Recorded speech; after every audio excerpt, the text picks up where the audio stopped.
directory that contains the files is omitted from the URL, so a request for http localhost 5000 slash client.js, for example, will be handled by returning the contents of the client.js file in the static folder.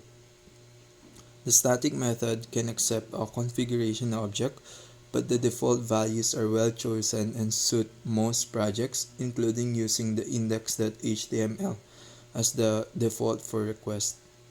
Tip: if you need to change the settings, you can see the options at https expressjs.com.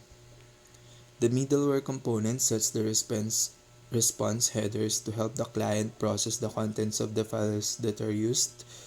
This includes setting the content-length header to specify the amount of data the file contains, and the content-type header to specify the type of data.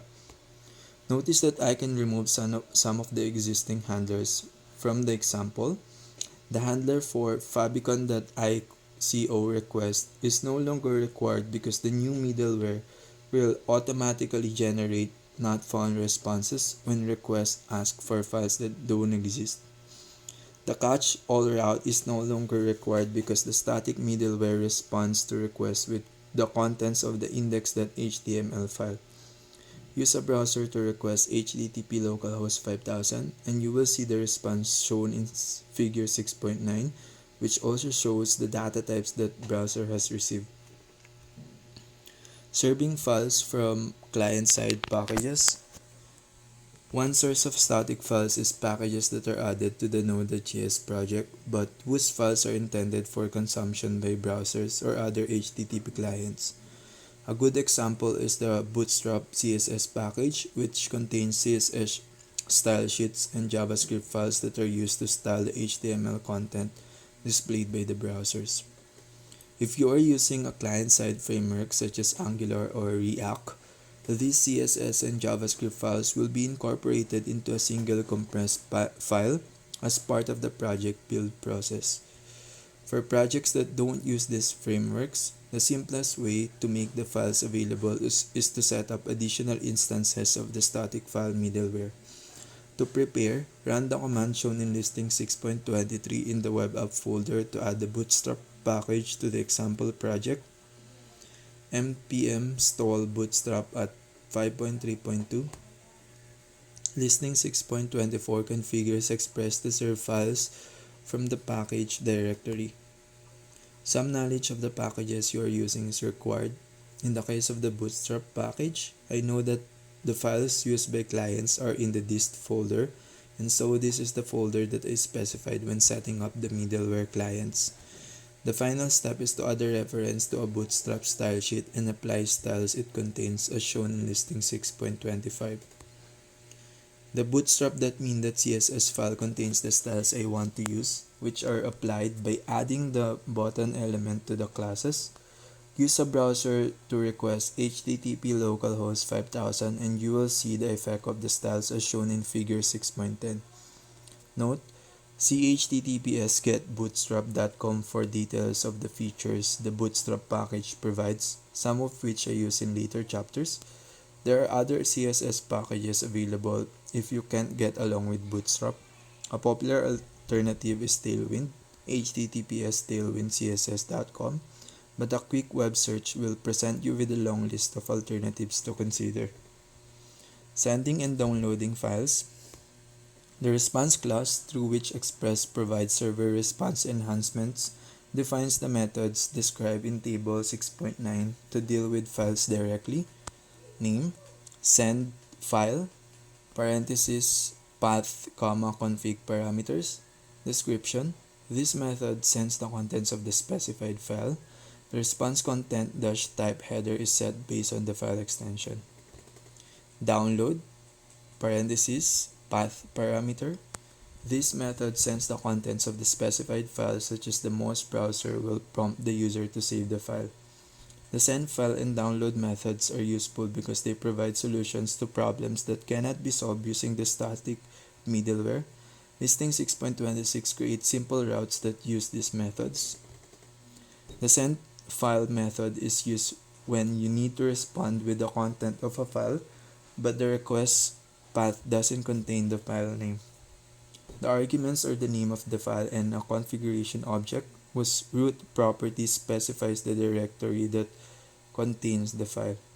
The download method sets the content disposition response header, which causes most browsers to treat the file contents as a download that should be saved. Use a browser to request HTTP localhost 5000/sendct and HTTP localhost 5000 downloadct. The first URL will cause the browser to display the image in the browser window. The second URL will prompt the user to save the file. Both responses are shown in figure 6.11. Automatically decoding and encoding JSON. The Express package includes a middleware component that decodes JSON response bodies automatically, performing the same tasks as the stream transformer I created earlier in the chapter. Listing 6.27 enables this middleware by calling the JSON method defined on the default export from the Express module. The middleware component must be registered before the routes that read response bodies so that JSON requests are parsed before they are matched to a handler. Note, the JSON method can accept a configuration object that changes the way that JSON is parsed. The defaults are suitable for most projects, but see https expressjs.com for details of the available options. The request class through which Express provides enhancement to the incoming request class defines a body property which is assigned as the object created by the JSON middleware. The response body, which provides server response enhancements, defines the JSON method which accepts an object that is serialized to JSON and uses the response body. Listing 6.28 updates the handler to use the request class, displays the custom transformer, and sends a JSON response to the client. Use a browser to request HTTP localhost 5000 and click Send Request button. The response will confirm that the JSON request body was parsed into a JavaScript array and the response was sent back as JSON as well, as shown in figure 6.12. Summary. In this chapter, I described the API features that Node.js provides to read and write data, particularly when processing an HTTP request. Streams are used as abstract representations of sources and destinations for data, including HTTP requests and responses. Data is buffered when it's written to a stream, but it's a good idea to avoid excessive buffering because it can exhaust system resources. Data can be read from a stream by handling or using a for loop. Data can be piped from a readable stream to a writable stream. Data can be transformed as it is piped and can be between JavaScript objects and string or byte arrays. Node.js provides an API to work with files, but third-party packages are the safest way to work with files in a web server project. Third-party packages such as Express provide enhancement to the Node.js streams to perform common tasks such as decoding JSON data. In the next chapter, I describe two aspects of web development in which Node.js works together with other components to deliver an application. Using bundles and security. Modern web development requires three components: the backend server, the client-side application, and the browser. Earlier chapters have demonstrated how the Node.js API and its add-on packages can be used to receive and process HTTP requests. Now it's time to explore how the server-side part of the application has to work together with other components. This chapter covers two topics that shape the way the parts of an application fit together. The first topic is using a bundler. The client-side part of an application usually consists of a large number of files, and these are gathered together and compressed into a small number of files for efficiency. This is done by a bundler, and most of the widely used client-side frameworks such as Angular and React provide developer tools that use bundler named Webpack. In the first part of the chapter, I explain how Webpack works and describe the different ways that it can be integrated with the backend server. Table 7.1 puts bundlers in context. Putting bundlers in Context. Question. What are they? Answer. Bundlers combine and compress the files required by the client-side part of the application. Why are they useful? Bundlers reduce the number of HTTP requests the browser has to make to get the client-side files and reduce the total amount of data that has to be transferred. How are they used? Bundlers can be used standalone or integrated into the server-side build tools. Are there any pitfalls or limitations? Bundlers often integrated into more complex client-side development tools and cannot always be configured directly, which can limit the options for integration with the backend server. Are there any alternatives? Bundlers are not required, but adoption is usually driven by the choice of build tools for the client-side framework. The second topic in this chapter is the use of Content Security Policy, CSP. Browsers are active participants in web applications, and CSPs allow the browser to stop client-side JavaScript code from performing unexpected actions. Content security policies are an important defense against cross-site scripting attacks, in which an attacker subverts the application to execute JavaScript code. In this chapter, I deliberately create an XSS vulnerability in the example application, demonstrate how it can be exploited, and then use a content security browser to provide the browser with the information it needs to stop the application from being abused. Table 7.2 puts the content security policies in context. Question. What are they? Answer. Content security policies describe the expected behavior of the client-side code to the browser. Why are they useful? Browsers stop JavaScript code from performing actions that deviate from those defined by the content security policy. How are they used? The backend server includes content-security-policy header in the HTTP responses. The header specifies directives that describe the expected behavior of the client-side code. Are there any pitfalls or limitations? It can require careful testing to define a content security policy that allows the client-side code to function without creating opportunities for XSS attacks. For this reason, content security policies must be used alongside other measures such as input sanitization, as described in Part 2 of this book. Are there any alternatives? Content security policies are optional but provide an important defense against subversion of the client-side part of the application and should be used whenever possible.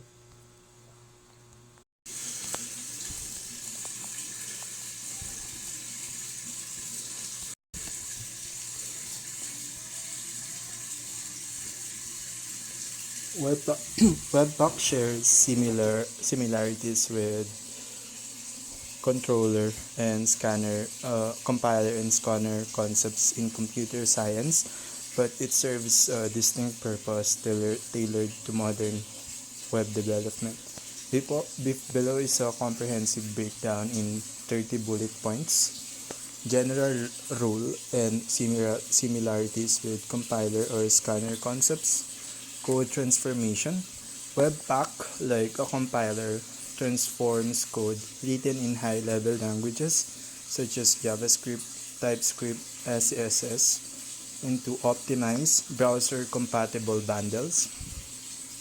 Scanning. It scans through dependency graphs, identifying and resolving all required modules, akin to a lexical scanner parsing tokens in a program. Code parsing parses source files to analyze their content, just as compiler parses source code into abstract syntax trees. ASTs, optimization, applies techniques like tree shaking and minification to remove unused code, resembling a compiler's optimization passes. Modular input works with modular inputs like ES modules, similar to compilers compiling source files into object code.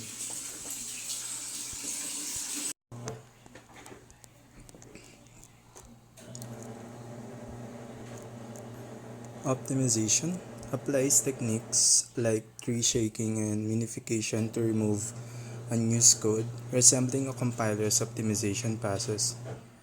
Modular input works with modular inputs like ES modules similar to compilers compiling source files into object code. Webpack specific features, dependency graph building. Webpack builds a complete dependency graph for all assets, including scripts, styles, and images. Asset bundling combines multiple assets into one or more bundles for efficient browser delivery. Hot module replacement HMR enables live updates without full page reloads during development, which is outside the scope of traditional compilers. Loaders extends functionality, transforming non-JavaScript assets like images or fonts into modules for bundling. Plugins introduces hooks to customize or extend the build process. Technical aspects, module resolution, resolves modules via configured rules and file extensions, mimicking linkers in traditional compilation. Code splitting splits code into separate bundles to improve performance akin to separate compilation in larger applications. Tree shaking eliminates unused code by analyzing imports and exports, optimizing output like a dead code elimination phase in a compiler. Source maps generates mappings between minified and original source code, aiding debugging akin to debugging symbol tables in compiled programs. Entry points defines the starting points of the application, similar to main functions in compiled languages. Modern development utility, JavaScript preprocessing, transforms ES6 Plus syntax into ES5 using loaders like Babel, acting like a transpiler. CSS and SCSS processing converts advanced style sheets into standard CSS using loaders like SAS loader and CSS loader. Static asset handling manages images, fonts, and other static files which traditional compilers do not handle. Environment-specific builds configures builds for production, optimize for development with debugging support. Cross-browser compatibility ensures the final bundle works on different browsers by including polyfills or transpiling modern code.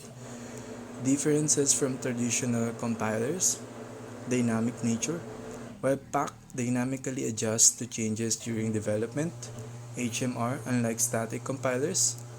Asset handling handles diverse file types, CSS, images, and JSON beyond code, unlike traditional compilers focused on programming languages. Execution context. Outputs are meant for browsers, while compilers typically generate binaries or executables. Configuration flexibility.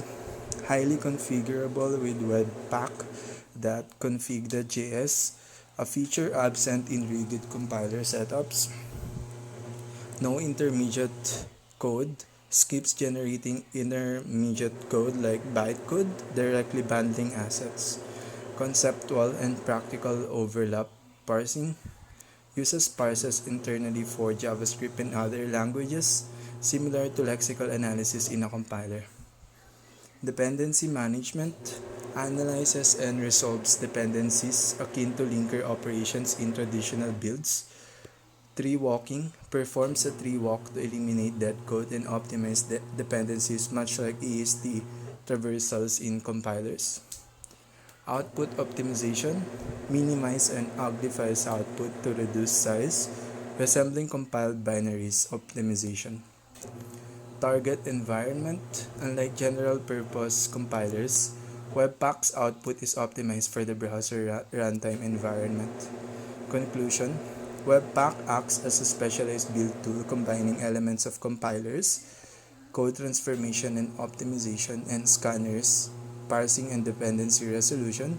However, it diverges significantly by focusing on web development workflows, handling diverse file types, and integrating live development features. While not a compiler in the traditional sense, its behavior overlaps conceptually in key areas. Topic 2: Scanning. Scanning is the process of identifying tokens from the raw text source code of a program. At its first glance, scanning might seem trivial. After all, identifying words in a natural language is as simple as looking for spaces between letters. The primary function of scanning is to read characters from a source file and group them into tokens. A precise definition of tokens is obviously necessary to ensure that the scanning rules, or sometimes called the lexical rules, are clearly stated and properly enforced. Most languages will have tokens in these categories. First, keywords are words in the language structure itself, like while or class or true. Keywords must be chosen carefully to reflect the natural structure of the language without interfering with the likely names of variables and other identifiers. Second, identifiers are the names of variables, functions, classes, and other code elements chosen by programmer. Typically, identifiers are arbitrary sequences of letters and possibly numbers. Some languages require identifiers to be marked with a sentinel, like the $sign in Perl, to clearly distinguish identifiers from keywords.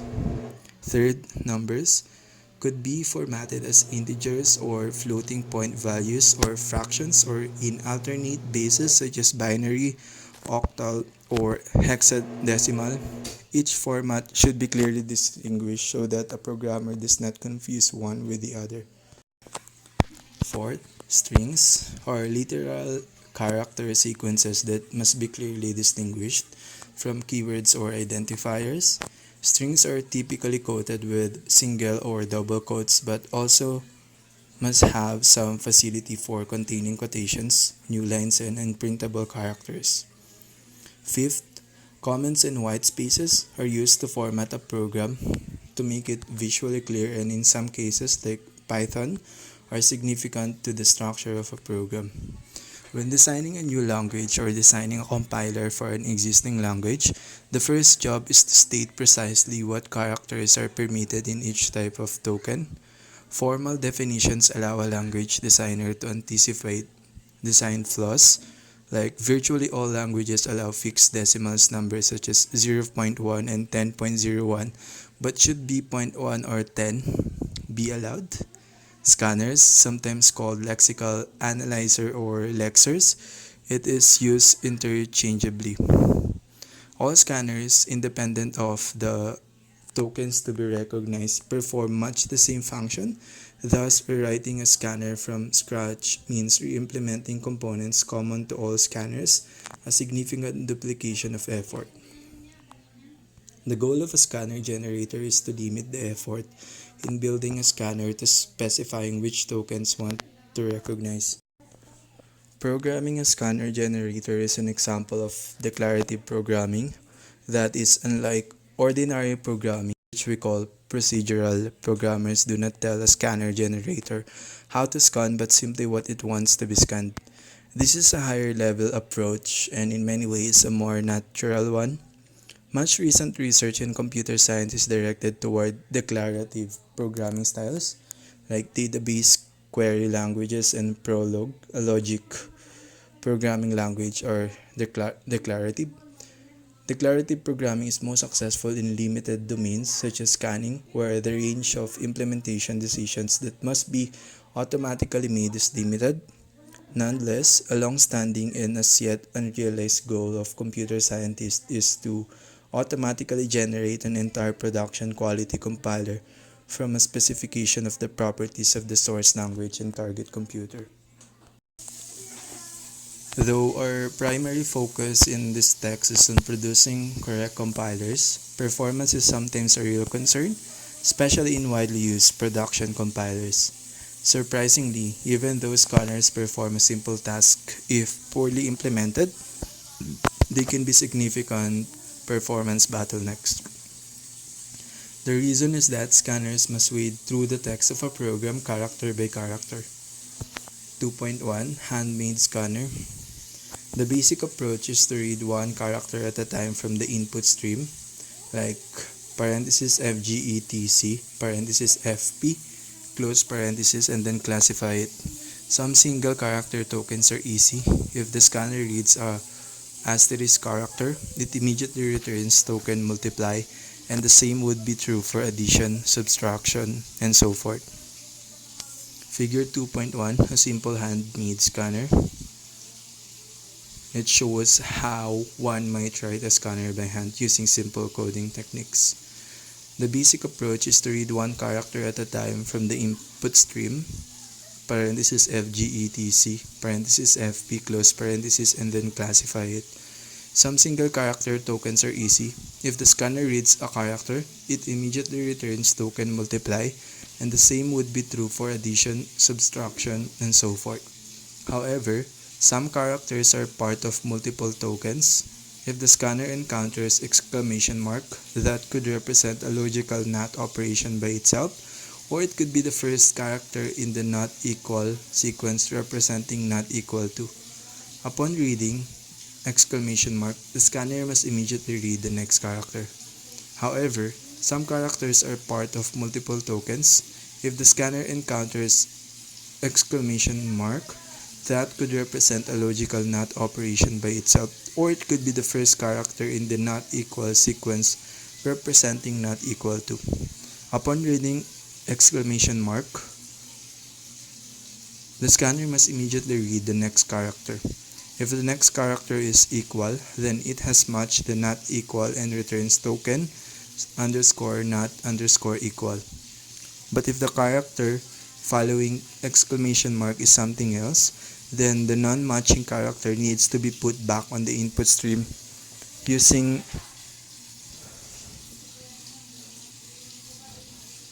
unget C because it's not part of the current token. The scanner returns token not and will consume the putback character on the next call to scan token. In a similar way, once a letter has been identified by is alpha, parenthesis C, then the scanner keeps reading letters or numbers until a non-matching character is found. The non-matching character is put back and the scanner returns token identifier. Backtracking come up in every stage of the compiler. An unexpected item doesn't match the current objective, so it must be put back for later. A handmade scanner is rather verbose. As more token types are added, the code can become quite convoluted, particularly if tokens share common sequences of characters. It can also be difficult for a developer to be certain that scanner code corresponds to the desired definition of each token, which can result in unexpected behavior on complex inputs. That said, for a small language with a limited number of tokens, a handmade scanner can be an appropriate solution.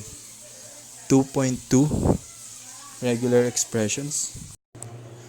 Regular expressions are a language for expressing patterns. They were first described in the 1950s by Stephen Klein as an element of his foundational work in automata theory and computability.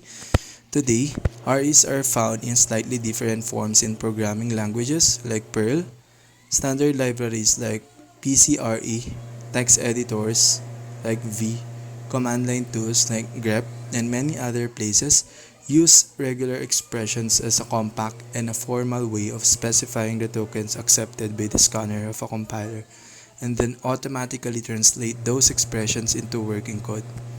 REs can be a bit tricky to use and require some practice in order to achieve the desired results. Let us define regular expressions precisely.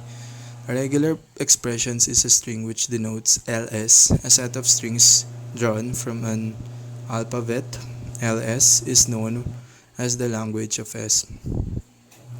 L parenthesis S is defined inductively with the following base cases. If a 2, then A is a regular expression and L parenthesis A equals to A. Q is a regular expression and L parenthesis Q contains only the empty string. Then for any regular expressions S and T, first S and T is RE such that L parenthesis S and T close parenthesis equals to L parenthesis S So there. Um, and then second and then third rule. Uh, Second and third then, and then rule number 3 is known as the clean closure and has the highest precedence. Rule number 2 is known as concatenation. Rule number 1 has the lowest precedence and is known as alternation. Parentheses can be added to adjust the order of operations in the usual way. Here are examples using just the basic rules. Regular expressions also obey several algebraic properties which make it possible to rearrange them as needed for efficiency or clarity. Using regular expressions, it can precisely state what is permitted in a given token. A hypothetical programming language with the following informal definitions and regular expressions. For example, informal definition: an identifier is a sequence of capital letters and numbers, but a number must not come first. Regular expression: from A to Z plus parenthesis match a string, print mode 5 does not match hello for you. Informal definition: a number is a sequence of digits with an optional decimal point. For clarity, the decimal point must have digits on both left and right sides. Regular expression: matches strings, does not match. Informal definition: a comment is any text except a right angle bracket sounded by angle brackets. Regular expression: matches string, does not match. Finite automata: a finite automation FA is an abstract machine that can be used to certain forms of computation. Graphically, an FA consists of a number of states represented by number of circles and a number of edges represented by labeled arrows between those states. Each edge is labeled with one or more symbols that are drawn from an alphabet. The machine begins in a start state S0 for each input symbol presented to the FA. It moves to the state indicated by the edge with the same label as the input symbol. Some states of the FA are known as accepting states and are indicated by a double circle. If the FA is in accepting state after all input is consumed, then the FA accepts the input. That the FA rejects the input string if it ends in a non-accepting state or if there is no edge corresponding to the current input symbol. A finite automation FA can be used to recognize the tokens specified by a regular expression. An FA is a simple, idealized computer that recognizes strings belonging to regular sets. It consists of a finite set of states, a set of transitions or moves from one state to another, labeled with characters in V, a special state called the start state, a subset of the states called accepting or final or states. These four components of a finite automation are often represented graphically. Every RE can be written as an FA and vice versa. For a simple regular expression, one can construct an FA by hand. For example, here is an FA for the keyword for. Then here's an FA for identifiers of the form A to Z multiplied by A to Z and 0 to 9. And here's an FA for numbers of the form 1 to 9, 0 to 9, and 0. Deterministic finite automata. Each of these three examples is a deterministic finite automation DFA. A DFA is a special case of an FA where every state has no more than one outgoing edge for a given symbol. Put another way, a DFA has no ambiguity. For every combination of state and input symbol, there is exactly one choice of what to do next. Because of this property, a DFA is very easy to implement in software or hardware. One integer is needed to keep the track of the current state. The transitions between states are represented by a matrix M S, I, which encodes the next state given the current state and input symbol. For each symbol, we compute C equals to M multiplied by S, I until all the input is consumed or an error state is reached.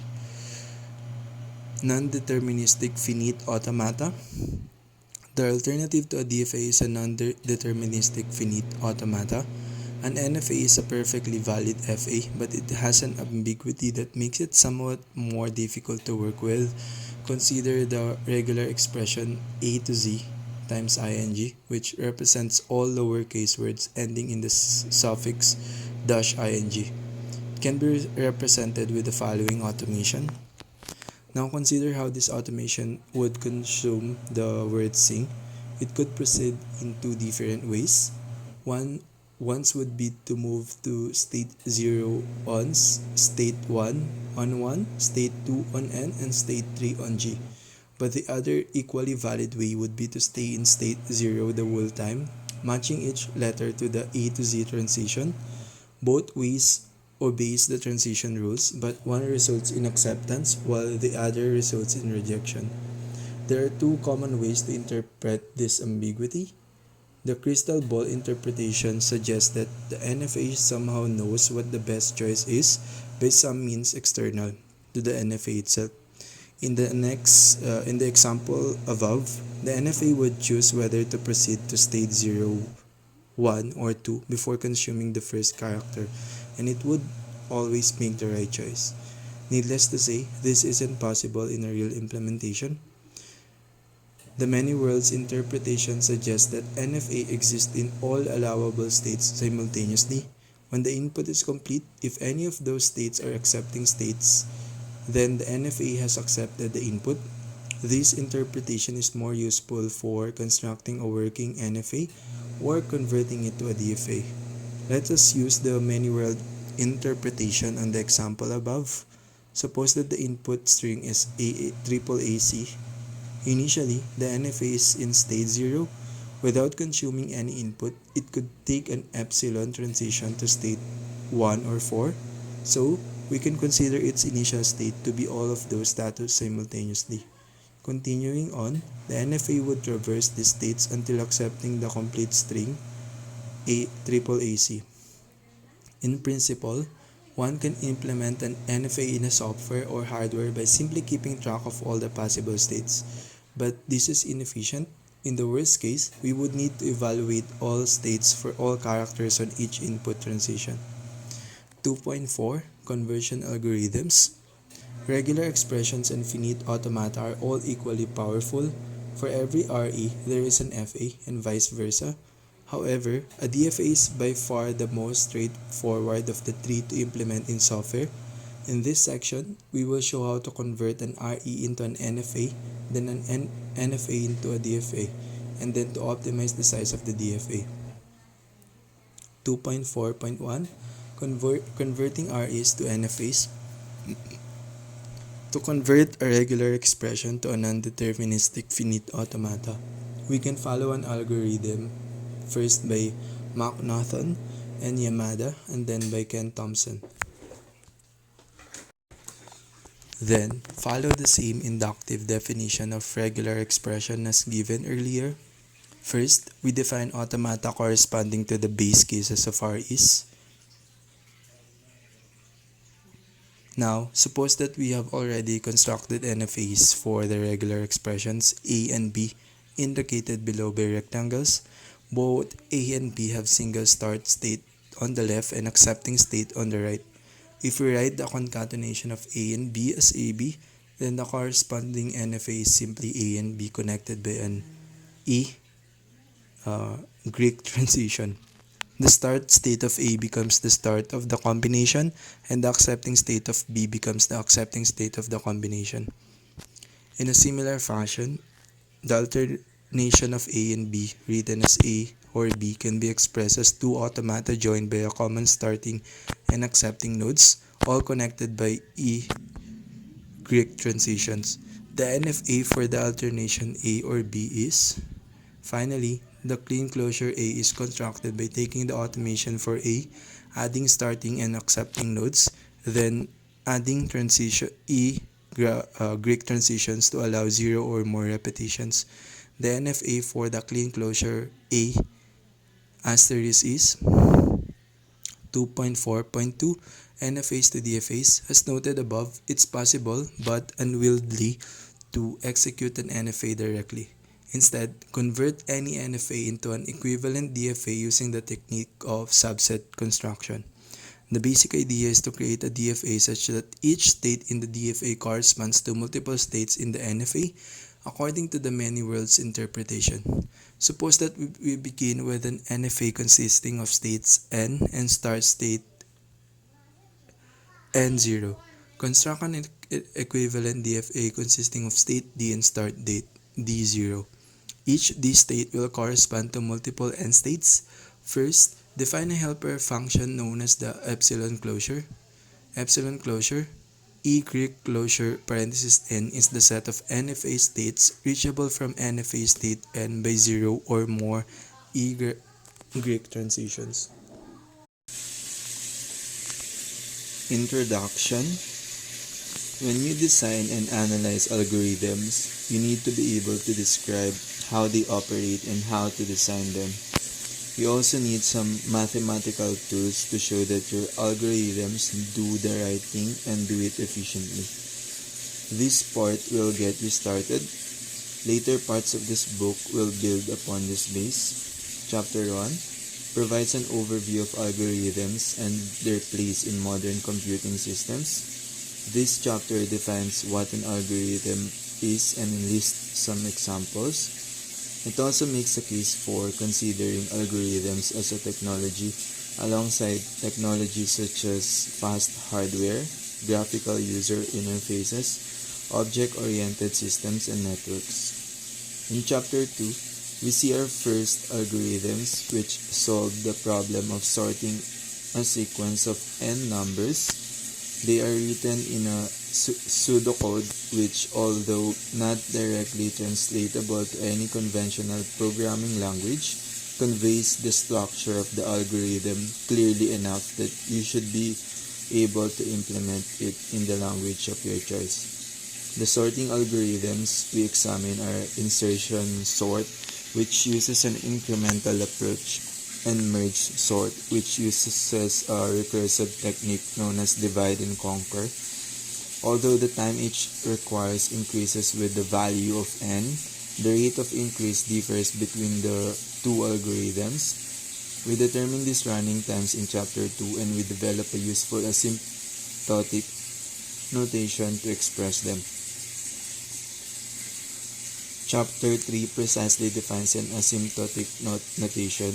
We'll use asymptotic notation to bound the growth of functions most often functions that describe the running time of algorithms from above and below. The chapter starts by informally defining the most commonly used asymptotic notations and giving an example of how to apply them. It then formally defines 5 asymptotic notations and presents conventions for how to put them together. The rest of the chapter 3 is primarily a presentation of mathematical notation, more to ensure that your use of notation matches that in this book than to teach you new mathematical concepts. Chapter 4 delves further into the divide and conquer method introduced in Chapter 2. It provides 2 additional examples of divide and conquer algorithms for multiplying square matrices, including Strassen's surprising method. Chapter 4 contains methods for solving recurrences, which are useful for describing the running times of recursive algorithms. In the substitution method, you guess an answer and prove it correct. Recursion trees provide one way to generate a guess. Chapter 4 also presents the powerful technique of the master method, which you can often use to solve recurrences that arise from divide and conquer algorithms. Although the chapter provides a proof of foundational theorem on which the master theorem depends, you should feel free to employ the master method without delving into the proof. Chapter 4 concludes with some advanced topics. Chapter 5 introduces probabilistic analysis and randomized algorithms. We typically use probabilistic analysis to determine the running time of an algorithm in cases in which, due to the presence of an inherent probability distribution, the running time may differ on different inputs on the same size. In some cases, you might assume that the input conform to a known probability distribution so that you are averaging the running time over all possible inputs. In other cases, the probability distribution comes not from the inputs but from random choices made during the courses of the algorithm. An algorithm whose behavior is determined not only by its input but by the values produced by a random number generator is a randomized algorithm.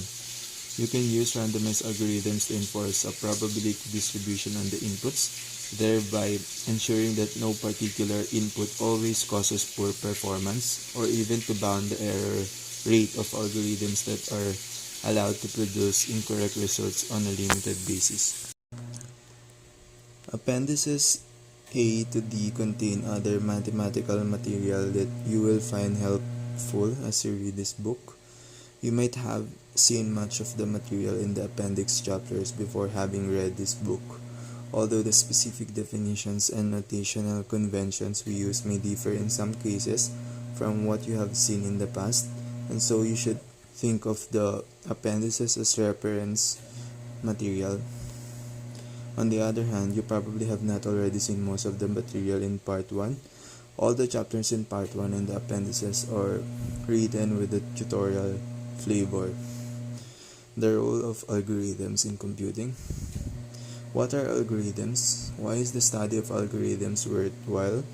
What is the role of algorithms relative to other technologies used in computers? This chapter will answer these questions. 1.1 Algorithms. Informally, an algorithm is any well-defined computational procedure that takes some value or set of values as input and produces some value or set of values as output in a finite amount of time. An algorithm is thus a sequence of computational steps that transform the input into the output. You can also view an algorithm as a tool for solving a well-specified computational problem. The statement of the problem specifies in general terms the desired input or output relationship for problem instances, typically of arbitrarily large size.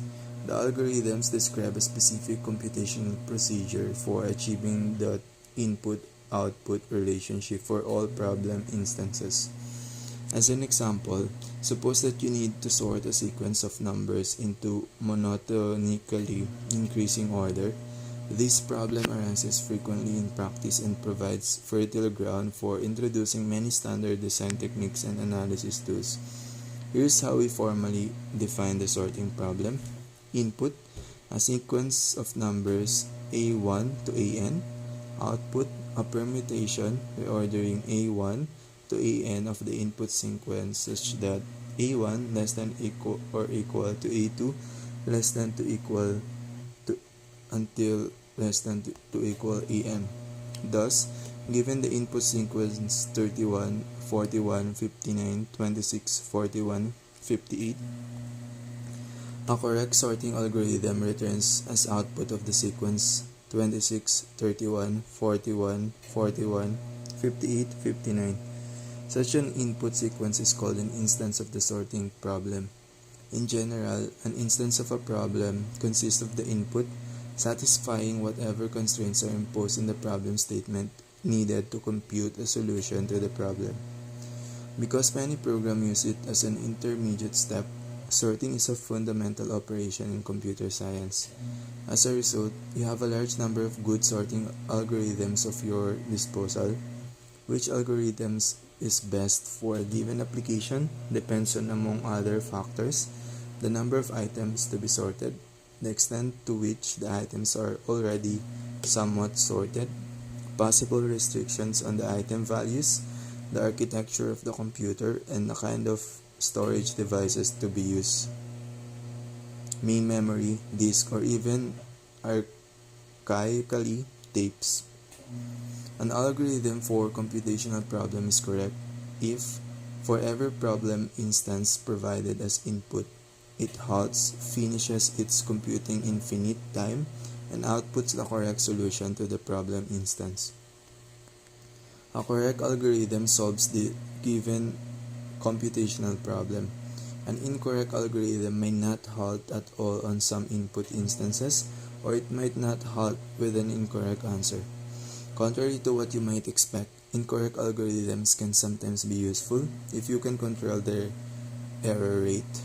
We'll see an example of an algorithm with a controllable error rate in Chapter 31 when we study algorithms for finding large prime numbers. Ordinarily, however, we'll concern ourselves only with correct algorithms. An algorithm can be specified in English as a computer program or even as a hardware design. The only requirement is that the specification must provide a precise description of the computational procedure to be followed. What kinds of problems are solved by algorithms? Sorting is by no means the only computational problem for which algorithms have been developed. You probably suspected as much when you saw the size of the book. Practical applications of algorithms are ubiquitous and include the following example. Ubiquitous. The Human Genome Project has made a great progress toward the goals of identifying all roughly 30,000 genes in human DNA, determining the sequence of the roughly 3 billion chemical base pairs that make up human DNA, sorting this information in databases, and developing tools for data analysis.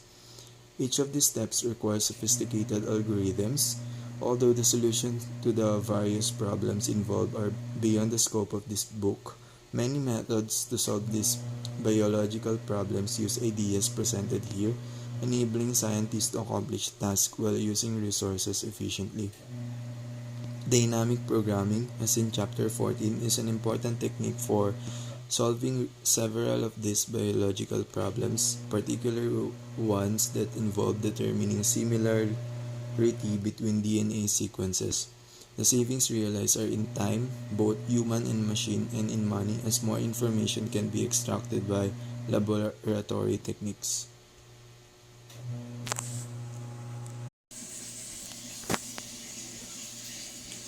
Electronic commerce enables goods and services to be negotiated and exchanged electronically, and it depends on the privacy of personal information such as credit card numbers, passwords, and bank statements.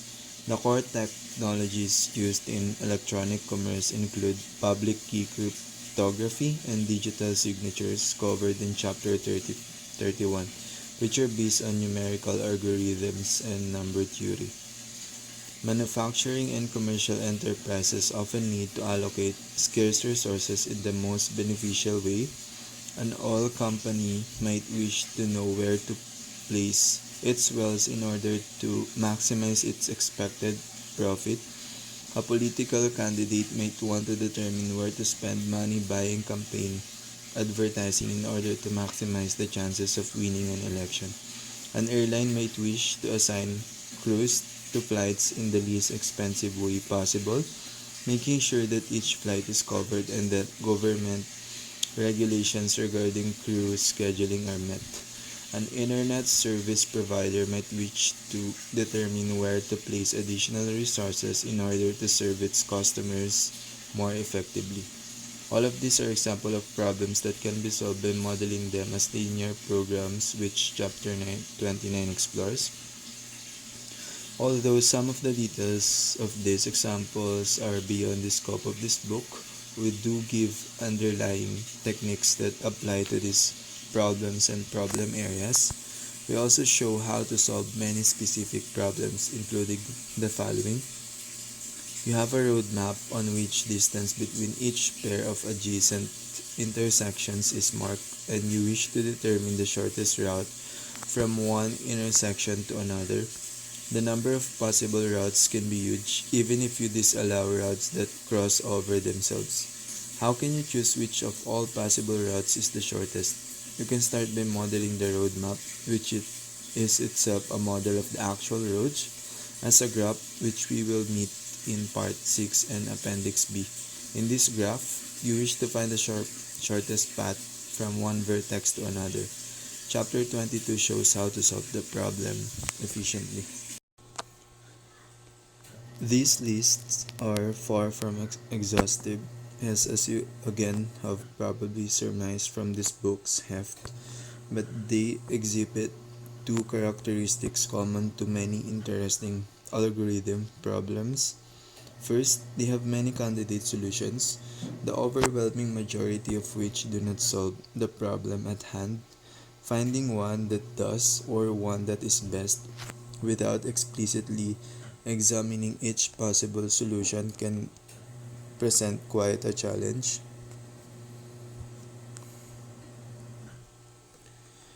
Second, they have a practical application. Of the problems in the above list, finding the shortest path provides the easiest examples. A transportation firm such as trucking or railroad company has a financial interest in finding shortest paths through a road or rail network because taking shorter paths results in lower labor and fuel cost, or a routing node on the internet might need to find the shortest path through the network in order to route a message quickly. Or a person wishing to drive from New York to Boston might want to find driving directions using a navigation app. Not every problem solved by algorithms has an easily identified set of candidate solutions. For example, given a set of numerical values representing samples of signal taken at irregular time intervals, the discrete Fourier transform converts the time domain to frequency domain. That is, it approximates the single signal as weighted sum of sinusoids, producing the strength of various frequencies, which, when summed, approximate the sampled signal. In addition to lying at the heart of signal processing, discrete Fourier transforms have applications in data compression and multiplying large polynomials and integers. Chapter 30 gives an efficient algorithm, the fast Fourier transform, commonly called the EFT, for this problem. This chapter also sketches out the design of a hardware FFT circuit. Data structures. This book also presents several data structures. A data structure is a way to store and organize data in order to facilitate access and modifications. Using the appropriate data structure or structures is an important part of algorithm design. No single data structure works well for all purposes, and so we should know the strengths and limitations of several of them. Technique. Although you can use this book as a cookbook for algorithms, you might someday encounter a problem for which you cannot readily find a published algorithm. Many of the exercises and problems in this book, for example, this book will teach you techniques of algorithm design and analysis so that you can develop algorithms on your own, show that they give the correct answer, and analyze their efficiency. Different chapters address different aspects of algorithm problem solving. Some chapters address specific problems such as finding regions and order statistics in Chapter 9, computing minimum spanning trees in Chapter 21, and determining maximum flow in network in Chapter 24. Other chapters introduce techniques such as divide and conquer in Chapters 2 and 4, dynamic programming in Chapter 14, and amortized analysis in Chapter 16. Hard problems. Most of this book is about efficient algorithms. Our usual measure of efficiency is speed. How long does an algorithm take to produce its result? There are some problems, however, for which we know of no algorithm that runs in a reasonable amount of time. Chapter 34 studies an interesting subset of these problems, which are known as NP-complete. Why are NP-complete problems interesting? First, although no efficient algorithm for an NP-complete problem has ever been found, nobody has ever proven that an efficient algorithm for one cannot exist. In other words, no one knows whether efficient algorithms exist for NP-complete problems. Second, the set of NP-complete problems has the remarkable property that if an efficient algorithm exists for any one of them, then efficient algorithm exists for all of them. These relationships among the NP-complete problems makes the lack of efficient solutions all the more tantalizing. Third, several NP-complete problems are similar but not identical to problems for which we do not know of efficient algorithms. Computer scientists are intrigued by how a small change to the problem statement can cause a big change to the efficiency of the best known algorithm. We should know how about NP-complete problems because some of them arise surprisingly often in real applications. If you are called upon to produce an efficient algorithm for an NP-complete problem, you are likely to spend a lot of time in fruitless search. If instead you can show how that a problem is NP-complete, you can spend your time developing an efficient approximation algorithm that is an algorithm that gives a good but not necessarily the best possible solutions. As a concrete example, consider a delivery company with a central depot. Each day it loads up the delivery trucks at the depot and sends them around to deliver goods to several addresses. At the end of the day, each truck must end up back at the depot so that it's ready to be loaded for the next day. To reduce cost, the company wants to select an order of delivery stops that yields the lowest overall distance traveled by each truck.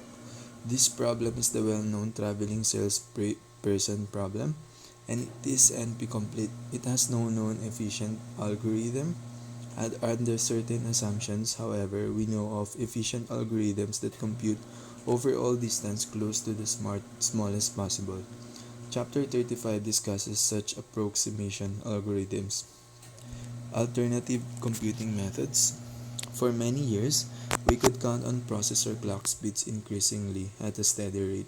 Physical limitations present a fundamental roadblock to ever-increasing clock speeds.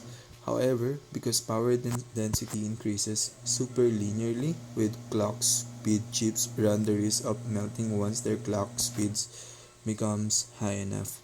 In order to perform more computations per second, therefore, chips are being designed to contain not just one but several processing cores.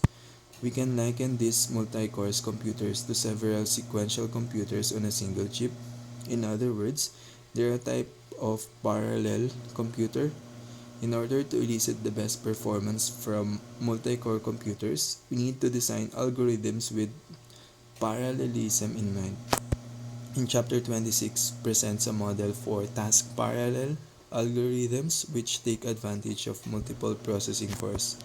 This model has advantages from both theoretical and practical standpoints, and many modern parallel programming platforms embrace something similar to this method of parallelism. Most of the examples in this book assume that all of the input data are available when an algorithm begins running. Much of the work in algorithm design makes the same assumption. For many important real-world examples, however, the input actually arrives over time, and the algorithm must decide how to proceed without knowing what data will arrive in the future. In a data center, jobs are constantly arriving and departing, and a scheduling algorithm must decide when and where to run a job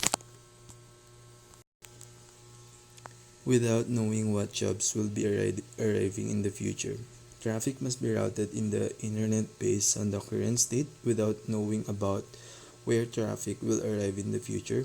Hospital emergency rooms make triage decisions about which patients to treat first without knowing when other patients will be arriving in the future and what treatments they will need.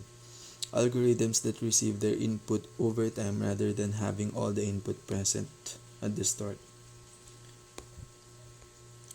1.2 Algorithm as a technology. If computers were infinitely fast and computer memory were free, would you have any reason to study algorithms? The answer is yes. If for no other reason than that you would still like to be certain that your solution method terminates and does so with the correct answer. If computers were infinitely fast, any correct method for solving a problem would do. You would probably want your implementation to be within bounds of good software engineering practice. For example, your implementation should be well designed and documented, but you would most often use whichever method was the easiest to implement. Of course, computers may be fast, but they are not infinitely fast. Computing time is therefore a bounded resource, which makes it precious. Although the saying goes, time is money, time is even more valuable than money. You can get back the money after you spend it, but once time is spent, you can never get it back. Memory can be inexpensive, but it is neither infinite nor free. You choose algorithms that use the resources of the time and space efficiently. Efficiency. Different algorithms devised to solve the same problem often differ dramatically in their efficiency. These differences can be much more significant than the differences due to hardware and software. As an example, Chapter 2 introduces two algorithms for sorting. The first, known as insertion sort, takes time roughly equal to C1 n squared to sort n items, where C1 is a constant that does not depend on n. That is, it takes time roughly proportional to n squared. The second, merge sort, takes time roughly equal to C2n log n, where log n stands for log 2n and C2 is another constant that also does not depend on n.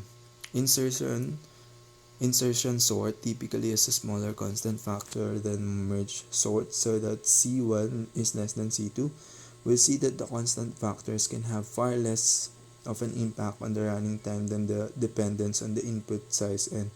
Let's write insertion sort running time as C1 n times n and merge sort running time as C2 n times log n. Then we see that where insertion sort has a factor of n in its running time, merge sort has a factor of log n, which is much smaller. Algorithms and other technologies. The example above shows that you should consider algorithms like computer hardware as a technology. Total system performance depends on choosing efficient algorithms as much as on choosing fast hardware.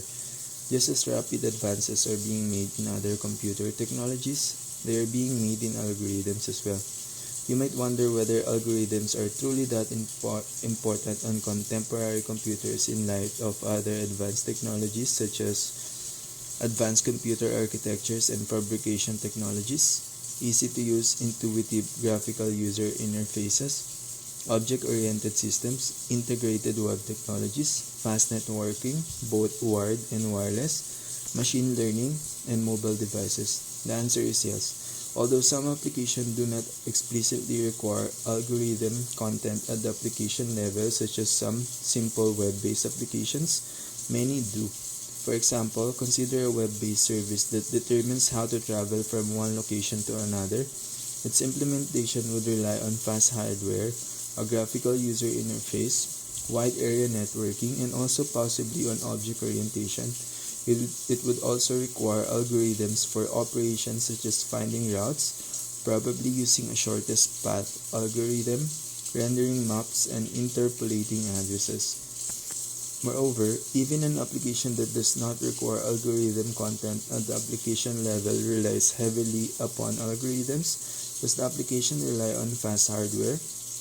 The hardware design used algorithms. Does the application rely on graphical user interfaces? The design of any GUI relies on algorithms. Does the application rely on networking? Routing in networks relies heavily on algorithms. Was the application written in a language other than machine code? Then it was processed by a compiler, interpreter, or assembler, all of which makes intensive use of algorithms. Algorithms are at the core of most technologies used in contemporary computers. Machine learning can be thought of as a method for performing algorithmic tasks without explicitly designing algorithms, but instead inferring patterns from data and thereby automatically learning a solution. At first glance, machine learning, which automates the process of algorithmic design, may seem to make learning about algorithms obsolete. The opposite is true, however. Machine learning is itself a collection of algorithms just under different name. Furthermore, it currently seems that the success of machine learning are mainly for problems for which we, as humans, do not really understand what the right algorithm is. Prominent examples include computer vision and automatic language translation. For algorithm problems that humans understand well, such as most of the problem in this book, Efficient algorithm designed to solve a specific problem are really more successful than machine learning approaches. Data science is an interdisciplinary field with the goal of extracting knowledge and insights from structured and unstructured data. Data science uses methods from statistics, computer science, and optimization. The design and analysis of algorithms is fundamental to the field. The core techniques of data science, which overlap significantly with those in machine learning, include many of the algorithms in this book.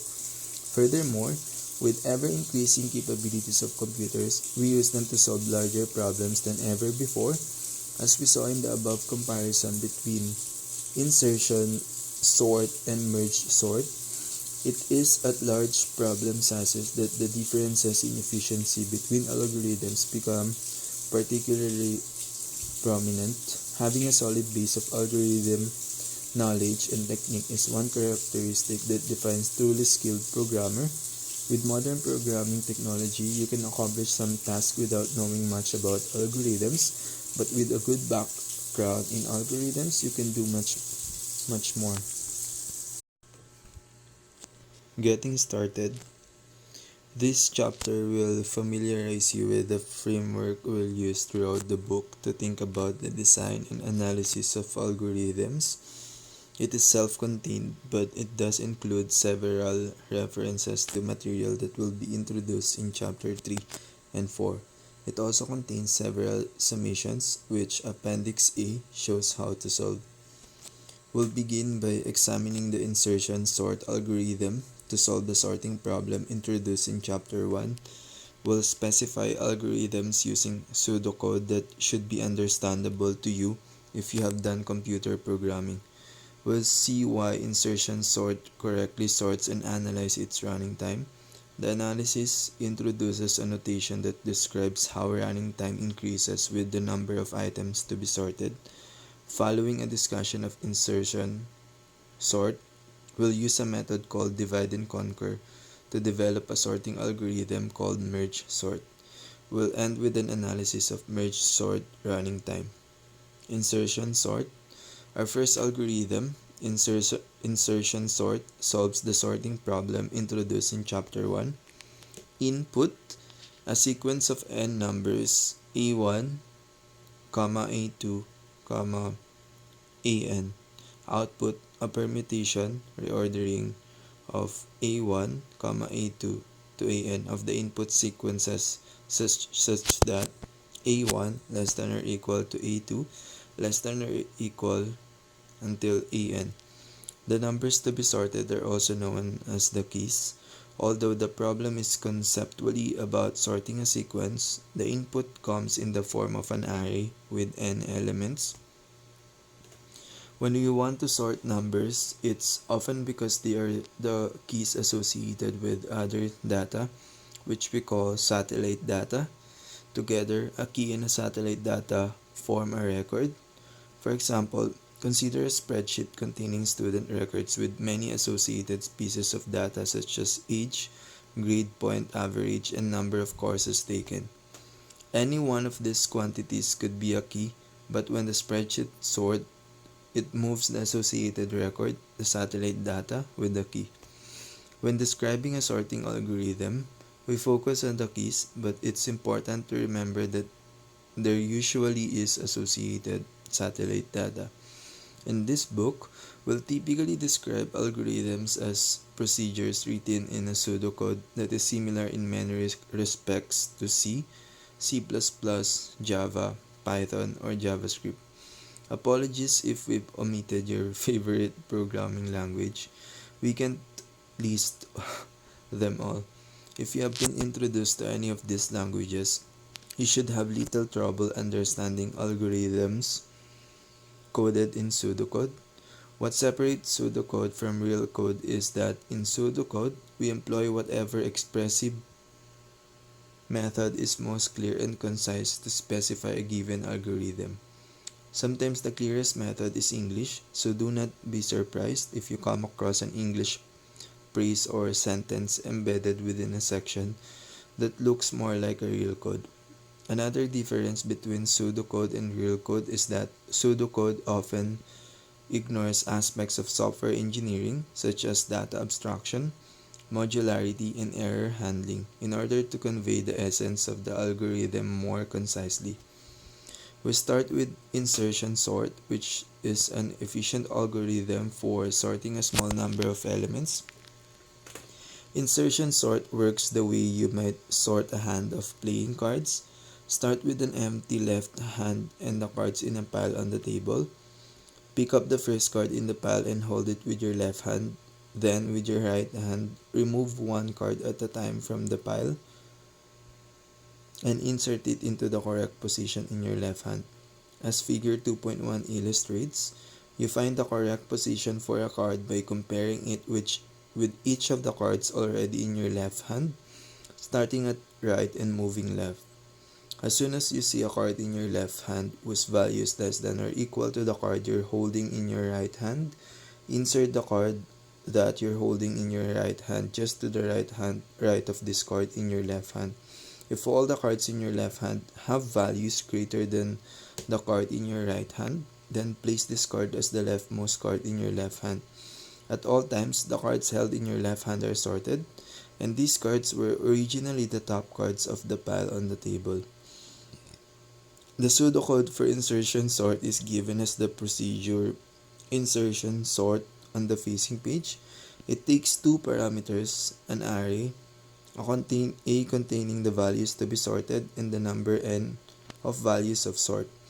The values occupy positions A1 through AN of the array, which we denote by A1 to n. When the insertion sort procedure is finished, array 1 to n contains the original values but in sorted order.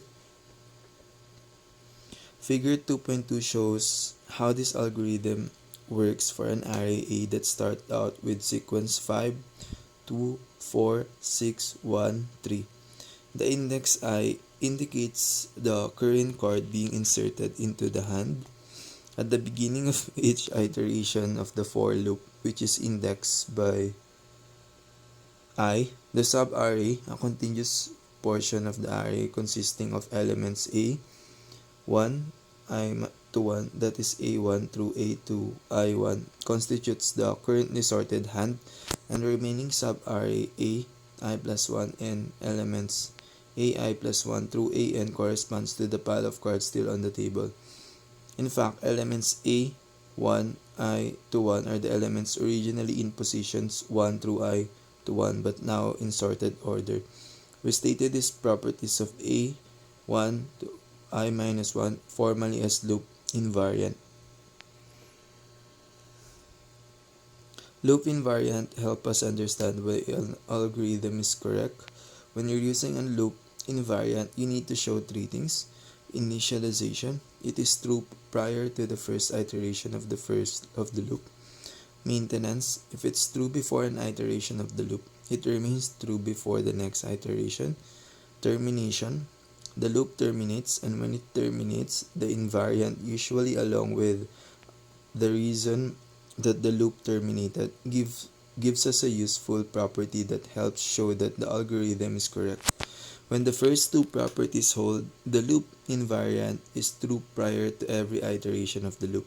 Of course, you are free to use established facts other than the loop invariant itself to prove that the loop invariant remains true before each iteration. A loop invariant proof is a form of mathematical induction where to prove that a property holds, you prove a base case in an inductive step. Here, showing that the invariant holds before the first iteration corresponds to the base case, and showing that the invariant holds from iteration to the iteration corresponds to the inductive step. The third property is perhaps the most important one, since you're using the loop invariant to show correctness.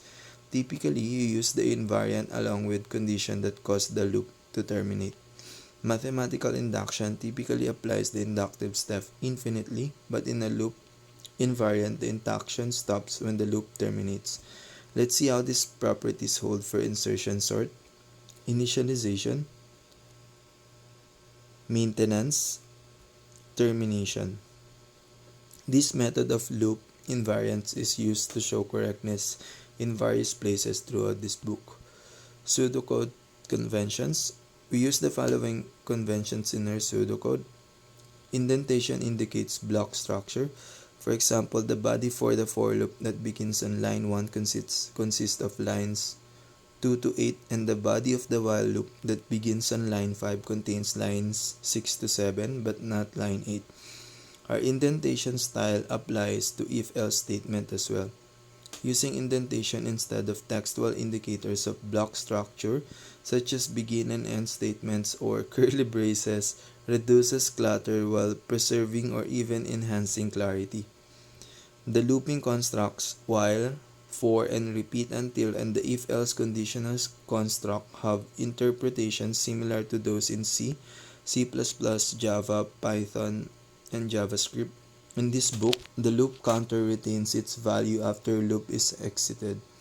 Unlike some situations that arise in C++ and Java, thus, immediately after a for loop, the loop counter's value is the value that first exceeded the for loop bound. We use this property in our correctness argument for insertion sort. The for loop header in line 1 is for I equals 2 to n, and so when this loop terminates, I equals n plus 1.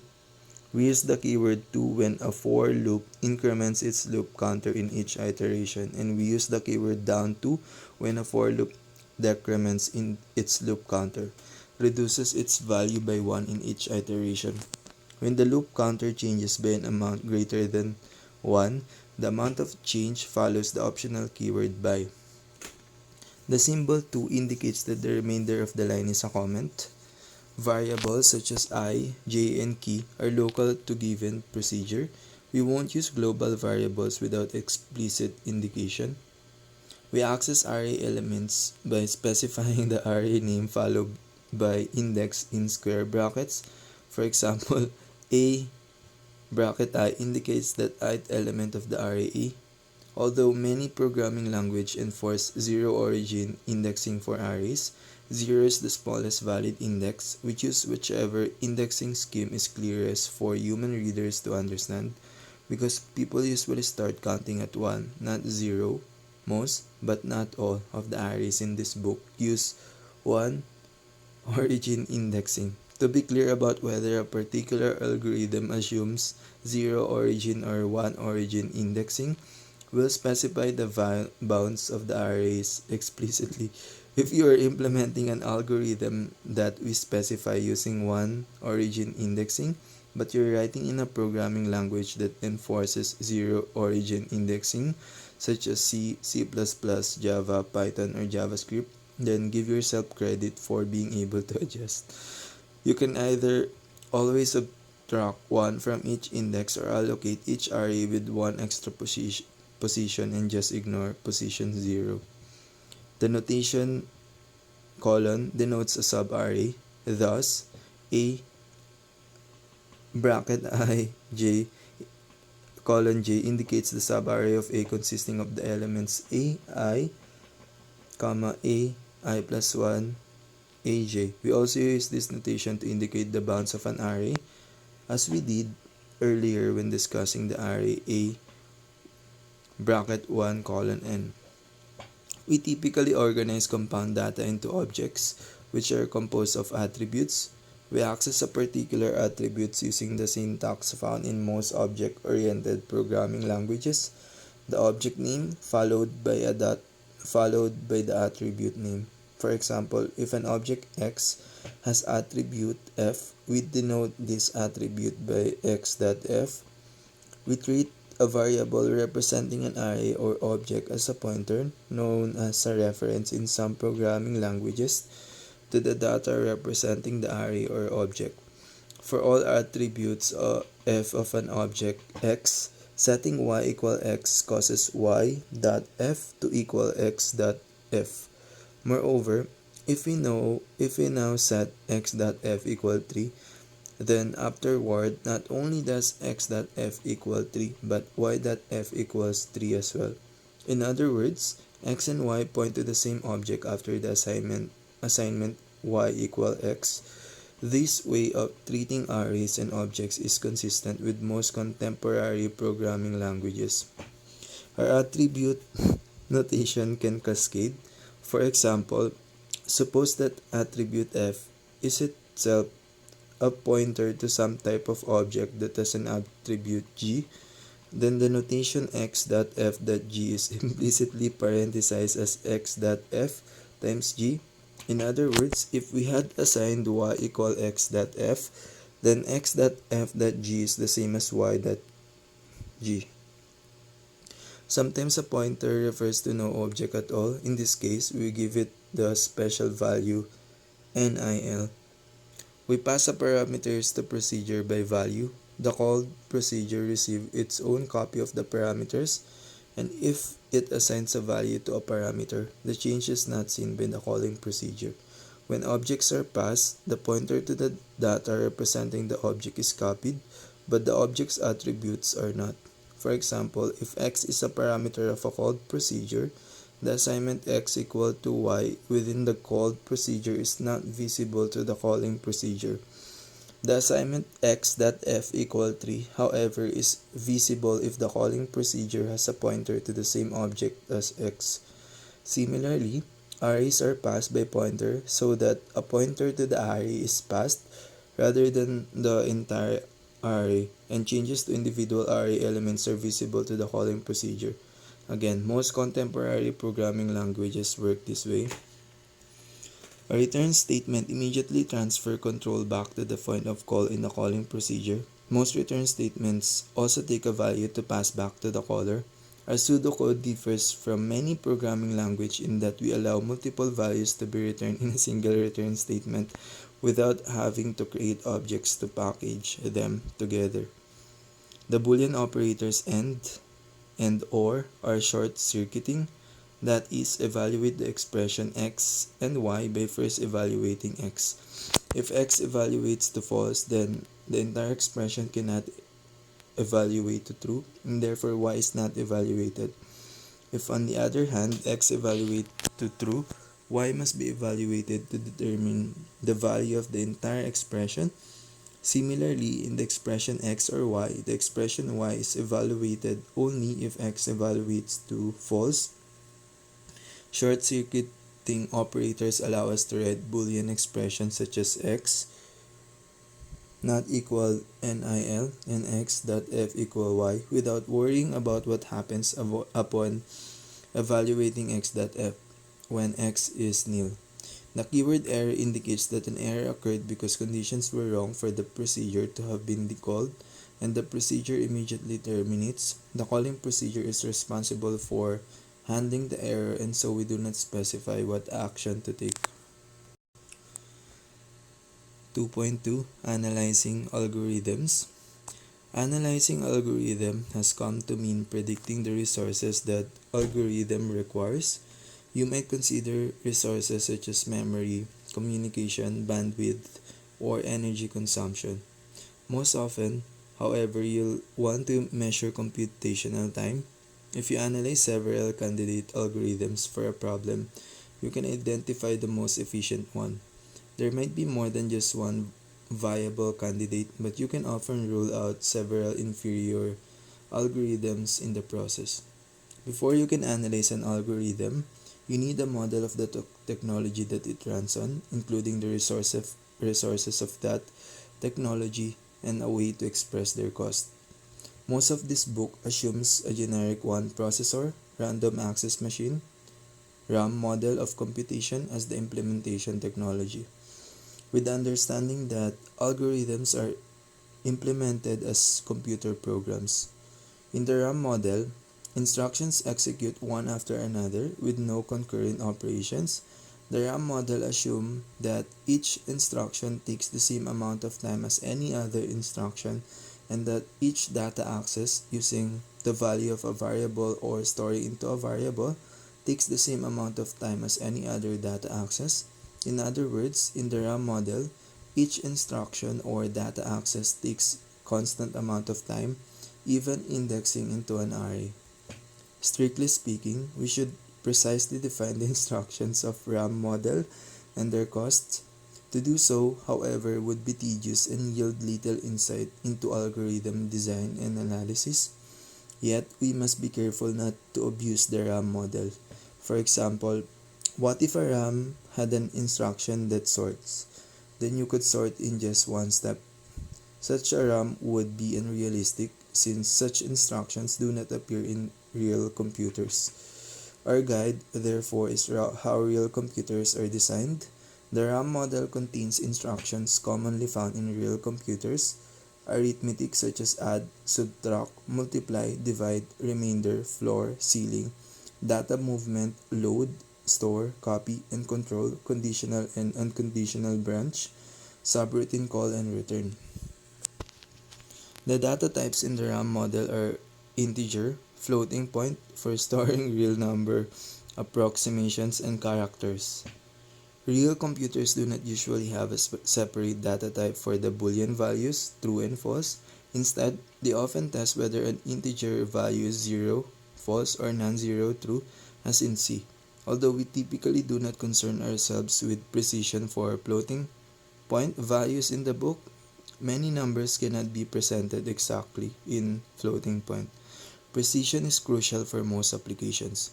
We also assume that each word of data has a limit on the number of bits. For example, when working with inputs of size n, we typically assume that integers are represented by c log 2n bits for some constant c greater or equal 1.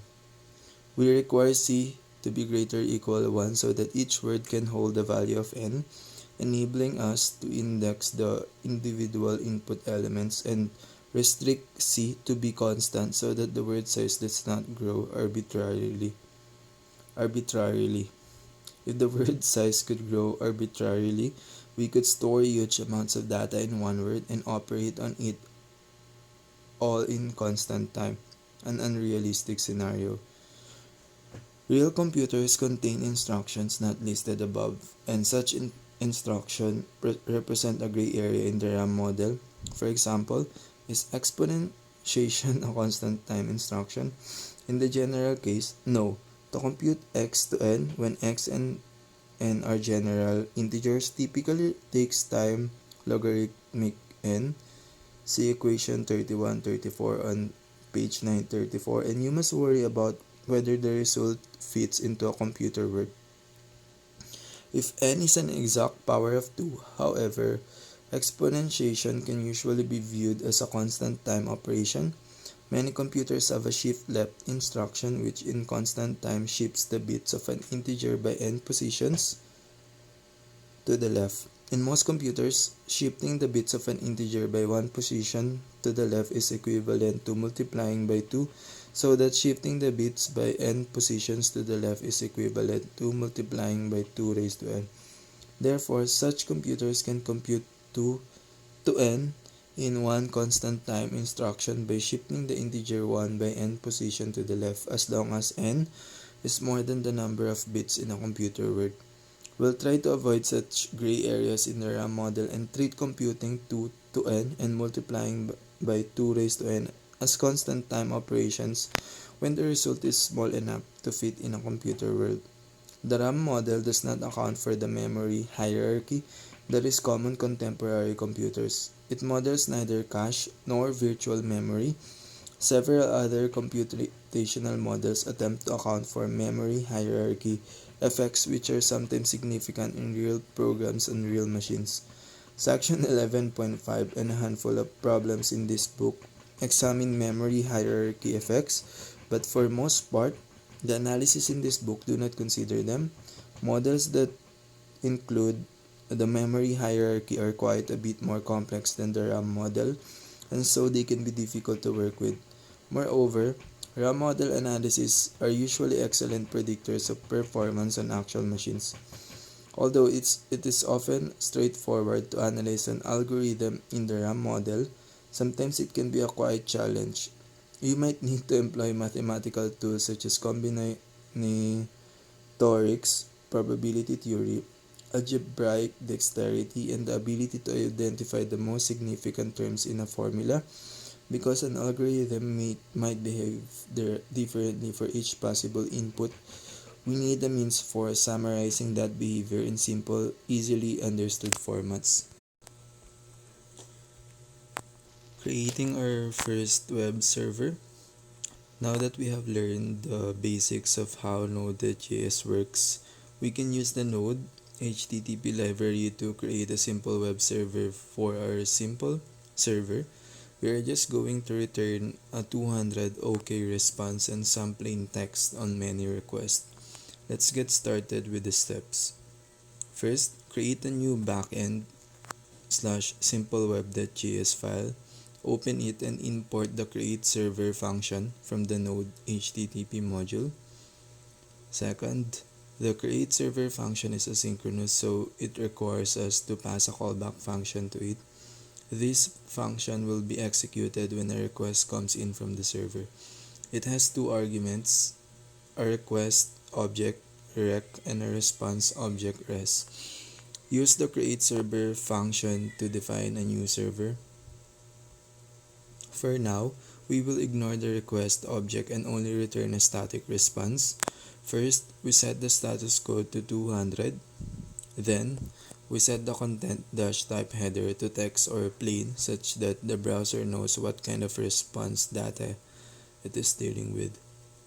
Lastly, we end the request by returning hello HTTP world string in the response. After defining the server, we need to make sure to listen on a certain host and port. This will define where the server will be available. For now, we use localhost on port 3000 to make sure our server is available via HTTP localhost 3000. Seventh, the server.listen function is also asynchronous and requires to pass a callback function, which will execute as soon as the server is up and running. We can simply log something here for now. Run the Node.js script as follows. Lastly, you will notice that we get our server listening on HTTP localhost 3000 log message, so we know the server was started successfully. This time, the terminal does not return control to us. The script keeps running. We can now open HTTP localhost 3000 in a browser. Now that we have set up a simple web server, we can extend it to serve a JSON file instead of simply returning plain text. Extending the web server to serve our JSON file, we can now try combining our knowledge of Node.fs module with the HTTP server to create a server that serves the previously created users.json file. Let's get started with the steps. First, copy the backend /simpleweb.js file to a new backend /webfiles.js file. Second, at the beginning of the file, add an import of read file sync. Third, change the content-type header to application/json. Fourth, replace the string in res.end parentheses with JSON string from our file. In this case, we do not need to parse the JSON as res.end parentheses expects a string anyway. Fifth, if it's still running, stop the previous server script via ctrl+c.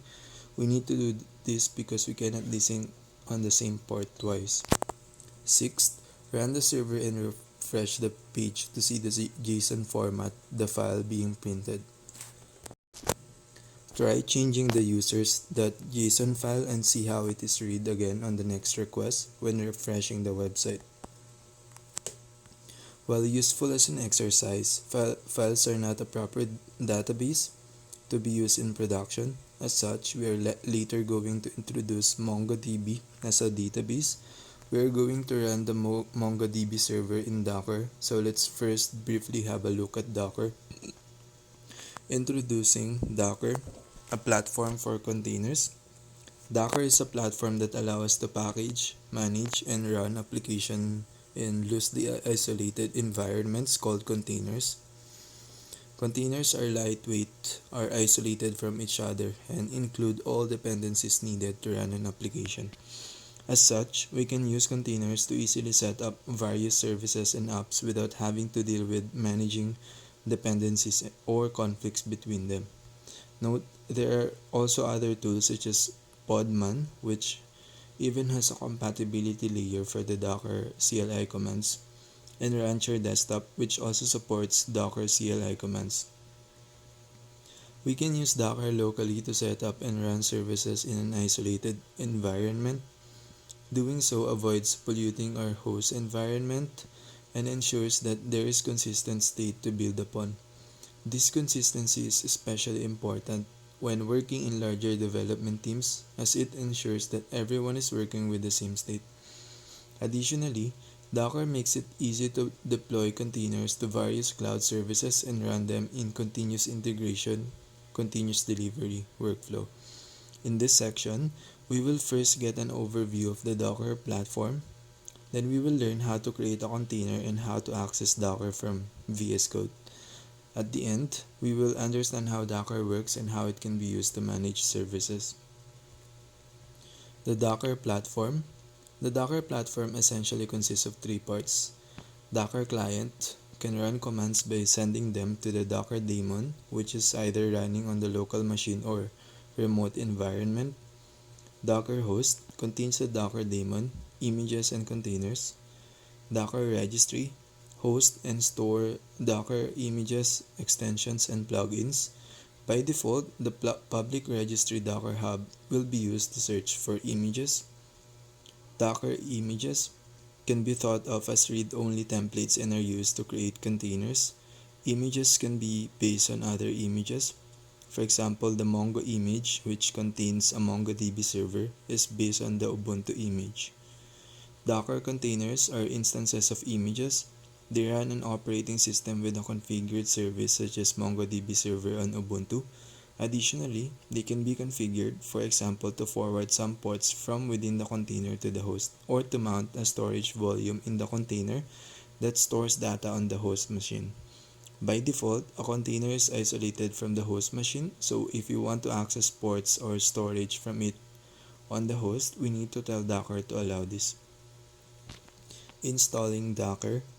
The easiest way to set up Docker platform for local development is using Docker Desktop. It can be downloaded from the official Docker website https://product/docker-desktop. Follow the instructions to install it and start the Docker engine. After installation, you should have a Docker command available in your terminal. Run the following command to verify if it's working properly. Docker-v. This command should output the Docker version like in the following example. After starting Docker, we can move on to creating a container. Creating a container. Docker client can instantiate a container from an image via docker run command. Let's now create an Ubuntu container and run a shell /bin/bash init. Docker run -i-t ubuntu 24.04/bin/bash. Note, the :24.04 string after the image name is called the tag, and it can be used to pin images to certain versions. In this book, we use two tags to pull specific version of images so that the steps are reproducible even when new versions are released. By default, if no tag is specified, Docker will attempt to use latest tag. Unusual will open. We can verify this shell is running in the container by executing the following command to see which operating system is running. uname -a. If you get version number that ends with -linuxkit, you have successfully run a command in the container because linuxkit is toolkit to create small Linux VMs. You can now type the following command to exit the shell in the container. The docker run command does the following. If you have never run a container based on the Ubuntu image before, Docker will start by pulling the image from the Docker registry. This is equivalent to executing docker pull Ubuntu. After the image is downloaded, Docker creates a new container, the equivalent to executing docker container create. Then, Docker configures a read-write file system for the container and creates a default network interface. Finally, Docker starts the container and executes the specified command. In our case, we specify the /bin/bash command. Because we passed the -i keeps stdin open and -t allocate a sudo tty options, Docker attached the container shell to our currently running terminal. allowing us to use the container as if we were directly accessing a terminal on our host machine. As we can see, Docker is very useful for creating self-contained environments for our apps and services to run in. Later in this book, we are going to learn how to package our own apps in Docker containers. For now, we are only going to use Docker to run services without having to install them on our host system. Accessing Docker via VS Code. You can also access Docker via the VS Code extension we installed in Chapter 1. Preparing for full stack development. To do so, click the Docker icon in the left sidebar of VS Code. The Docker sidebar will open, showing you a list of containers, images, registries, networks, volumes, contexts, and relevant resources. Here, you can see which containers are stopped and which ones are running. You can right-click on a container to start, stop, restart, or remove it. You can also view its logs to debug what is going on inside the container. Additionally, you can attach a shell to the container to get access to its operating system. Now that we know the essentials of Docker, we can create a container for our MongoDB database server. Introducing MongoDB, a document database. MongoDB, at the time of writing, is the most popular NoSQL database. Unlike structured query language database such as MySQL or PostgreSQL, NoSQL means that database specifically that does not use SQL to query the database.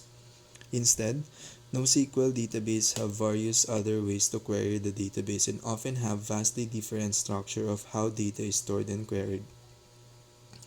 The following main types of NoSQL database exist: key value stores, for example, Valkey or Redis; column-oriented database, for example, Amazon Redshift; graph-based databases, for example, Neo4j; document-based databases, for example, MongoDB.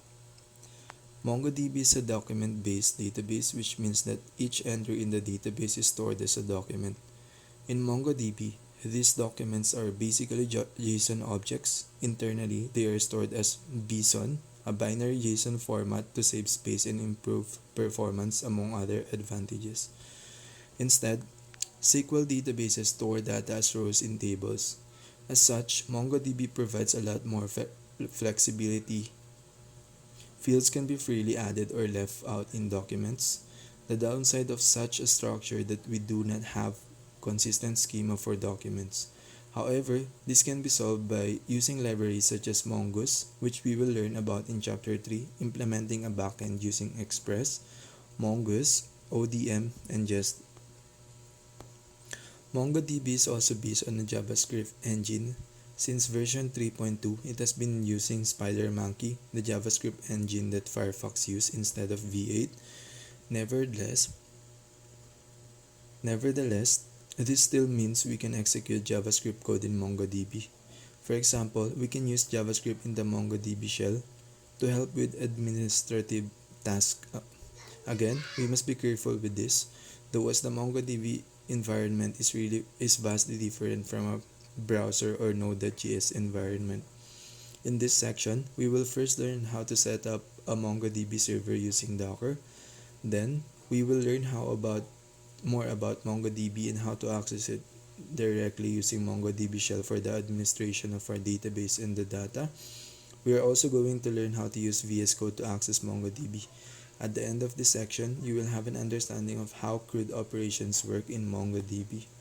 Note, CRUD is an acronym for create, read, update, and delete, which are the common operations that backend services usually provide. Setting up a MongoDB server.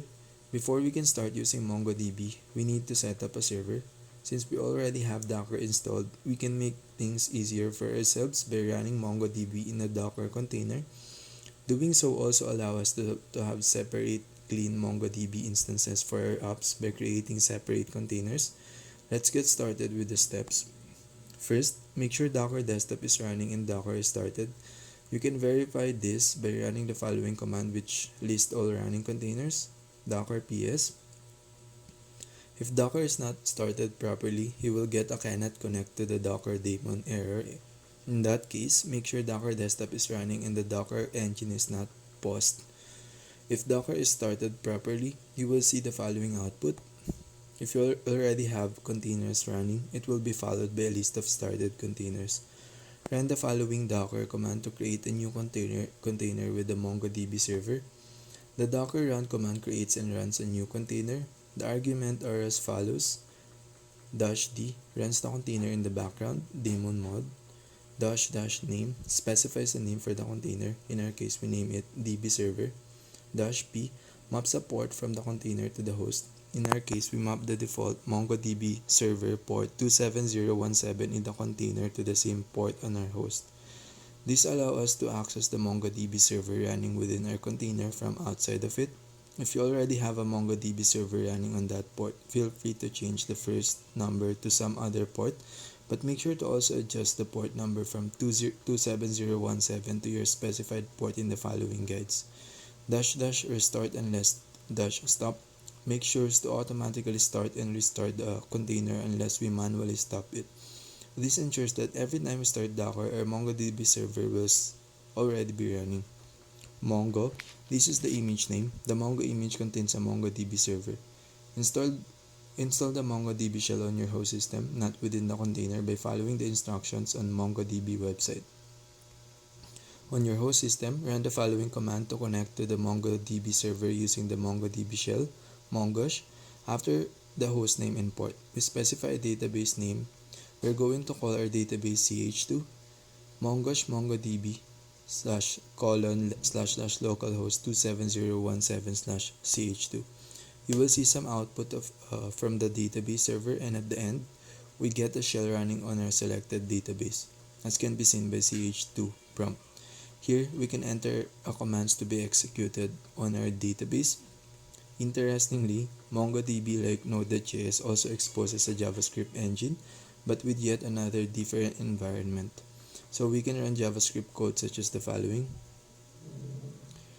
Now that we have a shell connected to our MongoDB database or server, we can start practicing running commands directly on the database. Running commands directly on the database. Before we get started creating a backend service that interfaces with MongoDB, let's spend some time getting familiar with MongoDB itself via the MongoDB shell. The MongoDB shell is very important for debugging and maintenance tasks on the database, so it's a good idea to get to know it well. Creating a collection and inserting and listing documents. Collections in MongoDB are the equivalent of tables in a relational database. They store documents which are like JSON objects. To make it easier to understand, a collection can be seen as very large JSON array containing JSON objects. Unlike simple arrays, collections support the creation of indices which speed up the lookup of certain fields in documents. In MongoDB, a collection is automatically created when we attempt to insert a document into it or create an index for it. Let's use the MongoDB shell to insert a document into our database in the users collection. To insert a new user document into the users collection, run the following command in the MongoDB shells. db.users.insert1 parenthesis open parenthesis username :Dan, full name Daniel Bogle, age 26 close parenthesis. Commands that access the database are prefixed with db, then the collection name follows, and finally comes the operation, all separated by periods. Note, while insert1 allows us to insert a single document into collection, there's also an insert many method where we can pass an array of documents to add to the collection. We can now list all documents from the users collection by running the following command. db.users.find close and open parenthesis. Doing so will return an array with our previously inserted document. As we can see, MongoDB automatically created unique ID, object ID for our document. This ID consists of 12 bytes in hexadecimal format, so each byte is displayed as 2 characters. The bytes are defined as follows. The first 4 bytes are a timestamp representing the creation of the ID measured in seconds since the Unix epoch. The next 5 bytes are random value unique to the machine and currently running database process. The last 3 bytes are randomly initialized incrementing counter. Note, The way object ID identifiers are generated in MongoDB ensures that IDs are unique, avoiding ID collisions even when two IDs are generated at the same time from different instances without requiring a form of communication between the instances, which would slow down the creation of documents when scaling the database. Packaging client files. The client side of web applications is usually executed by a browser, and the application is delivered as an HTML file that, in return, tells the browser to request JavaScript files, CSS style sheets, and any other resources that are required. There can be many JavaScript and CSS files, which means that the browser has to make HTTP requests for many files. Those files tend to be verbose because they are formatted to be read and maintained by the development team, with white space and comments that are not required to run the application. Many projects use a bundler, which processes client-side assets to make them smaller and combine them into fewer files. The most popular bundler is Webpack, which can be used on its own or as a part of the standard developer tools for frameworks such as React and Angular.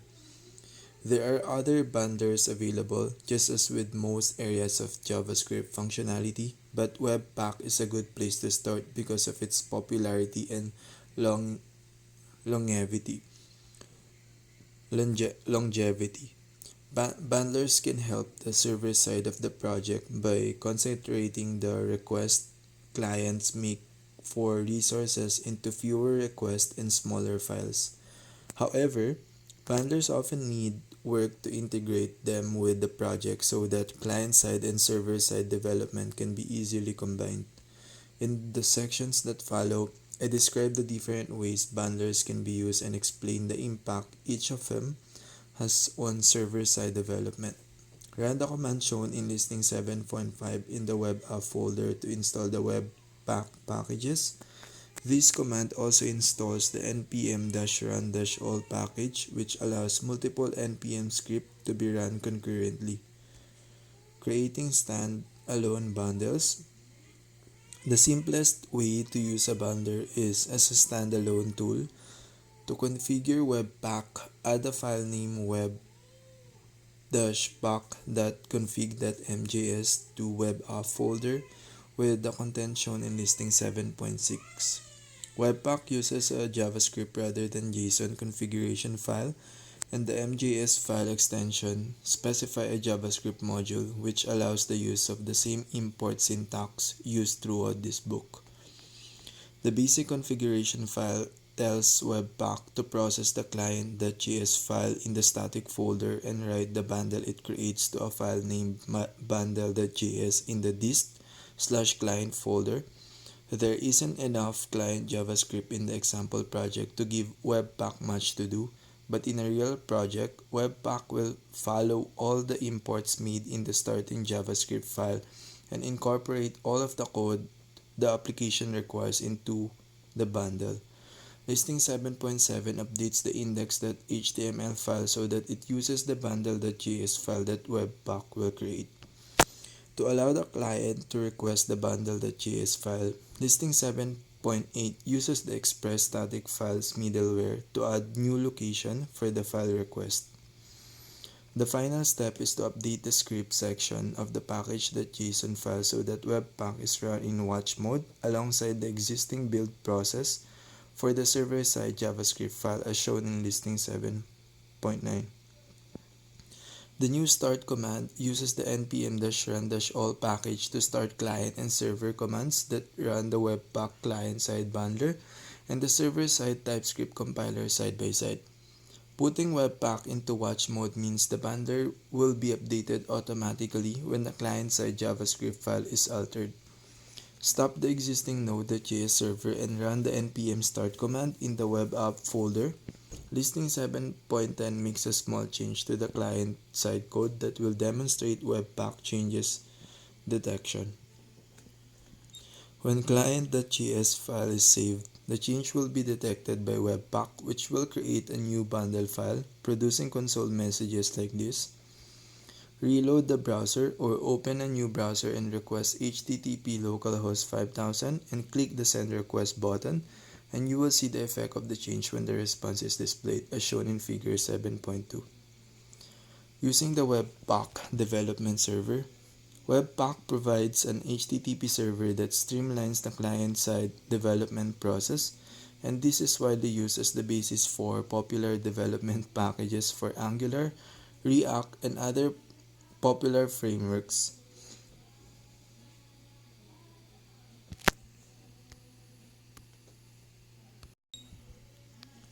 If the client-side part of your project relies on one of these frameworks, then you are likely to find yourself working with the Webpack development server. The Webpack development server can be used for client-side development alongside the conventional server-side functionality, albeit with some integration. Run the command shown in listing 7.11 in the Webpack folder to install the Webpack development HTTP server. npm install -save -dev webpack-dev-server at 4.15.1. The Webpack development server has a lot of configuration options which are described in detail at https webpack.js, but the default settings are well chosen and suit most projects. Listing 7.12 adds a section to the Webpack configuration file for the development server. The dev server configuration section contains the settings for HTTP server. The Webpack server listens for HTTP requests on the port specified by the port setting and responds using the files in the directories specified by the static setting. The key difference is that the bundle JavaScript sent to the browser contains additional code that opens a persistent HTTP connection back to the development server and waits for a signal. When Webpack detects that one of the files is watching has changed, it builds a new bundle and sends the browser the signal that it has been waiting for, which loads the changed content dynamically. This is known as live reloading. Tip: there is more sophisticated option available known as hot module replacement that will attempt to update individual JavaScript modules without affecting the rest of the code or forcing the browser to reload. See https webpack.js for details. Listing 7.13 changes the script used to the Webpack development HTTP server instead of watch mode. The addition of the no-clear argument to the tsc-watch command stops the output from the Webpack development server from being lost when the server-side code is compiled. Stop the node processes from the previous section and run npm start in the Webpack folder so that the new configuration takes effect. You can see the effect of the Webpack development server by using the browser to request HTTP localhost 5100, note the new port number, and using your code editor to make a change to the index.html file as shown in listing 7.14. This file isn't part of the bundle, but Webpack watches files in the static locations in its configuration file and will trigger an update if they change. When you save the file, the browser will automatically reload and the new text on the button will be displayed as shown in figure 7.3. Introducing a server just to serve the client-side code causes problem because the Webpack server has no means to respond to HTTP requests made by the client JavaScript code it bundles. You can see the problem by clicking on the send message button. The request will fail and the detail of the response generated by the Webpack server is displayed as shown in figure 7.4. In the sections that follow, I describe 3 different ways this problem can be solved. Not all approaches work in every project because client-side frameworks don't always allow the underlying Webpack configuration to be changed, or they introduce specific requirements for how requests are processed. But all frameworks can be used with at least one of these approaches, and it's worth experimenting to find one that works and that suits your development style. Using a different request URL, the simplest approach is to change the URL to which client-side JavaScript code sends requests as shown in listing 7.15. This is a useful approach when you cannot make changes to the Webpack configuration file, typically because it is hidden deep inside the framework-specific build tool. This approach is simple and effective, but it does require changes to the server-side part of the application. Browsers allow JavaScript code to make HTTP requests only within the same origin, which means URLs that have the same scheme, host, and port as the URL used to load the JavaScript code. The change in listing 7.15 means that the HTTP request is to a URL that is outside of the allowed origin, and so the browser blocks the request. The solution to this problem is to use cross-origin resource sharing CORS, in which the browser sends an additional request to the target HTTP server to determine whether it's willing to accept HTTP requests from the origin of the JavaScript code. Save the changes in listing 7.15, open the browser's F12 developer tools, and click Send Message button in the browser window. Ignore the message displayed in the main browser window and use the Network tab of the F12 tools to see the request the browser has made. You will see a request that uses the HTTP options method, which is known as pre-flight request, as shown in figure 7.5, and which allows the backend server to indicate whether it will accept the request. The response from the backend server did not include the access-control-allow origin header, which would have indicated that cross-origin requests are allowed, and so the browser blocks the post request. CORS is described in detail at https://developer.mozilla.org, and you can use the Node.js API described in Chapter 5 to set the headers required to allow client requests. A simpler approach is to use one of the many JavaScript packages available to manage CORS. Run the command shown in listing 7.16 in the web app folder to install a CORS package for Express and a package that describes the API it provides for the TypeScript compiler. npm install CORS at 2.8.5, npm install --save-dep at types/CORS at 2.8.16. The CORS package contains an Express middleware package that is applied with the use method. The full set of CORS configuration options can be found at https://github.com. Listing 7.17 uses the origin configuration setting to specify that requests are allowed from HTTP localhost 5100, which will allow requests from JavaScript code loaded from the Webpack development server. Dismiss the error message displayed in the browser window. You can click the cross icon or reload the browser and click the Send Message button again.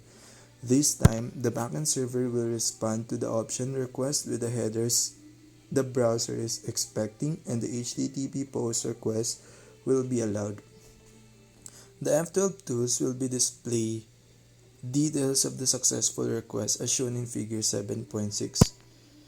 For forwarding requests from Webpack to the backend server, a more sophisticated solution is to configure the Webpack development server so that it forwards requests to the backend server. The request forwarding isn't apparent to the browser, which means that all requests are sent to the same origin and CORS isn't required. Listing 7.18 updates the Webpack configuration file to add support for forwarding requests. The proxy setting is used to specify one or more paths and the URLs to which they should be forwarded. Listing 7.19 updates the client-side JavaScript code so that requests are sent relative to the JavaScript file's origin. Webpack doesn't pick up changes to its configuration file automatically. Use Ctrl+C to stop the existing process and then run npm start command in the web app folder to start Webpack and the backend server again. Use a browser to request HTTP localhost 5100, the URL for the Webpack server, and then click Send Message button. The Webpack server will receive the request and act as a proxy to get a response from the backend server, producing the response shown in figure 7.7. Tip: behind the scenes, the Webpack HTTP server uses Express, and the core development server functionality is available in the Webpack-dev-middleware package, which can be used as middleware in any project that uses Express. I have not demonstrated this feature because it requires additional packages and extensive configuration changes to recreate features like live reloading, which are already set up when using the standard Webpack development server package. C. Webpack.js for details of using Webpack as Express middleware. Forwarding requests from the backend server to Webpack. The third approach is to switch the servers around so that the backend server forwards requests to the Webpack server. This has the advantage of making the development environment more consistent with production and ensures that the headers set by the backend server are applied. Run the command shown in listing 7.20 in the web app folder to install a proxy package for Express and a description of the API it provides for the TypeScript compiler. npm install http-proxy at 1.18.1. The changes enable the proxy, including support for dealing with WebSocket requests, which are used for the live reload feature, and which must also be forwarded to the Webpack development server.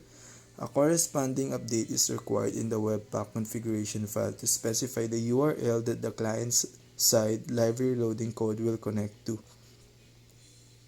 Use Ctrl+C to stop the existing build process and run npm start in the web app folder so that changes take effect. Use a browser to request HTTP localhost 5000 as shown in figure 7.8 to have the backend server receive the request and still benefit from the features of the Webpack development server.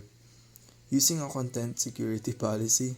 CORS is an example of set request headers that were introduced to address malicious behavior by providing the browser with information about how application is expected to work. There are additional headers that the backend server can set to provide the browser with insight into how the application works and what behaviors are expected. The most important header is content-security-policy, which backend server used to describe the application's content security policy. The CSP tells the browser what behaviors to expect from the client-side application so that the browser can block suspicious activity. The use of content security policy is intended to prevent cross-site scripting, XSS attacks. There are many variations of XSS attacks, but they all involve injecting malicious content or code into the content displayed by the browser to perform tasks not intended by the application developers, typically something that deceives the user or steals sensitive data. One common cause of XSS attacks arises when application accepts input from one user that is subsequently incorporated into the content presented to other users. If an application accepts user reviews that are displayed alongside products, for example, an attacker could craft a review that browser will interpret as HTML or JavaScript content when the product page is displayed. The best place to start with demonstration of the problem, which requires some changes to the example application. The first change is to add an input element to the HTML document displayed by the browser, which will allow user to enter data that will be displayed by the browser as shown in listing 7.23. Listing 7.24 updates the client-side JavaScript code so that it sends the contents of the input element added in listing 7.23 to the server. Listing 7.25 updates the handlers that receive data from the browser so that it pipes the data from the request to the response.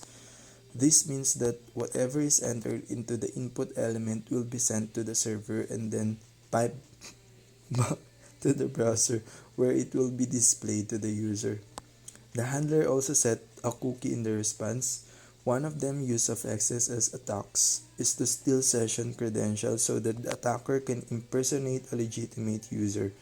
The cookie set by the code in listing 7.25 is a placeholder for data that will be stolen. See part 2 of this book for details on how to create and use real sessions. The changes from listing 7.23 to listing 7.25 deliberately create a situation where input provided by the user is used without any form of validation. This sort of problem is easy to spot in a simple example, but can be much more difficult to identify in a real project, especially one where features are added over time. This is such a common problem that XSS is one of the top 10 application security risks identified by the Open Worldwide Application Security Project, OWASP, and has been for some years. Injecting malicious content. To complete the preparations, add a file named badserver.mjs to the web app folder with the content shown in listening 7.26. This is a bad server which will serve content and receive requests on behalf of malicious code. For the sake of simplicity, this file contains JavaScript code so that it can be executed without needing the TypeScript compiler. The code is expressed for brevity rather than readability and uses the express features for serving static content and the router to receive post requests. Open a new command prompt, navigate to the web app folder, and run the command shown in listening 7.27 to start the server. Node badserver.mjs. Having prepared the example application and the bad server, the process of subverting the application requires entering carefully crafted strings intended to get the browser to load content or execute JavaScript that isn't part of the application. Note, the section shows simple and related exploits that take advantage of a defect that I have knowingly created, which will helps me describe useful features but doesn't cover the full spectrum of XSS issues.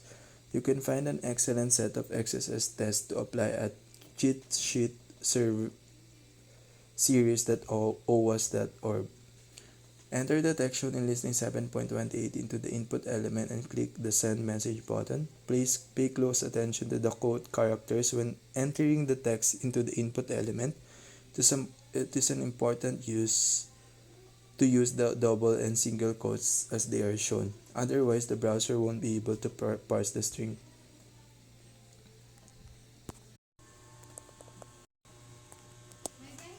Improving the load time using server-side rendering. After implementing the authentication using JWTs, let's focus on optimizing the performance of our blog app. We are going to start by benchmarking the current load time of our application and learn about various metrics to consider. Then we are going to learn how to render React components and fetch data on the server. At the end of this chapter, we are going to briefly cover advanced server-side rendering concepts.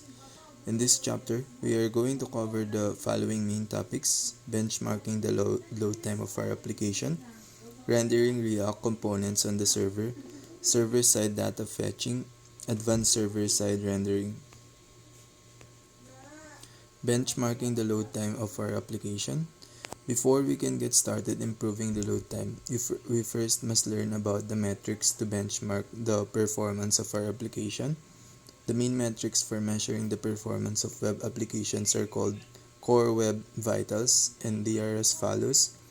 First, Contentful Paint, FCP. This measures the loading performance of an app by reporting the time until the first image or text block is rendered on the page. A good target would be to get this true metric below 1.8 seconds. Largest Contentful Paint, largest contentful paint, LCP. This measures the loading performance of an app by reporting the time until the largest image or text block is visible within the viewport. A good target would be to get this metric below 2.5 seconds. Total blocking time, TBT. This measures the interactivity of an app by reporting the time between the FCP and the user being able to interact with the page. A good target would be to get this metric below 200 milliseconds. Cumulative Layout Shift, CLS. This measures the visual stability of an app by reporting unexpected movement on the page during loading, such as link first being loaded on the top of the page, but then getting pushed further down to the bottom when other elements load. While this metric does not directly measure the actual performance of the app, it is still an important metric to consider as it can lead to annoying the users when they attempt to click on something but the layout shifts. All these metrics can be measured by using the open source Lighthouse tool, which is also available from the Google Chrome DevTools under the Lighthouse panel. Let's get started benchmarking our app now. Copy the ch6 folder to a new ch7 folder as follows. Open the ch7 folder in VS Code. Open a terminal and run the front end with the following command: npm rundev Make sure the DB server container is running in the Docker. Open a new terminal and run the backend with the following command: cd backend npm run dev. Go to http localhost 5173 in Google Chrome and open the inspector. Right click and then press inspect. In the Lighthouse tab, leave all the options as their default settings and click on the Analyze Page Load button. Lighthouse will start analyzing the website and give report with metrics such as first contentful paint, largest contentful paint, total blocking time, and cumulative layout shift. As we can see, our app already performs quite well in terms of TBT and CLS, but performs particularly badly in terms of FCP and LCP. See the following screenshot for reference. There are two reasons why the paint takes so long. Firstly, we're running the server in dev mode, which generally makes everything slower.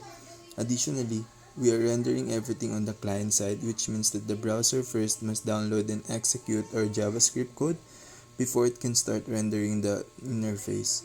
Let's statistically build our front end and benchmark again now. Install the server tool globally with the following command, which is a tool that runs a simple web server: npm install -gserve. Build the front end with this command, execute in the root of our project, npm run build. Statistically serve our app by running the following command: serve dist /. Open http localhost 3000 in Google Chrome and run the Lighthouse again. You may have to clear the old reports or click the list in the top left and select new report to analyze again. You should see the results of the new benchmark on the statistically served front end, which is closer to how it would be served in production. You can see an example of the results in the following screenshot. Now, the results are pretty good. However, it could be improved further. Additionally, Core Web Vitals do not take into account the cascading request to get author usernames.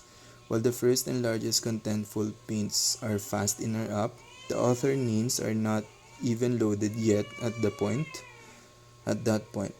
In addition to the Lighthouse report, we can also take a look at the network tab to further debug the performance of our app as follows. First, in DevTools, go to the network tab again. Go to the network tab, refresh the page while the tab is open. You will see a waterfall diagram and the measured time to make requests as shown in the following screenshot. But the times are extremely low, all below 10 milliseconds. This is because our backend is running locally, so there is no network delay. This is not realistic scenario. In production, we would have latency on every request that we make. So we would first have to wait for the blog post to be pulled, then fetch the names of authors for each author separately. We can use the DevTools to simulate a slower network connection. Let's do that now. At the top of the network tab, click on the no throttling drop-down. Note, Lighthouse has a form of throttling built in, which is like the network throttling we are using here, but not the same. While the network throttling in DevTools is a fixed delay added to all requests, the throttling in Lighthouse attempts to simulate a more realistic scenario by adjusting the throttling based on the data observed in the initial unthrottled load. Refresh the page. You will now see the app slowly loading the main layout, then list of all posts, and finally resolving the author IDs to usernames. The issue in our app is that requests are cascading. First, the HTML document loads, which then loads the JavaScript file for our app. This JavaScript file is then executed and starts rendering the layout and fetching the list of posts. After the posts are loaded, multiple requests are made in parallel to resolve the author names. As each request takes a bit over 2 seconds on our simulated slow network, we end up with a load time of over 8 seconds. Now that we have learned how to benchmark a web application and found a performance bottleneck in our app, the cascading request, let's learn how to improve the performance. Rendering React components on the server. In the previous section, we identified cascading requests as the problem for our bad performance on slow connections. Possible solutions to this problem are as follows. Bundled request.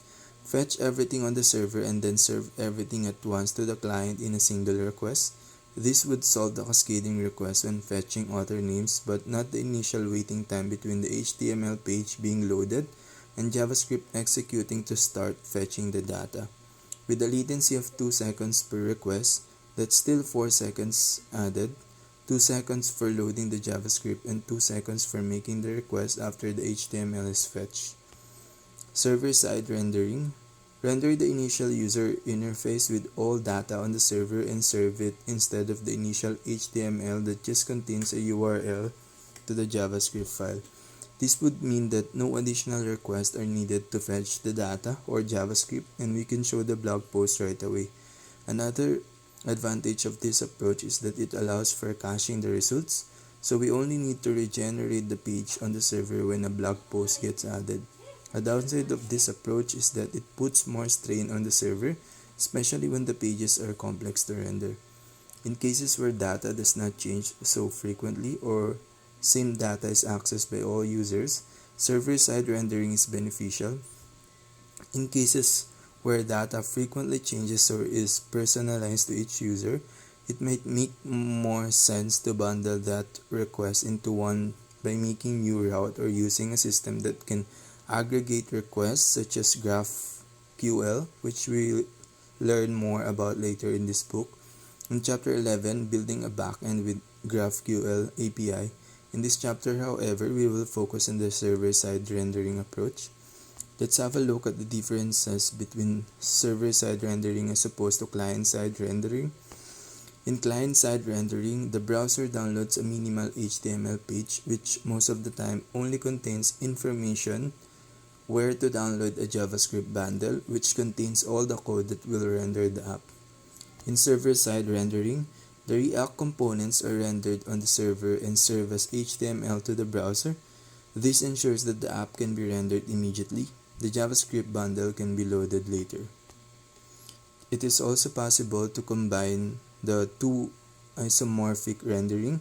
This involves rendering the initial page on the server side and then continuing to render changes on the client side.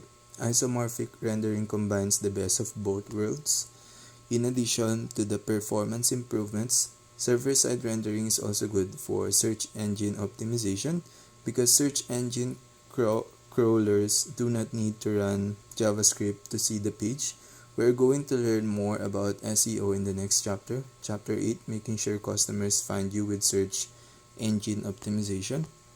Now that we have learned about server-side rendering, let's get started implementing it in our front end as follows. Setting up the server, defining the server-side entry point, defining the client-side entry point, updating index.html and package.json, making React Router work with server-side rendering. Let's start by setting up the server.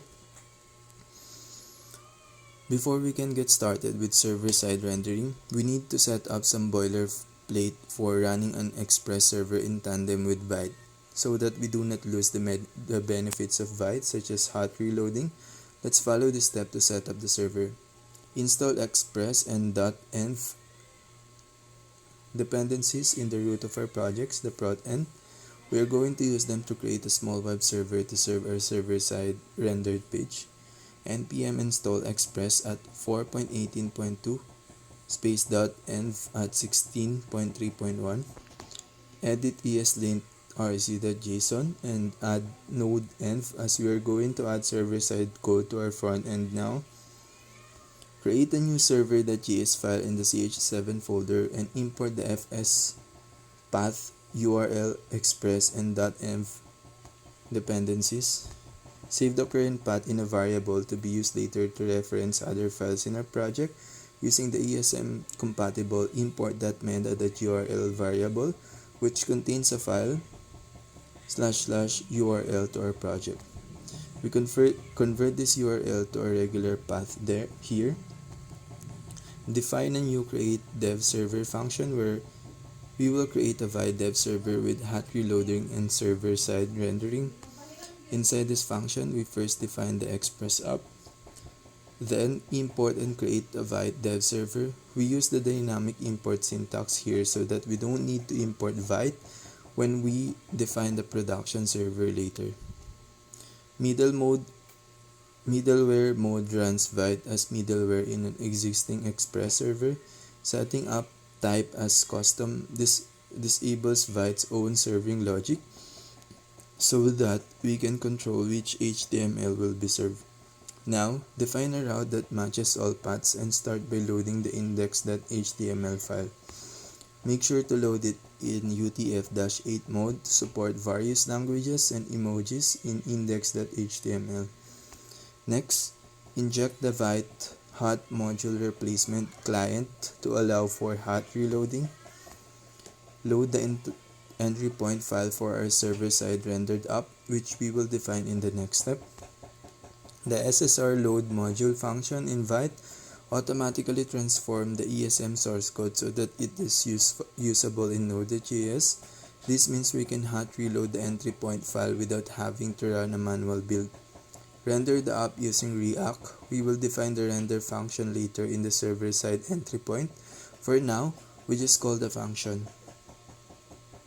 Insert the rendered HTML form from our app into the HTML template by matching a placeholder string, which we will define later in index.html file. Return a 200 OK response with the final HTML contents. To wrap up the server creation, catch all errors and let Vite fix the stock trace, mapping source files in the stock trace back to the actual source code. Then, return the created Express app. Lastly, execute the create dev server function and make app design on a defined port. Let's not forget to define the port environment variable in the .env file. Edit the .env file and add the port environment variable as follows. Now that we have successfully created the Express server with Vite integration, we continue by implementing the server-side entry. Defining server-side entry point. The server-side entry point will use React DOM server to render our React components on the server. We need to distinguish this entry point from the client-side entry point because not everything React can do is supported on the server side. Especially some hooks such as effect hooks will not run on that server side. Also, we will have to handle the router differently on the server side, but more on that later. Now, let's get started defining the server-side entry point. First, create a new src/entry-server.jsx file and import React DOM server and the app component.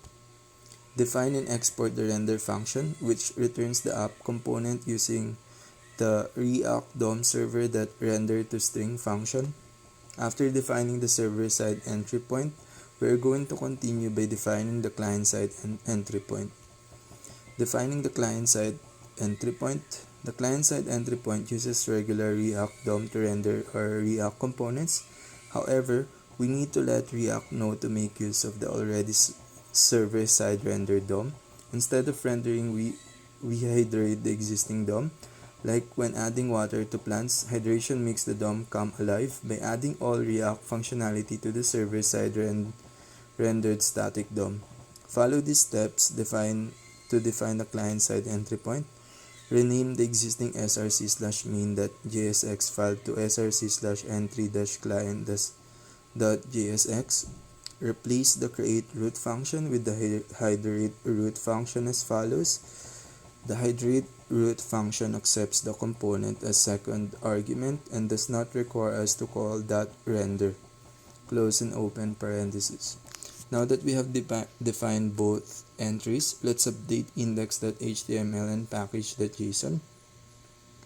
Updating index.html and package.json.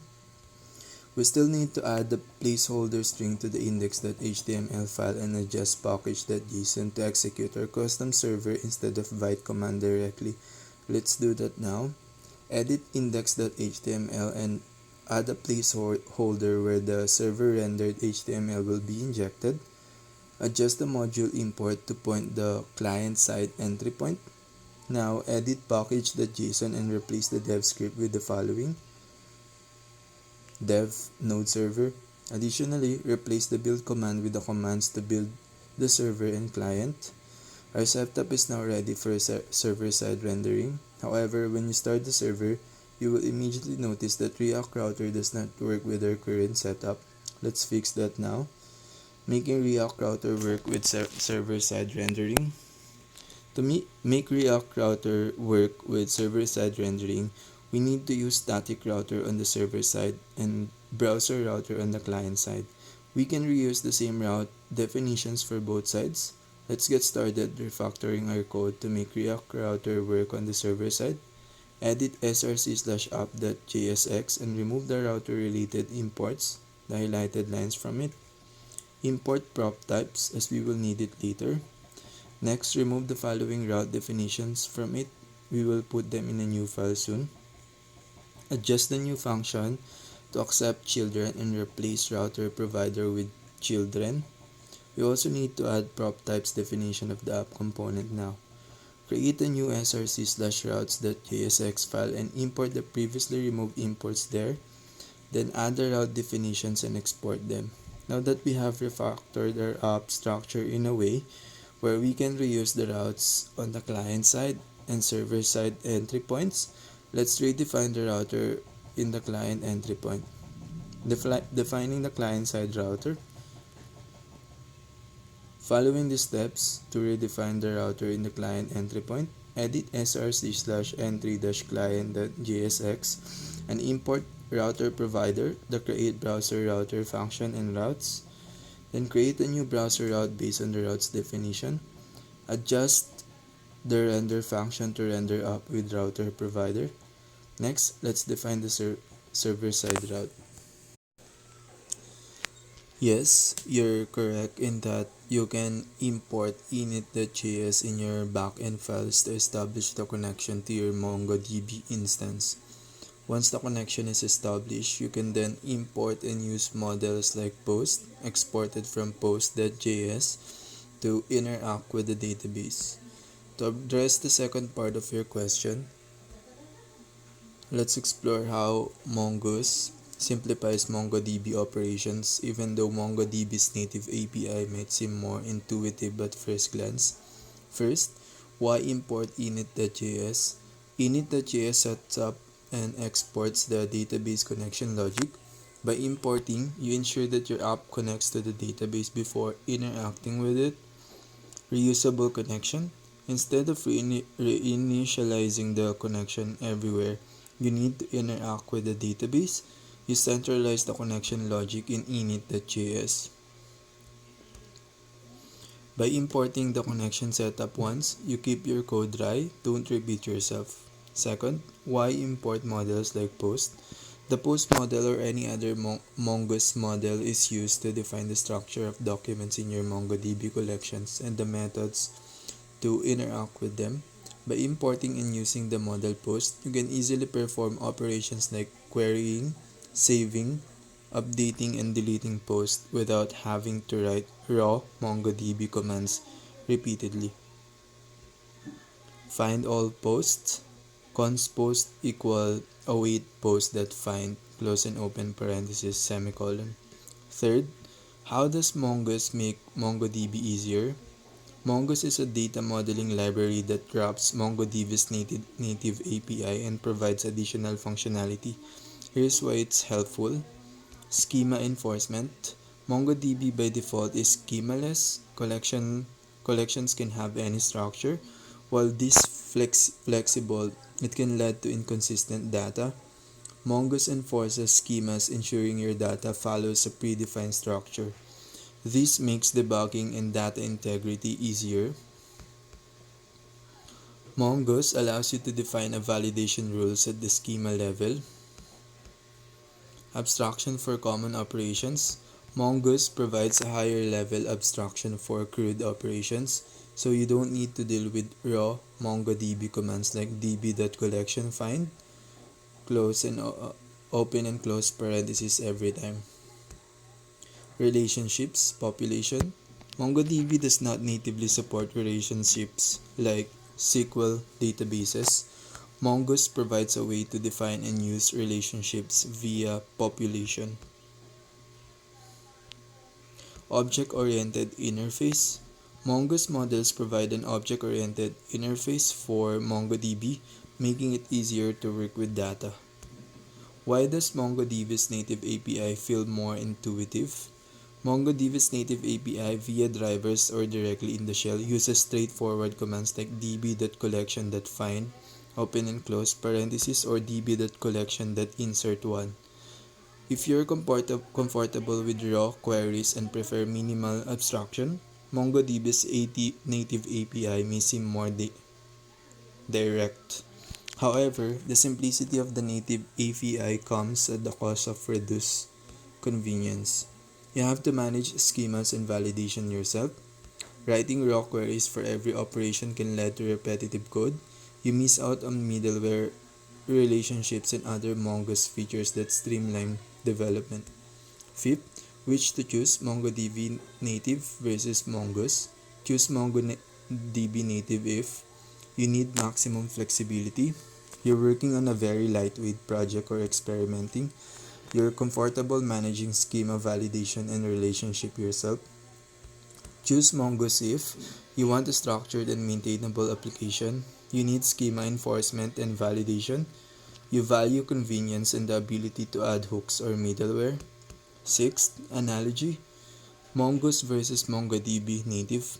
Think of MongoDB native as driving a manual car. You control everything, but it requires more effort. Mongoose is like driving an automatic car. It handles the details for you, letting you focus on the bigger picture. In a complex multi-layered application like MERN, Mongoose helps keep your code cleaner and reduces the chance of errors. For simpler use cases, sticking to MongoDB's native API might suffice. Summary: import init.js to centralize database connection logic. Use Mongoose models like POST to encapsulate database interactions. Mongoose makes MongoDB easier by adding schemas, validation, middleware, and relationships. MongoDB native API is more direct but less convenient for complex applications. By choosing the right tool for your needs and layering your backend logically, you'll create a robust, maintainable application. Separating files such as src/routes/post.js and app.js is a common practice in web development to improve code organization and maintainability and scalability. Here's why this separation is especially useful in the context of using middleware in Express. Reasons for separation: code modularity and separation of concerns. App.js, the entry point for your application. It sets up global middleware, defines server configuration, and registers route handlers. Routes/post.js contains only the routes and their related middleware specific to posts. This keeps the app logic isolated from route definitions. Why? This keeps app.js focused on the core server setup and configuration. Individual route files like post.js handle their own route definitions, reducing clutter in the main file. Reusability: you can reuse route handlers or middleware across different applications. For example, post routes can be used in another Express app without duplicating logic. Easier middleware management: middleware defined in app.js applies globally, like bodyparser.json, open and close parentheses, but route-specific middleware can be scoped to specific routes or groups of routes. Example, logging middleware for just the post routes. Scalability: as your application grows, having everything in app.js becomes unwieldy. Separating routes into their own files makes it easier to add new features or manage existing ones. Testing and debugging: with separate route files, testing individual routes or features is simpler. Bugs are easier to isolate when logic is modular. Why do middleware features depend on the structure? Middleware in Express works in a layered fashion. Global middleware. Middleware defines in app.js applies to all routes unless specific otherwise. With this modular structure, global middleware is applied in app.js. Route-specific middleware is applied in the respective route file. Summary of the flow. App.js sets up global middleware and connects modular route files. Defines routes and applies any route-specific middleware. Keeps app.js clean and modular. Middleware in route handlers can be global, app.use, for example, or scope to specific routes, like router.use. By following this structure, middleware is applied systematically and the app is easier to manage and scale. The concepts of REST HTTP methods like GET, POST, PATCH, DELETE, and the route layer folder in the SRC directory relate directly to the way the backend communicates with both the database and the front end in a structured and consistent manner. Here's how they interconnect. First, REST and HTTP methods. REST, representational state transfer, is an architectural style that standardizes how the backend communicates with clients like front-end or another service using HTTP methods. GET, retrieve data, like get a list of posts or a specific post. POST, create a new data, like create a new blog post. PATCH, update existing data partially, like update the title of a blog post. DELETE, remove data, like delete a blog post. Second, route layer in SRC. The route layer in your SRC folder is where RESTful endpoints are defined. This layer maps URLs like /API/post to specific backend controller functions. Specify which HTTP method like GET, POST, PATCH, DELETE should be used for each route. Example,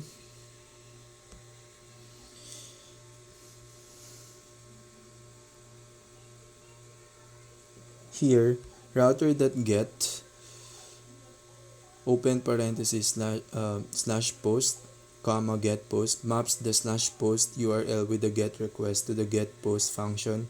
Router.post open parenthesis /post, comma create post maps the /post URL with the post request to the create post function.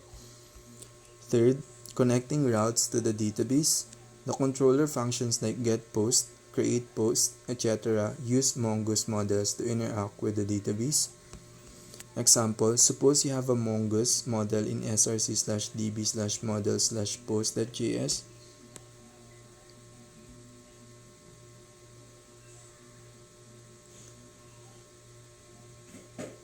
Cons post equal mongoose.model post, post schema module.exports equal post, and a controller in src/controller/post controller.js.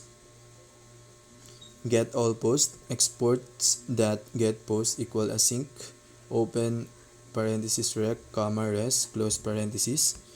Cons post equal await post.find rest.json argument post.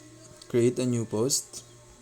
The controller functions use the Mongoose model post to perform database operations like post.find to get all posts, new post rec.body.save to save a new post. These operations are tied to the routes like /post to handle client requests consistently.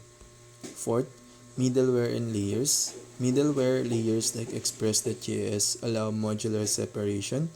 Routes layer handles incoming HTTP requests and forwards them to the controller. Controller layer executes logic, interacts with the database and returns responses. Database layer uses Mongoose to abstract MongoDB operations. For example, a request flow for creating a post might look like this. Client send a post request to /post with post data in the request body. Routes layer maps /post and the post method to the create post function in the controller. Controller layer validates the data and uses Mongoose to save it to the MongoDB post collection. Response: a success message and the created post are returned to the client. Fifth, advantages of this structure: separation of concerns. Routes, controllers, and database operations are modular and easy to maintain. REST consistency. Standardizing routes and methods simplifies front-end, back-end communication. Scalability. This structure can handle more features like authentication or additional models without becoming chaotic. Database abstraction. Using Mongoose in the controller hides low-level database operations. 6. Comparison with Angular and ASP.NET. In full stack Angular with ASP.NET, the route layer is analogous to API controllers in ASP.NET, where routes and HTTP methods are mapped to C methods. The Mongoose model is similar to EF Core models, where data interactions are abstracted. In both MERN and full stack Angular/ASP.NET, route acts as the entry points for front-end requests. Controllers or handlers contain the logic to process the request and interact with the database. The database layer, Mongoose or EF Core, handles the low-level data storage and retrieval. Key takeaways: the route layer in SRC defines RESTful endpoints to organize back-end functionality. HTTP methods like GET, POST, PATCH, DELETE are used to standardize CRUD, create, read, update, delete operations. Mongoose simplifies database interaction in controller functions. The structure aligns closely with the design patterns in other full-stack frameworks like Angular and ASP.NET Core. The architecture you describe for working with MongoDB in a MERN, MongoDB, Express, React, Node.js stack is designed to separate concerns and follow best practices. Let's break it down step by step and relate it to your question about the structure and why certain files are separated, along with an analogy to the Angular and ASP.NET full stack. First, why separate src/db/init.js and src/db/model/post.js? src/db/init.js. This file is responsible for setting up the connection to your MongoDB database. It initializes the database connection and ensures that the app can communicate with the database. Example functionality: importing Mongoose, defining the database URL, database_URL, and exporting a function init database that connects to the database. Purpose: centralizes the database connection logic, making it reusable and isolated from other parts of the application. This ensures a single source of truth for that database connectivity. src/db/model/post.js. This file defines the schema for the post model using Mongoose. A schema outlines the structure of the documents in a MongoDB collection, like defining a blueprint for the post documents. The post model created here is exported for use in other parts of the application. Purpose: encapsulates the data structure and rules for a specific collection, post, making it easier to manage and update as the application evolves. Second, how do init.js and post.js relate to the database? Database connection init.js. This connects your application to the database server, MongoDB, //localhost 2707/blog. It establishes the communication pipeline between the backend and the database. Model definition, post.js. Once connected, Mongoose uses the schema defined in post.js to interact with the post collection in MongoDB. The post model provides methods like .find, open and close parentheses, .save, open and close parentheses, and .update, open and close parentheses to interact with the collection using the structure you defined. Third, why do we import the post model? In your service layer or route handlers, importing the post model via export const post equal mongoose.model post, post schema allows the backend to perform CRUD, create, read, and update, delete operations on the post collection. Abstract the MongoDB interaction so you don't have to write raw database queries every time. Fourth, how does it relate to Angular and ASP.NET full stack routes? Your comparison to Angular and ASP.NET routes is insightful. Let's clarify. In Angular and ASP.NET full stack, you often create backend runs like get/API/post, post/API/post that act as a single point of communication for the front end. These routes abstract the backend logic so front-end component don't need to directly know about database schemas or operations. Centralized communication, allowing multiple front-end components to reuse the same API endpoint. In MERN, backend routes using Express play a similar role. However, instead of just connecting front-end to backend, they also interact with the post model to fetch or update data in the MongoDB database. This routing layer abstracts the database logic from the front end and ensures a clean separation of concern. Analogy: think of your post model as a database access service. The route acts as a middleman. Front end API route sends requests to the route API route to model. Post, the route uses the model to fetch or manipulate data in the database. Model, database, the model translates queries into operations MongoDB can understand. Fifth, visualization of data flow. Here's a simplified flowchart of how the layer interact. Front end, React, makes an HTTP request like get/API/post or post/API/post. Routes, Express, defines the API endpoints like API/post. Inside the route handler, the post model is used to interact with the database. Service layer, optional. Some applications introduce a service layer to encapsulate the business logic. Model, post, uses Mongoose to translate the business logic into database queries. Talks into database queries, talks directly to MongoDB to fetch or update data.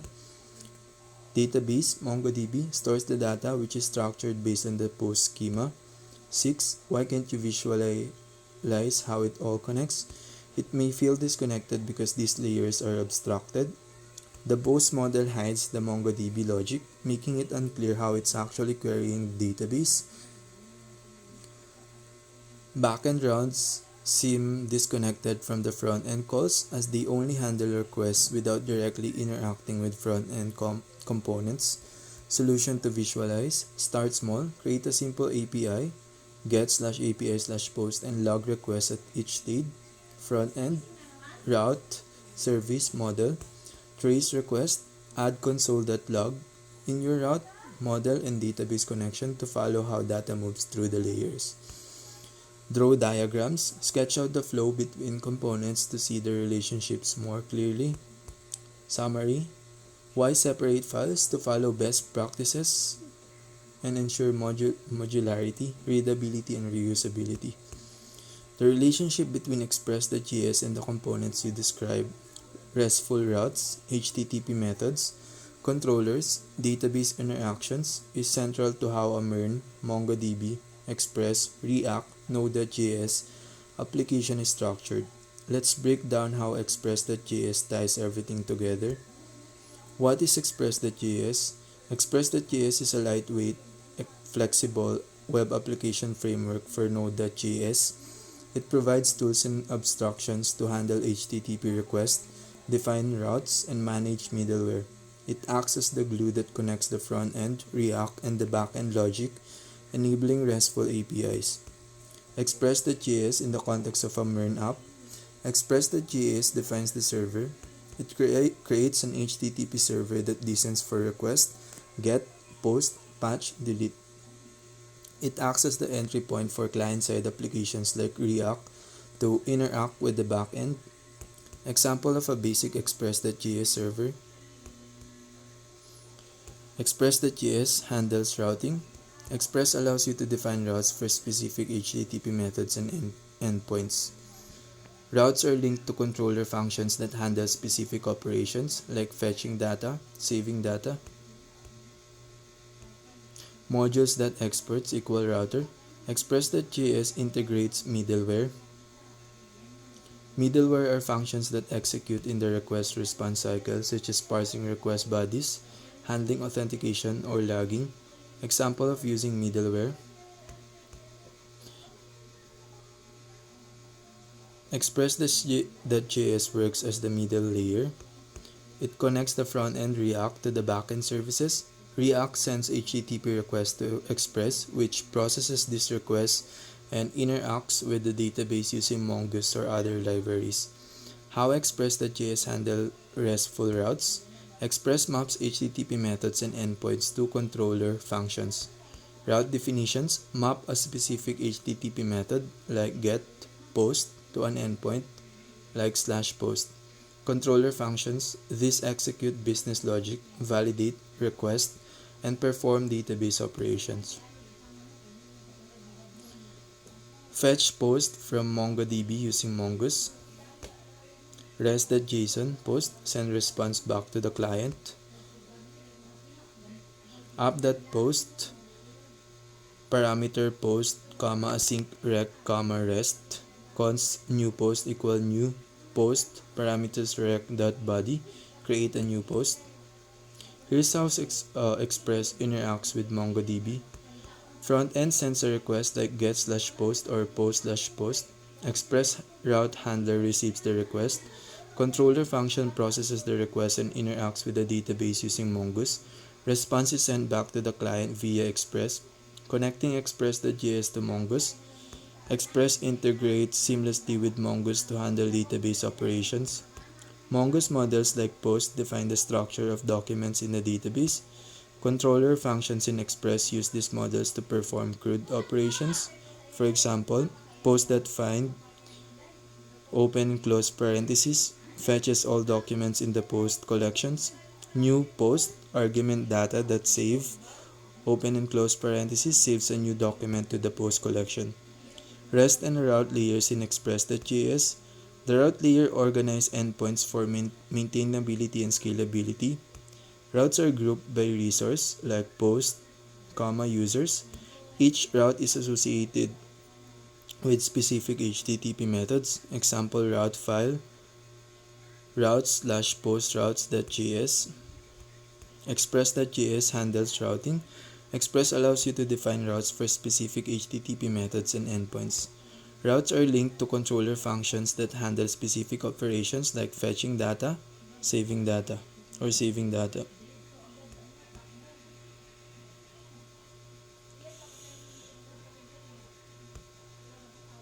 Express.js integrates middleware. Middleware are functions that execute in the request-response cycle, such as parsing request bodies, handling authentication, or logging. It connects the front-end React to the back-end services. React sends HTTP requests to Express, which processes this request and interacts with the database using Mongoose or other libraries. How Express.js handles RESTful routes. Express maps HTTP methods and endpoints to controller functions. Route definitions map a specific HTTP method like getPost to an endpoint like /post. Controller functions, these execute business logic, validate requests, and perform database operations. Here's how Express interacts with MongoDB. Front-end sends a request like get/post or post/post. Express route handler receives the request. Controller function processes the request and interacts with the database using Mongoose. Response is sent back to the client via Express. Connecting Express.js to Mongoose. Express integrates seamlessly with Mongoose to handle database operation.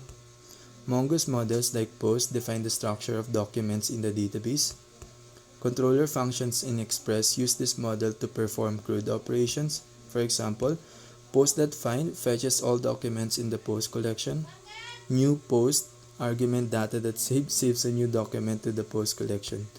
REST and route layers in Express.js. The route layer organizes endpoints for maintainability and scalability.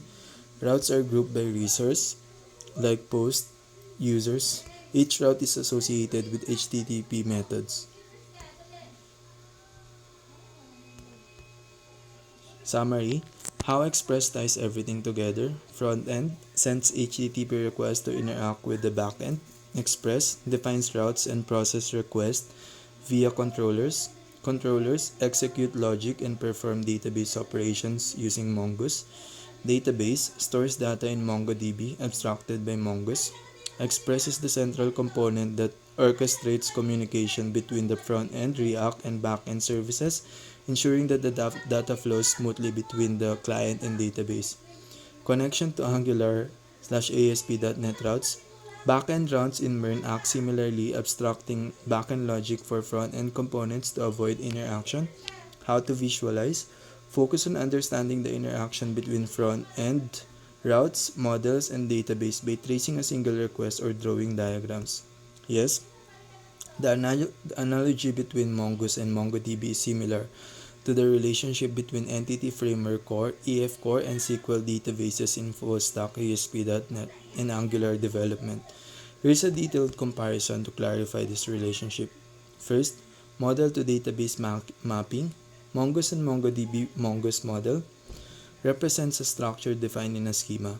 MongoDB collection stores documents that adhere to the model schema. Here, post corresponds to the post collection in MongoDB. EF Core and SQL. EF Core model uses C classes annotated with attributes or Fluent API to represent database tables and relationships. SQL database tables stores rows of data that align with the EF Core model. Here, post corresponds to the post table in SQL. Second, query abstraction. Mongoose abstracts MongoDB queries using JavaScript methods. Mongoose find, save, update, etc. wrap native Mongo queries like post.find generates db.post.find under the hood. EF Core abstracts SQL queries using linked language integrated query. Linked queries in C are translated into SQL commands. Example, context.post.where generates an SQL select query. Schema and validation Mongoose. Schema definition. Mongoose requires defining a schema to structure the data before it interacts with MongoDB. Validation. Mongoose provides built-in custom validation at the schema level. EF Core entity configuration. EF Core defines the schema using C, classes, attributes, or a Fluent API. Validation. Validation is usually implemented at the application layer, but EF Core enforces relationships like foreign keys and column constraints. Database operations. Mongoose handles database operations directly on the collection level. Example, a post model is tied directly to the post collection in MongoDB, which stores JSON-like documents. EF Core handles database operations directly on tables via an ORM, Object Relational Mapper. Example, a post entity is tied directly to the post table in SQL databases which store rows of relational data. Migration and schema evolution. Mongoose itself doesn't handle migrations. Developers typically rely on additional libraries or manual scripts to evolve the database schema.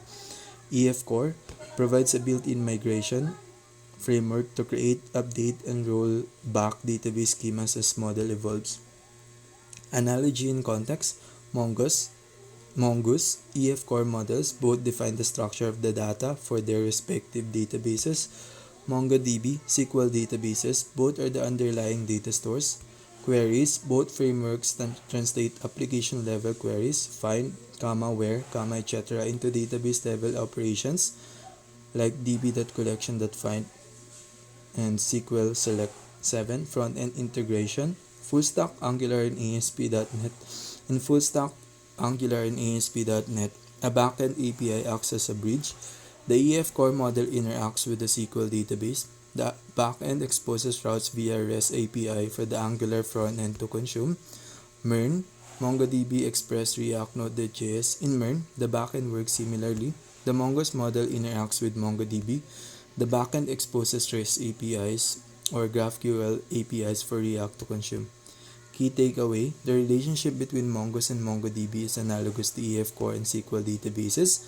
Both frameworks abstract the database interaction, simplify querying, enforce schema rules, and enable smoother integration between the backend and database layers. Mongoose uses the schema defined in a file like post.js to interact with the MongoDB collection by creating a model based on the schema. This model provides an interface for querying, creating, updating, and deleting documents in the corresponding MongoDB collection. Here's how it works in detail, along with relevant source code snippets from Mongoose. First, defining a schema in post.js. A schema defines the structure of the documents in a MongoDB collection. It specifies the field names, data types, and optional constraints or methods. Example, post.js. Create the model based on the schema. Export const post. Second, what happens when you use the model? When you use the post model, like post.find, Mongoose looks for a collection name post, pluralized version of the model name post, maps operations like find, save, etc. to MongoDB queries, validates documents against the schema, post schema, before sending them to the database. Third, how Mongoose implements this. Mongoose is an abstraction layer that wraps MongoDB's Node.js driver. Here's a simplified explanation of the steps. A. Schema compilation. Mongoose converts the schema into a format that MongoDB can understand. This process includes validating the data, adding default values, defining getter and setter methods for fields. The source code for schema compilation can be found in Mongoose GitHub repository, particularly in the lib/schema.js file. B. Model creation. The mongoose.model function creates a model by binding that schema to a specific MongoDB collection. This is where Mongoose maps your schema, post schema, to a collection post and provides an interface to work with it. C. Query execution. When you call post.find function, Mongoose translates it into a native MongoDB query. This code sends the query to the MongoDB database and returns the result. Fourth, key features enabled by the schema. Validation ensures that only valid documents are saved.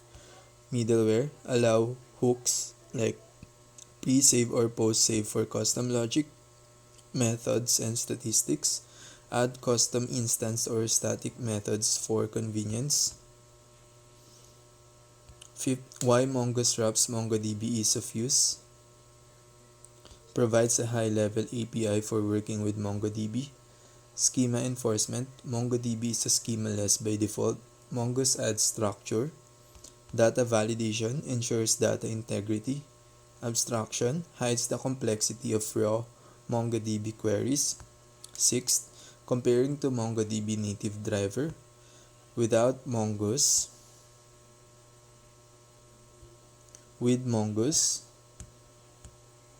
Mongoose simplifies the interaction with MongoDB while adding additional features like schema validation and hooks.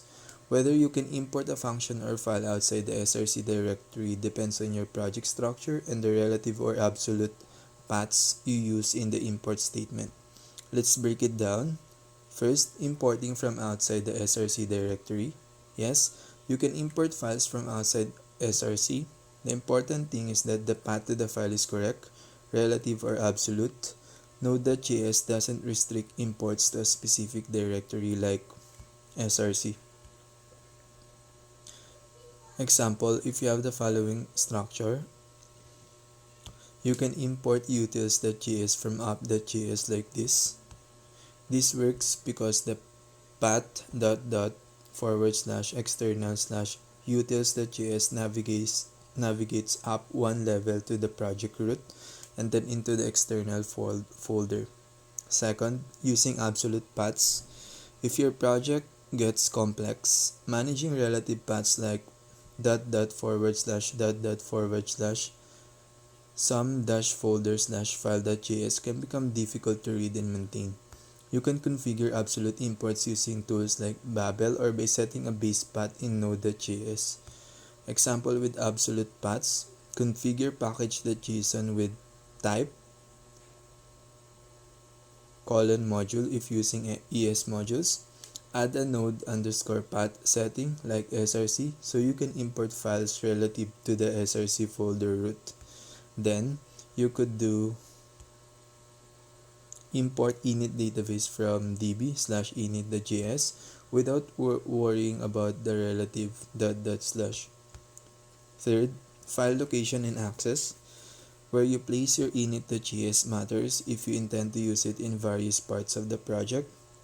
Inside src folder, easier for consistency as most files in a typical Marin project live inside src. Relative paths between components are shorter and more predictable. Outside src folder, you can still use it, but you need to ensure your imports reference it properly. This might require navigating up and out of src, which can clutter import paths. Let's say init.js is outside src.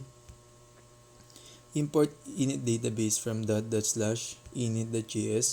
Fourth, common issues. File location mistake. If you move a file to a different location without importing imports, you'll get an error like cannot find module.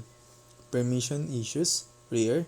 On some systems, Node.js may not have permission to access files outside a specific directory, depending on how it's deployed. Module resolution problems. Ensure your file extensions like .js match what Node.js expect when using ES modules. Fifth, do you need to stay inside src? No, it's not mandatory to stay inside src. You can place and import files from any directory as long as the path is correct. However, sticking to a consistent structure like keeping everything inside src can make your project easier to maintain. 6. Best practices. Centralized logic. Keep core logic like database connection configurations in a predictable place like a src/db or src/config directory. Use absolute paths. For large projects, configure absolute imports for cleaner code. Maintain readability. Avoid excessive navigation up or down. ../file.js. Instead, organize your files logically. By organizing your files well and understanding import paths, you'll avoid confusion regardless of whether init.js is inside or outside src.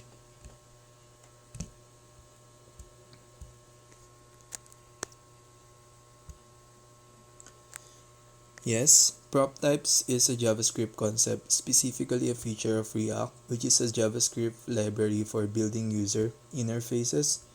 What is prop types? Prop types is a feature in React used to define the expected data types and structure of props passed to a React component. It helps catch bugs by providing runtime type checking for props, ensuring that component receive props of the expected type and shape. How prop types works? Defining prop types.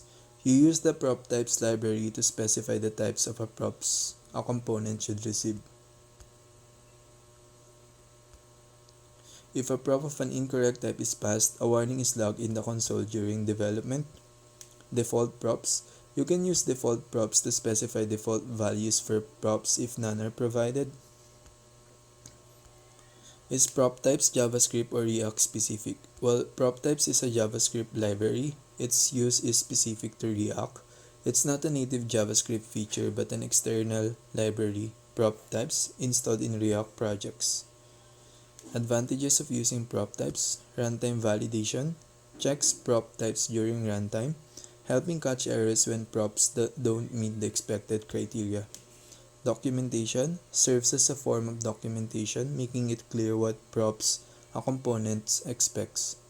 Development tool. Helps maintain consistent prop usage across components. Alternative to prop types. TypeScript. For static typing in React, TypeScript is a popular alternative. It provides compile time checking, whereas prop types checks at runtime. Conclusion. Prop types is not a part of JavaScript itself but a React-specific feature implemented via a JavaScript library. It's particularly useful for type checking props in development but is often replaced by TypeScript in modern React projects for static type checking. Your observation about the structural similarities between main.jsx, post.js, app.jsx, and app.js in a MERN stack is valid? Here's an explanation of how these files are conceptually related and how they play similar roles in their respective layers. First, main.jsx and app.jsx front-end. Main.jsx purpose: it is the entry point of the React application. It initializes the React app by rendering the root component app.jsx into the DOM. It acts like the connector between the React front end and the browser's DOM. App.jsx purpose: it serves as the central components of the React app. It defines the structure of the React front end, including the components to display their routes and their states. Often act as a router for different front end components like post, /home, etc. Second, post.js and app.js backend. Post.js purpose: responsible for defining the schema or the data structure in Mongoose for a specific collection in the MongoDB database. It defines how the data should look and be validated. Equivalent to a blueprint for data stored in database. App.js purpose: the main file of the Express backend application. It initializes the server, applies global middleware like body parser, CORS, and connects to MongoDB. It registers routes like post routes for handling requests to the /post endpoint. Act as the entry point for backend processing. How they are related. Entry points. Front end. Main.jsx is the entry point of the React app, initializing the UI. Backend. App.js is the entry point of the Express app, initializing the API and backend logic. Front end. App.jsx handles client-side routing to various React components like /post route showing the post page. Backend. App.js and routes files like routes/post.js handle server-side routing for API requests like get/post request to /post. Separation of concerns. In both the front end and back end, there is a clear separation of functionality. Front end. App.jsx manages UI and main.jsx connects the React app to the DOM. Backend. App.js initializes the server and post.js defines the schema for database operation. Integration.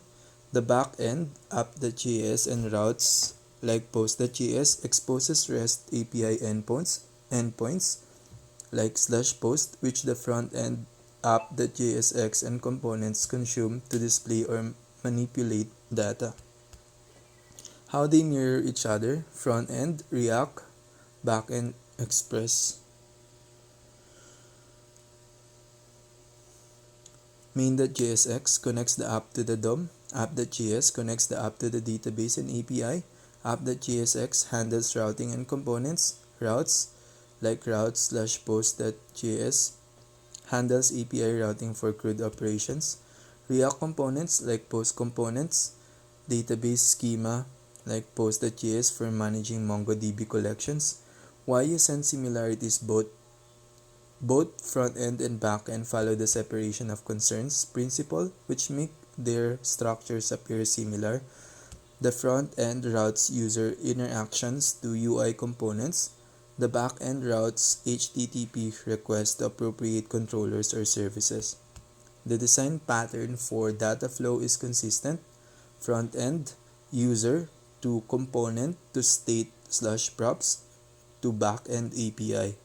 Back-end, API to middleware to controller to database. The MERN stack encourages a modular approach, ensuring that each layer, front-end, back-end, database, has a clear role and follow similar patterns. Conclusion. The structure and purpose of these files align because they serve as entry points and routing mechanisms for their respective layers. While the front end focuses on displaying data and user interaction, the back end focuses on processing data and serving requests, but their underlying principles are similar, which is why they feel related.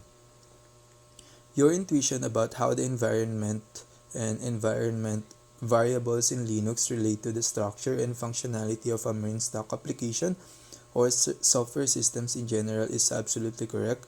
Here's why you sense this connection. First, environment variables in Linux. Environment variables in Linux or any operating system are global settings available to processes that run in a given environment, used to store configuration values such as paths, credentials, and settings that an application may need. For example, these variables are often used to avoid hard coding sensitive or environment specific details in code, making systems more flexible and secure. Environment variables in the MERN stock. In the MERN stock, environment variables like env files or system environment variables play a critical role in configuring the application. Backend apps like in-app.js often use libraries like .env to load environment variables. Example from your MERN stock: database underscore URL in this example can be sourced from a .env file or the system's environment variables, much like Linux. The backend adjusts its behavior dynamically depending on the environment, like development or production. How it relates: the backend environment acts like the Linux shell environment, controlling the app's configuration, database URL, ports, API keys. Like in Linux, the environment variables abstract configuration from the code itself. Third, middleware in Express, layers of abstraction. In Linux, environment variables decouple scripts or applications from their specific environments. This separations allows the same script to work in different contexts. Similarly, in a MERN app, middleware in Express like app.use, bodyparser.json decouples functionality into layers. This separation allows different parts of the app, routes, database, etc. to work independently but within a consistent environment. Why the backend feels like the Linux environment? Dynamic configuration, like in Linux, environment variables in the backend dynamically adjust how the application behaves. For example, in production, you might connect to a cloud MongoDB instance, whereas in development, you use a local instance. Encapsulation and modularity. Linux scripts access their environment variables to execute specific tasks. MERN stock application use a similar principle. Route/post.js encapsulate how the app handles/post request. Post.js encapsulate how the backend interacts with the post collection in MongoDB. Just like in Linux, each component has its role and interacts through a controlled interface like routes and models. Fifth, front-end and environment variables. Even the front-end React use environment variables to configure itself. The React app dynamically connects to different API endpoints depending on the environment, development versus production. How environment variables and middleware are related. In both Linux and Express middleware, environment variables define the system's behavior, like database to connect to. Middleware acts as a controlled environment where processes or requests are handled step by step, just like command in Linux. The connection to your observation, you sense the connection between Linux, Express, and MERN all rely on modularity, dynamic configuration, and abstraction, including separating configuration from the code via environment variables in both Linux and MERN, decoupling responsibilities into reusable components like Express middleware, Linux shell commands, managing flows dynamically in Linux, export var equal value and scripts use var. In MERN, process.env.var adjust backend or front-end behavior. Conclusion: the reason why you find MERN stock concepts related to Linux environment variables is that they both share the principle of abstraction and flexibility.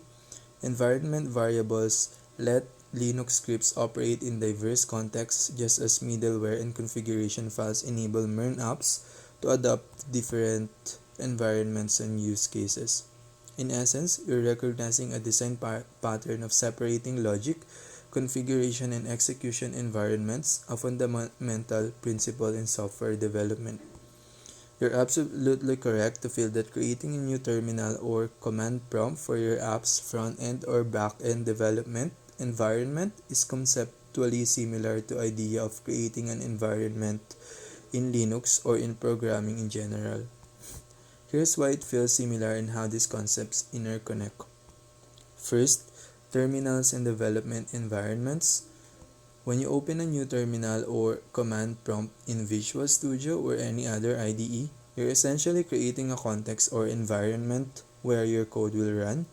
This context loads the necessary tools or dependencies like Node.js, NPM, or MongoDB, establishes paths, configurations, and environment variables for your application to function. For example, when you navigate to your backend folder and run npm start, the terminal uses the local environment like src/db/init.js for MongoDB connection. Configurations such as process.env or .env files to load variables. When you switch to your front-end folder and run npm start, the terminal sets up a different environment with tools like React's development server. Why it feels similar? In both cases, the terminal creates an isolated environment specific to the folder or app you're working on. Just as Linux Shell inherits environment variables and configuration, a terminal session for your project inherits configurations like path, dependencies, or variables specific to that folder. Second, environment concept in software development. The feeling of creating a new environment in the terminal parallels the general software design principle of isolating and managing environments. Examples include Linux environment. When you open a new shell or terminal, it inherits the global environment, path, home, etc. You can add or modify the environment variables locally, like export database_URL. Node.js or backend environment. When you start your backend, like npm start, you're essentially spinning up a server like Express within its own context, using configuration from process.env or .env for database connections, API keys, etc. Front-end development environment. When you start the React app, npm start, you're launching a development server specific to the front end. Pulling environment variables like React_app_API_URL to configure API connections dynamically. The similarity lies in the fact that each terminal session is a workspace where specific configurations, tools, and scripts are loaded for a specific purpose. Third, how terminals are like environments. A terminal is essentially an interface that allows you to interact with operating system configurations like environment variables in Linux, application-specific configuration like .env files in MERN apps, tools and dependencies like Node.js, NPM, React development server, etc. For instance, when you cd backend and run npm start, the terminal enters the backend environment. It uses package.json to load the required dependencies and starts your backend server. When you cd front-end and run npm start, the terminal enters the front-end environment. It uses a different package.json for the front-end and starts the React app. This separation makes it feel like you're spinning up separate environments for each layer of your app. Fourth, connection to Visual Studio Code. In Visual Studio Code, each terminal instance is tied to a specific working directory like src/backend or src/frontend, a specific context with its own dependencies and configurations. For example, if you run npm install in backend, it modifies the backend/node/modules without affecting the front end. This mirrors how you might have a different environment variables in separate Linux shells. Why it feels similar? Just as Linux shells load environment variables, Visual Studio Code terminals load the context of the directory you're working in. You're essentially applying code in a specific environment, whether it's the backend or front end. Fifth, isolation and portability. The separation of terminal sessions for front end and back end reflects isolation. Just like Linux isolate processes and environments, you isolate the front end and back end workspaces. Portability. The use of tools like .env, environment variables, and specific directories ensures that each part of the app can function independently but cohesively. This isolation enables the backend to connect to MongoDB, handle REST API requests, and manage data independently. The front end to communicate with the backend without worrying about how the backend connects to the database. Parallels with Linux. Here's where it feels like Linux environment management. Terminals create context. Opening a terminal session is akin to starting a shell session in Linux, where you can load specific variables, run scripts, or configure processes.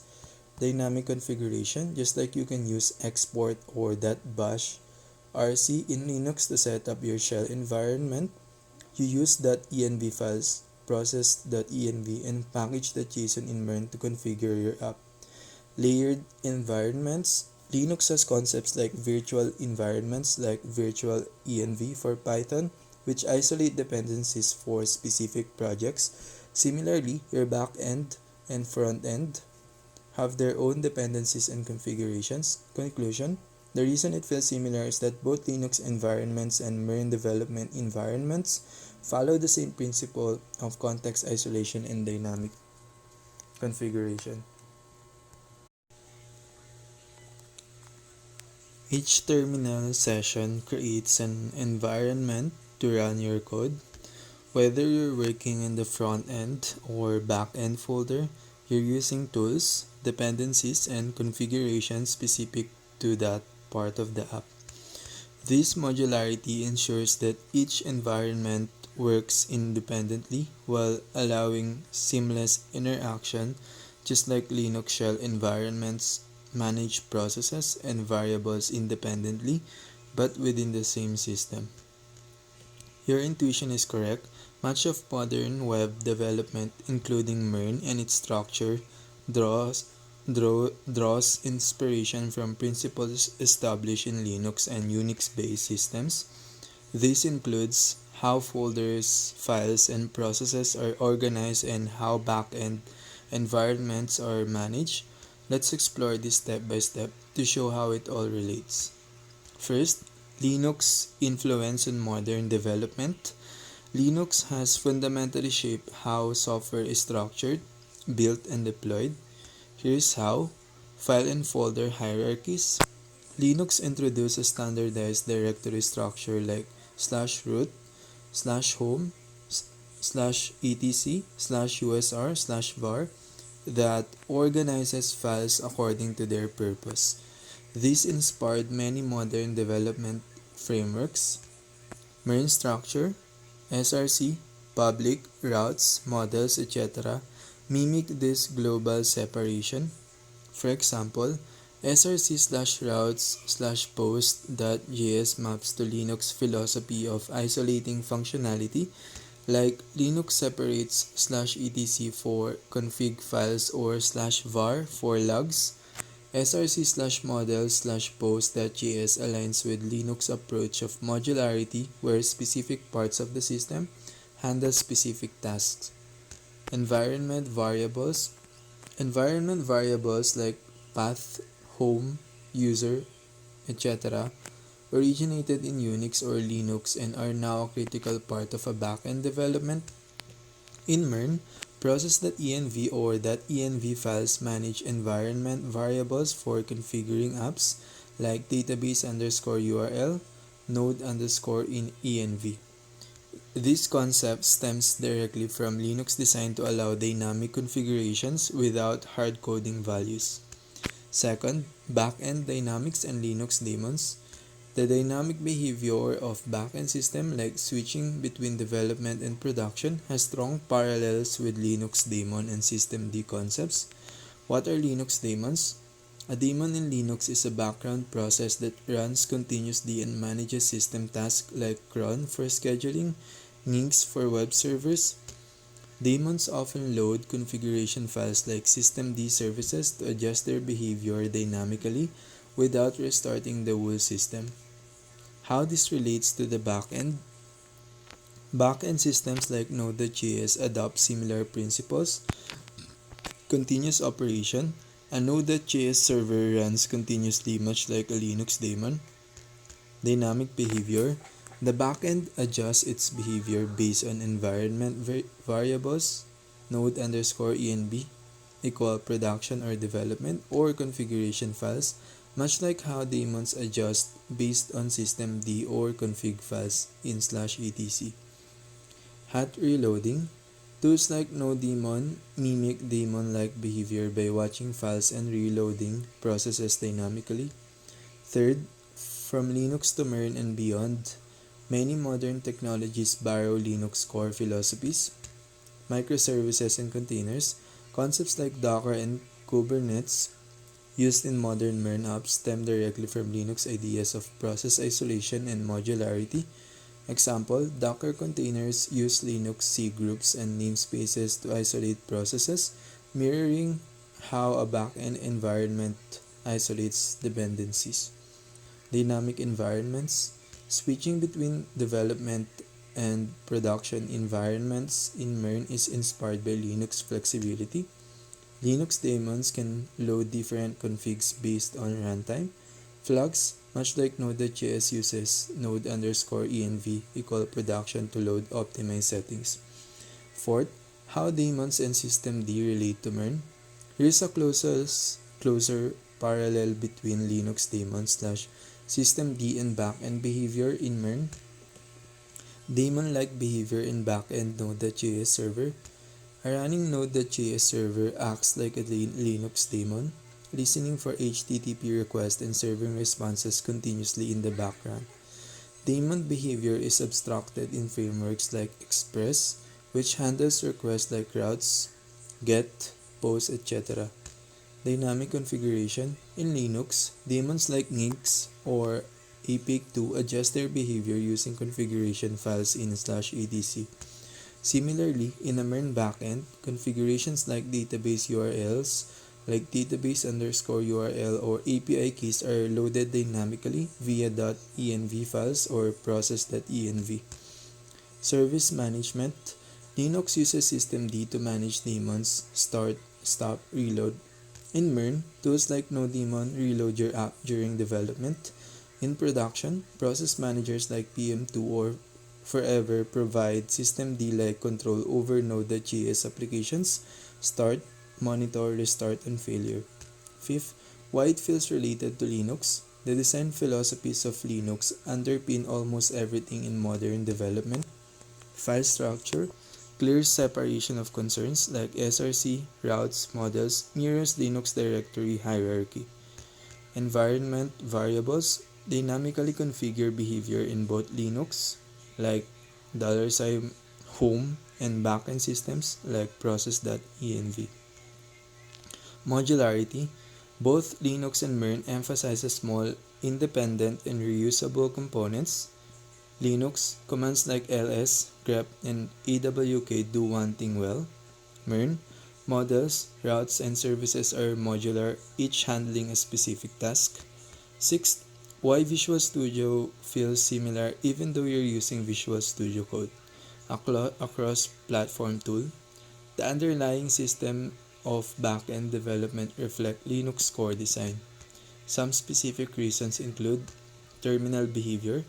Every terminal session in Visual Studio Code mimics a Linux shell where you load tools and dependencies for your project. Running npm start in one terminal is similar to starting a daemon process in Linux. Cross-platform consistency. Tools like Node.js, NPM, and MongoDB often emulate Linux-like environments even on Windows or Mac OS. giving developers consistent behavior across platforms. Backend processes mirror Linux daemons.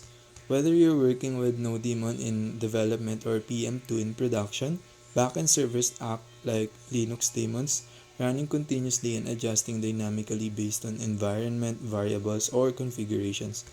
Conclusion: the structure and behavior of MERN stack development draw heavy inspiration from Linux principles. File and directory structure borrowed directly from Linux logical organization.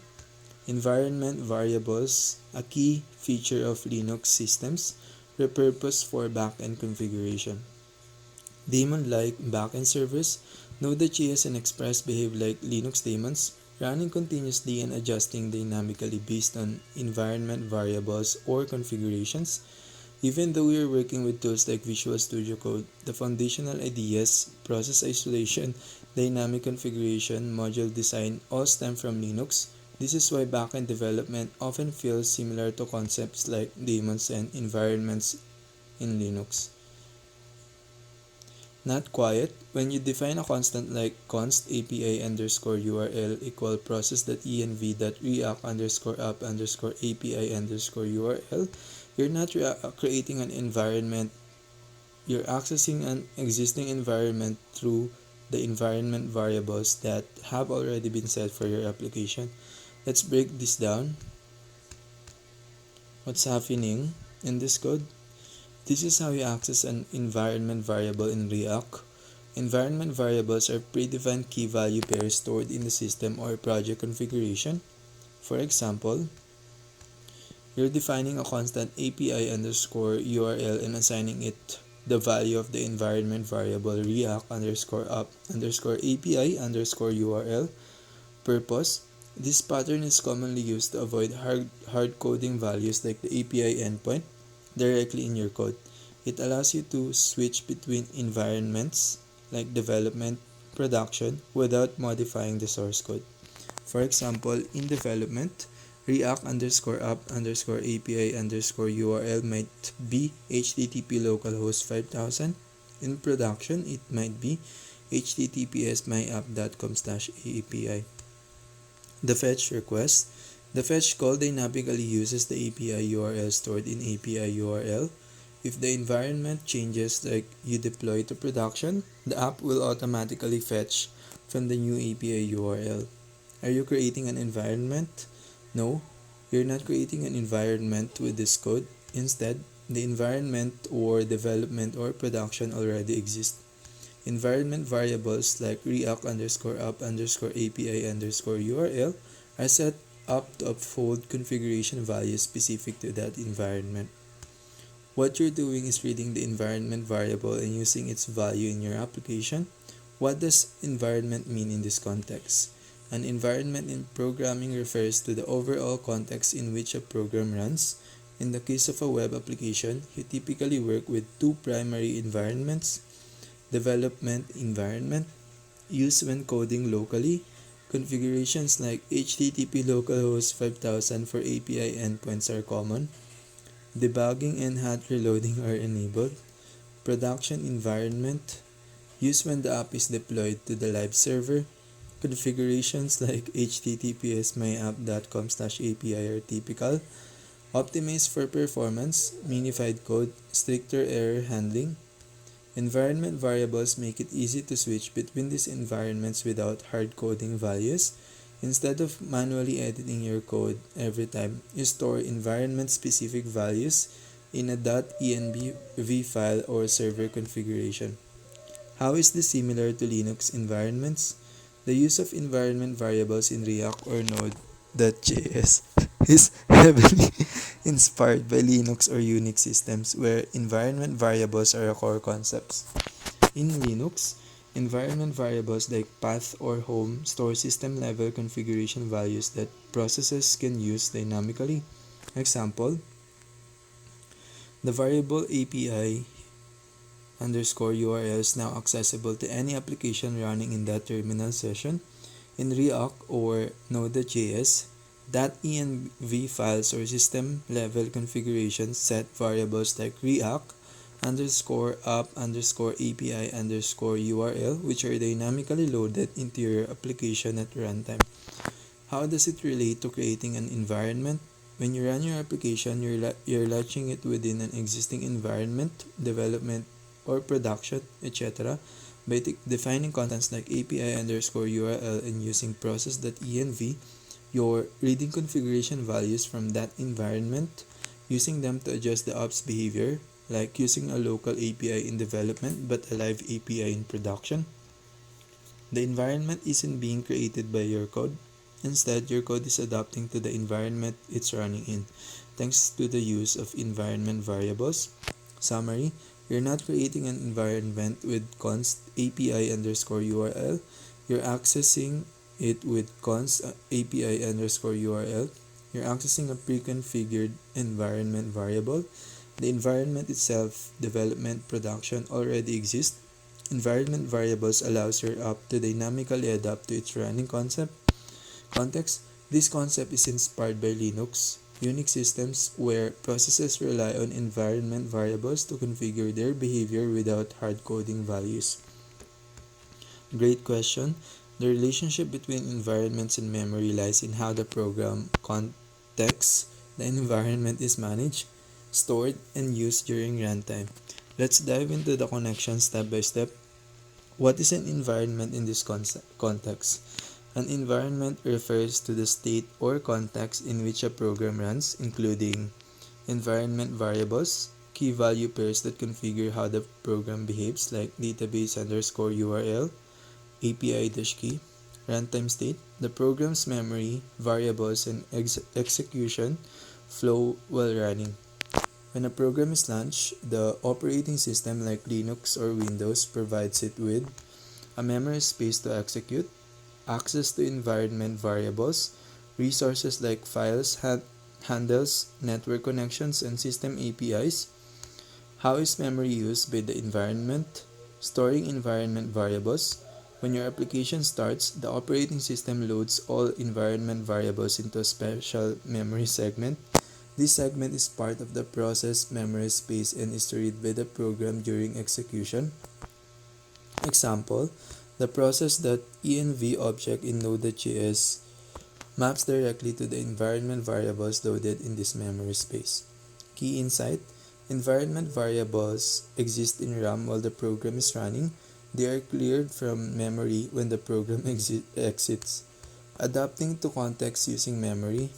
The running environment, like development, production, determines what configuration the program loads into memory. For example, in development, your app may load debug tools into memory, larger memory footprint. In production, it avoids debug tools and focuses on optimized code like smaller footprint, more efficient memory usage. How does this work in practice? Let's consider an example of a Node.js application connecting to a database. Scenario: connecting to MongoDB environment variable.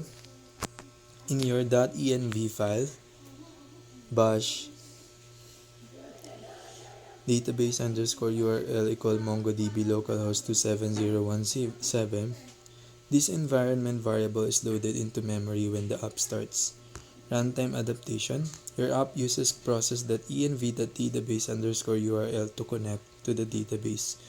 During runtime, it reads database underscore URL from memory, adapts the database connection logic like development DB versus production DB. Impact on memory.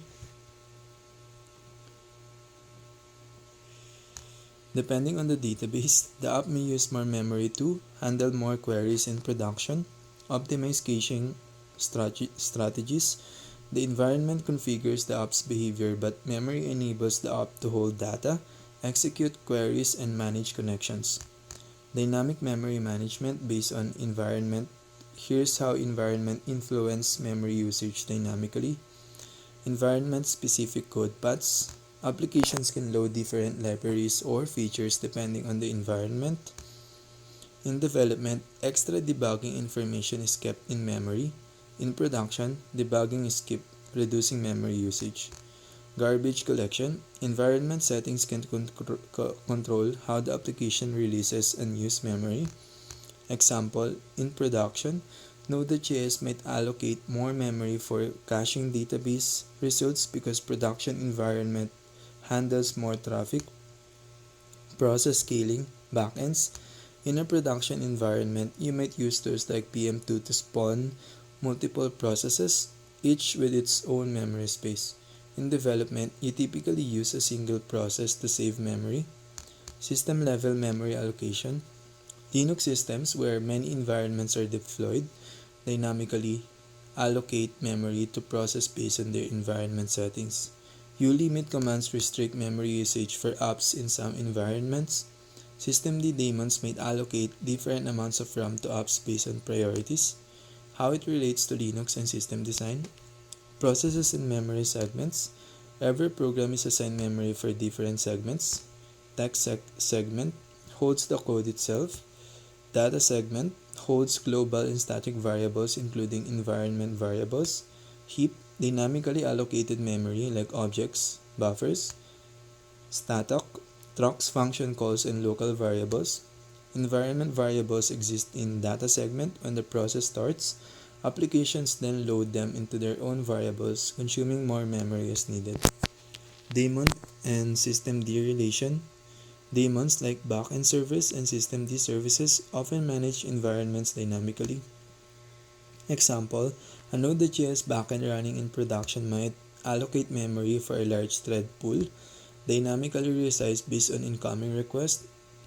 This behavior is configured by environment variables like node_env equal production. Summary, environment variables are stored in memory as part of the process context. They act as a configuration layer that help the app adapt dynamically. Memory usage is shaped by the environment as different environments load different features, tools, and libraries. This behavior is heavily inspired by Linux system design, where processes use memory segments, environments, variable, and daemons to adjust dynamically to their runtime context. So while you're not directly creating an environment with code, your code runs within an environment that determines how resources like memory are allocated and used. The spread syntax ... in the given PostList component is used to pass all the properties, keys, and values of the post object as props to the post component. Let's break this down in detail and relate it to the user interface and its behavior. What is the spread syntax doing here? When you write object destructuring, the post syntax takes all the key value pairs of the post object and passes them as an individual props to the post component. For example, if a post object look like this, the spread syntax is equivalent to manually writing. This saves you from having to manually specify each prop. Dynamic prop passing, it ensures that all properties of the post object, even if the structure changes in the future, are automatically available as props in the post component. How does this relate to the UI? Component reusability. The post component can now access all the data like title, content, author, etc. from the post object and use it to render its UI dynamically. If the structure of post changes, like new fields like date or likes are added, the post list component doesn't need to be updated as the spread syntax ensures these fields are passed along automatically. Efficient rendering. The post list component renders the UI by iterating over the post array and rendering one post component for each post object. Each post gets a unique key, important for React's reconciliation process, and the full set of props for dynamic content display. Data-driven UI. The spread syntax allows the UI to be directly driven by the data structure of the post object. This creates a clear separation of concern. The data structure defines the information and the component defines how it looks. Does the app return all the app every time you navigate to the URL? No, the app does not return all the app each time you navigate to a URL. Instead, React apps use a concept called virtual DOM and component-based rendering, which efficiently updates only the parts of the UI that change. Component lifecycle. When you navigate to a URL, the app may fetch the new data like post in this case, and pass it to the relevant components. React determines what has changed in the virtual DOM and updates only those parts of the real DOM. Post list rendering. When the post array changes, like new data is fetched, React re-renders the post list component and its child components post, but only the necessary DOM, like elements, are updated. Server request. If the app fetches data from the server, only that specific data is retrieved, like blog post, not the entire application. Summary. How does this relate to the UI? Dynamic updates. The UI dynamically updates as data in the post array changes. Reusability and efficiency. The post list and post component uses props efficiently to ensure reusability and minimize manual coding. Complex interactions. When you interact with the app, like visiting a URL or adding a new post, only the relevant components like post list and its children are rendered or updated based on the changes in data or routing. By using the spread syntax like post, the code ensures clean, scalable, and dynamic rendering of components with minimal effort. The spread syntax itself does not inherently allow for posts to be updated or listed in real time. However, in the context of a React application, it works as a part of a larger system that can facilitate real-time updates and re-rendering of components like post list. Let's break this down. How the spread syntax works in post list. The spread syntax, like post, simply passes all properties of the post object as props to the post component. It is a part of how the data post is passed down from the post list component to its children post components. What enables real-time updates or dynamic fetching of post is not the spread syntax itself, but the reactivity of React components combined with the state management or data fetching. Does the app update the post list in real time? Whether the post list updates dynamically when you visit a new URL depends on how you handle data fetching and state management in your application. First, React state and re-rendering. If the post prop in the post list component is tied to a piece of a React state, like using useState or state management library like Redux, any update to this state will cause the component to re-render. When you fetch new post, like on navigating to a new URL, the post array will be updated and React will re-render the post list component with the updated data. Second, real-time updates with WebSockets or polling. If the app uses a real-time technology like WebSockets or server-sent events (SSE), the server can push updates like new posts to the client. When this happens, the client updates the post array in state. React re-renders the post list component to reflect the latest post. Alternatively, you could use polling to periodically fetch the latest post and update the state. Third, URL-based updates, routing. If your app uses React Router or a similar library, navigating to a new URL can trigger a data fetch or post related to that URL. After fetching the data, the post array gets updated and React re-renders the post list component. How does this relate to real-time post listing when requesting a new URL? Dynamic data fetching. When you visit a new URL, your app can fetch update post from the server and update the post prop passed to the post list component. The spread syntax, like post, ensures all the properties of the fetch post objects are dynamically passed to each post component. Efficient re-renders. React re-renders only the necessary components when the post data changes, ensuring efficient updates without reloading the entire app. Real-time functionality. Real-time updates are achieved through technologies like WebSockets or polling, which update the post state whenever new data is available. Summary. The spread syntax enables concise and dynamic passing of post data as props to the post components, but it doesn't inherently fetch or update data in real time. The ability to list update post every time you navigate to a new URL depends on how your app fetches data, like app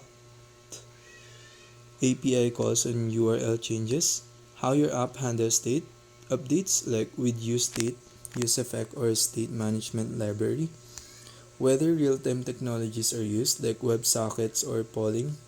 If these mechanisms are correctly implemented, the post list component will dynamically render the update post each time you visit a new URL. You've asked several layered questions. I'll break them down and explain the concept systematically. First, what is the map function doing? The map function is a JavaScript array method used to transform or process each element in an array. In this case, post is an array of objects where each object represents a blog post. Map iterates over this array and returns a React component for each post object.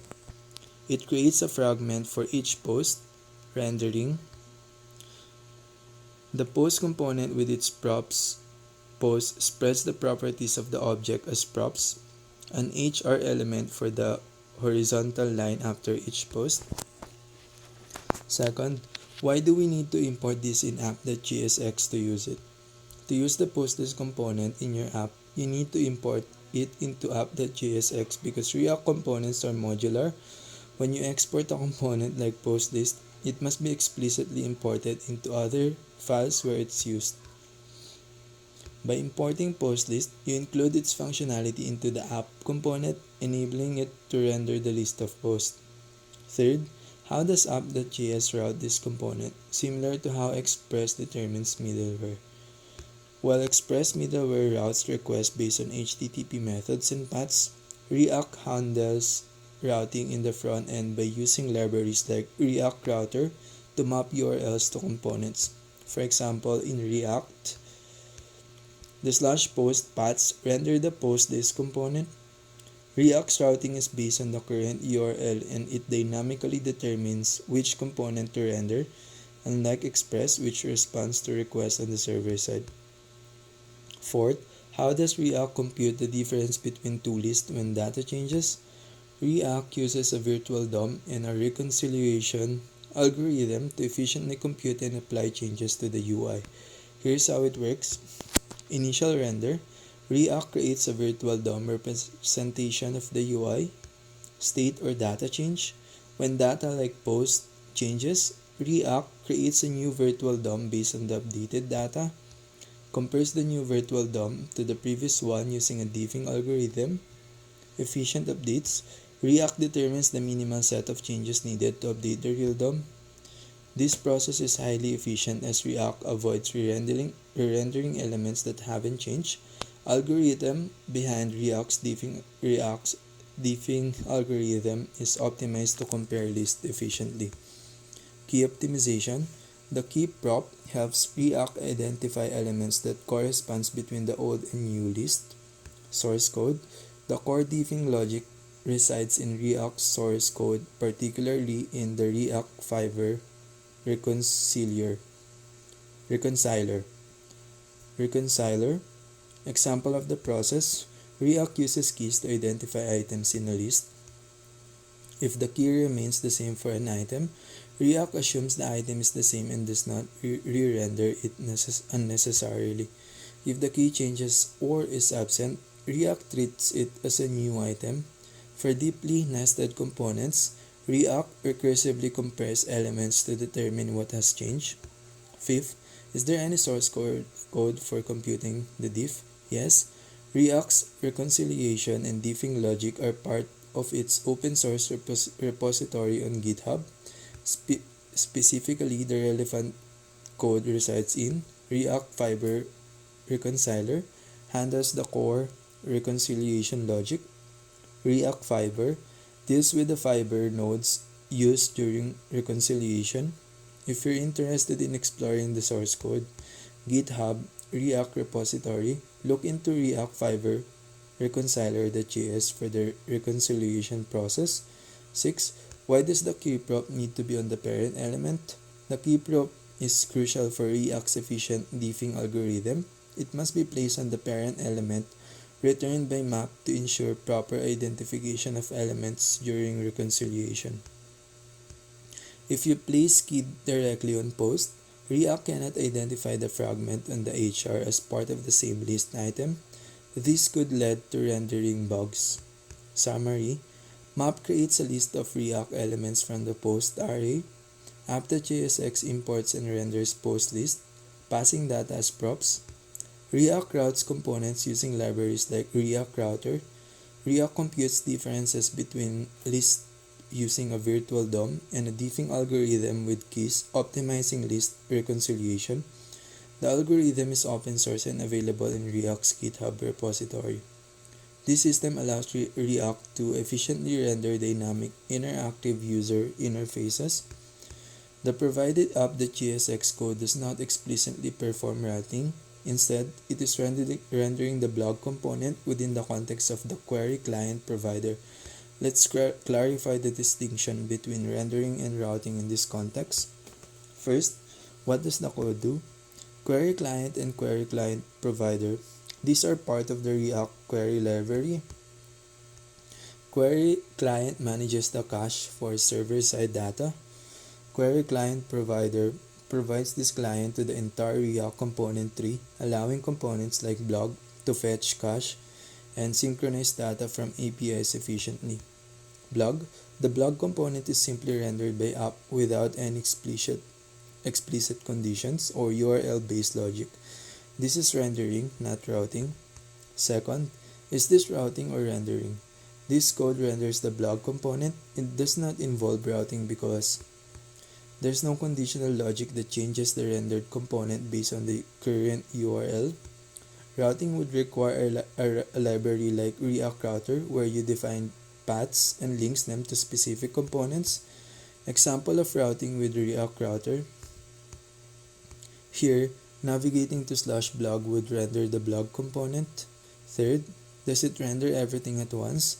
The app component renders blog immediately because there's no routing or conditional logic in the provided code. However, React Query is highly efficient and doesn't fetch unnecessary data. If the blog component uses React Query hooks like useQuery, data will only be fetched when those hooks are executed. React Query's caching ensures only the necessary API calls are made, avoiding redundant refetching of data. Fourth, could this be related to routing? If the blog component includes logic to conditionally render content based on the URL, like React routers use params, it might act as a mini router. For example, in this case, the blog component behaves differently depending on the URL, resembling routing behavior. Fifth, what happens with React Query? React Query doesn't route components, but it facilitates data fetching and caching. For example, when the blog component uses React Query's useQuery, it fetches only the required data. React Query integrates seamlessly with rendering logic, ensuring that UI updates dynamically when data changes. Conclusion: the provided code renders the blog component within the query client provider context. It does not route components because there's no URL-based logic. React Query ensures efficient data fetching and caching, so even though blog is rendered immediately, it doesn't necessarily load all data at once. If routing is needed, you'd need React Router or similar libraries. The virtual DOM in React is not the same as the DOM in regular HTML, CSS, and JavaScript, although they are closely related in purpose and function. Here's an in-depth comparison. The DOM in normal HTML, CSS, and JavaScript. What it is? The Document Object Model, DOM, is a browser-based representation of your HTML structure. It is an object-oriented API that allows JavaScript to manipulate the structure, style, and content of web pages. How it works? When the browser loads an HTML page, it parses the HTML to create the DOM tree. JavaScript can directly interact with this tree to add, modify, or remove elements. Each manipulation, like document.createElement, inner HTML, or append child, results in a direct update to the real DOM. Performance issues: the DOM is relatively slow to manipulate because Each change to the DOM may require the browser to recalculate layouts, repaint, and re-render the page. Frequent or large updates can cause noticeable performance degradation. Second, the virtual DOM in React. What it is? The virtual DOM is a lightweight, in-memory representation of the real DOM. It exists as a JavaScript object that mirrors the structure of the actual DOM. How it works: when the UI changes due to user interaction or updated state, React updates the virtual DOM first rather than the real DOM. React compares the new virtual DOM to the previous one using a process called reconciliation. React calculates the minimal set of changes called diffs needed to update the real DOM. Only those specific changes are applied to the real DOM, optimizing performance. Advantages: batch updates. React groups updates to minimize the number of changes to the real DOM. Efficient diffing. React's diffing algorithm quickly identifies what changed, reducing the cost of updates. Declarative programming. Developers describe what the UI should look like, and React handles the efficient updates to make it so. Third, key differences between virtual DOM and real DOM. Feature real DOM virtual DOM, where it lives in the browser as an API, in memory as a lightweight object. Update method directly manipulates elements, recreates and reconciles components. Performance lower, especially for frequent updates, faster due to batching and diffing. Purpose represents the actual web page, optimizes updates to the real DOM. Is the virtual DOM the same as the DOM? No, but they are related. The virtual DOM is a tool React uses to optimize interactions with the real DOM. The real DOM is the browser's actual representation of the page visible to users. Does React replace the DOM? No, React doesn't replace the DOM. It simply abstracts and optimizes how developers interact with the DOM. Developers write React components. React uses the virtual DOM for efficient updates. The real DOM is updated only when necessary based on the virtual DOM's diffing process. 6. How does React compute the difference diffing algorithm? React uses heuristic algorithm to compare the old and new virtual DOM trees. If elements are of different types like div versus span, React replaces the node entirely. If elements are of the same type, React recursively compares their attributes and children. The key props helps React identify and track elements between updates, which is essential, especially useful in list. Conclusion: the virtual DOM is high-performance abstraction of the real DOM, designed to minimize direct interactions with the browser's DOM. It allows React to efficiently manage UI updates, resulting in faster and smoother applications compared to directly manipulating the DOM with plain HTML, CSS, and JavaScript. The section describes implementing filters and sorting in a React application using Tanstack Query, formerly known as React Query. Let's break it down in detail. First, managing state locally. Why use useState? The useState hook is used to manage local state, such as the selected author, sorting field, and sorting order.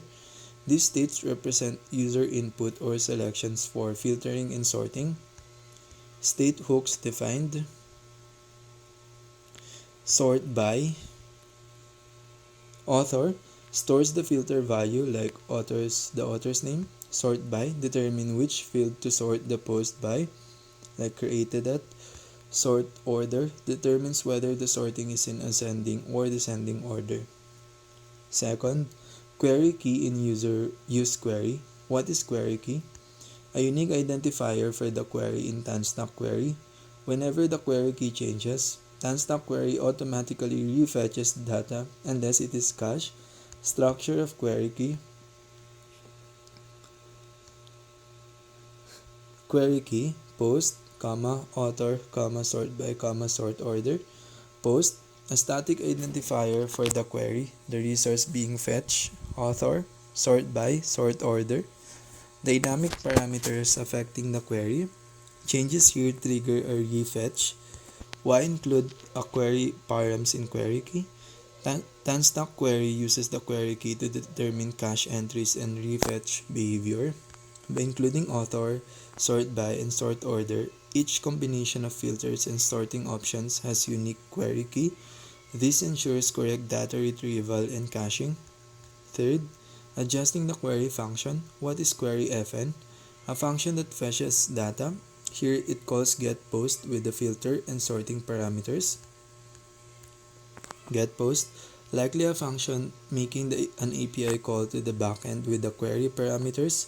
The parameters ensures that the backend retrieve post matching the filters and sorted as requested. Fourth, flow of filters and sorting. Initial state. By default, author is an empty string. Sort by is set to created at, and sort order is descending. This setup fetches all posts sorted by creation date in descending order. User interaction. When a user updates the filters for or sorting options like selects an author or changes the sort order, the state variables like author, sort by, sort order update using their respective set functions. State update triggers refetch. The query key includes the updated state values, which signals Tanstack query to fetch the appropriate data. If the combination of parameters is already cached, Tanstack query serves the cached data. Fifth, relationship with backend service. The backend service receives the filter and sorting options through query parameters in the API request. The backend processes these query parameters to filter and sort the data before returning it.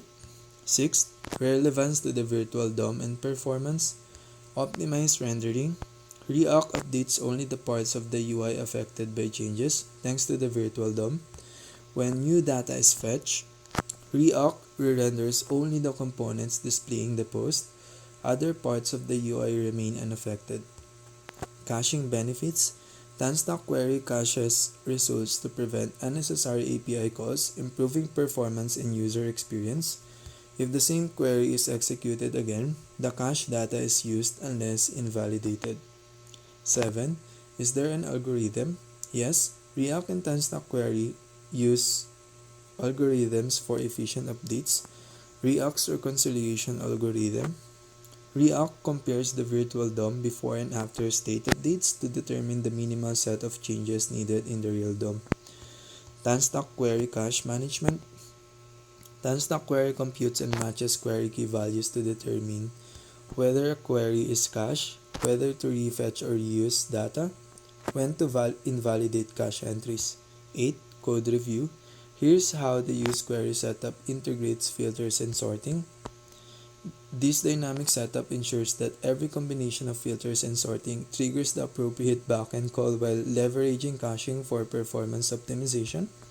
This implementation ties together several concepts including state management, props handling, and React's query integration with backend services.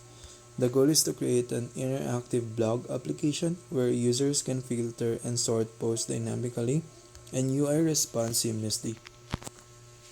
High-level structure. Blog component manages the state for filtering and sorting, passes the state and event handlers to child components, post filter and post sorting, fetches data using Tanstack query, use query, post filter component, allows user to filter post by a specific field like author, sends updates to the blog components when the input changes, port sorting component, enables sorting posts by specified fields and orders, send updates to the blog component when sorting options change.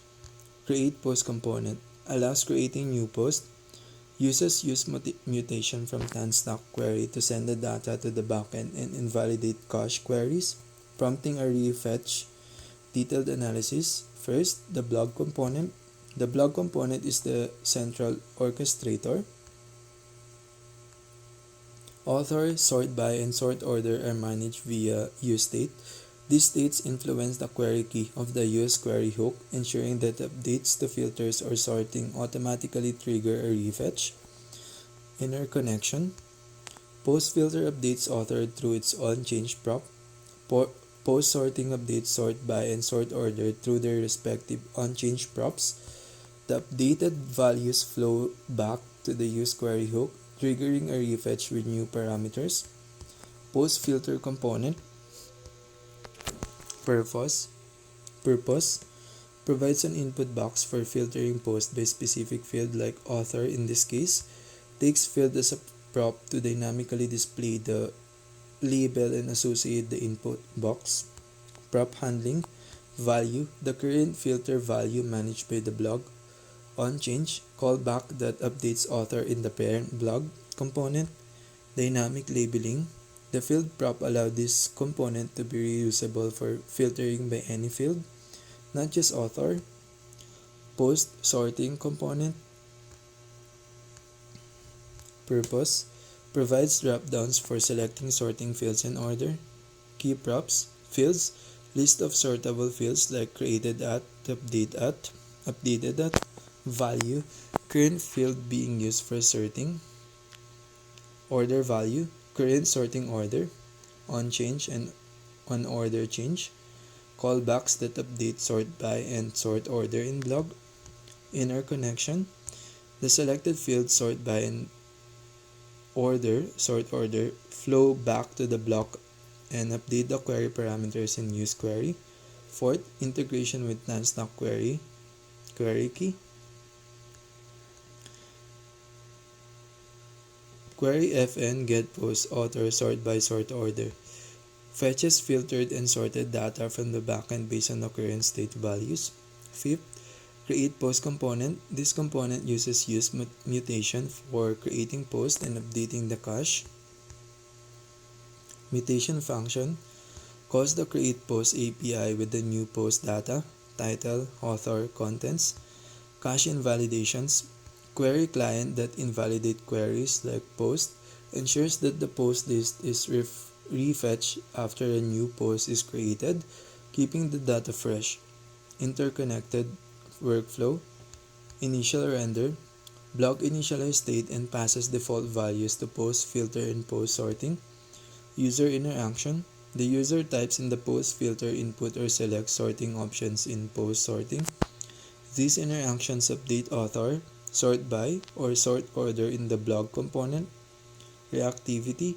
Updated state values trigger a refetch in useQuery because the query key changes. Tansnap query uses the updated parameters to fetch and display the correct post. Post creation. The user submits a new post via create post. The mutation invalidates the post query, prompting a refetch. Efficient UI updates. Tansnap query handles caching and deduplication, ensuring minimal backend calls. React's virtual DOM ensures only necessary components re-render, optimizing performance. Conclusion. This setup demonstrates how to integrate filtering, sorting, and mutations in a React applications with Tansnap query by centralizing state in blog and using child components like post filter, post sorting, create post. The application is modular, reusable, and responsive to user interactions. Tansnap query caching and invalidation ensure efficient data fetching and UI consistency. To create, deleting, and editing components for posts, you'll need to implement these functionalities with proper state management and API calls to handle the respective actions. Below are the detailed examples. Delete post component. This component provides a button to delete a specific post by calling the delete API. Edit post component. This component allows editing of a post. It includes an editable form with inputs pre-filled with the post existing data. Integrating delete and edit components into post list. Update your post list to include the new delete post and edit post components. Key concepts.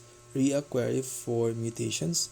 The use mutation hook is used for creating, updating, and deleting posts. Query client that invalidate queries ensures the UI reflects the latest data after a mutation. State management. The use state hook manages the edit forms inputs and toggles state. Is editing. Optimistic UI, disable buttons during ongoing operations for better user experience. Separation of concerns. Each component handles a specific functionality, ensuring maintainability. Prof validation. Use prop types to validate components and ensure proper usage. With these components in place, you'll have a complete CRUD, create, read, update, delete functionality for your post. Troubleshooting summary. Over course of our troubleshooting, the main issues involve implementing and connecting multiple components in your full stack React project using Vite and the backend. The key issue we tackled are as follows: Vite configuration and proxying request. We faced issues with Vite not being able to properly fetch from the backend, which runs on different port 3001. The solution was to configure the Vite server to proxy request to the backend using server.proxy configuration. This was necessary to avoid course issues and allow the front-end Vite to communicate with backend without directly specifying the backend's port. Fetch request and API calls. There were issues with unresolved imports like /API/post, likely because the correct path or structure wasn't set up. We had to verify that the get post, create post, update post, and delete post functions were correctly implemented to make API calls to the backend. Component integration, edit post, delete post, and post filter. You wanted to implement edit post and delete post functionality. The key issue was integrating these components into the blog.jsx file and handling the necessary logic. We tried implementing edit post and delete post within the blog.jsx, but due to some unresolved fetch related errors, it wasn't fully working. Post list rendering. Ensuring the post list correctly renders the list of posts was a part of the process. The goal was to map over the post and conditionally render edit post and delete post for each post. We also implemented functionality for filtering posts by author and sorting by created at and updated at, file path, and environment configuration. Correctly setting off environment variables in .env like vite_backend-url and ensuring the paths to API calls were correct was crucial. What you should learn more to implement edit posts and filter posts effectively. The most complex aspects of implementing edit posts and filter posts involve understanding the following concepts in greater depth. React state management. React hooks use state use effect. Deepen your understanding of managing state in React. You need to understand how to handle state changes from inputs in edit posts, as well as managing state for filters in post filter. Managing complex state. As you work with forms and filters, you'll need to manage and track multiple state variables. Learning about use reducer or more advanced state management like Redux or React context might be useful. API request and error handling. Asynchronous code in React, you need a solid understanding of how to handle API calls asynchronously within your React components using fetch, async or await, and React query if applicable. Error handling in asynchronous functions. Ensure proper error handling when making requests, like handling failed post, patch, or delete requests. You may need to refine how you display errors to the user in the UI, like showing a message if a post couldn't be updated or deleted. Backend communication, CRUD operations. RESTful API principles. To properly implement edit posts and delete posts, you need a strong understanding of RESTful API operations and how the backend communicates via HTTP methods like patch, delete, post, and get. Front-end and backend integration. The edit post and delete post components need to interact with your backend endpoints, such as post-id to update or delete data. Learn how to send data correctly in the body of the request, like patch or updating, delete for deleting, and handle responses. Handling forms in React, edit post. From handling and validation, in edit post, you need to learn how to handle form submission, input validation, and managing the form state. React provides several ways to handle forms, but understanding control components where React manages from input state, and validation libraries like Formik or React Hook Form will help. Controlled versus uncontrolled components. You'll be working with controlled components where the form input values are managed by React states, like you have to understand how to bind input values to state. Conditional rendering. In the blog.jsx file, you need to conditionally render edit post and delete post component based on whether you're viewing the post in the context of editing or just listing. This means understanding how to show or hide components based on user interaction. Optimizing the UI or UX. Loading states. For a better user experience, implement loading indicators while fetching data, creating a post, or updating or deleting a post. Re-rendering components. Learn to avoid unnecessary re-renders in React by properly managing state and ensuring only the component that need to re-render do so. React Query or any state management library. Data fetching and caching. Understanding how React Query can simplify the fetching process, avoid manual state management for API calls, and provide built-in caching and refetching mechanisms will allow you to implement edit and delete more efficiently. Mutations and queries.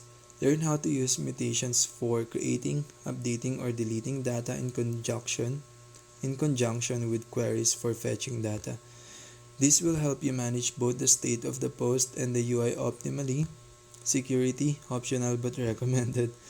Authorization and authentication. Depending on your project, you might need to implement user authentication like JWT tokens to restrict who can edit or delete posts.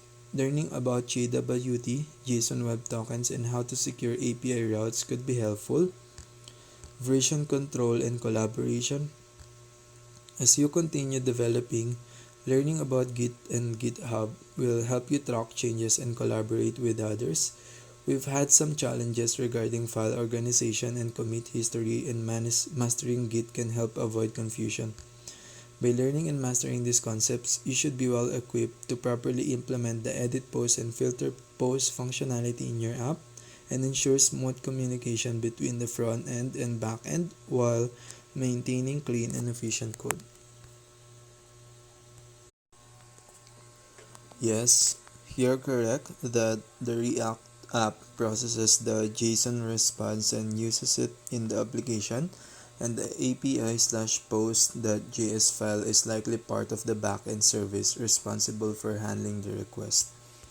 Here's the step-by-step breakdown of how React receives and processes the JSON response from the server and the role API/post.js backend plays in it. First, React app making the request via fetch. The React app uses the fetch function to make an HTTP request to the server's API endpoint, like API/v1/post. In your example, this is in the useEffect hook, which makes the request when the component mounts. The fetch function sends an HTTP GET request to HTTP localhost 3001/API/v1/post.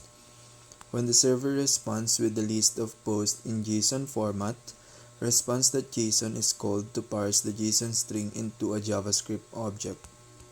Second, backend service API/post.js handling the request. On the server side, the Express backend handles the incoming request. If the React app is making a request to HTTP localhost 3001/API/v1/post, this is routed to the API/post.js or similar file in the backend. In this backend file, you'll have code that listens for the /API/v1/post endpoint and fetches the post from the database, MongoDB, to send back to the client. For example, in API/post.js,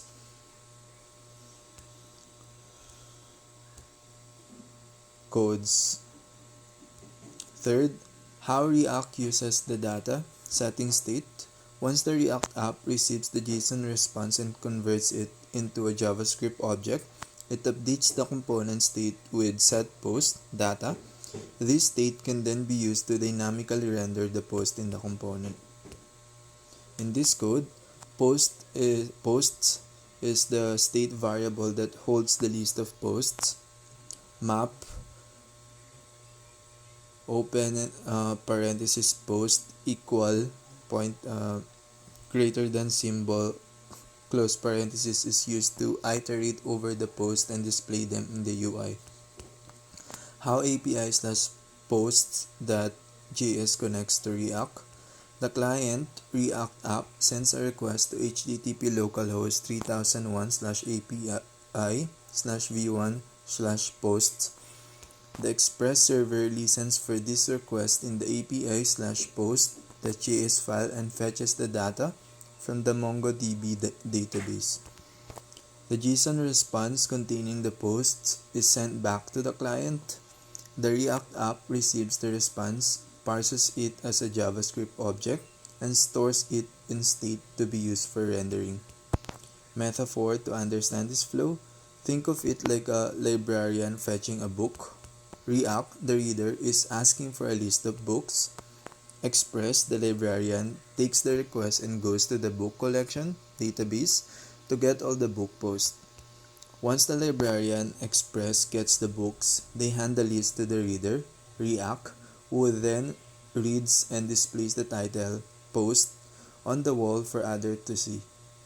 Important files and flow. React component, front end, makes the HTTP request via fetch, open and close parenthesis to /API/v1/post, receives the JSON response, and updates the component state with the data. API/posts.js backend receives the GET request to /API/v1/posts, queries the MongoDB database for the post using the mongoose post.find, open and close parenthesis method, sends the post as a JSON response to the client. MongoDB database stores the post and is queried by Mongoose in the backend to retrieve the post data. This separation of concerns: front end sending requests, back end handling logic, and database storing data is typical in full stack applications using React, Express, and MongoDB. Yes, that's correct. When Express or any server-side framework sends a JSON response to the client, typically a browser or an HTTP client like Postman, will parse the JSON into a JavaScript object. Here's how this works. First, server-side, Express responding with JSON. When Express sends a response to the client, it can use the rest.json method to send JSON data. For example, app.get API/v1/post, rec, rest. Second, client side, browser or Postman. Once the browser or Postman or any HTTP client receives the response, it automatically converts the JSON string back into a JavaScript object. For example, when you use fetch in a browser or a front-end JavaScript application to make a request, the response is returned as a response object. You then call that JSON on the response to convert the JSON data into a JavaScript object. Here's how that looks. How it works: Express sends the JSON response, which is a string representation of the data. Browser or client automatically parses this JSON string into a JavaScript object using the built-in JSON.parse close, open and close parenthesis method. The resulting JavaScript object can then be used in your code to work with the data, like display it on the page, manipulate it, etc. Best metaphor: think of it like sending a letter. Express sends a letter, JSON data, to the client. The client, the browser, opens the letter, reads it, and converts the written message, JSON string, into a language, JavaScript object it can understand and use to take further actions. Important points: JSON, JavaScript Object Notation, is a lightweight data format used to represent structured data, and it's very easy for both the server and client to handle. The browser and HTTP clients have built-in methods to automatically handle JSON parsing. For example, the browser automatically parses JSON responses when you use methods like fetch or axios to interact with an API. Yes, exactly. Let me clarify the relationship and role of Node.js, Mongoose, and JavaScript objects in your application and how they interact with MongoDB. First, the role of Node.js. Node.js serves as the runtime environment where your JavaScript code is executed. It's responsible for handling incoming requests, processing them, and interacting with various parts of your application, including Mongoose, the MongoDB database, and the client, browser, Postman, etc. So, when you make an HTTP request to your Node.js server, like get/api/v1/post, Node.js is responsible for receiving the request, calling the appropriate functions in your service layer, like services/post.js, handling responses, sending data back to the client. Node.js handles the logic flow of your application, manages incoming HTTP requests, and ensures that your app interacts correctly with the database via Mongoose and responds to the client. Second, the role of Mongoose. Mongoose is an object document mapping (ODM) library for MongoDB and Node.js. It is the bridge between your JavaScript code and MongoDB. Its primary function is to define models for your MongoDB collections, such as the post model, provide an interface for interacting with your MongoDB database in a more structured way, automatically convert JavaScript objects, JS objects, into MongoDB documents and vice versa, JS objects to BSON and BSON back to JS objects. When you call methods like post.find or post.create, Mongoose translates the JavaScript code you write into MongoDB queries behind the scenes. Third, the role of JavaScript objects. In your Node.js application, you work with JavaScript objects when handling data. These objects are used to represent the structure of your data, like a post might be represented as title, post, quotation post title, comma author, quotation author name, comma content, quotation post content. Send data between your client, Node.js server, and MongoDB. When you use Mongoose to query the database, it works with JavaScript objects in the following way. When you make a query, Mongoose creates a MongoDB query using the properties of JavaScript object like title, post title. MongoDB processes this query, finds the matching documents, and returns them in BSON format, binary JSON. Mongoose then converts the BSON data back into JavaScript objects, which are easy to work with in your Node.js code and can be sent to the client in JSON format. How does this work in the context of your service layer? In the service layer, like services/post.js, when you write something like const post equal await.post find all post, here's what happened. Node.js calls this function like list post. Mongoose takes the JavaScript object, which represent your query criteria, and translate it into a MongoDB query. MongoDB processes the query and returns the matching documents in BSON format. Mongoose takes this BSON data and converts it into JavaScript objects so you can work with them in your application. Your Node.js server using Express or another framework then sends the JavaScript objects as JSON to the client, browser, Postman, etc. Metaphor for the process: think of it as a mail delivery system. Node.js is like the postman. Mongoose is like the translator that turns your letter, JavaScript objects into the right language, MongoDB query, and then brings back the response in the right format, JavaScript object. MongoDB is like the postal office, which handles the query, retrieves the letter from the database, and sends it back to the postman. Node.js would then hands it to the recipient client.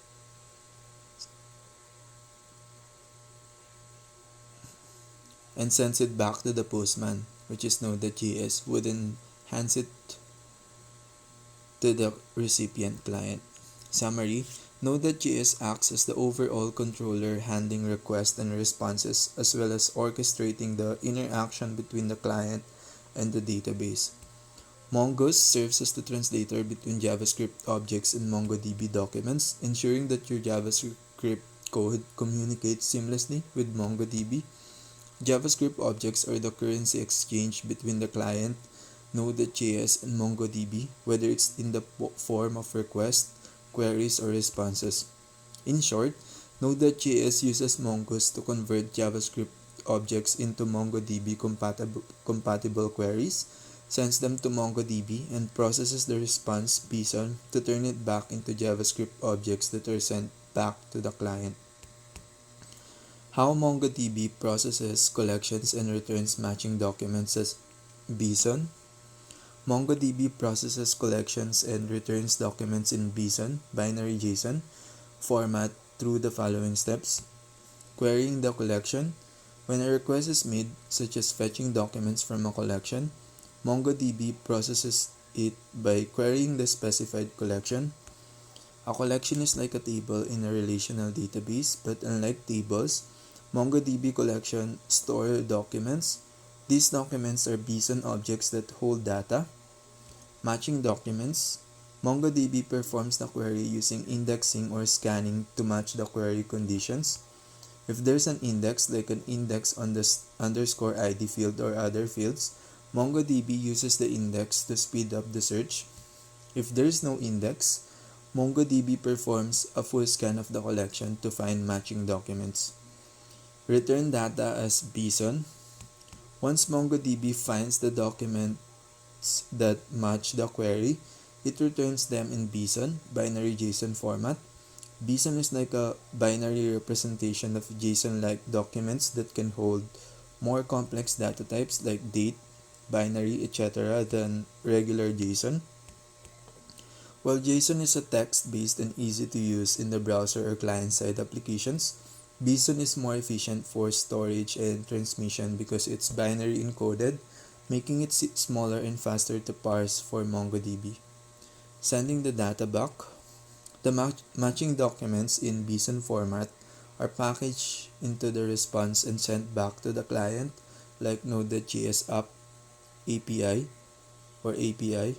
A client typically using a driver like the MongoDB Node.js driver will parse this BSON data into a JSON-like structure that's more human-readable and easier to manipulate in JavaScript or other programming languages.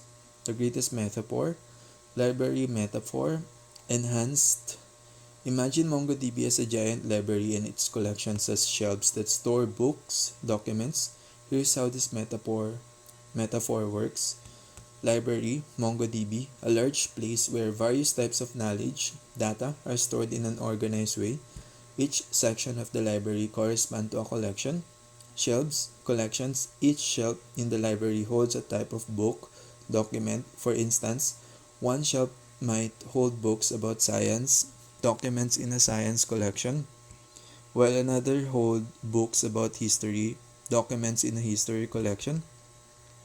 The query process, finding books. You, the researcher, wants a specific book, so you ask the librarian, MongoDB, for a certain category of books or documents. You might ask for all books with a certain topic or written by a specific author. This is your query. The librarian search. The librarian first look at the catalog index to quickly find the books that match your request. If there's an index on author names, for example, the librarian will use that index to quickly locate books written by that author. If no index exists, the librarian will go through each shelf and manually check each book to find the ones that match your request, a full scan. The book, BSON documents. The books on the shelf documents are written in a specific format. The format in which books are stored is not just a plain paper like regular JSON, but instead they are printed in a compressed, encrypted form that is faster for the librarian to read and retrieve. BSON. BSON allows the librarian to store information in a way that's easier to organize, faster to fetch, and can store more data types like pictures or special characters. Unlike plain JSON, which is just a text-based format, returning BSON data, after finding the matching books documents, the librarian brings them to you, but they are still in BSON format, a compact binary form of the information. Since you're a human researcher, client, or application, the librarian, MongoDB, then converts this BSON back into something you can read and understand easily, like JSON-like format. Now, you can read the book, document, content, and process the information in your application. Putting it all together in this metaphor, MongoDB is the library, collections are the shelves, documents are the books, BSON is the binary encoding that makes the books more efficient to store and retrieve. The librarian is MongoDB fetching and returning the books based on your query. And the query you send is like asking the librarian for specific books, documents on the shelves, collections. This metaphor makes the process of MongoDB querying and returning BSON data tangible by likening it to a real-world library where books, documents are efficiently stored and retrieved. This process not only illustrates the flow of data but also highlights the importance of BSON in keeping things fast and efficient. To establish a TCP connection with the MongoDB using the native MongoDB Node.js driver, you need to configure and use MongoDB package, which provides the necessary tools for creating a connection from your Node.js application to a MongoDB instance over TCP or IP. Steps for setting up a MongoDB TCP connection in Node.js. First, install the MongoDB Node.js driver. If you haven't already installed the MongoDB Node.js driver, you can install it via npm bash npm install MongoDB. Second, use the MongoDB Node.js driver to connect. Here's an example of how to use the MongoDB Node.js driver to establish a TCP connection to a local MongoDB instance. Import MongoDB Node.js driver const mongo client equal require quote MongoDB. MongoDB URI default localhost and port 2707 const URI equal quote MongoDB localhost 27017. Database name you want to use const dbname equal mydb. Create a new Mongo client instance const client equal new Mongo client. URI comma use unified topology true. Async function connect MongoDB. Try establish a connection to MongoDB using the Mongo client. Await client.connect. Console.log connected to MongoDB successfully. Get the database instance const db equal client db.db dbname. You can now interact with your database.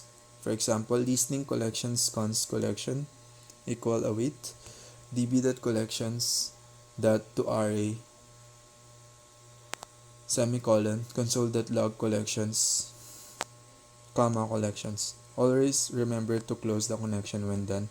Await client.close. Catch error console.error error connecting to MongoDB. Call the function to establish connection. Connect MongoDB. Explanation. Mongo client. This is the primary class used to manage the connection to MongoDB. It establishes a TCP connection between your Node.js application and MongoDB. URI. This is the connection string which includes the protocol MongoDB, the local host, and the port, the default MongoDB port, which is 2707. Client.connect. This function establishes the TCP connection to the MongoDB server. It uses the TCP/IP protocol behind the scenes to communicate with MongoDB. db.list collections. After establishing the connection, you can use client.db, db name, to access the desired database and interact with collections in it. Best metaphor for a MongoDB TCP connection: imagine a MongoDB as a library located in a city.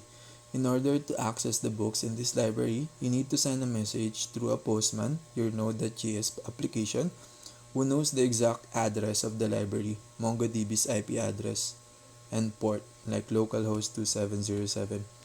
Here's how the metaphor works.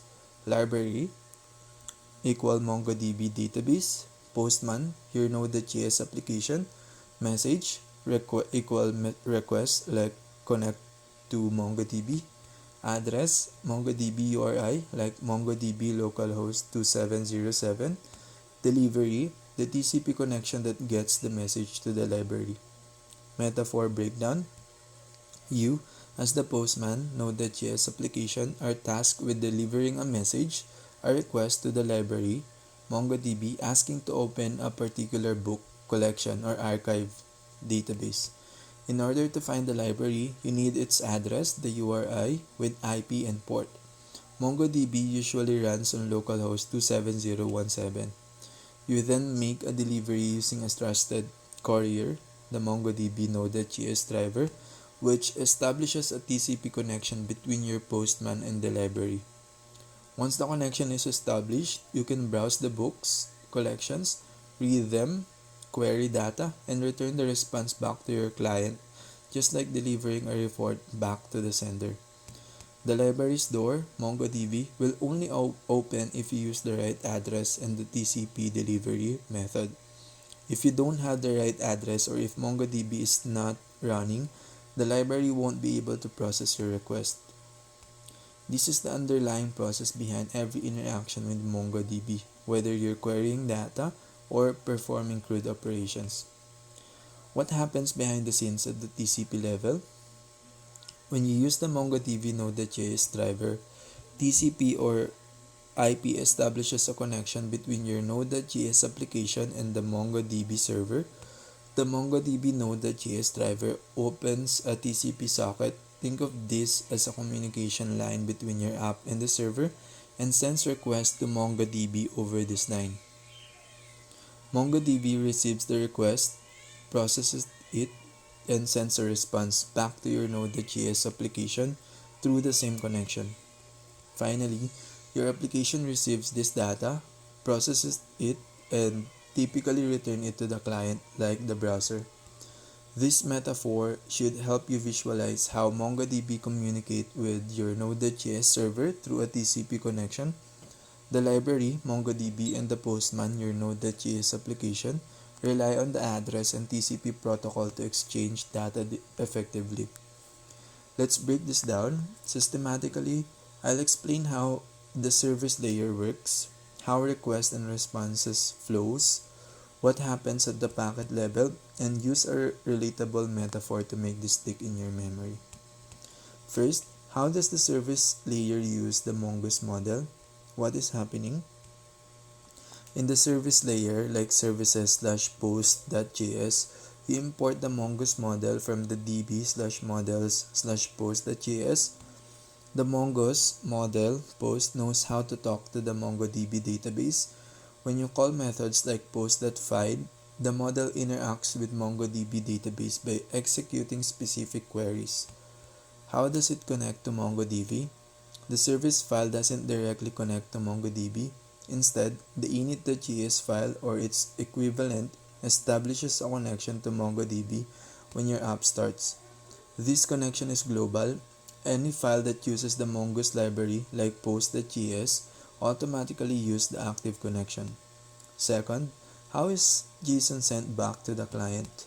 When the client sends a request like get/api/v1/post, the request reaches the route handler in routes/post.js.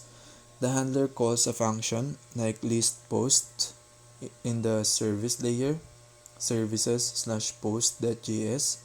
The service layer uses the Mongoose model post to query MongoDB. At the packet level, here's what happens. The server, your Node.js, prepares the data converted into JSON format. It embeds the JSON data in the HTTP response body. The response is sent over the network back to the client. Third, how does the client send a request to /API/v1/post? When developing locally, if you're running your app locally on localhost 3001, the URL http localhost 3001/API/v1/post is how the client accesses your server.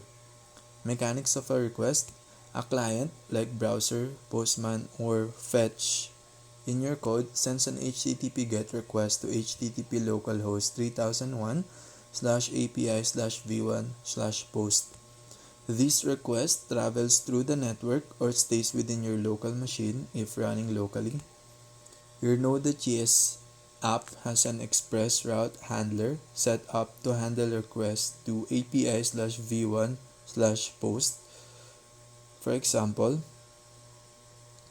fourth metaphor, the restaurant kitchen. Think of your app as a restaurant kitchen where MongoDB is the pantry.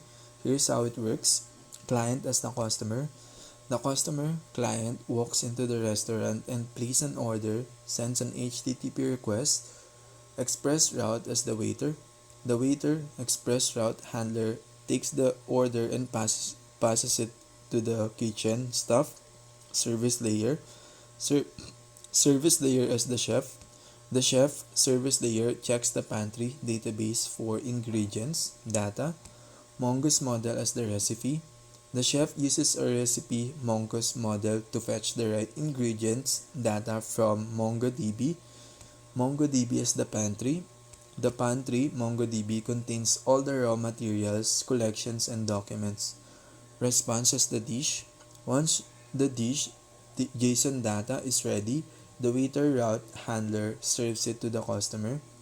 Network as the conveyor belt.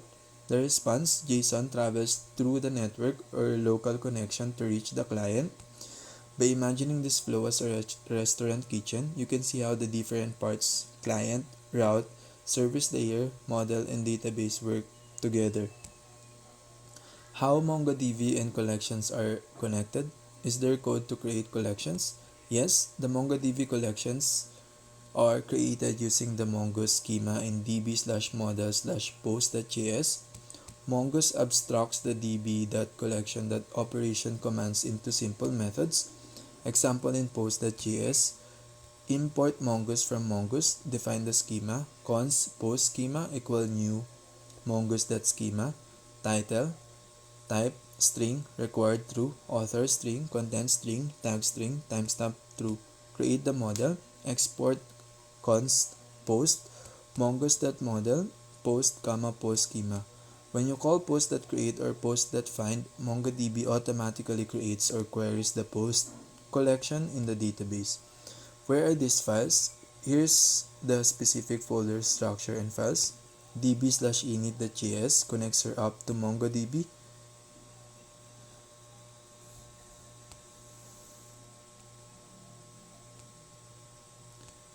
Seven. How tables are created in MongoDB. MongoDB doesn't have tables in the traditional SQL sense. Instead, it uses collections and documents. A collection is like a table. A document is like a row. The first time you insert data into a new collection like post, MongoDB creates the collection automatically. You don't need to write explicit create table commands.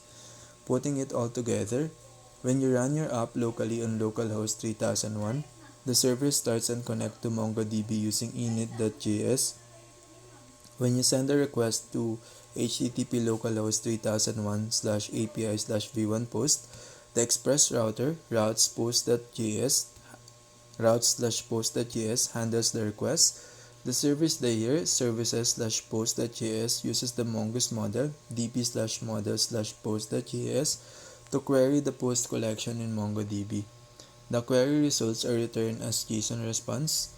MongoDB automatically manages the data storage, and collections are created when the data is first added. Packet level flow: client sends request. A GET request packet is sent from the client to the server using Fetch or Postman.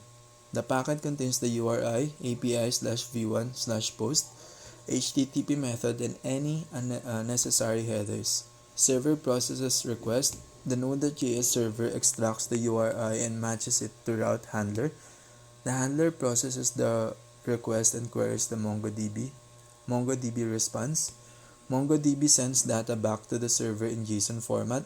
The server sends an HTTP response packet with JSON data back to the client. By visualizing packet as messages traveling back and forth, you can see how everything connects. Let me know if you'd like examples of sending requests with tools like Postman or curl to visualize the process better. What is Mongoose? Mongoose is like a translator or interpreter that allows your JavaScript application to speak with MongoDB. It provides a schema-based solution to model your application data and simplifies crude operations with MongoDB at its deepest. Mongoose translates your JavaScript method calls like post.find into raw MongoDB commands db.collection.find. Key features of Mongoose: schema definition. You define the structure of your data, fields, types, constraints using a schema. MongoDB itself doesn't enforce schemas, but Mongoose adds this extra layer of structure. Query methods. Mongoose provides high-level methods like .find, .create, .update one, etc., which map to lower-level MongoDB commands. Middleware. You can attach hooks like pre-save or post-find to extend behavior when interacting with MongoDB. Validation. Mongoose validates your data before it's stored in MongoDB. The best metaphor. Imagine MongoDB is a library and Mongoose is the librarian who knows every single book in the library, what genre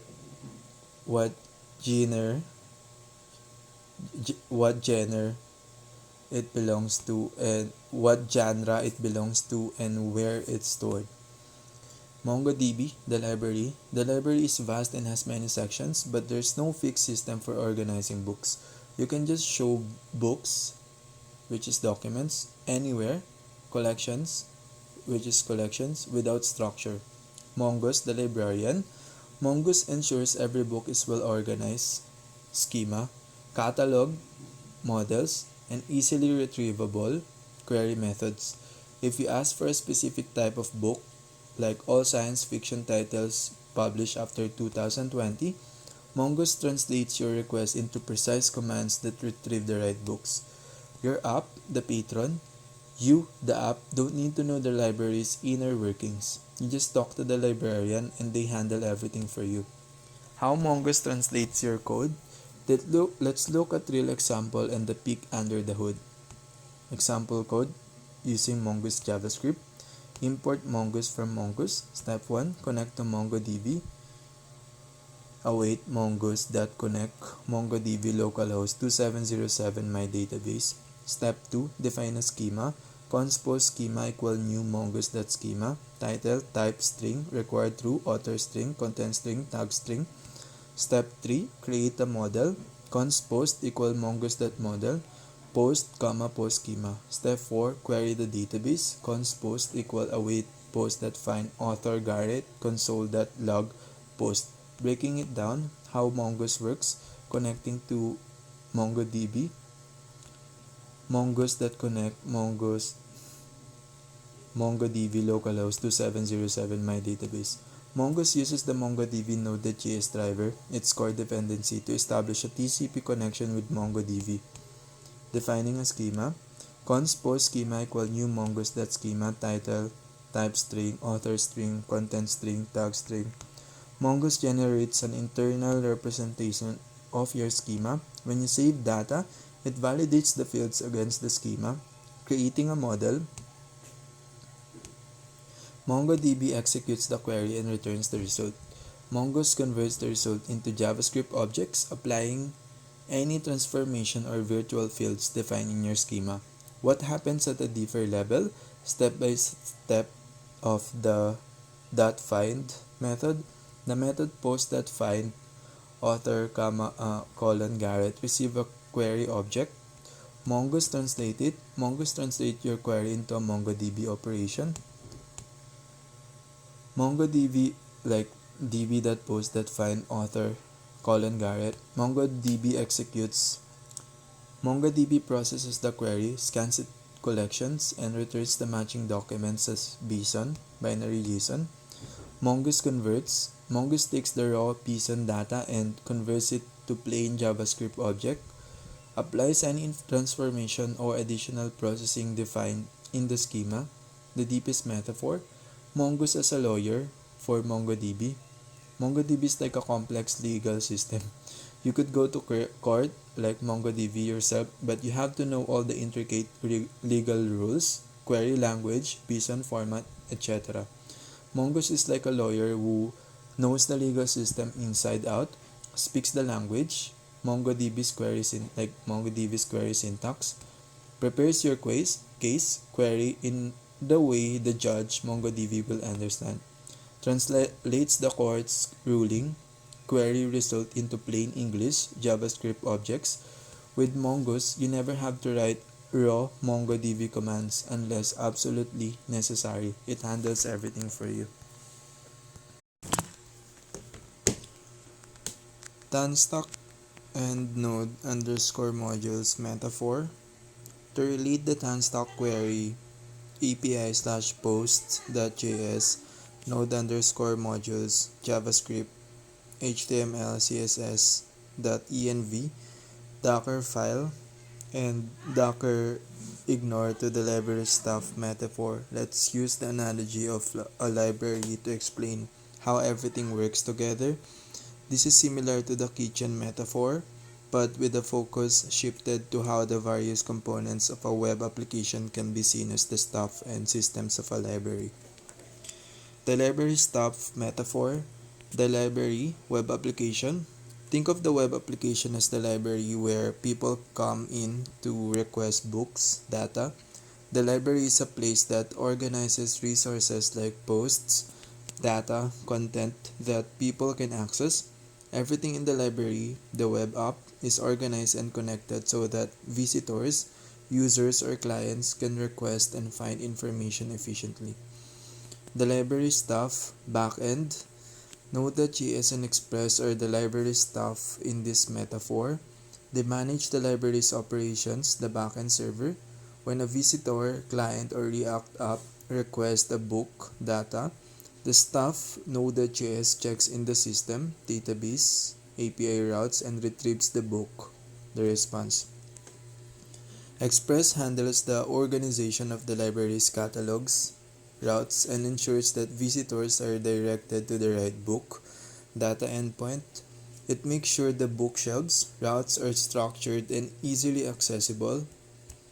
Books, data, or API responses.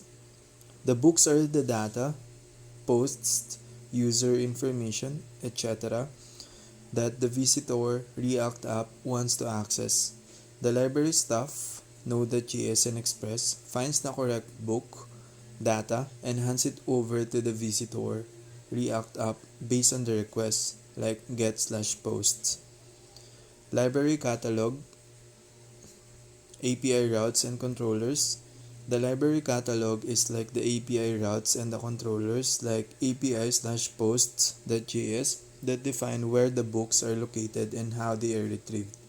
For instance, get/API/v1/post is like telling the library stuff exactly where the post section of the catalog is located so that stuff can find and hand the visitor the right book, data.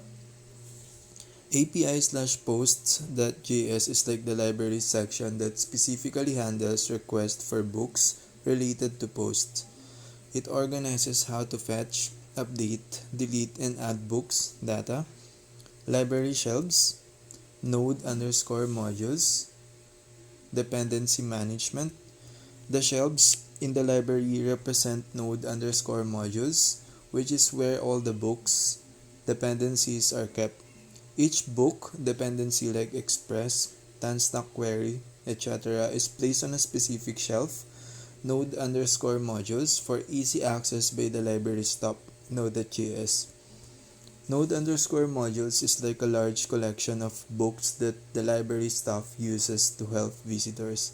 If a new book dependency is needed, the library staff, Node.js will go out to the shelf node_modules and pull out the relevant book dependency. Visitors, React app slash frontend. The visitors are like the users or clients interacting with the React app. These visitors are searching for specific books, data from the library. They use tools like Tanstack Query to ask the library staff Node.js and Express to fetch specific books, data. Tanstack Query is like the visitor's catalog search tool. It queries the library catalog, the backend API to fetch the books, data. Once the visitor submits the request query, Tanstack Query goes to the library staff, the backend API, fetches the book, and delivers it back to the visitor, React app. Tanstack Query helps visitors efficiently find and organize the books they need from the library. Library Catalog Management, ENV and .env. The library catalog that holds all the library's records is like the .env file. The .env file holds important configuration information that helps the library staff, backend, know how to run the library properly. For example, the port in the .env file tells the library staff, Node.js, where to open the library doors, the server. The database underscore URL in the .env file tells the staff where the books database are located so they can retrieve the correct ones when requested. Library maintenance, Docker file, and Docker ignore. The Docker file is like the maintenance manual for the library, explaining how to set up the library and make sure it's ready to serve visitors, users in a new environment. The Docker file outlines how to set up the library backend server, where the books, dependencies like Express are stored, and what tools, environment, the library needs to run efficiently. The Docker ignore is like telling the library staff which unnecessary books, files should be left out of the library's maintenance process. It tells them which items like logs or unnecessary data should be excluded to keep the library clean and efficient.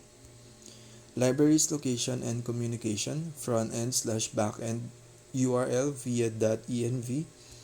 The .env file also specifies the library's address.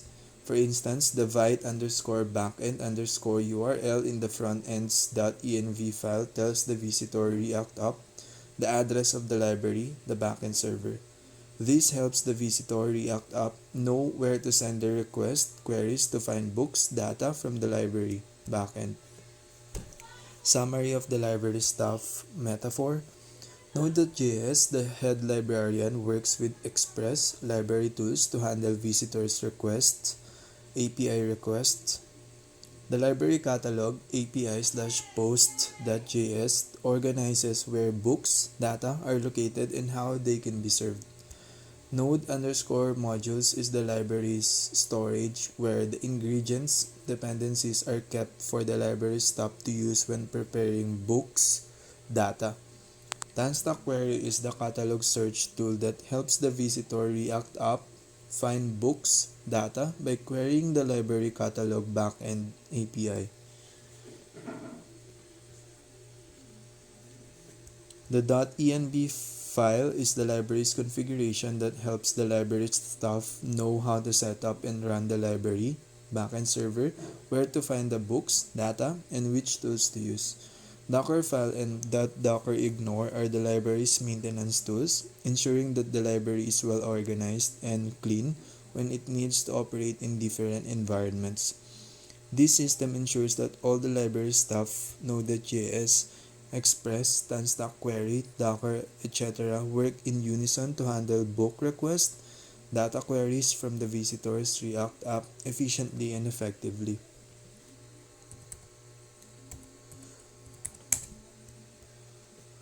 To continue with the kitchen metaphor and explain how Node.js simultaneously reads from node_modules, communicates with the operating system, and interacts with Express and the NPM registry. Let's extend the analogy.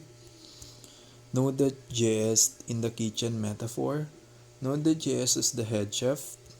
Node.js is like the head chef in the kitchen, overseeing the preparation of meals, handling requests, managing processes, and making sure everything runs smoothly. It coordinates the kitchen, ensuring that all ingredients, dependencies are available and used correctly. Node underscore modules is the pantry. Storage. Node underscore modules is like the pantry in the kitchen where the chef stores all the ingredients, dependencies necessary to prepare dishes. These ingredients are ready to be grabbed when needed, and Node.js, the head chef, knows exactly where to find them. When the chef Node.js needs specific ingredients like Express, they go to the pantry, Node underscore modules, and pull it out. In the case of Express, Node.js grabs the Express package stored in Node underscore modules and uses it to set up the kitchen backend server. NPM registry as the ingredient supplier. The NPM registry is like the ingredient supplier for the kitchen. When the chef Node.js doesn't have the right ingredient, like a package that isn't already installed, they place an order with the supplier NPM registry. If Node.js needs a new dependency, like Express, it sends a request to the NPM registry, the supplier, which delivers the necessary ingredients, Express package back to the kitchen, Node underscore modules. NPM installs Express is the process where the chef Node.js orders the ingredients Express and adds them to the pantry, Node underscore modules. Operating System OS is the kitchen infrastructure. The operating system OS is like the kitchen infrastructure, the floor plan, appliances, and tools used by the chef to prepare the dishes. It provides the space, memory, and CPU, tools, file system, network capabilities, and utilities, process management needed to run the kitchen operations smoothly. Node.js, the chef, works closely with the OS to manage memory, RAM, for storing ingredients, data, disk space for storing recipes and logs, and CPU to execute the cooking steps, running the backend server, and handling requests. How Node.js handles these interactions? Reading from Node underscore modules. Node.js, the chef, is able to read from Node underscore modules, the pantry, because it has a built-in way to access and manage dependencies. When you use require express, Node.js looks in Node underscore modules to find Express and loads it into memory, RAM, just like the chef pulling out the needed ingredient from the pantry. The chef Node.js doesn't have to search the pantry every time the pantry is organized via Node underscore modules to make sure the right ingredients are available quickly. Communicating with the operating system. Node.js communicates with the operating system to handle things like memory management, storing ingredients in RAM, file management, reading and writing recipes or logs, running processes, executing scripts, handling multiple requests, etc. This communication allows Node.js to efficiently handle incoming requests, manage the server resources, and execute multiple tasks like sending requests to the database or responding to the front end simultaneously. For example, when the chef needs to use the oven CPU to cook, they know how much time it will take and ensure they don't overload the oven.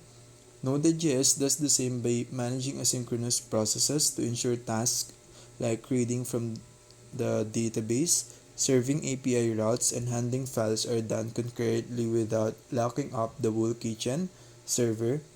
Using Express. Express is a tool that Node.js uses to handle the process of cooking, serving routes. When the chef Node.js needs to prepare a specific dish, handles an API request like get/posts, they use Express as the recipe guide. Express provides a streamlined way to define routes, how to prepare the dish, and middleware, how to modify the dish before serving.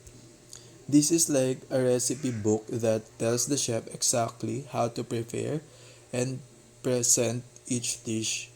Request response.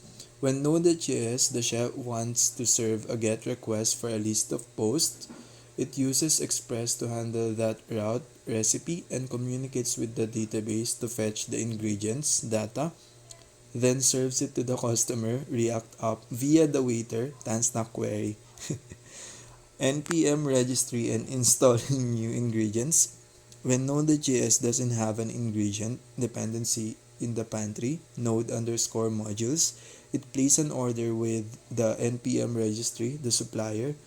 The registry then delivers the ingredient package and Node.js stores it in the pantry. For example, when you run npm install express, npm is like placing an order with the supplier and the npm registry supplier delivers the express package to node underscore modules. Summary of the kitchen metaphor. Node.js head chef reads from the node underscore modules pantry to get the ingredients, dependencies like express.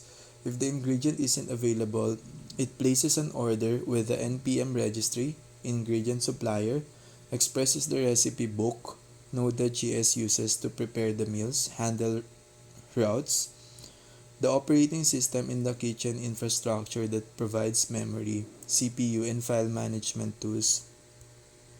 Node.js coordinates all this, ensuring the chef backend can handle multiple orders, requests simultaneously without running out of resources and making the kitchen chaotic. This allows the kitchen Node.js to operate smoothly, prepare many dishes, handle many requests efficiently, and deliver them to the customer React frontend via the waiter Tanstack query.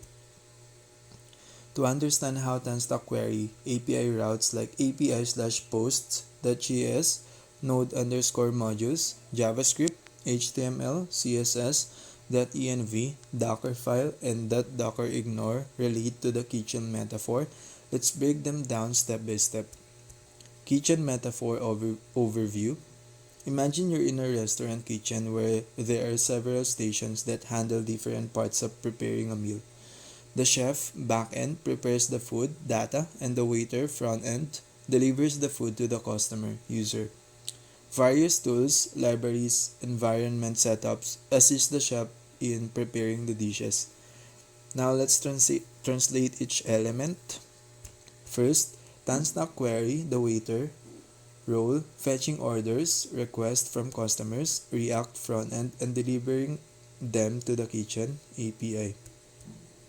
Tanstack query acts like a waiter who takes the orders, requests for posts, data, etc. from the customer's frontend, hands it to the chef backend, and then returns with the food, data for the customer to enjoy. It automates the process of sending requests and receiving data like a waiter who efficiently takes and delivers food orders. Second, API/posts.js, the kitchen role, preparing the food data based on the orders received. The API/posts.js is the chef station in the kitchen. It processes the request orders received from the waiter, Tanstack query, prepares the food, and serves it. The chef API routes will take the ingredients data from the database or other sources, prepare it business logic, and then pass it back to the waiter front end. For instance, a GET request for posts would involve fetching data from the MongoDB, the ingredients, preparing it, formatting it as JSON, and handing it back to the waiter, Tanstack query. Third, node underscore modules, the ingredient store, role, storage for all necessary ingredients, dependencies. Node underscore modules is like the pantry or fridge in the kitchen where all the necessary ingredients, dependencies like Express, Mongoose, Tanstack query are kept. The chef API routes relies on these ingredients to make the dishes responses. For example, if the chef needs Express to handle the routes or Mongoose to fetch data from MongoDB, they grab them from node underscore modules pantry. Fourth, JavaScript, the recipe, role, the instructions for preparing each dish, data handling. JavaScript is like the recipe that tells the chef API how to prepare the dishes, handles data, it defines how to fetch data, format it, and send it back. For example, the recipe might say, when a post request is made, add a new post to the database, or when a GET request is made, return all posts. Fifth, HTML and CSS, the plate and presentation. Role, the final plating and presentation of the meal. HTML is like the plate that holds the food data. It arranges and organizes how the food data is displayed for the customer user. CSS is like the decorations on the plate, making the food data look visually appealing, ensuring it's presented well for the customer. Sixth, .env, the ingredients list. Role, a list of special ingredients and tools needed to make the dishes.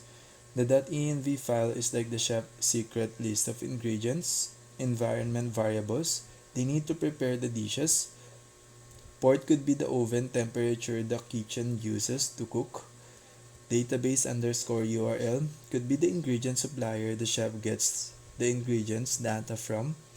The chef Node.js backend reads the .env file to know where to fetch ingredients, database credentials, and how to prepare the dishes configuration. Seventh, Docker file, kitchen setup instructions. Role, detailed instructions on setting up the kitchen. The Docker file is like the blueprint for setting up the kitchen. It tells you how to configure the kitchen space, Docker container, what tools Node.js dependencies to bring in, and how to organize the kitchen to prepare the meals efficiently. For example, it could say bring in the express setup, install Tanstack query, set the environment variables from .env. 8. The .docker ignore ingredients that shouldn't be used. Role, exclude certain items from the kitchen setup. The .docker ignore is a file is like a list of ingredients the chef should not use in the kitchen. It ensures that certain items such as node underscore modules or unnecessary files are not included in the kitchen Docker image / container when it's being set up. Putting it all together in the kitchen metaphor, the front end, React, is like a customer who places an order, data request with a waiter, Tanstack query. The Tanstack query takes the order request to the chef station, API/posts.js. The chef API routes process the order by getting the ingredients data from the pantry, node underscore modules, and preparing it according to the recipe, JavaScript code. The chef hands the prepared meal data back to the waiter, Tanstack query, who then delivers it to the customer, React app. The presentation of the meal data is handled by HTML plate and CSS decoration, making the data look good. The kitchen setup and tools are defined by the Docker file, kitchen blueprint, and certain unnecessary items are excluded using .docker ignore file ingredients list. The .env file helps the chef know where to get special ingredients like database URLs or API keys. In summary, in the restaurant kitchen, all the parts work together. The React app customer places an order request via Tanstack query waiter. The backend API chef processes the order by fetching ingredients data from the node underscore modules pantry, following the recipe JavaScript code, and returning the meal response. The meal, which is the data, is served in a well-organized manner with the help of HTML and CSS presentation. The Docker file and the .docker ignore ensure the kitchen is set up correctly, while the .env file provides special instructions, ingredients list to the chef. Each component plays its part in the kitchen ecosystem, working in harmony to provide a seamless experience for the customer, user. How the Express library is installed and added to node underscore modules. When you install Express with npm install Express, the following happens in terms of your system and Node.js environment. Installing Express command, you run npm install Express in your terminal. What happens? Npm checks the package.json file or creates one if it doesn't exist to record Express as a dependency. npm downloads Express from the npm registry and stores it in the node_modules directory in your project. The package-lock.json is updated to track the exact versions of installed packages. Express library code, node modules folder. After installation, Express is found in node_modules/express. This folder contains all the code and dependencies required for Express to work. Structure of Express module, node_modules/express contains files like index.js and submodules that define the Express framework's functionality. Package.json in Express. The Express package also has its own package.json that defines its dependencies, version, and metadata. How Express is used. In your index.js or app.js, you require Express to bring it into your application context. Require Express looks for the Express module in node_modules folder, loads it into the memory, and returns the Express application object, which is used to configure routes and start the server. How Express is loaded into memory, CPU, memory, file system, and hard drive. Now let's use a metaphor to explain how all of this works in relation to your CPU, memory, file system, and Linux. Metaphor, the City library and its books. CPU, think of the CPU as the library stuff that perform tasks, process instructions, and interacts with the data, books stored in the library. Memory RAM, the memory RAM is like the library's reading room where the books are temporarily placed when needed. When the library stops, CPU wants to use a book module. It first brings it into the reading room. RAM for quick access. Hard drive. The hard drive is like the library's warehouse where all the books, modules, dependencies are stored for long-term use. It's not the fastest place to fetch books, but it's where everything is kept for later access. File system. The file system in Linux or any OS is like the shelves in the library that organize books, files, and modules. The file system keeps track of where books are located on the hard drive, ensuring that the library staff knows where to fetch them from. Step-by-step breakdown of the process using the metaphor. The library receives the request. When you run npm install Express, it's like the library director, your terminal, instructing the library staff CPU to go out and fetch specific books, Express, and add them to the library's warehouse, hard drive. Express arrives at the library. Once Express is installed, it's now stored in the library's warehouse, shelves, node_modules. The books are organized and labeled according to their title, module name, and content code inside the module. Library staff, CPU, prepares for the task. When the application starts, the CPU library staff goes to the library warehouse, hard drive, and retrieves the Express book from node_modules shelf. This book is then brought to the reading room, RAM for quick use. Library stop uses the book, Express. The library stop CPU uses the Express book, Express module to handle tasks like managing routes and processing incoming requests. This book module is already in the reading room, RAM, so the library stop CPU can access it very quickly. After the task is complete, once the task is done, the library stop CPU can put the book Express back on the shelf memory. If the book module is needed again, it can be retrieved from the reading room RAM instead of the warehouse hard drive. Why the metaphor is effective? Node.js acts as the library, managing and organizing all the books, modules you need for your application. Express is one of the many books you can add to your library, and it helps organize and process incoming requests like a library, cataloging books, and guiding visitors. The library stop CPU constantly brings in and puts back books like modules from the reading room, RAM, and the warehouse hard drive based on what tasks need to be done. File system like Linux ensures everything is well organized on the shelves so that CPU can easily find what's needed. This metaphor helps you understand how the Express module is stored, loaded, and used in the file system hard drive, how it gets loaded into memory, RAM, and how the CPU, your application logic, uses it to serve requests.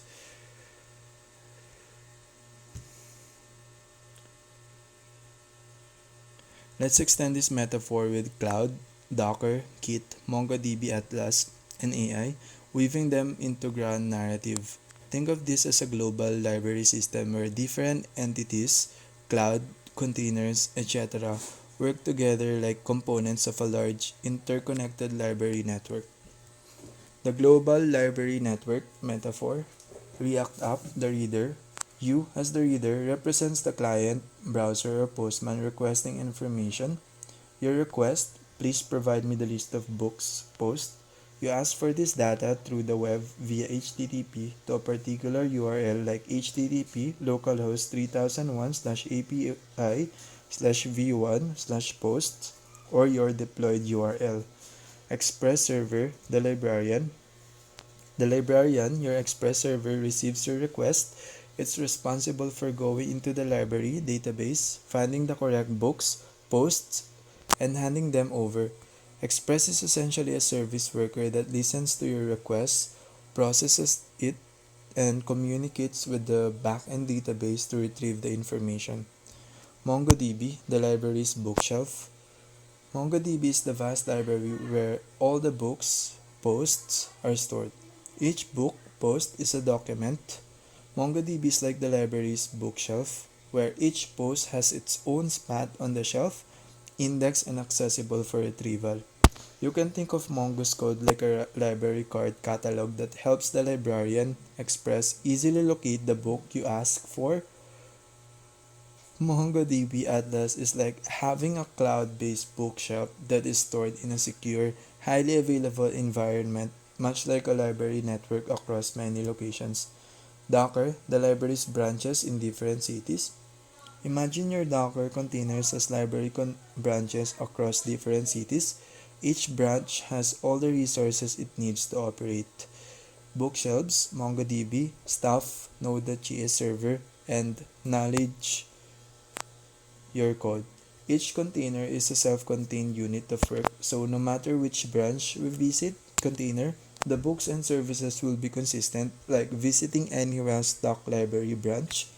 Docker files act like the blueprints for each branch. They dictate how each library container should be set up, where to place the books, what tools are needed, and what stuff should be available. Git, the library's archive of past editions. Git is the library's archive of all previous versions of books, code. As you make updates to the books or add new ones, the archive keeps track of changes and versions. Every time you update a book, change code, Git keeps a record, commit, allowing you to go back in time to see how the books looked in the past. GitHub or similar services is like a public archive where others can access your books, code, and even contribute to them, like a global library of ideas. Google Cloud, the entire library network's infrastructure. Google Cloud acts as the supervising authority that manages and organizes the entire library network. It provides the real estate, computational power, and storage capacity for your branches, Docker containers, books, MongoDB, and services like Express. Think of Google Cloud as the central library system, which manages all the resources needed to make sure individual branches, containers, are connected, scalable, and functioning well. Services like Google Kubernetes Engine can be used to manage multiple containers, library branches, and ensure they stay in sync and scale according to demand. AI, the smart librarian assistant. The AI in this metaphor acts as a smart assistant that helps librarian Express server organize, retrieve, and even recommend books, posts. It can help the library system intelligently sort the books by various categories or recommend the most popular ones, like using machine learning to predict which post to show based on the reader past request. The AI is also responsible for optimizing the library's database operations, ensuring that the books are retrieved efficiently, and managing the system's resources, memory, processing power intelligently. The workflow with these components. Now, let's walk through an example with React, Express, MongoDB, Atlas, Docker, Git, Google Cloud, and AI. First, the request. You, the reader, ask for a list of posts from the global library system, like your React app on your browser, via HTTP GET HTTP localhost 3001 API/v1/posts. Second, the librarian, Express, handles the request. The librarian, Express, receives your request. It knows the process for getting the books. It queries the library system, MongoDB Atlas. Third, the library, MongoDB Atlas, provides the data. MongoDB Atlas, the cloud-based bookshelf, searches through its collection, your MongoDB database, and returns the book post you requested. The librarian, Express, receives this and wraps them in a JSON response, handing them back to you. Fourth, the reader processes the books. React displays the data. React takes the books post and dynamically displays them in the UI as you ask. Fifth, Docker containers and Google Cloud. If you're developing locally, Docker helps keep the server, database, and other services consistent in their containers, branches. When deploying to Google Cloud, the containers are moved to a secure, scalable infrastructure to handle more users and ensure reliability. Google Cloud ensures that the resources like servers and database scale up as demand increases. Sixth, Git tracks the changes. Git keeps track of any updates you make to the book's code and ensures that everything is versioned correctly. You can also roll back changes if something goes wrong, ensuring the library system, your app, stays in tip-toe shape. Seventh, AI optimize the system. AI can automatically improve the process, like predicting what posts are most likely to be requested and prefetching them, ensuring the librarian is ready with the data. It can also handle server optimization, keeping your system running smoothly. The greatest metaphor: think of React, Express, MongoDB, Atlas, Docker, Git, Google Cloud, and AI as components of an ultra-modern global library system. Each element plays a crucial role in the overall efficiency. React is the reader asking for specific information. Express is the librarian fetching the books. MongoDB Atlas is the library vast collection of books stored in the cloud. Docker is the branches of the library, each independent but interconnected. Git is the archive keeping a record of all the books and updates. Google Cloud is the infrastructure that ensures the library can grow, expand, and scale globally. AI is the smart assistant optimizing the process, ensuring efficient operations and a better user experience. Key takeaways: this metaphor helps break down a complex web of technologies into a unified concept. Each piece, whether it's a library branch, an archive, or the infrastructure, plays a distinct yet collaborative role to ensure the global library system runs smoothly, delivering knowledge, data to readers, clients in an efficient, scalable manner.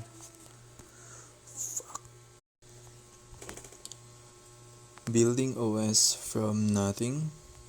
The operating system OS is a vast software layer that bridges the hardware and applications.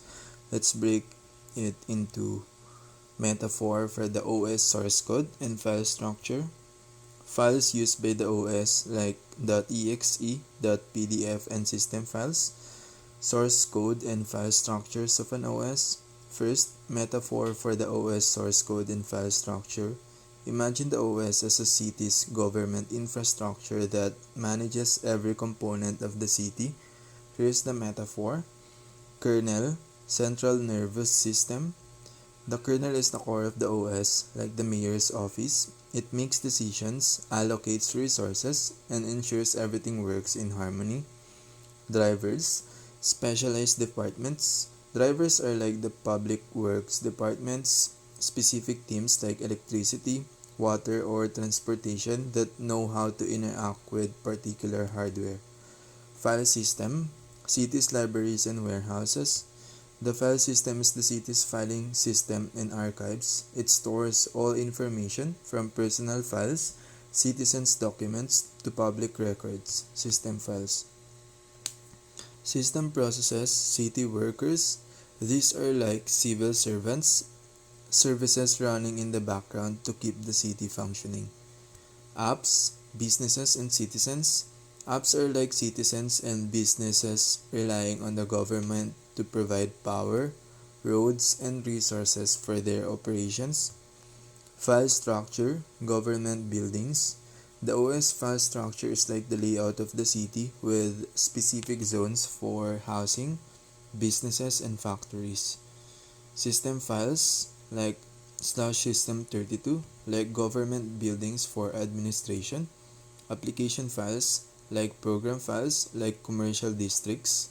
User files like users like residential areas. Second, files used by the OS. The OS consists of various types of files for different purposes.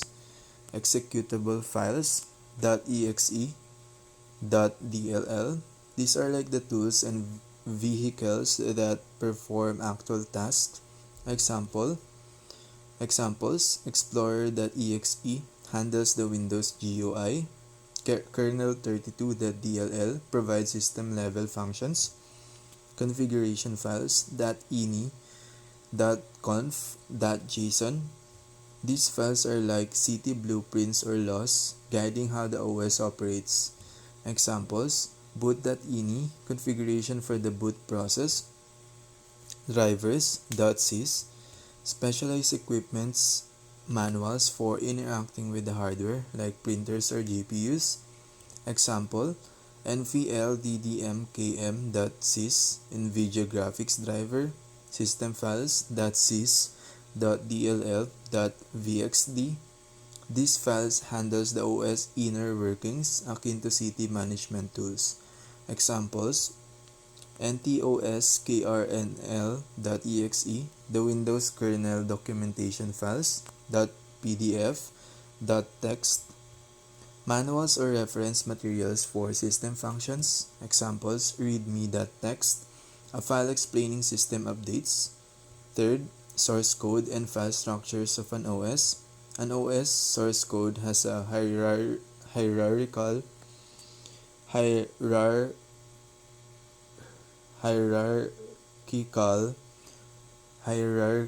structure, usually modularized for clarity. Here is a simplified file structure inspired by open source systems like Linux or theoretical proprietary systems like Windows. OS project, root, then kernel,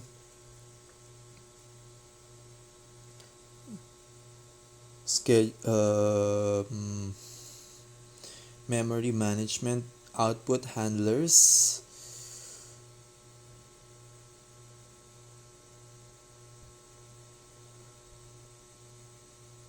audio device driver, network interface driver, drive controller, driver, etc. Examples, source code snippets, kernel scheduler CPU interaction, void schedule task if CPU is idle, load task to CPU else, and queue_task. Memory manager, RAM interaction, kernel/memory.c, void allocate_memory, size_t size, void block equal find_free block size if block, mark block as use, return block, else return null.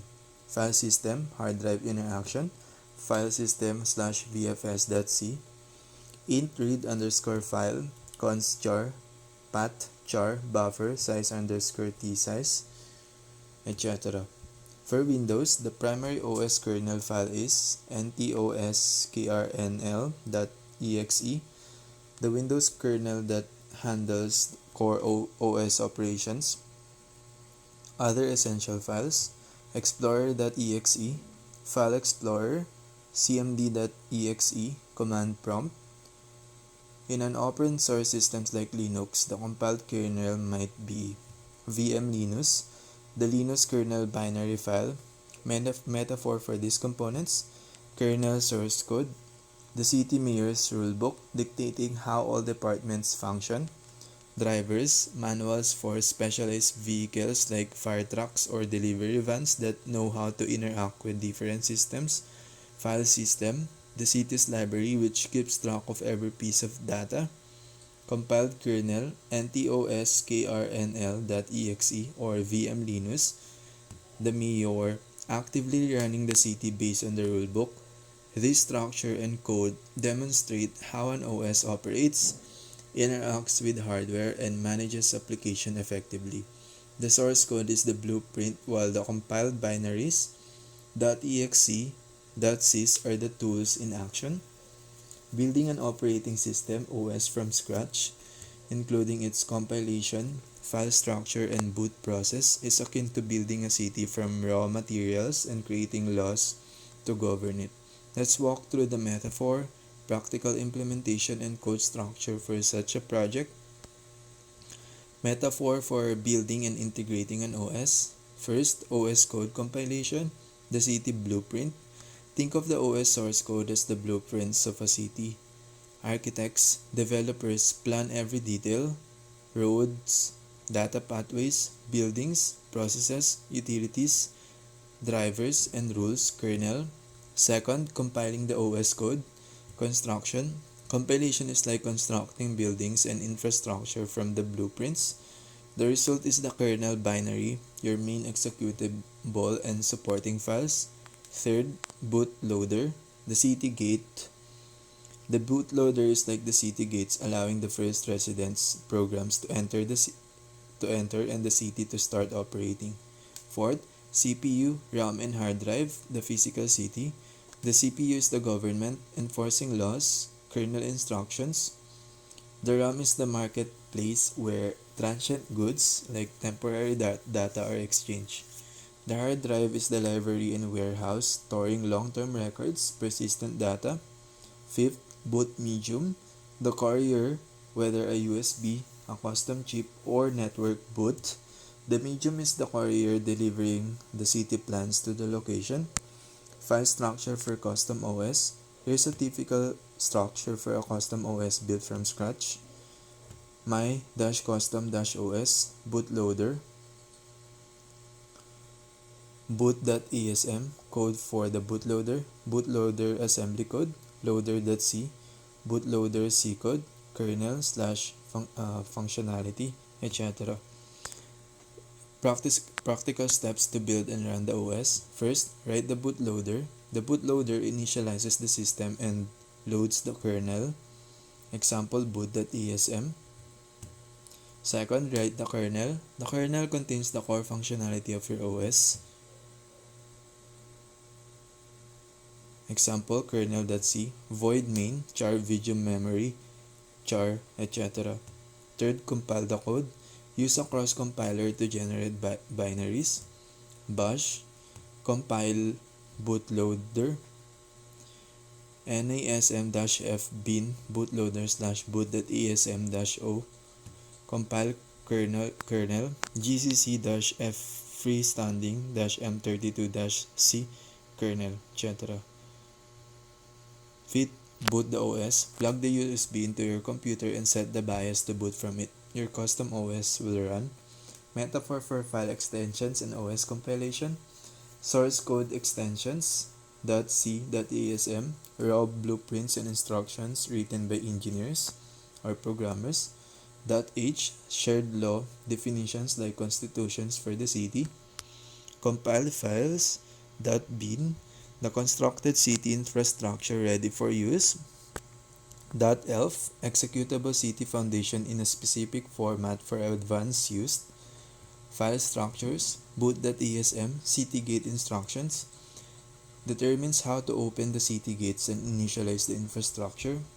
Kernel.c, government rules, defines how the government CPU governs the city systems, drivers slash public departments, contains manuals for specific hardware like roads, buses, lights, GPU, and houses, RAM. Greatest metaphor, summary, the blueprints, source code are like the city planning documents. The compiled kernel is the city mayor who enforces rules. The file system is the city archive storing public and private records. The bootloader is the city gatekeeper, ensuring the city starts correctly. The USB/medium is the messenger, bringing the plans to life. This is how you can build an OS from scratch, integrate it with the hardware, and start a new system independent of conventional OS tools. The metaphor helps break down this technically challenging process into understandable terms. How Windows talks to Node.js and the hardware. The interaction between Windows, Node.js, and hardware, CPU, RAM, hardware, and apps, happen via layers of abstraction. Here's the explanation, metaphor, and real examples with source code and file structures. Windows talks to Node.js system calls. Node.js sends requests via libub, an asynchronous I/O library to Windows System APIs. These APIs execute tasks like reading files, managing memory, or performing computations. Windows kernel. The kernel receives this request, schedules the work, and delegates tasks to the CPU, RAM, or hard drive. Node.js runtime. The Node.js runtime using V8 and libub processes these responses and provides them back to your JavaScript application. How Windows talks to hardware CPU. Windows schedule threads for execution on CPU cores. Node.js threads, main or worker, are treated like any other process by Windows. RAM. Windows manages memory allocation and provides virtual memory. Node.js requests memory and Windows handles the actual physical or virtual allocation. Hard drive. Node.js interacts with the file system using Windows kernel calls like read file and write file. Apps. Apps can communicate using inter-process communication, IPC, APIs, sockets, or shared memory. Greatest metaphor. Imagine a smart city. Windows is the city government. It coordinates resources, CPU, RAM, hard drive, and services. Businesses, Node.js, and other apps interact with the city government to get access to electricity, office space, storage, and communication tools. Node.js is a startup company. It requests resources like CPU, time, memory, or storage and uses them to build products, execute JavaScript code. CPU is the city's power plant, provides the raw computational energy needed to perform tasks. RAM is the startup office space, temporary workspace used to process ongoing work. When work is done, the space is cleared for new tasks. Hard drive is the city's warehouse, long-term storage for data and resources. Apps interact. Apps communicate like startups collaborating on a project, sharing ideas, data via emails, IPC, shared offices, shared memory, or APIs, external services. Source code and file structures. First, CPU interaction. Monitor and utilize CPU. JavaScript code. Const OS equal require OS. Console.log CPU info, etc. RAM interaction. Monitor. Set interval. JavaScript code set interval. Const memory equal process.memory usage. Console.log memory usage, etc. Hard drive interaction. Read and write files. Const fs equal require fs. fs.write. Example.text, hello hard drive. Error, if error, throw error, etc. Apps interaction, communication between processes. Parent.js, const fork, required child underscore process, const child equal fork. Child.on message, console.log message from child, etc. File structure example. My Node.js project, CPU.js, script to monitor and utilize CPU. RAM.js, script to monitor RAM usage. Hard drive.js, script to read and write files. Parent.js, parent process example. Child.js, child process example. Complete smart city. Example, Node.js startup request, power from the city's power plant, CPU load monitoring, office space, RAM usage tracking, warehouse storage, file read and write, Windows, city government, coordinates and ensure everything runs smoothly. Through this model, Node.js application can efficiently interact with Windows and hardware components, enabling modern applications to perform tasks seamlessly. The communication chain between Windows, Node.js, and the underlying hardware, CPU, RAM, hardware, and apps involves layers of abstraction. Here's a breakdown. How Windows talks to Node.js, operating systems APIs. Windows exposes system-level functionality through APIs like Win32 or Windows Subsystem APIs. Node.js uses libraries like libov to call these APIs and perform tasks like file I/O, memory allocation, and process management. Node.js runtime. The Node.js runtime includes the V8 JavaScript engine for running JavaScript code and libov, a C library for handling asynchronous I/O and system calls. Communication flow. Node.js sends requests to Windows for tasks like reading files, accessing memory, or using CPU time. Windows handles the request by interacting with appropriate hardware or internal services and sends the result back to Node.js. How Windows talk to hardware? CPU, RAM, hard drive, CPU. Windows schedule tasks for the CPU using its kernel. It decides which process or thread runs on which core and for how long. Node.js threads, main and worker threads are scheduled by Windows to use the CPU, RAM. Windows allocates memory to Node.js when requested. Node.js uses this memory to store variables, execute code, and manages its runtime. Windows uses a virtual memory system to provide memory management and swaps data between RAM and the hard drive if needed. Hard drive. Windows uses its file system like NTFS to manage data on the hard drive. Node.js interacts with the file system through Windows APIs such as create file or read file. How Windows talks to apps. Windows uses inter-process communication (IPC) and system calls to let apps like Node.js interact with each other or with operating system. System calls. Node.js makes system calls via libov to request services from the Windows kernel. For example, when Node.js reads a file, it invokes system calls like read file. Apps interaction. Apps can talk to each other via sockets, shared memory, or APIs exposed by one app and consumed by another. Greatest metaphor for all of this, imagine a corporate office building. Windows is the building's management system.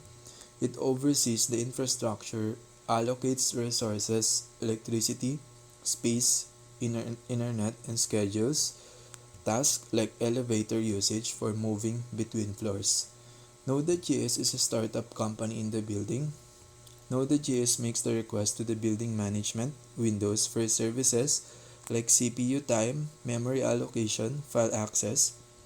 The startup uses its own tools and frameworks like V8, libov to get work done efficiently. CPU is the factory floor.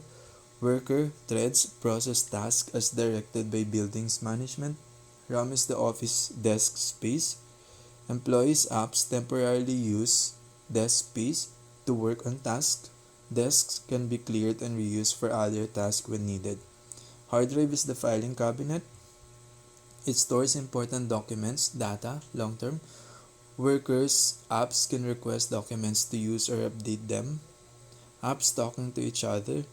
Apps companies can share data by passing notes, IPC, borrowing resources, or using a shared meeting room, shared memory. Summary metaphor in action. Imagine Node.js, the startup asking, I need workers on the factory floor, CPU to build something. I need desk space, RAM for temporary work. I need access to the filing cabinet, hard drive for some files. I want to send a message to another company for collaboration. Windows, the building management, ensures these requests are fulfilled by coordinating with the factory floor, CPU, desk space, RAM, and filing cabinets, hard drive. In Node.js interaction with the CPU, RAM, and hard drive is mediated through built-in modules and abstractions. These operations are generally not direct but rely on the operating system to handle the details. Here's real source code for interacting with each component and metaphor to explain it. First, talking to the CPU. Node.js can utilize CPU resources by spawning worker threads or measuring the CPU's performance. Here's an example of monitoring CPU usage. JavaScript code, cons OS equal require OS, etc. Metaphor, the CPU is like a factory's machinery. The OS module acts as the factory supervisor, providing report on how much machinery is being used, load averages, and its capacity, number of cores. Talking to RAM, Node.js allows you to check the memory usage or monitor the application's memory consumption. JavaScript code, set interval, etc. Metaphor, RAM is like the factory storage shelves where raw materials and tools are temporarily kept during production. The process that memory usage function is the inventory manager, showing how much space is used for available. Talking to the hard drive. Third, talking to the hard drive. Node.js interacts with the hard drive through the FS file system module. Here's an example of reading and writing files. Metaphor, the hard drive is like the factory's warehouse, where materials and finished goods are stored long term. The FS module acts as a delivery worker, retrieving items from the warehouse, reading files, or storing new items, writing files. Complete metaphor, imagine a factory that builds custom products. The CPU is the factory's machinery performing the heavy lifting, calculations, and processing. The RAM is the temporary storage shelves holding materials currently in use for production. The hard drive is the warehouse storing raw materials and finished goods for long-term use. Summary, here's how Node.js interacts with these components.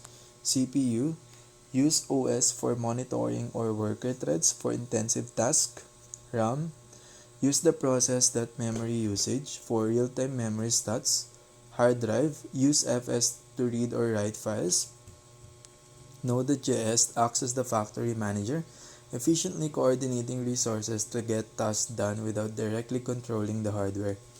In Node.js, direct communication with the CPU is abstracted away. Node.js interacts with the CPU indirectly through JavaScript code execution, the libov library, and the V8 engine.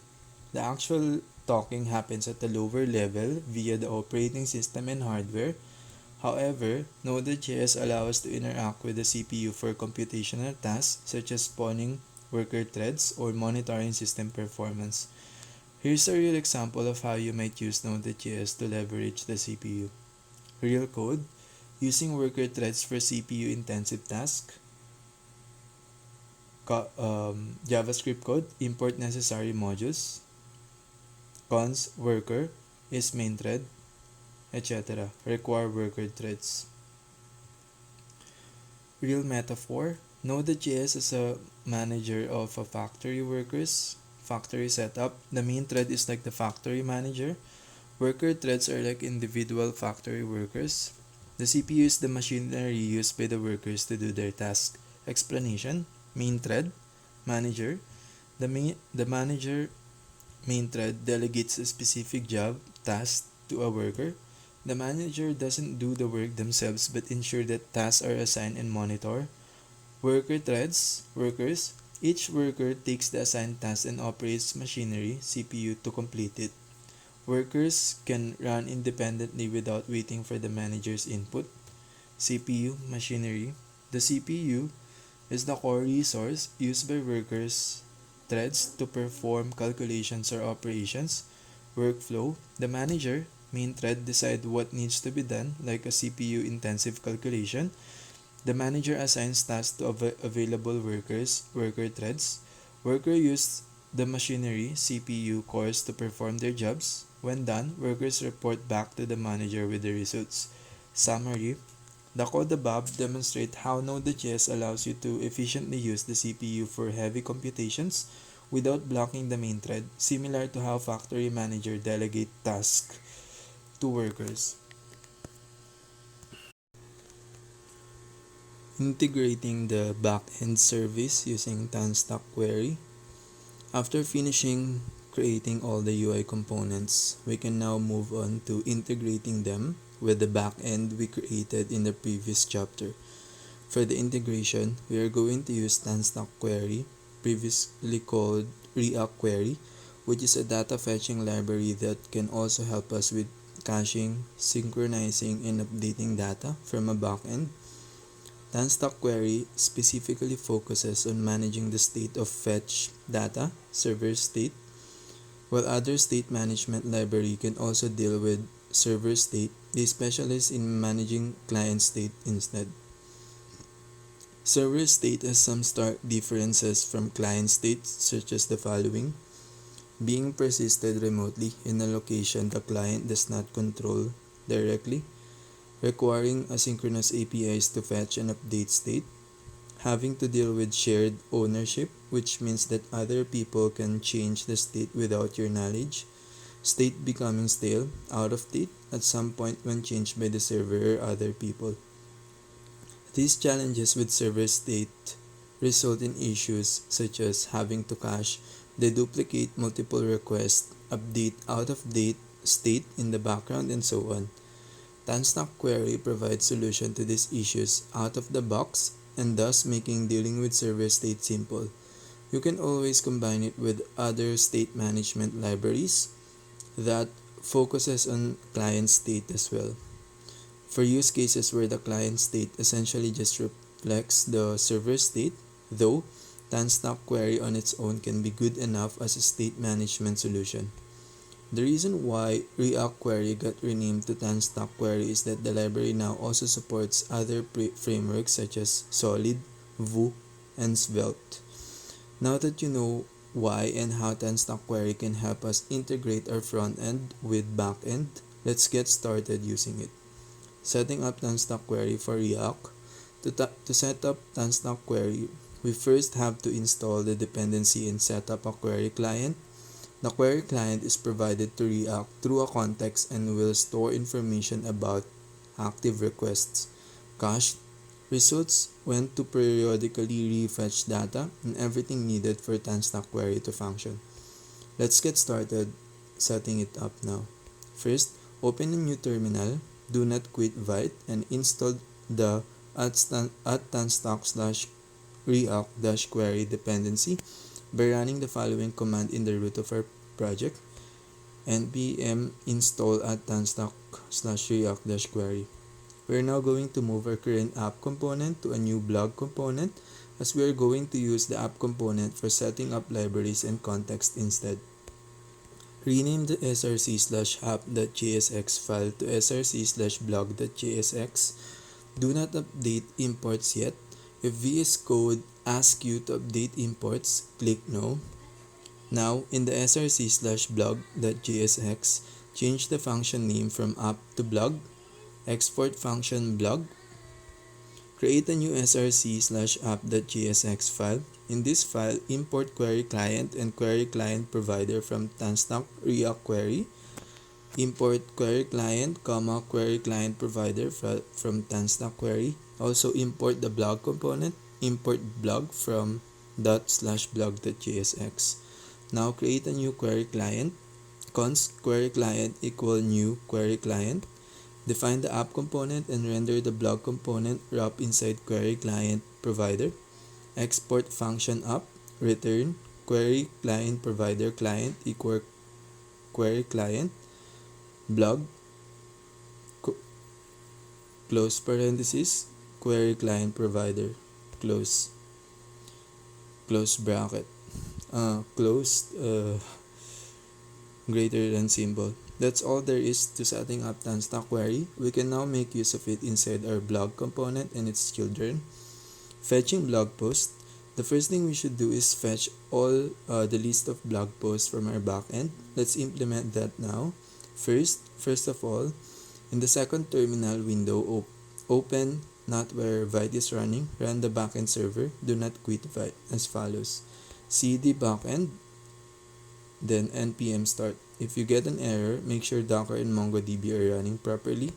Tip: If you want to develop the backend and front end at the same time, you can start the backend using npm run dev to make sure it hot reloads when you change the code.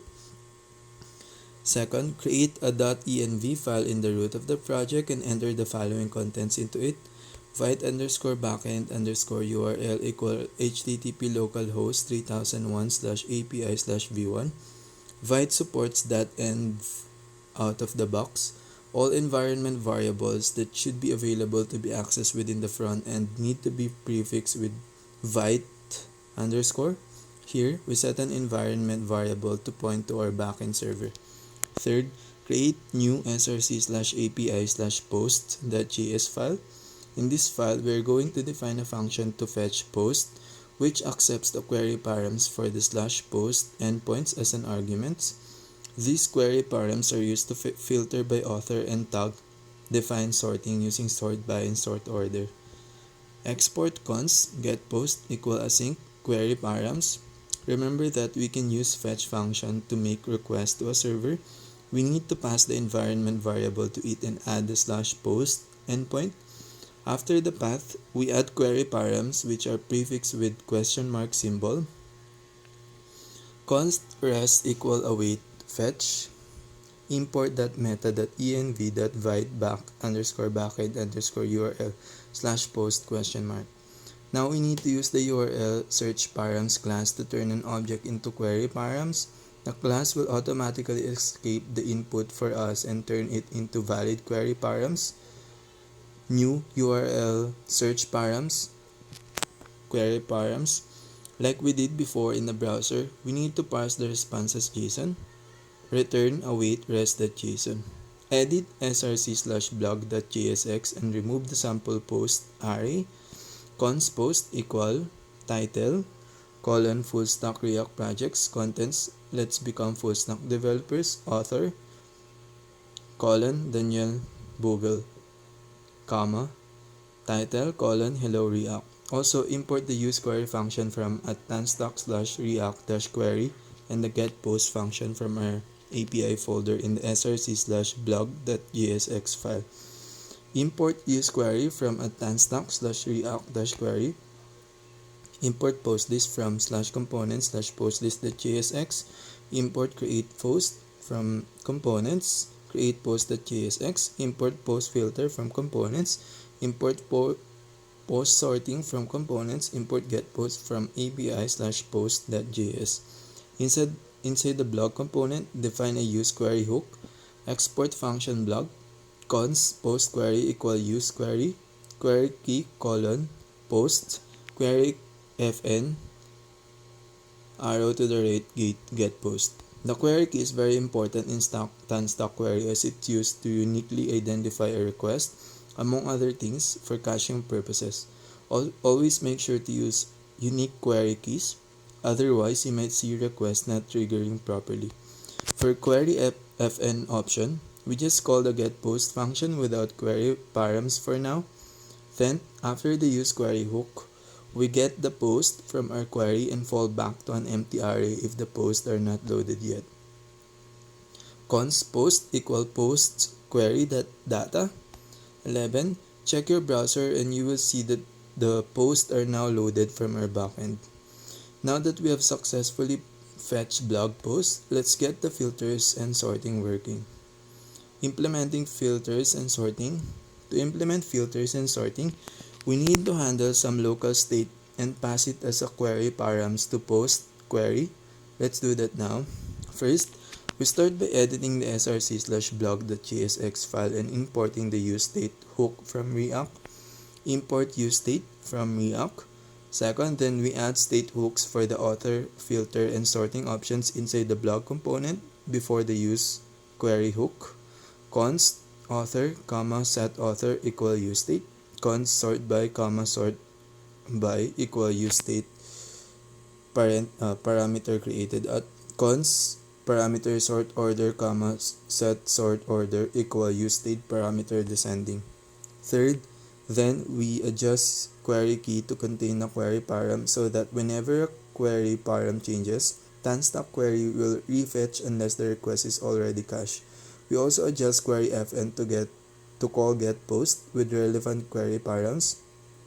Const post query equal use query, parameters query key, colon, parameters post, comma, parameters author, comma, sort by, comma, sort order, comma, query fn, parameters pointing arrow to get post, parameters author, comma, sort by, comma, sort order. Then fourth, now pass the values and relevant unchanged handlers to the filter and sorting components. Post filter, field equal author, value equal parameter author, unchanged equal parameter value, pointing to set author value. Close tag, open tag br, open tag post sorting, then fields equal parameter created at, comma, updated at, value equal parameter sort by, unchanged parameter value, pointed at set sort by value, order value equal parameter sort order, on order change equal parameter order value, pointing to set order value. Close tag. For simplicity's sake, we are only using state hooks for now. A state management solution or context could make dealing with filters and sorting much easier, especially for larger applications. For a small blog application, it is fine to use state hooks though, as we are focusing mostly on the integration of the backend and front end. Now, edit src/components/postFilter.jsx and add the value and unchanged props. Export function postFilter parameters field, comma, value, comma, unchanged. Return opening div tag, opening label, html4 equal parameter filter, field class, closing label tag.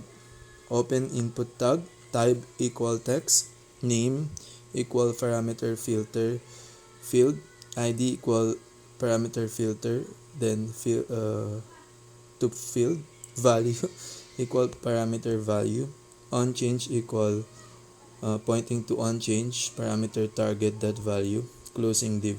Post filter dot prop types equal field colon prop types dot string that is required, value dot colon prop types dot string that is required, unchanged prop types dot func that is required.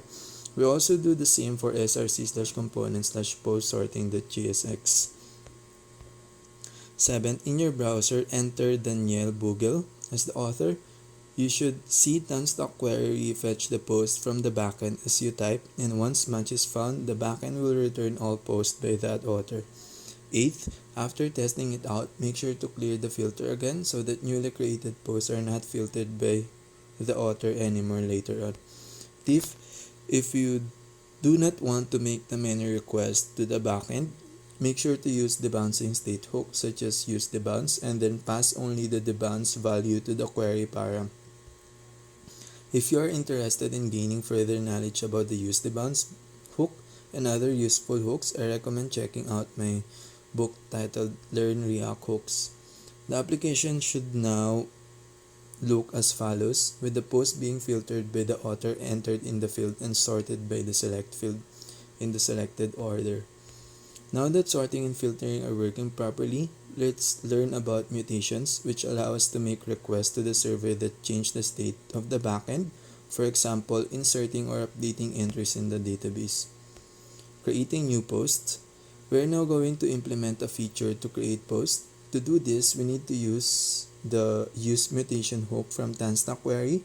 While queries are meant to be idempotent, meaning that calling them multiple times should not affect the result, mutations are used to create /update/delete data or perform operations on the server. Let's get started using mutations to create new posts. Now, first, edit src/api/post.js and define a new create post function which accepts a post object as an argument. Export const created post equal async post. We also make a request to the /post endpoint like we did for get post. Const rest equal await fetch parameters $import.meta.env.vite_backend_url/post. Then parameters method colon post, headers colon content type colon application slash JSON, body JSON.stringify post.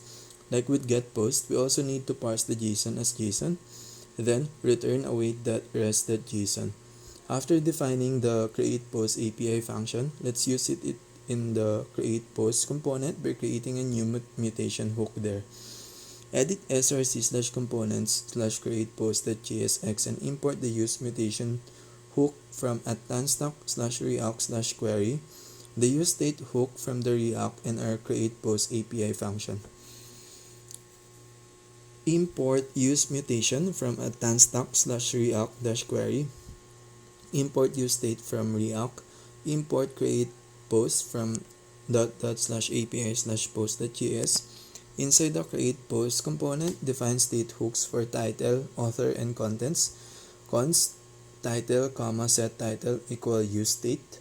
Const author, set author equal use state. Const contents, const parameter contents, set contents equal use state. Now define mutation hook. Here, we're going to call our create post function. Const create post mutation equal use mutation. Mutation fn equal pointed to create post with parameters title, author, contents. Next, we're going to define a handle submit function which will prevent the default submit action which refreshes the page and instead call that mutate function to execute the mutation. Const handle submit equal pointing to prevent default creation post mutation that mutate. We add the on submit handler to our form on submit equal handle submit. We also add the value and on change props to our fields as we did before the sorting and filters. Opening div label HTML4 equal create dash title, closing label. Opening input type equal text, name equal create title, ID equal create title, value equal title, on change pointing to set title, parameter target that value, closing div. Opening VR, opening div label, opening label HTML4 equal create author, then author colon closing label. Opening input type equal text, name equal create author, ID equal create author, value equal create equal author class. On change equal pointing to set author, target that value, closing div. Opening BR, opening text area, value equal contents, on change pointing to set contents,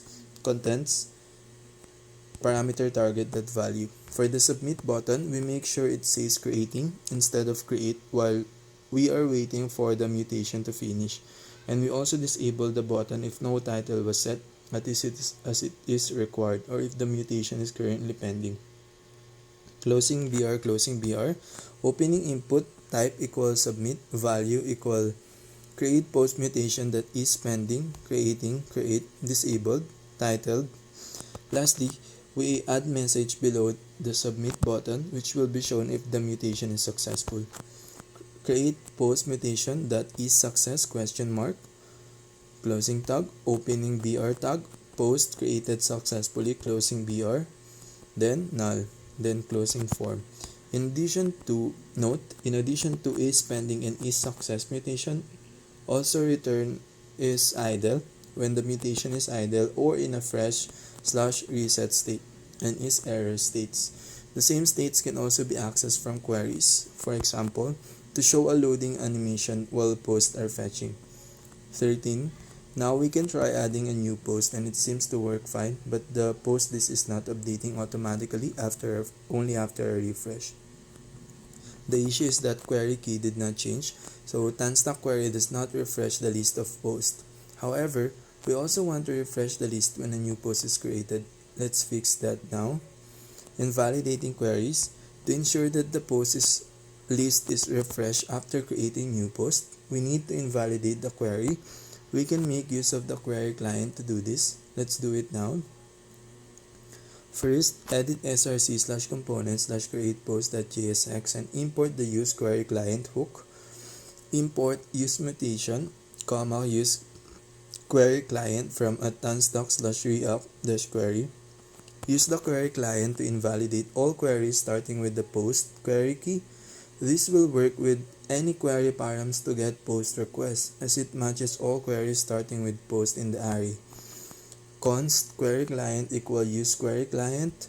Const create post mutation equal use mutation.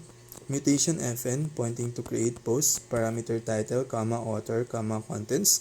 On success pointing to query that client that invalidate queries, parameter post. Try creating a new post and you will see that it works now, even with active filters and sorting. As we can see, Tanstack query is great for handling server state with ease.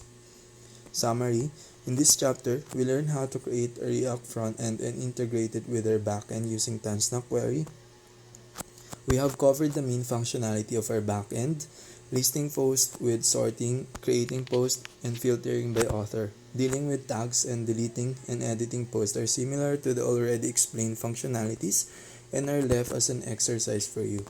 In the next chapter, Chapter 5, Deploying the application with Docker and CI/CD, we're going to deploy our application with Docker and set up CI/CD pipelines to automate the deployment of our application.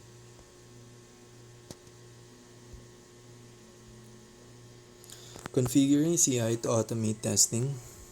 Continuous integration (CI) covers the automation of integrating code changes to find bugs quicker and keep the code base easily maintainable. Usually, this is facilitated by having scripts run automatically when a developer makes a pull/merge request before the code is merged into the main branch. This practice allows us to detect problems with our code early by, for example, running the linter and test before the code can be merged. As a result, CI gives us more confidence in our code and allows us to make and deploy changes faster and more frequently. The following figure shows a simple overview of a possible CI/CD pipeline. Note, in this book, we are going to use GitHub Actions for CI/CD. While the syntax and configuration files might look and work differently on other systems such as GitLab CI/CD or Circle CI, the general principles are similar. In GitHub Actions, workflows can be triggered when events occur in the repository, such as pushing to a branch, opening a new pull request, or creating a new issue.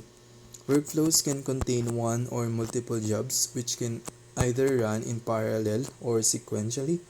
Each job runs inside its own runner, which takes instructions from the CI definition and executes them within a specified container. Inside jobs, actions can be performed, which are either existing actions provided on GitHub, or we can write our own actions. Adding CI for the front end.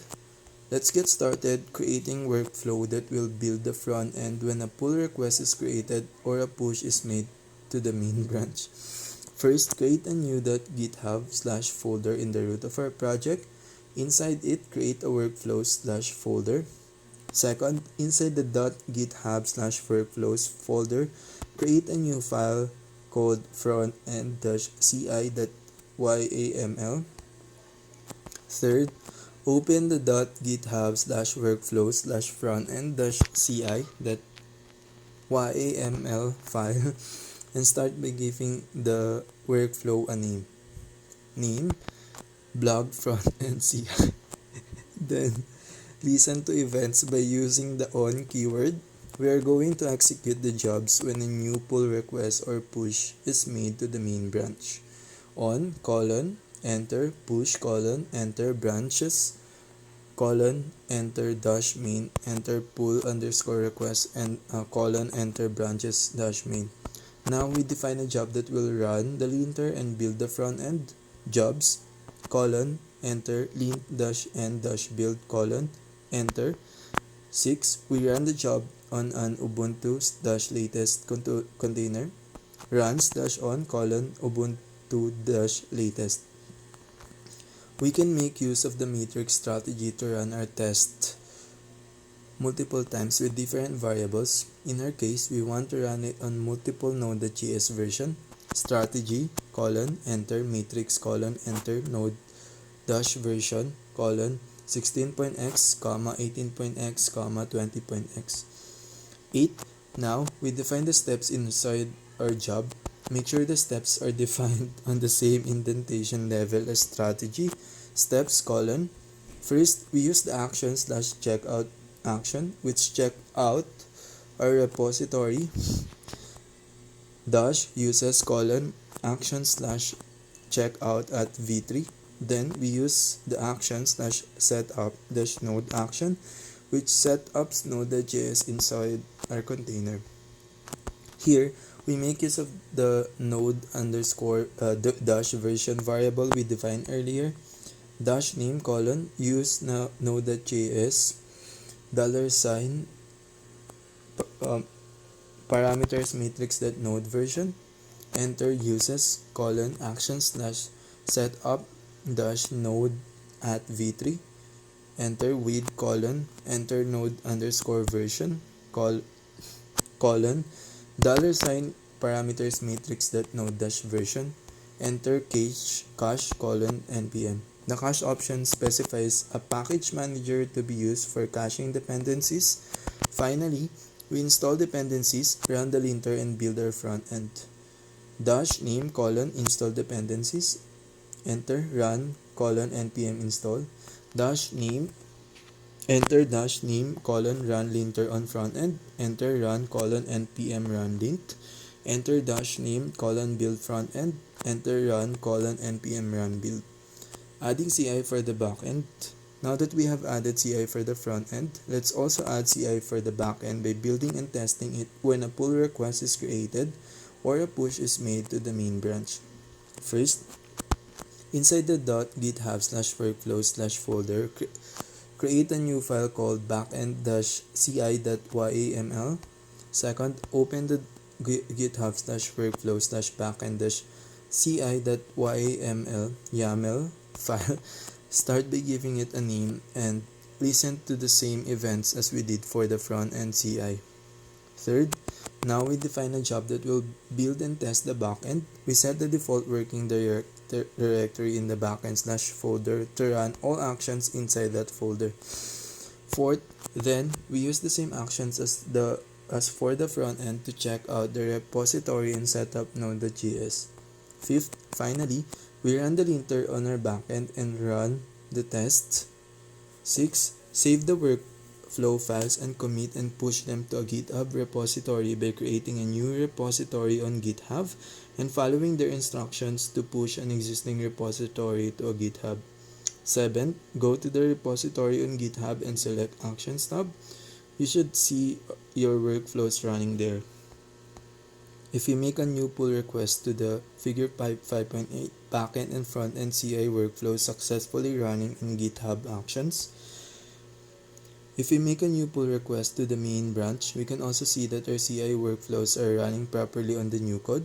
For example, if we added a way to tag posts from the front end and accidentally made tags required in the backend without considering our previous rule of only the title being required, we will see that corresponding test failed.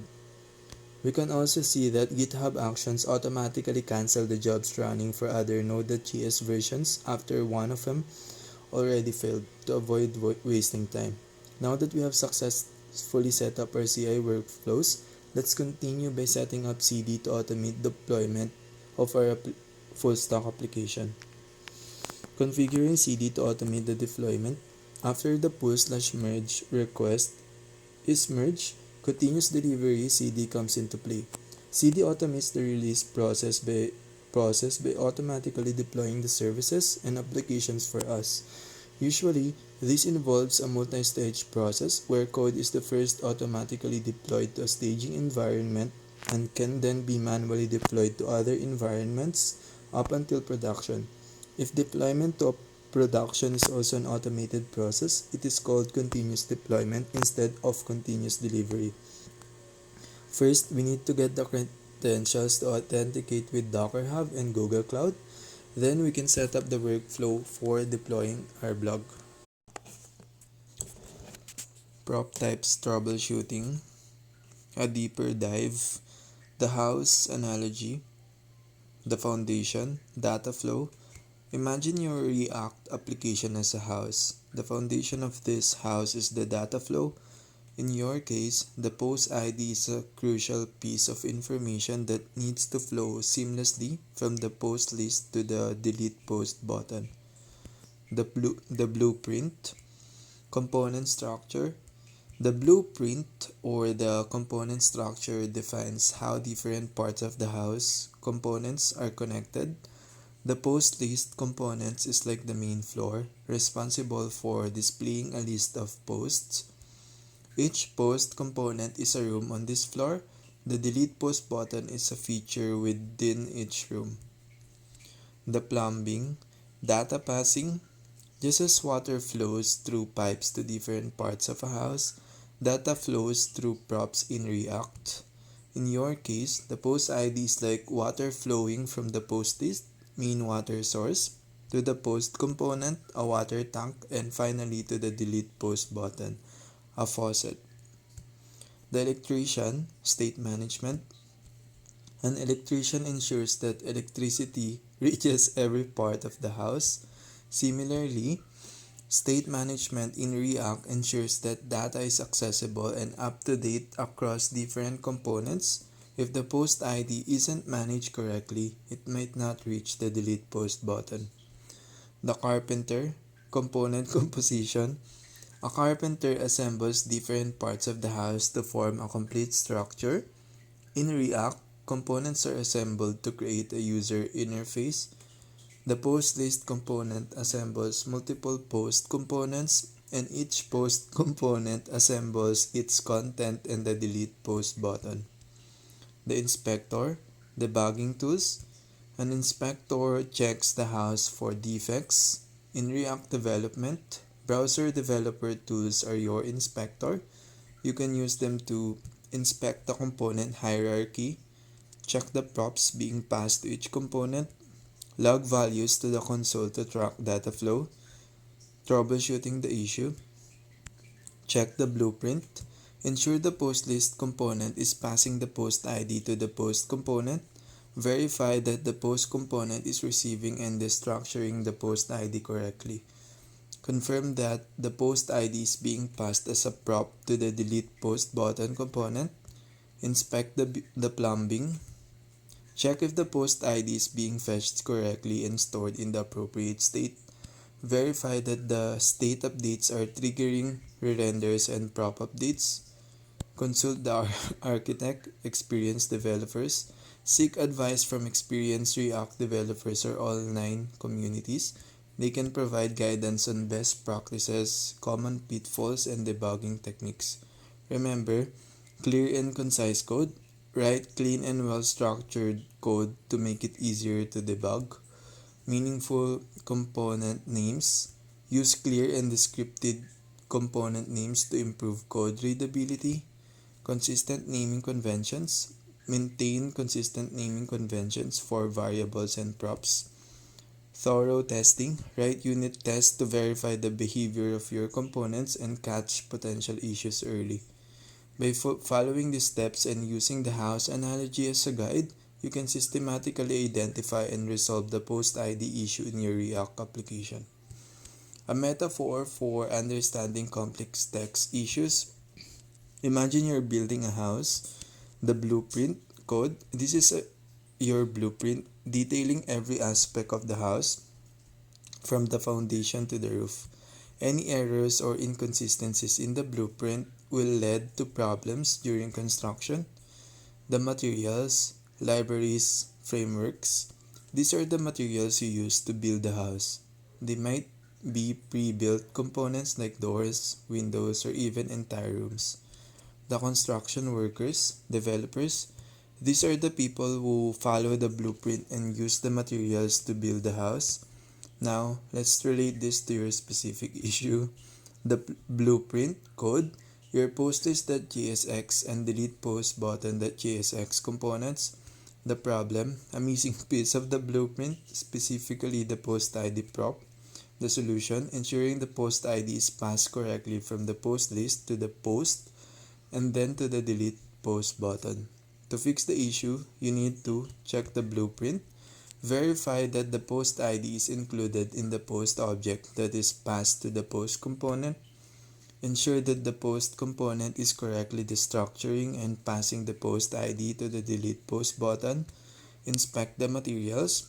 Make sure that your delete post button component is designed to receive and use the post ID prop. Check if there are any issues with the delete post function or the backend API.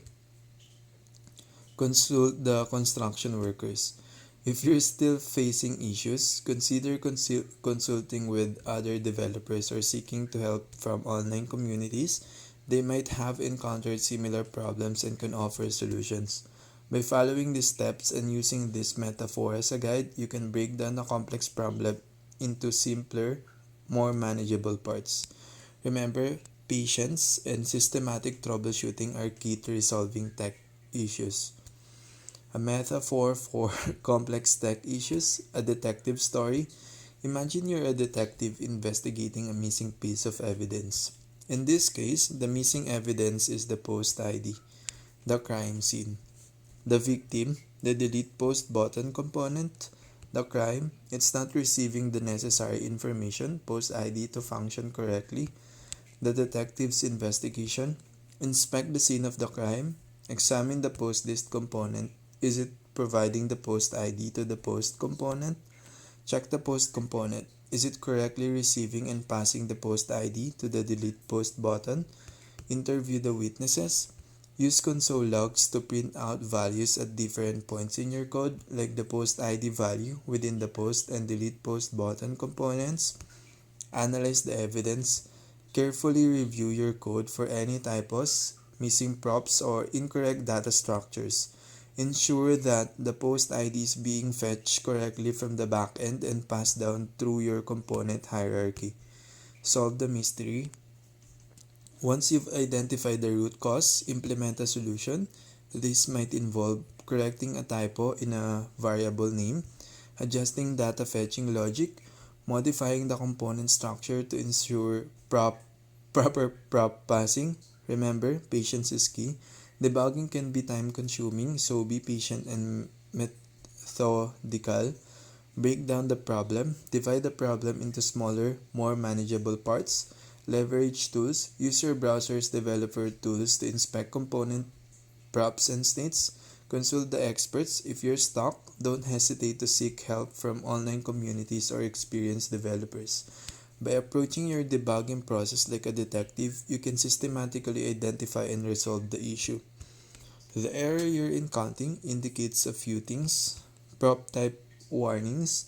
These warnings show that your component's post list, post, and delete post button are expecting a post ID prop that is marked as required, but the actual value being passed to them is undefined. Specifically, the prop post ID is likely not being passed correctly when rendering these components. To fix this, you should ensure that each component is receiving the necessary post ID prop. For example, check that the post ID is being passed from the parent component, such as post list, to the child components like post and delete post button. Make sure that post.id is not undefined and that the post ID is correctly passed into the post and delete post button components. API request error 500 internal server error. The error message failed to load resource. The server responded with the status of 500 internal server error is related to your API request to HTTP localhost 3001/API/v1/post/undefined. This suggests that when attempting to delete a post, the post ID is not being passed correctly, resulting in the API endpoint receiving undefined instead of a valid ID. The server cannot process a request with an undefined post ID, leading to the 500 error. To fix this, ensure that the post ID is correctly passed into the API request when making the delete request. For example, make sure that the post ID value is valid before triggering the delete operation. Steps to resolve. Ensure post ID is correctly passed between the components like post list, post, and delete post button. Double check that the post ID exists before making API calls such as the delete request. Handle edge cases where post ID might be missing or invalid to prevent errors and warnings. Let me know if you need further clarification. The error message delete post button is not defined indicates that ESLint, your linter tool, cannot find a component named delete post button when you're importing it in postlist.jsx. Here are some ways to resolve this. First, check import path. Ensure the path to your delete post button component is correct. Double check the relative or absolute path depending on how your project is structured. Second, verify component definition. Make sure you have a file named deletepostbutton.jsx or a different extension like .js in the correct location. Verify that the component is defined within that file using function or const syntax.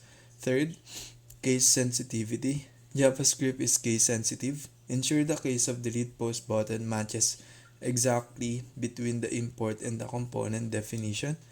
Addressing the code snippet. The code snippet you provided seems to be an error report generated by ESLint. It indicates the following: resource, path to your postlist.jsx file, error code, react/jsx-no-undef, message, delete post button is not defined. Line number, line 14, column 16, where the import likely occurs. Solutions, check the import statement. Verify the import statement in postlist.jsx. It should be something like verify component file. It should be something like import delete post button from delete post button.jsx, assuming it's in the same folder. Verify component file. Make sure a file named delete post button.jsx exists and defines the component. Additional tips: linter configuration. If you're using a linter like ESLint, you can often configure it to automatically resolve paths for imports. Refer to your linter documentation for details.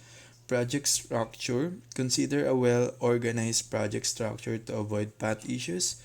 Many tools like Create React App CRA provide a default structure for components. By carefully checking for your import statement, the existence of the delete post button component, and potentially configuring your linter should be able to resolve the delete post button is not defined error. Here's how you can implement conditional rendering in your postlist.jsx to ensure the delete post button component is only rendered if the post ID property exists. Explanation: conditional rendering. Inside the math function, we've added a check for post.postID. If post.postID exists is truthy, we wrap the post and delete post button components within a fragment. Fragment usage: we use a fragment to avoid introducing unnecessary extra DOM elements. Rendering logic: by using this conditional rendering, the delete post button will only be rendered for posts that have a valid post ID property. This ensures that the component doesn't attempt to access a non-existent post ID and avoids potential errors. Additional considerations: error handling. You might consider adding further error handling if data fetching fails or the received data structure differs from expectations. Empty state. Depending on your application's design, you might want to display an empty state or placeholder if the post array is empty. By incorporating these changes, you should ensure that the delete post button is only rendered when the post ID is available, preventing issues related to missing data. I apologize for the misunderstanding about using React in post.jsx. You're absolutely correct. A plain JavaScript function is suitable for this component. Here's a breakdown of your code and how to ensure the post ID is passed correctly to the delete post button. First, post.jsx. The code you provided for post.jsx looks good regarding passing the post ID. Let's break down the relevant parts. Destructuring the post object. You're destructuring the post object and extracting the post ID property. Spreading operator with post function. you're using the spread operator to pass all the properties of the post object, including post ID, to the post function. Therefore, the post ID should be available as a prop within the post function. Second, delete post button.jsx. The code in delete post button.jsx also looks good in terms of receiving the post ID prop. Delete post button accepts post ID prop. The component's definition clearly states that it accepts a prop called post ID. Using post ID in delete post mutation, inside the component, you're using the post ID prop to make the deletion request with the delete post function. Third, post list.jsx. Assuming you're populating the post array with objects containing post ID properties, the issue might lie elsewhere. Troubleshooting steps. Verify post ID in post. Before rendering the post list, ensure your data fetching or manipulation logic populates the post array with objects that have a post ID property. Use console logging to inspect the post array contents.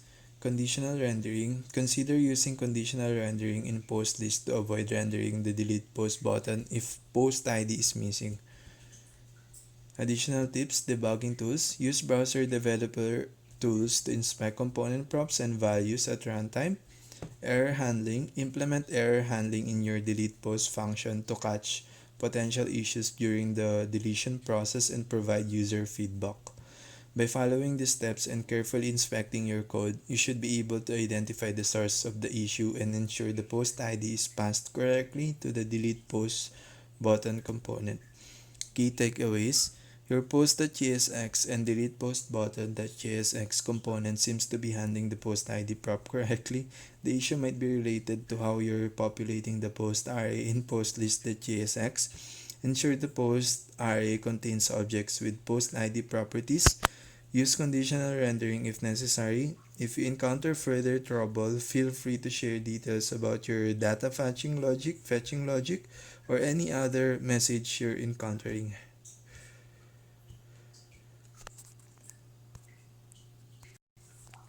Yes, exactly. When I say the menu tells the chef services what to prepare, I mean that the menu routes defines what is available to the client, like React front end. The chef services is responsible for performing the actual work, whether that's fetching data, adding new data, updating existing data, or deleting something. Let's break it down. How routes and services work together. Routes menu define what actions the client, like React, can request.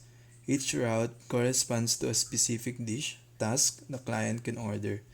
The route specifies the HTTP method, get, post, delete, put, etc., and the path API/v1/post or API/v1/post :id, etc. Routes don't perform the actual logic, they delegate tasks to services. Example,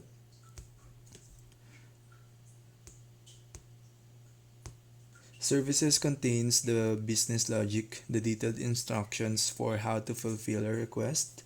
They don't know how about HTTP or routes, they just know how to handle the task, like interact with the database. They serve multiple purposes depending on what the client orders. Example, get all posts / create a new post / update a post / delete a post. How the client React makes requests. When a React front end makes a request like get all post or delete post with ID 123, it is ordering something from the menu, routes. The route then asks the chef services to handle that request. Here's what happens.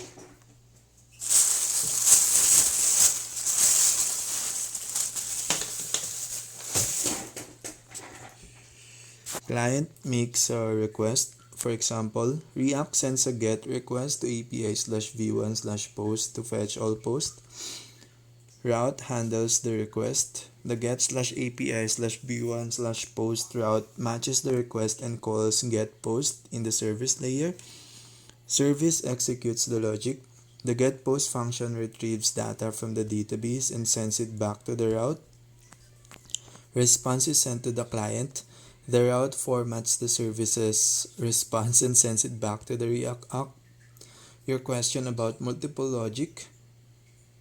Yes, a service can perform multiple tasks depending on the client's request. For example, a get/API/v1/post request tells the service to retrieve all posts.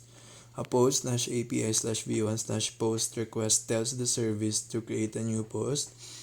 A delete/API/v1/post :id request tells the service to delete a specific post. A put/API/v1/post :id request tells the service to update a specific post. Each route maps to a specific service function which performs the appropriate logic for that type of request. Simpler metaphor: think of a restaurant menu routes. List all the available dishes like get all post, delete post 1, 2, 3.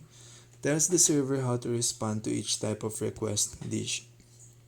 Chef services actually prepares the dish based on the order, can make multiple different dishes like retrieve data, update data, delete data depending on what is requested. Customer, client, or React orders from the menu and receive the prepared dish. The client orders get all post. The menu routes the order to the chef, and the chef retrieves all posts from the database and sends them back. The sequence in which you set up different parts of your server, .env, middleware, routes, server matters because it ensures that everything is configured properly and works as expected. Let me break it down and explain why .env first, middleware second, routes third, and server start last is the ideal order. The correct order and why set up .env first. Why? .env loads environment variables from your .env file and makes them available in the process.env. These variables like port, database_URL are often used throughout your app. For example, when setting up middleware, database connections, or defining routes. What happens if it's skip or move? If .env isn't loaded first, any configuration relying on process.env like your port will fail because those variables will be undefined. Example, require.env.config //load.env variables consport equal process.env.port 3000. Ensure port is available. Set up middleware second. Why? Middleware like express.json, open and close parentheses, and custom middleware like authentication processes incoming requests before they reach your routes. Middleware ensures the app is ready to handle incoming data or apply certain configuration like CORS, logging. What happens if it's skip or move? If middleware is set up after routes, the routes will not benefit from the processing done by middleware. For instance, you won't be able to parse JSON payloads in incoming requests, logs, authentication, or other pre-route checks will not happen. Example, middleware to parse JSON. Import and use routes. Third, why? After the middleware is set up, you can define and use your application's routes. Middleware ensures that every route can process requests appropriately, like parse request bodies. What happens if it's skip or move? If routes are added before middleware, they won't benefit from the pre-processing done by middleware. For example, if express.json middleware is added after routes, rec.body will be undefined in post/put request. Start the server last. Why? Starting the server app.listen port is the final step because it ensures the app is fully configured. like .env, middleware, and routes are all in place before it starts handling requests. What happens if it's skip or move? If you start the server before finishing the app setup, it might lead to unpredictable behavior such as request failing due to incomplete configurations. Example, putting it all together. Example code. Here's the complete order in index.js. Step 1, load environment variables. Step 2, import Express and create the app. Step 3, set up middleware. Step 4, import and set up routes. Step 5, start the server. Metaphor for this order, think of building a car assembly line. First, you set up the tools like .env. You load the required tools to build the car like screws, tires, etc. Without tools, the line cannot start. Prepare the assembly line like middleware. You make sure the parts are arranged and ready to be processed. Attach parts like routes. The assembly line starts attaching parts like handling requests. Turn on the conveyor belt like the server. Once everything is ready, the conveyor belt starts and the car gets built. Server listens for requests.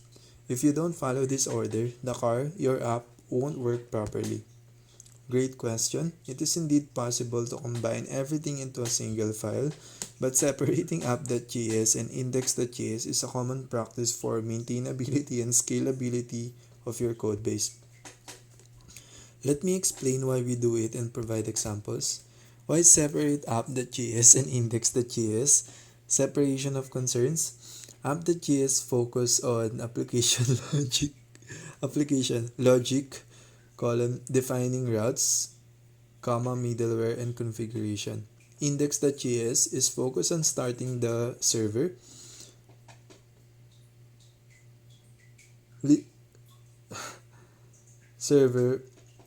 listening on a specific port and connecting other services. This keep each file focused on a single responsibility. Example, if you later decide to deploy your app in testing environment, you can reuse app.js without needing the server that listen.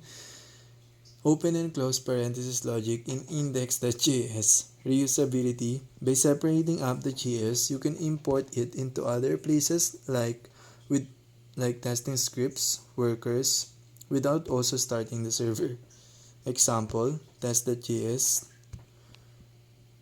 Scalability. As your app grows, app.js can focus purely on setting up middlewares, routes, or configurations, while index.js handles environment setup, logging, and launching the app. Example, later, your index.js might evolve to handle things like connecting to a database, managing clusters for handling multiple processes, logging the server status. Example of separation, app.js / middleware / routes.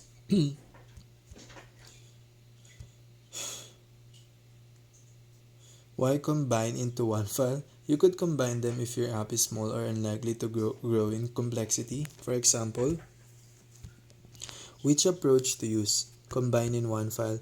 Suitable for small projects or quick prototypes. Example, a simple API with only a few routes. Separate files, app.js and index.js. Suitable for larger projects or long-term maintainability. Example, a complex app with multiple routes, testing or environment-specific configurations. Metaphor, think of app.js and index.js as the kitchen and the restaurant manager. The kitchen, app.js, is responsible for cooking meals like routes, middlewares. The restaurant manager, index.js, sets up the restaurant and welcomes customers. Start the server. Separating them allows you to focus on perfecting the kitchen while the manager handles the logistics. What is .env? .env is a Node.js library that allows your application to load environment variables like port or database _URL from a .env file into process.env. Environment variables are settings or configurations that your app can use, like port numbers, database URLs without hard coding them into the source code. It's like giving your app a secret instruction manual to read from. Here's how .env works. You install it with npm install.env. In your index.js, you import and configure it like this. Example, this require.env.config. This line tells your app to read the .env file and loads its variables into process.env. How does index.js import express? The line, example, const express equal require express imports the express package. Here's why it works. Express is installed as a dependency. You installed express using npm install express. This added it to your package.json under dependencies. It also placed the express library in the node/_modules folder. Node.js module resolution. When you use require express, Node.js automatically looks for the express package in node_modules. Since it finds the express library there, it imports it for use in your file. Is it important because of package.json? Yes, but indirectly. Package.json only tracks dependencies. The real work is done by node_modules, which stores the express code. Node.js ability to look up node_modules when you use require express. Is index.js using express because it's in the same file? No, it's not because it's in the same file. It's because express is installed in your project in node_modules. The code is index.js explicitly tells node.js to import the express library using require express. Simple metaphor for .env and require express. Think of your app as a cooking show. .env is like a recipe book. It's a secret list of instructions like bake at 300 Fahrenheit that your cooking show refers to without showing the audience. Require express is like calling your chef. The chef express is in the kitchen node_modules. When you say, hey chef, I need you, use require express. They come out ready to work.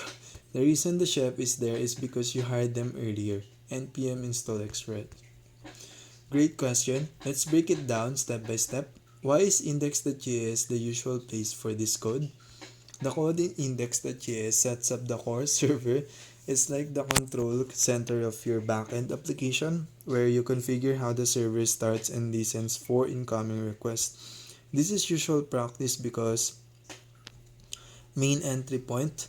The index.js file is often the default entry point for a node.js application. It's where the app begins its execution. When you run node or npm start, node.js automatically looks for a file named index.js in your project directory. High-level responsibilities. The index.js file handles application-wide setup, such as importing global dependencies like express, .env, etc.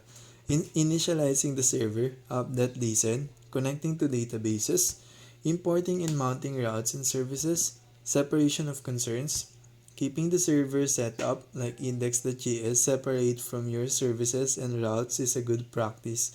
It makes the code more modular and easier to maintain.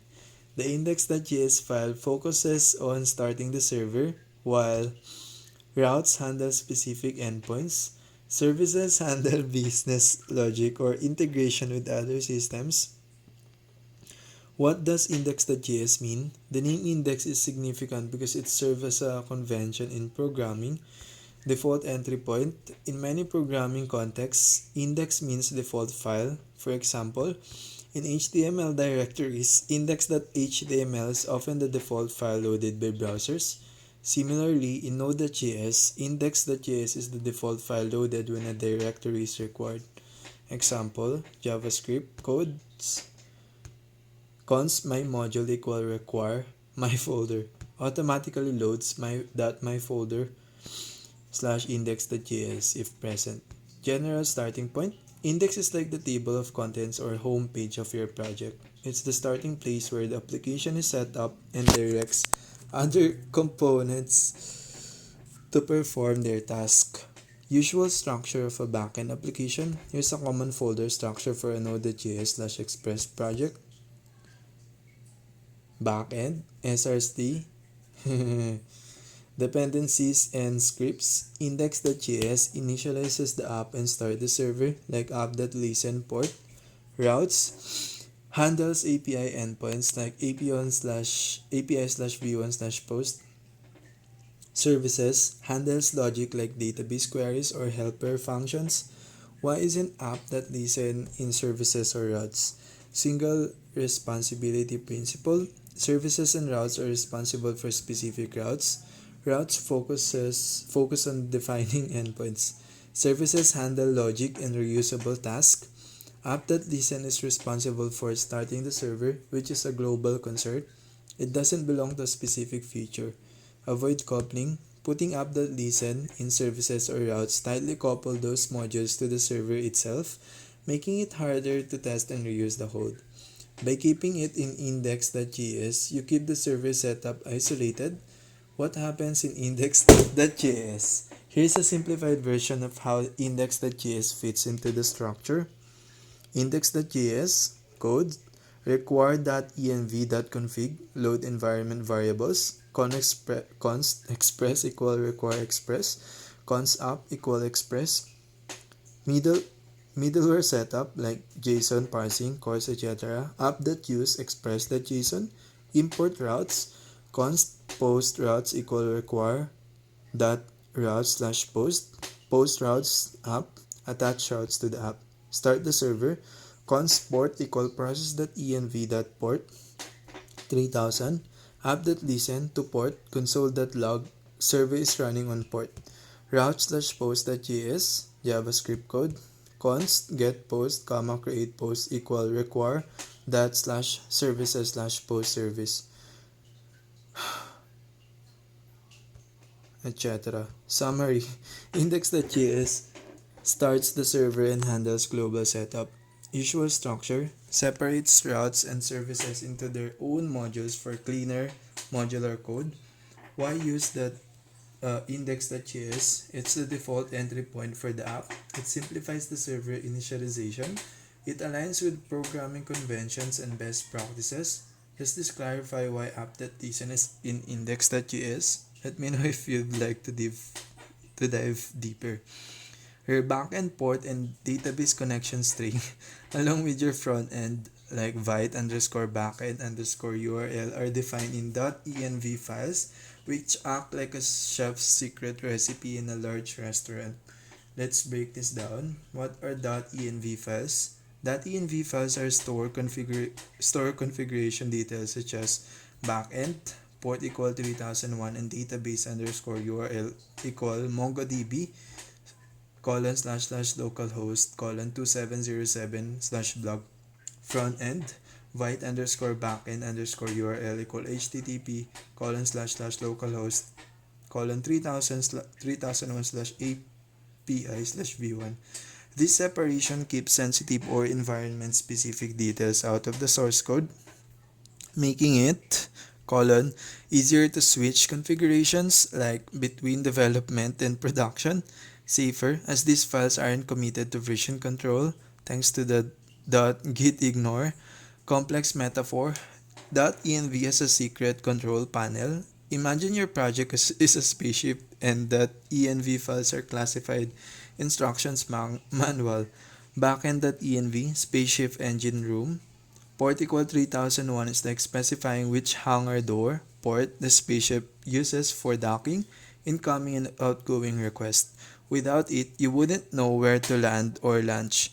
Database underscore URL equal MongoDB ://localhost :27071 blog tells the spaceship engine where to find its fuel tank, the MongoDB database for its power. Front end .env spaceship mission console vite underscore backend underscore URL http ://localhost :3001/ap1/v1 is like a communication signal specifying the backend server's exact frequency like URL. It tells the spaceship's console where to send and receive messages. How .env connects to Linux. On Linux-based systems like many servers, environment variables are a core concept. Linux environment variables. Linux uses variables like $path and $home to configure system behavior. Similarly, your .env file defines your variables like port and database underscore URL for Node.js backend or Vite frontend. Process access in Node.js, process.env accesses these environment variables, much like Linux, lets you accept system-wide variables via the export or env commands. Example in Node.js, JavaScript code cons express equal require express, cons app equal express, etc. Source code of .env. Your .env file is just a simple text file with key value pairs. Here's its source code for reference, code, etc. How does express use port equal 3001? In your backend's code, likely in your app.js or index.js, you might have this JavaScript code, etc. What about services folder? If you're thinking you set port in the services folder, you might have mistakenly believed so because the services folder might contain logic for initializing parts of the app like routes, database connections. However, the actual port setup happens in your app.js or index.js file. Final note, the .env file accesses the control room instructions for your spaceship, like spaceship project. It tells the engine, backend, and mission control front end how to communicate and where to find the necessary resources. If you want to explore further, let me know. In the context of your front-end folder structure, you've centralized the connection to the backend through the post.js file in the API folder. Here's how it works.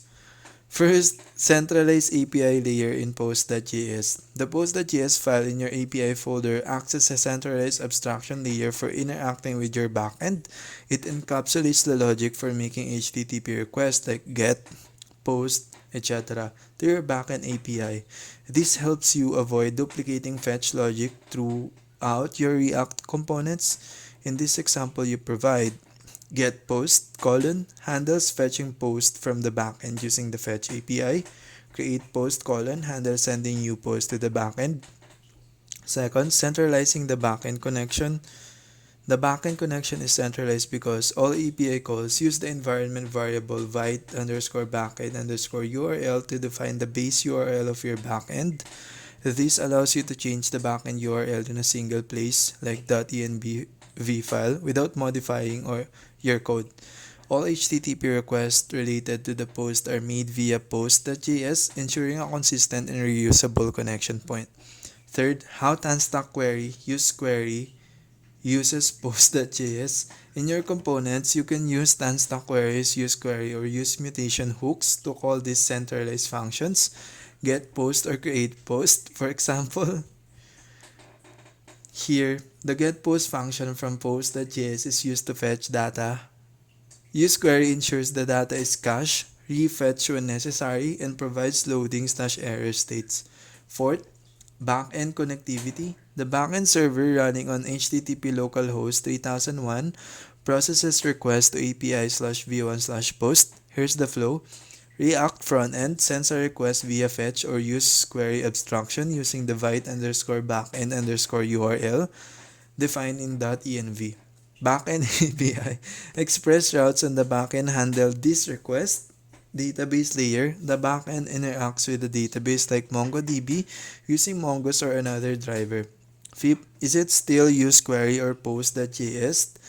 Post.js is the centralized API connection layer abstracting HTTP requests. Use query is used in components to fetch data reactively and efficiently. They work together. Use query consumes the post.js functions. Metaphor. Think of the flow like a restaurant system. Post.js, the menu, it defines what you can order like API endpoints. Use query, the waiter, it takes your order like fetch data and ensures you get it quickly. Backend, the kitchen, it prepares the meal, processes data. MongoDB, the pantry, it stores all the raw ingredients, data. Let me know if you like further clarifications. Centralizing connection between your front end and React with Tanstack Query in the backend Express API involves organizing how data is requested and managed in your application. Here's a breakdown of how this centralization works. First, centralizing the database connection with Mongo's init.js centralizes the connection to MongoDB. It uses the environment variables like mongo_URI to configure the database connection. This ensures all the parts of the backend uses a single connection pool to interact with MongoDB. JavaScript code. Mo- Module.exports equal mongoose. Post.js defines the schema and connects models. It uses the centralized mongoose instance to define the structure and behavior of the post model. Second, centralizing data fetching in the front end. Using Tanstack Query, formerly React Query, centralize how the front end communicates with the back end. Single query hook for post. A use query hook can abstract the process of making HTTP requests to the backend. The hook handles fetching, caching, and error states centrally. Example, JavaScript code. By centralizing requests in hooks, the front end ensures all components access data consistently, improving maintainability. Third, backend API like Express as the connection hub. The backend acts as the bridge between your front end and the database. Routes in Express. API endpoints in Express receive HTTP requests like get/API/v1/post from the front end. They use the Mongoose post model from post.js to query MongoDB. For example, JavaScript code, etc. Fourth, how data flows across layers. Here's the sequence of interactions. A. Front end, React with Tanstack Query.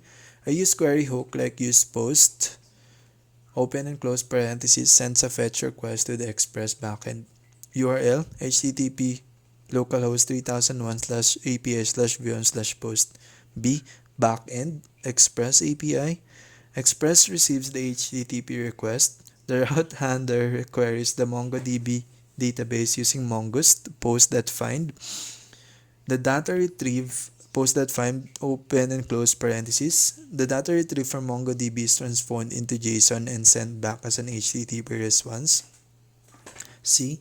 Front end, React. The use query hook receives the JSON response. It parses the JSON and stores the result in the query cache, making the data available for rendering in components. Fifth, centralizing connection across front end and back end. Back end centralized via init.js, single Mongoose connection, and Express routes. Front end centralized via React query hooks like use post for consistent data fetching. Metaphor, the tree network. MongoDB database, the warehouse where data goods is stored. Mongoose init.js, the railway system connecting the warehouse to the distribution hubs. Express API, the central station routing trains requests to the warehouse and back. Tanstack Query, front end, the logistics team handling delivery schedules and caching received goods. React Components, the stores displaying goods to customers. By having this system work seamlessly, the warehouse database communicates effectively with stores front end through trains, requests, and responses. The Git version control system. The Git version control system, https git-scm.com, is certainly the most widely used decentralized version control system. The main reason for this popularity is probably the Git platform GitHub, https github.com, which has been acquired by Microsoft. As of today, September 2020, more than 100 million Git repositories are managed by more than 40 million users, according to Wikipedia. Basically, you can also host a Git server yourself. For starters, though, I recommend using a provider like GitHub or GitLab, https gitlab.com, which saves you the work of setting up and administering your own Git server. In addition, Both providers allow you to use unlimited Git repositories free of charge, regardless of whether they are publicly accessible or only private, like can only be viewed by a certain number of users. How Git stores data? Most version control systems, both centralized and decentralized, store changes to a source code file as a list of changes compared to the previous version in the form of what we are called deltas, starting from the first version of a file. Thus, each version always contains only the relevant changes compared to the previous version and not the complete state of the files. Instead, the complete state is composed of all deltas. Figure 22.4. In most version control systems, only the changes are stored for each version. Git, on the other hand, saves the complete state of all files of the repository with every commit. In other words, Git makes a complete image of the entire repository for every commit. For files that have not changed, Git simply creates shortcuts. Figure 22.5. With Git, all files are stored for each version. The different areas of Git. Most other version control systems have two areas where files are managed. The local working directory for the data you're currently using as a developer and the repository for the data that has already been committed. Git, on the other hand, extends this concept with an additional area called the staging area, also called the index for hybrid applications. This area is used to specifically compile changes that you have made to your working copy and want to commit to the repository as part of the next commit. In this way, you can select at your leisure which changes should be part of a commit. Once commits are compiled and committed to the local repository, you can upload the commits to a remote repository. Figure 22.6. Various areas in version control with Git. Installation. To use Git and communicate with a Git server such as GitHub or GitLab, you must first install the appropriate client libraries. The installation is relatively simple regardless of the operating system used. On Linux, depending on the distribution, you can use one of the package managers, yum or apt-get, with the following command for yum: sudo yum install git. Alternatively, use the following command for apt-get: sudo apt-get install git. For Windows or Mac OS, you can find the corresponding installation files on the Git homepage at https://git-scm.com/downloads. After installing Git, the Git command is available on the command line, which you can use to perform various actions. In the following sections, I'll show you how you can perform the following actions: add new projects to Git, add changes to files to the staging area, upload changes to a local repository, upload changes to a remote repository, download changes from a remote repository. Note: if you aren't fond of the command line and prefer a graphical interface for using Git, take a look at tools like GitHub Desktop, https://desktop.github.com, or source3app.com. GitHub Desktop allows you to perform all the actions we've mentioned with mouse clicks, which is probably faster in most cases. However, I'd now like to introduce you to Git using the command line tools. In this way, you're equipped to work with Git in any case and remain independent of any specific graphical user interface. By the way, most development environments is like Microsoft Visual Studio Code. Now also offer excellent graphical support for managing Git. Creating a new Git repository. To create a new local Git repository, you have basically two options. To create a completely new repository, you need to initialize a directory on your machine as a Git repository. However, to use a repository that already exists on a Git server, for example on GitHub, you can clone the corresponding repository to your local machine. Initializing a new Git repository. To initialize a local web project as a Git repository, use the git init command. Simply create a new directory beforehand or call the command directly in an existing project directory. mkdir example project. cd example project git init. These commands creates the .git directory in the background in the project directory in our example-web project. These directories where Git stores all the information related to the repository. For example, the history of the files and directories of repository, the basic framework. Cloning an existing Git repository. If you already have a remote repository, for example, you're a developer who has just joined an existing project, you can copy the repository to your machine, which is referred to as cloning in Git terminology. To create a clone from a repository, use the git clone command followed by the uniform resource identifier URI of the corresponding remote repository. This command transfers the entire data of remote repository, including all versions, like the entire history of the data, to your computer. For example, to clone the source code of the well-known front-end framework React from GitHub, https://github.com/facebook/react, you would use the following command: git clone https://github.com/facebook/react.git. Note, the source code for this book also exists as a Git repository as an alternative to the download page for this book. To clone the source code as a repository on your machine, just use the following command. The repository is copied locally to a directory of the same name. Git clone https://github.com/cleancoder-rocker/fullstackguide.git. Transferring changes to the staging area. Once you have created a local repository, either by initialization or by cloning, you can start by making changes to the source code with a clear conscience. For example, you can create new files, add additional source code to existing files, remove source code, and so on. Then, to load your changes into the local repository, you must first commit the changes to the staging area. For this task, use the git add command, entering the files to be transferred in each case, or as in our example, use wildcards to add multiple files or certain types, in this case JavaScripts, as shown in figure 22.11.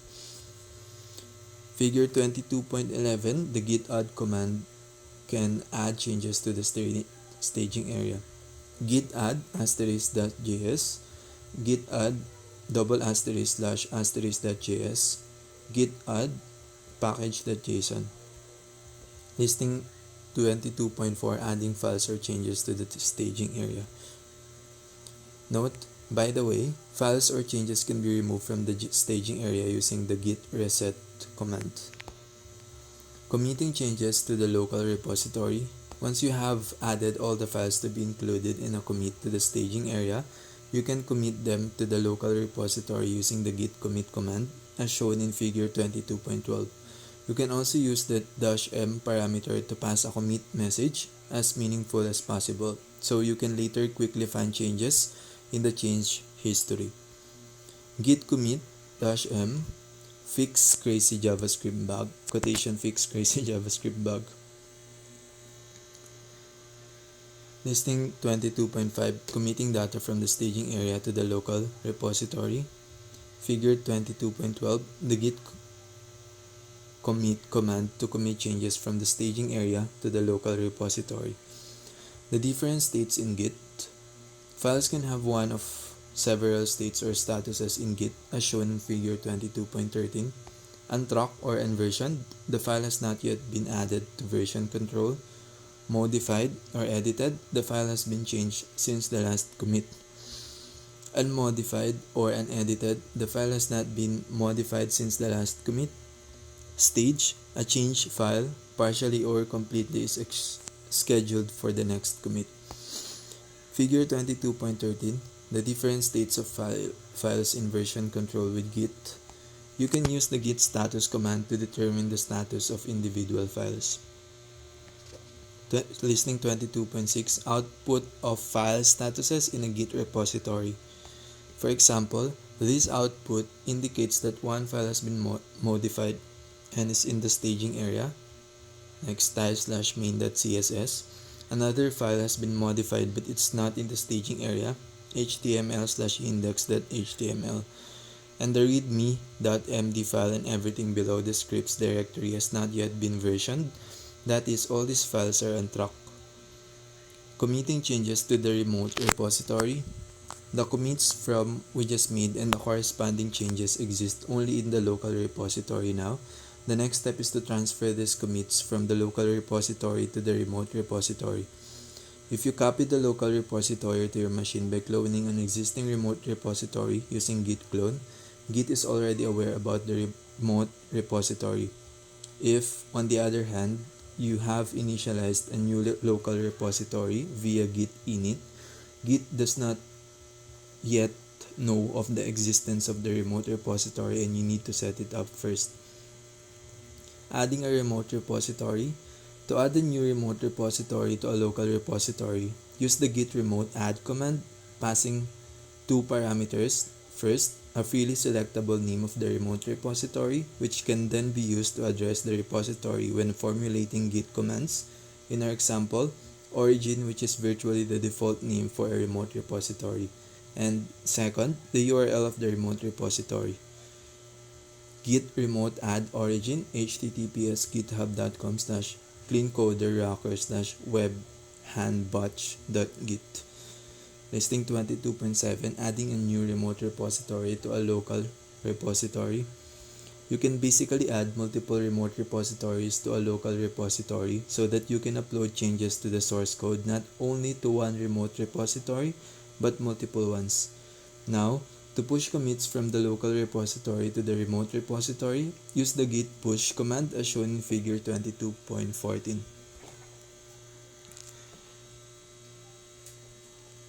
The git push command to push changes from the local repository to the remote repository. You can pass the name of the remote repository, origin in our example, as the first parameter and the development branch called branch, from which the commits are to be transferred, as the second parameter. More on branches shortly. By default, the target branch is the master branch. Git push origin master. Listing 22.8, uploading changes to a remote repository. Transferring changes from the remote repository. Of course, if you work with multiple developers on a project, you'll want to download the changes others have uploaded to the remote repository to your own local repository and then directly to the working directory. This transfer can be performed using the git pull command, which is given the name of the remote repository and the branch's parameters, as shown in figure 22.15. Git pull origin master. Listing 22.9, downloading changes from a remote repository. Figure 22.15, the git pull command to transfer changes from a remote repository to the local repository. Working in a new branch. A version control system like Git supports teamwork. Individual team members can each work with their local repositories and synchronize their changes with each other through the central repository, especially if different team members work on different features. Swapping out the work of features to new branches makes sense. The principles of branches. Branches are development branches through which you can develop new features or fix bugs independently of the main development branch, also called the master branch. The implementation of new features and also the fixing of bugs should not be performed directly in the main development branch so as not to break the code with unfinished intermediate states. Only when a feature has been fully implemented and tested in a feature branch or bug has been fully fixed in a bug fix branch should the associated changes be incorporated into the main development branch. In this way, you can ensure that unstable code is not transferred directly to the main development branch. Note, in practice, having a large number of short-lived features branches is quite common. Figure 22.16 shows the principle of branches. Different branches mean you can develop individual features or bug fixes in isolation from the main development branch. The individual nodes represent commits, whereby two isolated development lines can be seen next to the master branch center. On one hand, a bug fix branch, top, was created to fix a bug, and on the other hand, a feature branch, bottom, was created for implementing a new feature. Listing existing branches. You can use the git branch command to display all branches of a repository. At the start of a project, only the main development branch will exist. Git branch, git listing 22.10, listing the branches of a project. Creating new branches. To create a new branch, use the git branch command, passing the name of the new branch as a parameter. Git branch feature/node.js-examples. Listing 22.11, creating a new branch and listing the branches again. Switching to a branch. To switch to another branch in your local repository, use the git checkout command and pass the name of the branch you want to switch to as a parameter. Now, you can switch to the feature/node.js-example branch we just created. Git checkout feature/node.js-examples. If you then call the git branch command again to display the active branch, you can recognize it by the asterisk preceding its name. Git branch asterisk feature/node.js-examples. Note: to create a new branch and then go directly to it, you can pass the -b parameter to the git checkout command. Git checkout -b feature/database-examples. Git branch feature/database-examples. Transferring changes from a branch. When you have finished implementing a new feature or a bug fix in feature or bug fix branch, you can transfer the associated changes to the main development branch.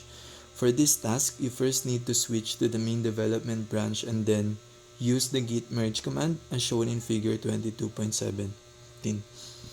Git merge, git checkout master, git merge feature/node.js-examples. Note: not only can changes be transferred from a feature or bug fix branch to the main development branch, but to any branches. In general, the git merge command is used to merge changes from one branch into another branch. Basically, conflicts can arise called merge conflicts if different developers make different changes to the same code at the same time. However, Git provides various tools for dealing with such conflicts. Summary and outlook.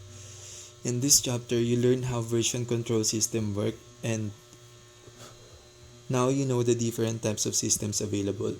In addition, you have become familiar with the version control system, Git, and are now well equipped to manage the source code of your projects and to collaborate on projects as part of the team. Key points. The most important terms for using Git are listed in table 22.1. Repository contains all files of a project including all versions. Remote repository denotes the remote repository, which is usually the repository located on a server, for example at GitHub.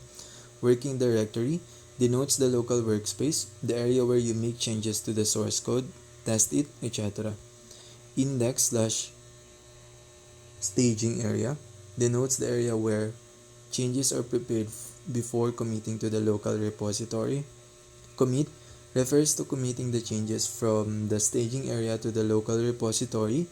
In addition, a package of changes summarized in this way is called a commit. Push refers to committing changes from the local repository to the remote repository. Pull refers to committing changes from the remote repository to the local repository. Checkout refers to the change of a working copy to a branch or a specific commit.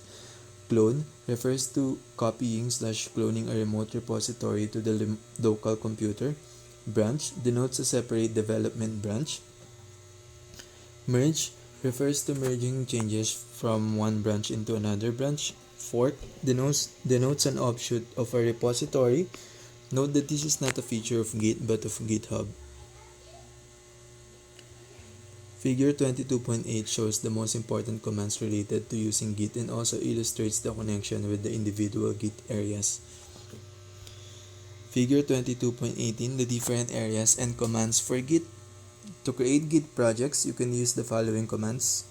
You can create a new Git repository via git init. Using git clone, You can clone an existing remote repository to your computer as a local repository. The following commands are available for adding changes. To transfer files from the working directory to the staging area, use the git add command. To commit files from the staging area to the local repository, use the git commit command. To transfer files from the local repository to a remote repository, use the git push command. The following commands are available for downloading changes, but we only touch upon the most important, namely the following. Using git pull, you can commit changes from the remote repository directly to the local working directory. On the other hand, if you want to commit changes only from the remote repository to the local repository without loading them into the workspace, use the git fetch command. To merge changes from the local repository to the working directory, use the git merge command. This command can also be used if you want to transfer changes from one branch to another. Recommended reading. For more details on using Git, I recommend the Git reference at https://git.com/docs and the book Pro Git by Scott Chacon and Ben Straub, which is available there for free. In addition, the book Professional Git by Brent Laster is also highly recommended.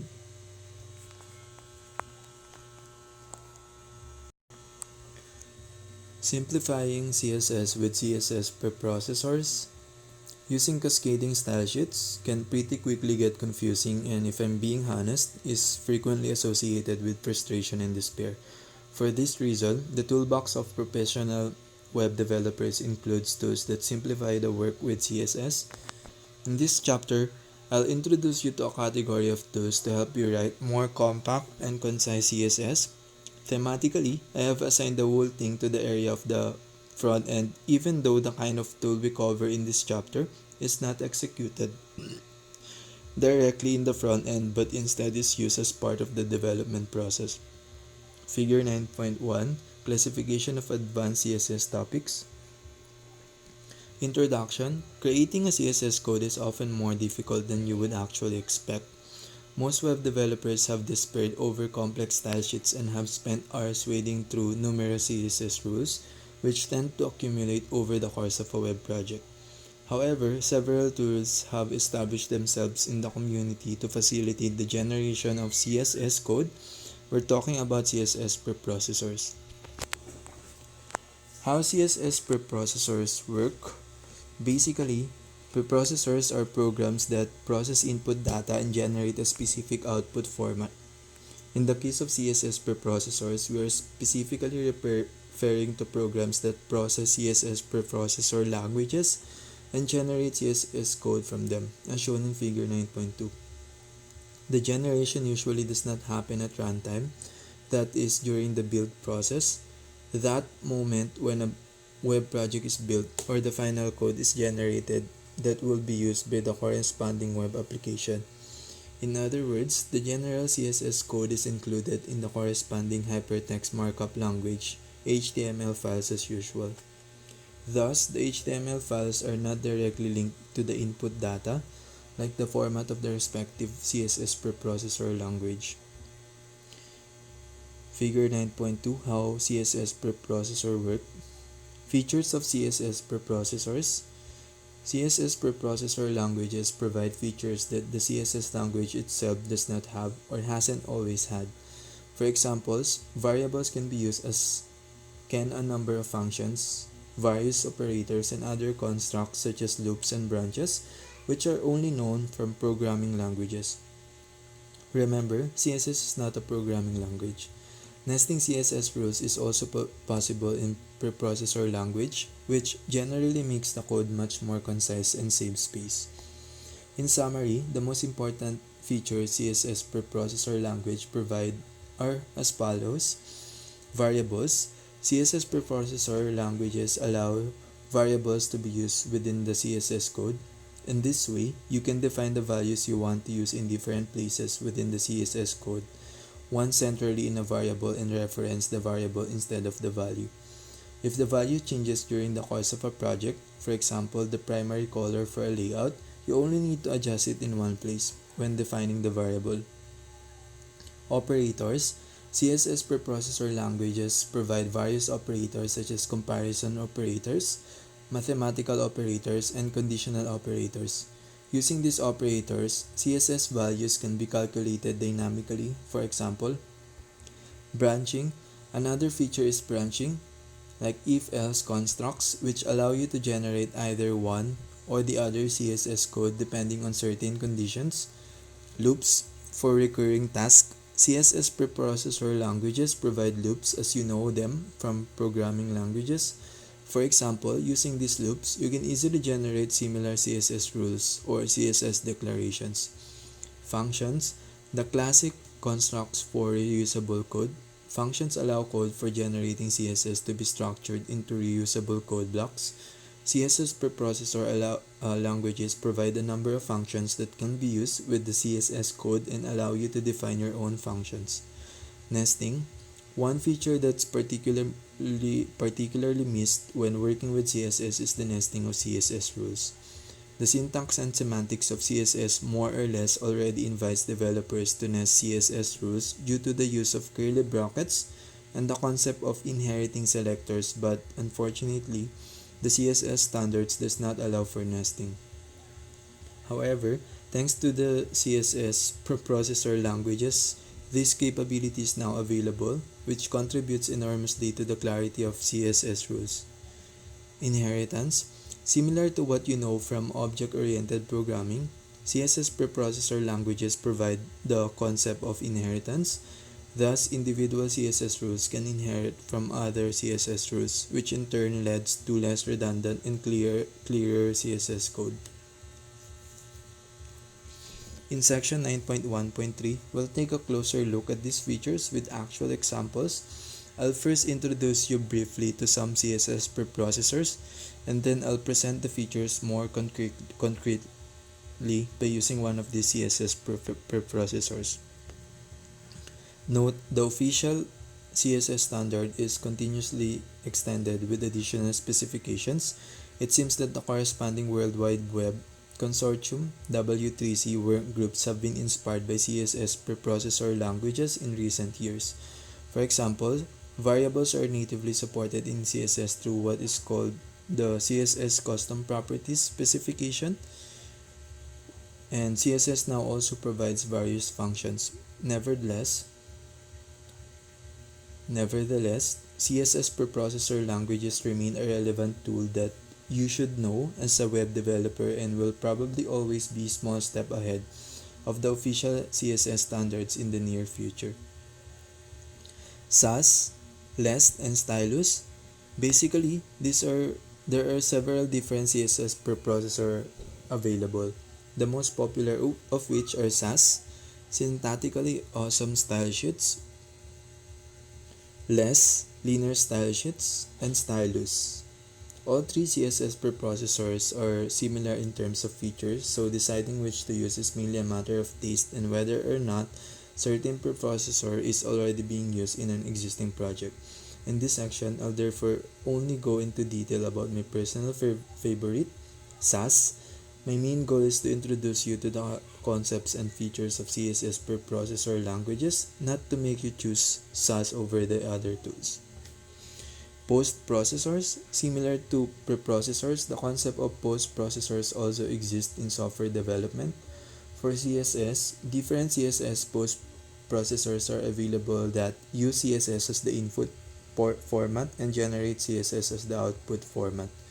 Use cases for this kind of processing can include minifying CSS code, adding browser prefixes, or generally cleaning up the code.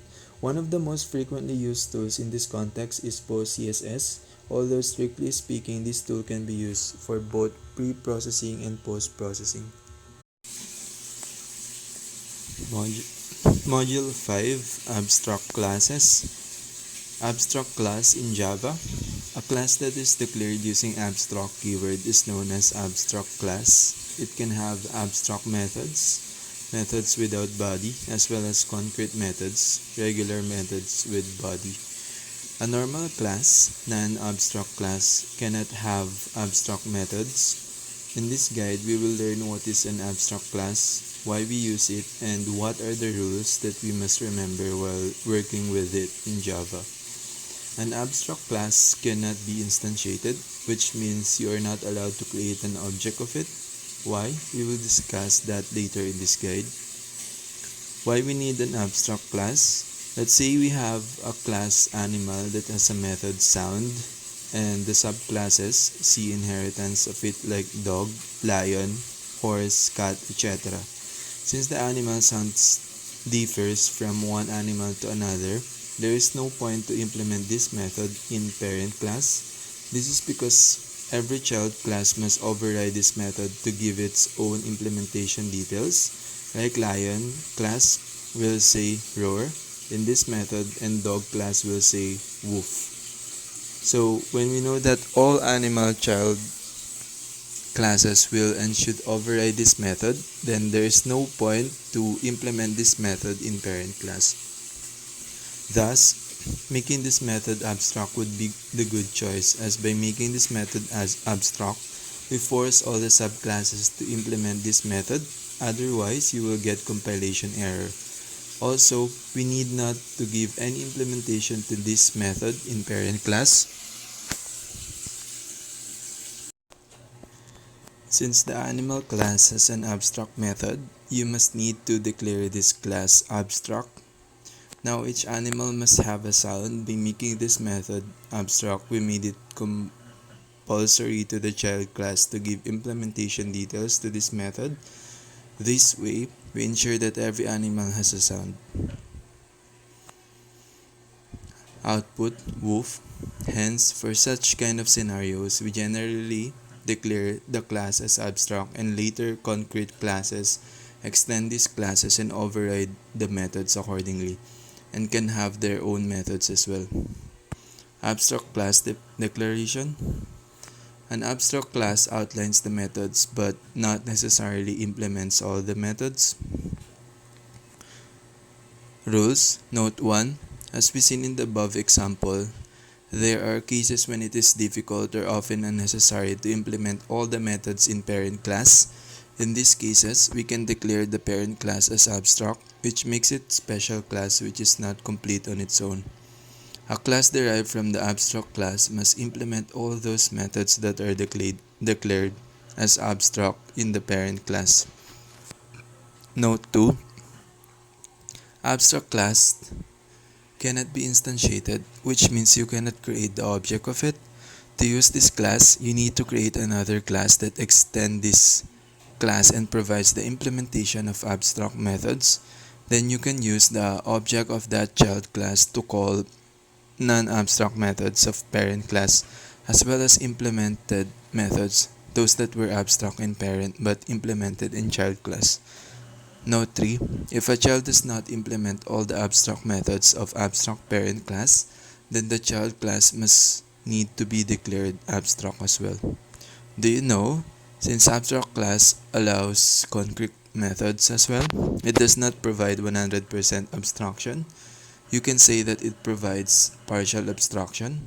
Abstraction is a process where you show only relevant data and hide unnecessarily details of an object from the user. Why can't we create the object of an abstract class? Because these classes are incomplete. They have abstract methods that have no body. So if Java allows you to create object of this class, then if someone calls the abstract method using that object, then what would happen? There would be no actual implementation of the method to invoke. Also, because an object is concrete. An abstract class is like a template, so you have to extend it and build on it before you can use it. Example to demonstrate that object creation of abstract class is not allowed. As discussed above, we cannot instantiate an abstract class. This program throws a compilation error. See the code. Output: unresolved compilation problem, cannot instantiate the type abstract demo. Note: the class that extends the abstract class have to implement all the abstract methods of it, else you have to declare that class abstract as well. Abstract class versus concrete class. A class is not abstract is referred as concrete class. In the above example that we have seen in the beginning of this guide, Animal is abstract class, and cat, dog, and lion are concrete classes. Key points. First, an abstract class has no use until unless it is extended by some other class. Second, if you declare an abstract method in a class, then you must declare the class abstract as well. You can't have abstract method in a concrete class. It's vice versa. It's not always true. If a class is not having any abstract method, then also it can be marketed as abstract. Third, it can have non-abstract method, concrete as well. Basics and example of abstract method. First, abstract method has no body.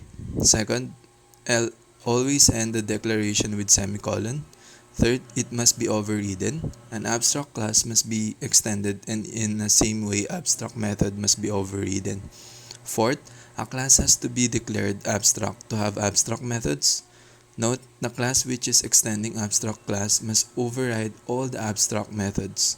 Example of abstract class and method. Output, overriding abstract method.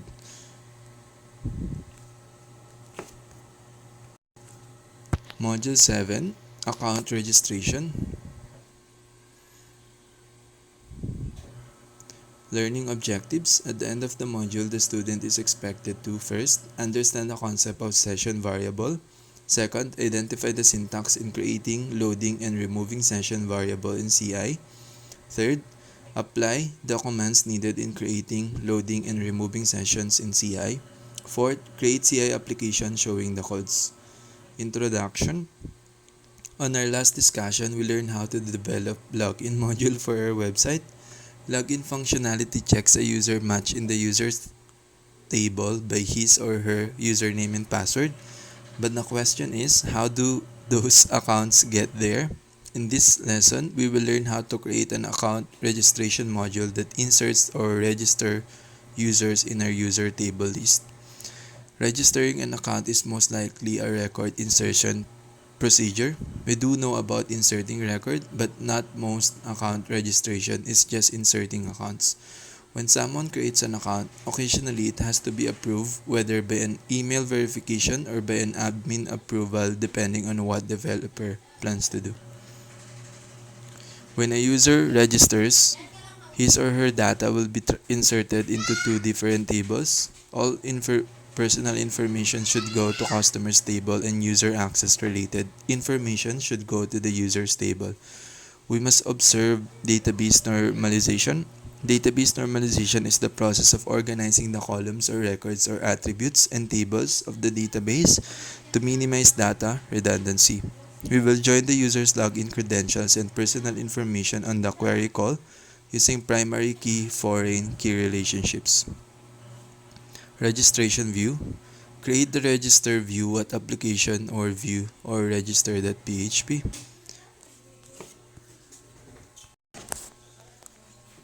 The register view uses the form helper methods to load HTML form elements. When the user submitted and passed the form validation, it will be redirected to the verify method of the register controller. The register controller at application or controller/register.php. Output. Add the verify method on the register controller. The verify method with form validation. Most input fields are with required and with trim rule removes unnecessary spaces. In line 21, the email field is applied with valid underscore email rule that checks if it resembles an email format. In line 22, we use the rule is underscore unique to search our users table if that username exists. In line 24, the txt password field should match txt retype password. If it passed the form validation, the register method of the register underscore model will execute. After the method execution, the registration status will be displayed in the view at application/view/registration- message.php. The register underscore model at application/model/register model.php. The register method will execute two insert queries to the customers and users table. It will return true if both queries were successfully inserted otherwise false. This db insert underscore id function returns the auto incremented or last inserted id from the query. Output: registration successful. Please check your email to activate your account. The above figure was the sample output when the registration went successful. We put a please check your email to active your account message in the view, assuming there was a sent email from our controller that contains the account activation link. Module 8, Forgot Password and Email class. At the end of the module, the student is expected to understand and apply the concept of forgot password in CI. Second, create a CI app to illustrate the functionality. Third, apply the different email methods class such as to, from, CC, BCC, subject message. Fourth, apply the use of email validation helper. Introduction. We have done an account registration and a login page for our website users. What if a user forgot his or her password? They cannot simply ask the website moderator or administrator every time for their passwords. The solution was to create Forgot Password module for them. Forgot Password module, or the Self-Service Password Reset SSPR, is defined as any process or technology that allows users who forgot their password authenticate their account and reset their passwords without calling the help desk. Here's what will happen. First, the user will click the Forgot Password button in the login page. Second, on the Forgot Password page, the user is required to enter his or her email address. Third, a reset password link will be sent to the user's email. Fourth, after clicking the generated link on the email, the page where the user will enter his new password will display. To start developing the Forgot Password module, we need to provide the following tables.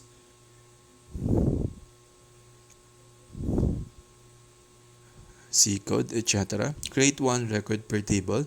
For the user's table, use MD5 encrypted value for the user underscore pass field and place your inserted customer underscore ID in the CUSD cost underscore ID field.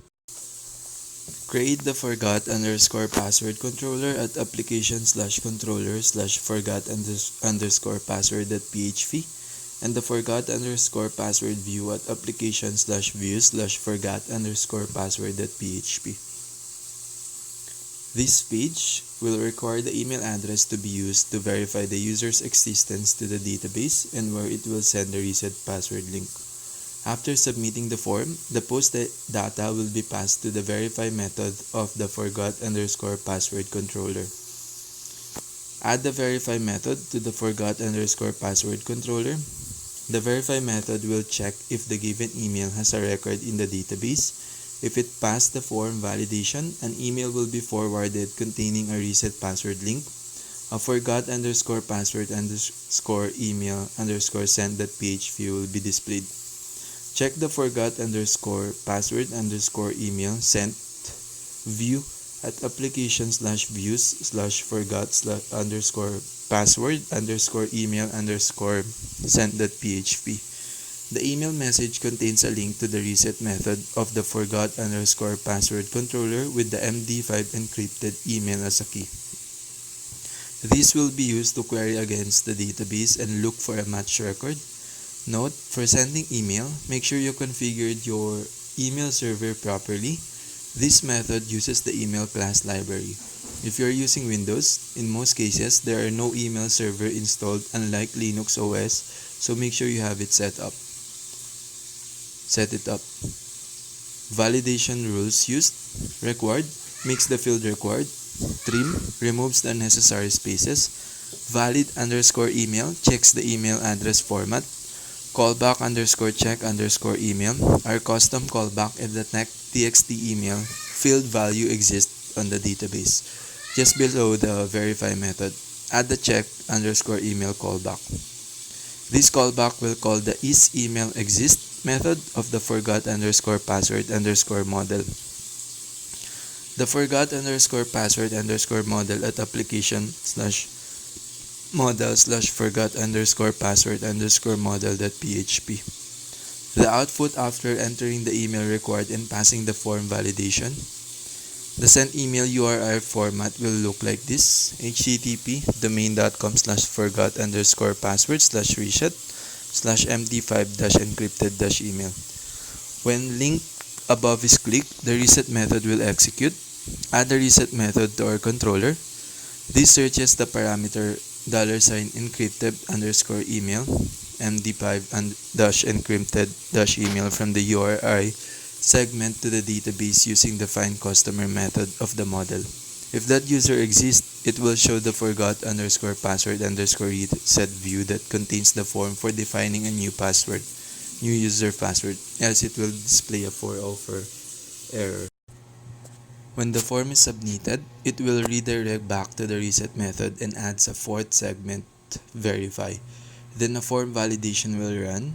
When both password field match, it will update the password using the model's update password method and display the forgot_password_success view.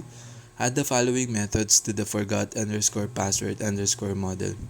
The reset password form at application/view/forgot_password_reset.php.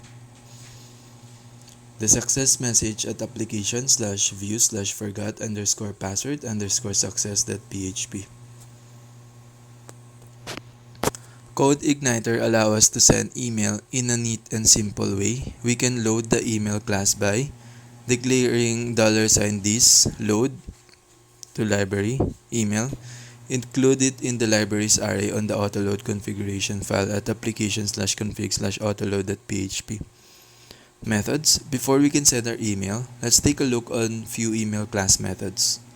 From, $from, $name, $return_email. Parameters, $from, the sender's email address, $name, the sender's name, $return_email, the email address where the undelivered email will go. Examples: $this, right arrow email, right arrow from, open and close parenthesis, parameter islayugan@domain.com, Leon Dustin.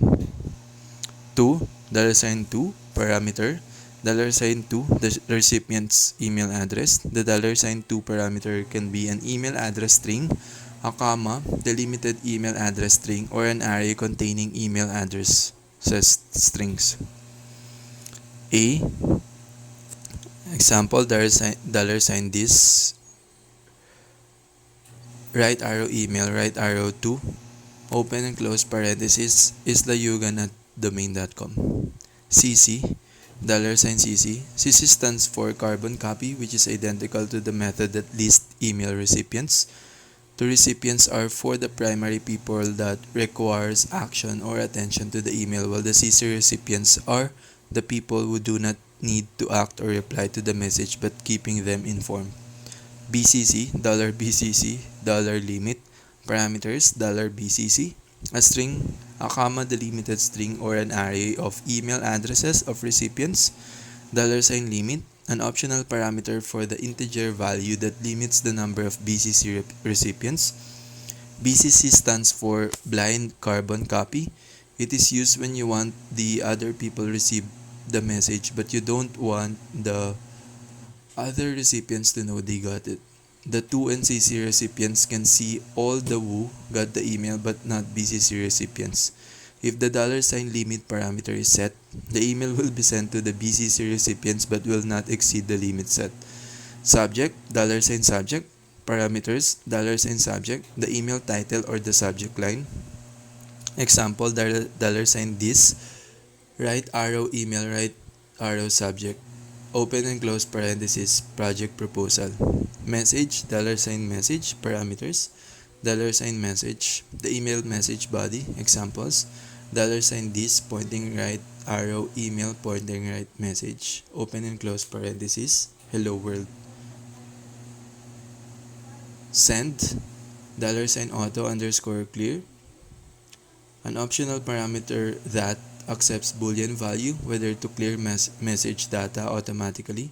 Returns true when the message is successfully sent or false on failure.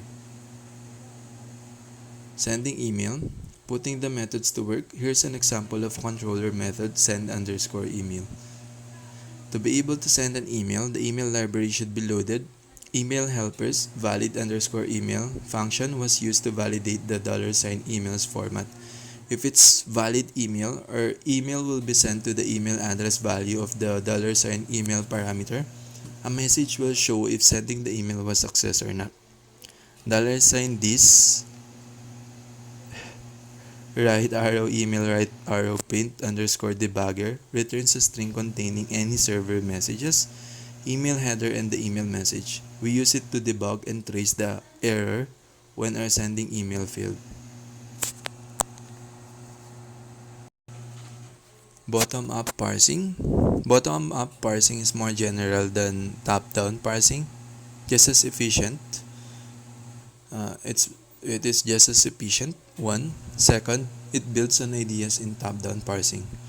Bottom-up is the preferred method in practice. An introductory example: bottom-up parsers don't need left to factored grammars. Hence, we can revert to the natural grammar for our example. Consider that string int asterisk int plus int.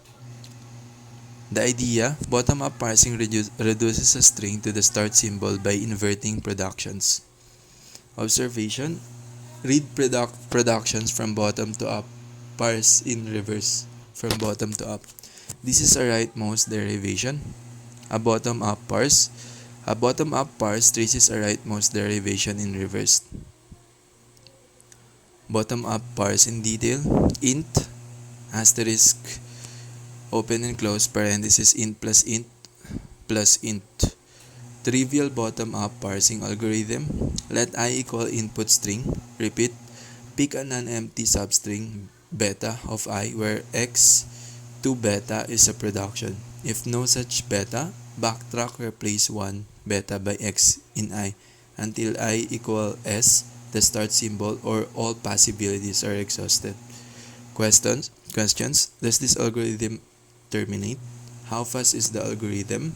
Does the algorithm handle all cases? How do we choose the substring to reduce at each step? Important fact number 1 has an interesting consequence. Let alpha, beta, gamma be a step of a bottom-up parse. Assume the next reduction is by x to beta, then gamma is a string of terminals. Why? Because alpha, x, gamma to alpha, beta, gamma is a step in a rightmost derivation. Notation: idea: split string into two substrings. Right substring is as yet unexamined by parsing, a string of terminals. Left substring has terminals and non-terminals. The dividing point is marked by A. The straight line is not part of the string. Initially, all input is unexamined, x1, x2, up to xn. Shift reduce parsing. Bottom-up parsing uses two kinds of actions: shift, reduce. Shift: move vertical line one place to the right. Shifts a terminal to the left string. Example: capital ABC vertical line small xyz to capital ABC x vertical line to small yz. Reduce: applies an inverse production at the right end of the left string. If A to small xy is a production, then capital C bxy vertical line ijk to C capital C B capital A vertical line ijk. Example with reductions only. Formula: the example with shift reduce parsing. Formula: shift reduce parse in detail. Int times int plus int plus int. The stack: left string can be implemented by a stack. Top of the stack is the vertical line. Shift pushes a terminal on the stack. Reduce pops 0 or more symbols off of the stack, production RHS, and pushes a non-terminal on the stack, production LHS. Key issue will be resolved by algorithms. How do we decide when to shift or reduce? Consider step int vertical line times int plus int. We could reduce by t to int giving t vertical line times int plus int. A fatal mistake, no way to reduce to the start symbol e.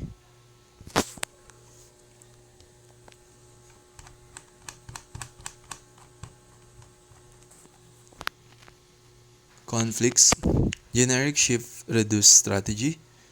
First, if there is a handle on top of the stock, reduce. Otherwise, shift. But what if there is a choice? If it's legal to shift or reduce, there is a shift reduce conflict. If it's legal to reduce by two different productions, there is a reduce to reduce conflict. Source of conflicts. Ambiguous grammars always cause conflicts. But beware, so do many non-ambiguous grammars. Consider conflict. Consider our favorite ambiguous grammar. Formula. One shift reduce parse. Formula. Another shift reduce parse. Formula. Example notes. In the second step, e asterisk e vertical line plus int, we can either shift or reduce by e to e asterisk e. Choice determines associativity of plus and asterisk. As noted previously, grammar can be rewritten to enforce precedence. Precedence declarations are an alternative. Precedence declarations revisited. Precedence declaration cause shift to reduce parsers to resolve conflicts in certain ways. Declaring asterisk has greater precedence than plus causes parser to reduce at e asterisk e vertical line plus int. More precisely, precedence declaration is used to resolve conflict between reducing a asterisk and shifting a plus. Precedence declarations revisited. The term precedence declaration is misleading. These declarations do not define precedence, they define conflict resolutions. Not quite the same thing. I'll create metaphorical explanations for each lesson, comparing XML technologies to the process of building a house. Lesson 6, XPath, pathfinding in a house. XPath is like having a precise navigation system for exploring a house blueprint. Imagine XPath as a specialized GPS that helps you navigate through the intricate rooms, hallways, and spaces of a complex house. Just as a GPS uses specific coordinates and paths to guide you to an exact location, XPath provides a precise way to locate and extract specific information from an XML document. In this house metaphor, the root node is the main entrance. Each element is a room or space. Predicates are like specific room, numbers or characteristics. Access are the different ways you can move through the house, up the stairs, down the hallway, between rooms. XPath lets you find the exact bedroom element you want, specify which floor level you're interested in, filter rooms by specific attributes like blue bedroom or kitchen with granite countertops.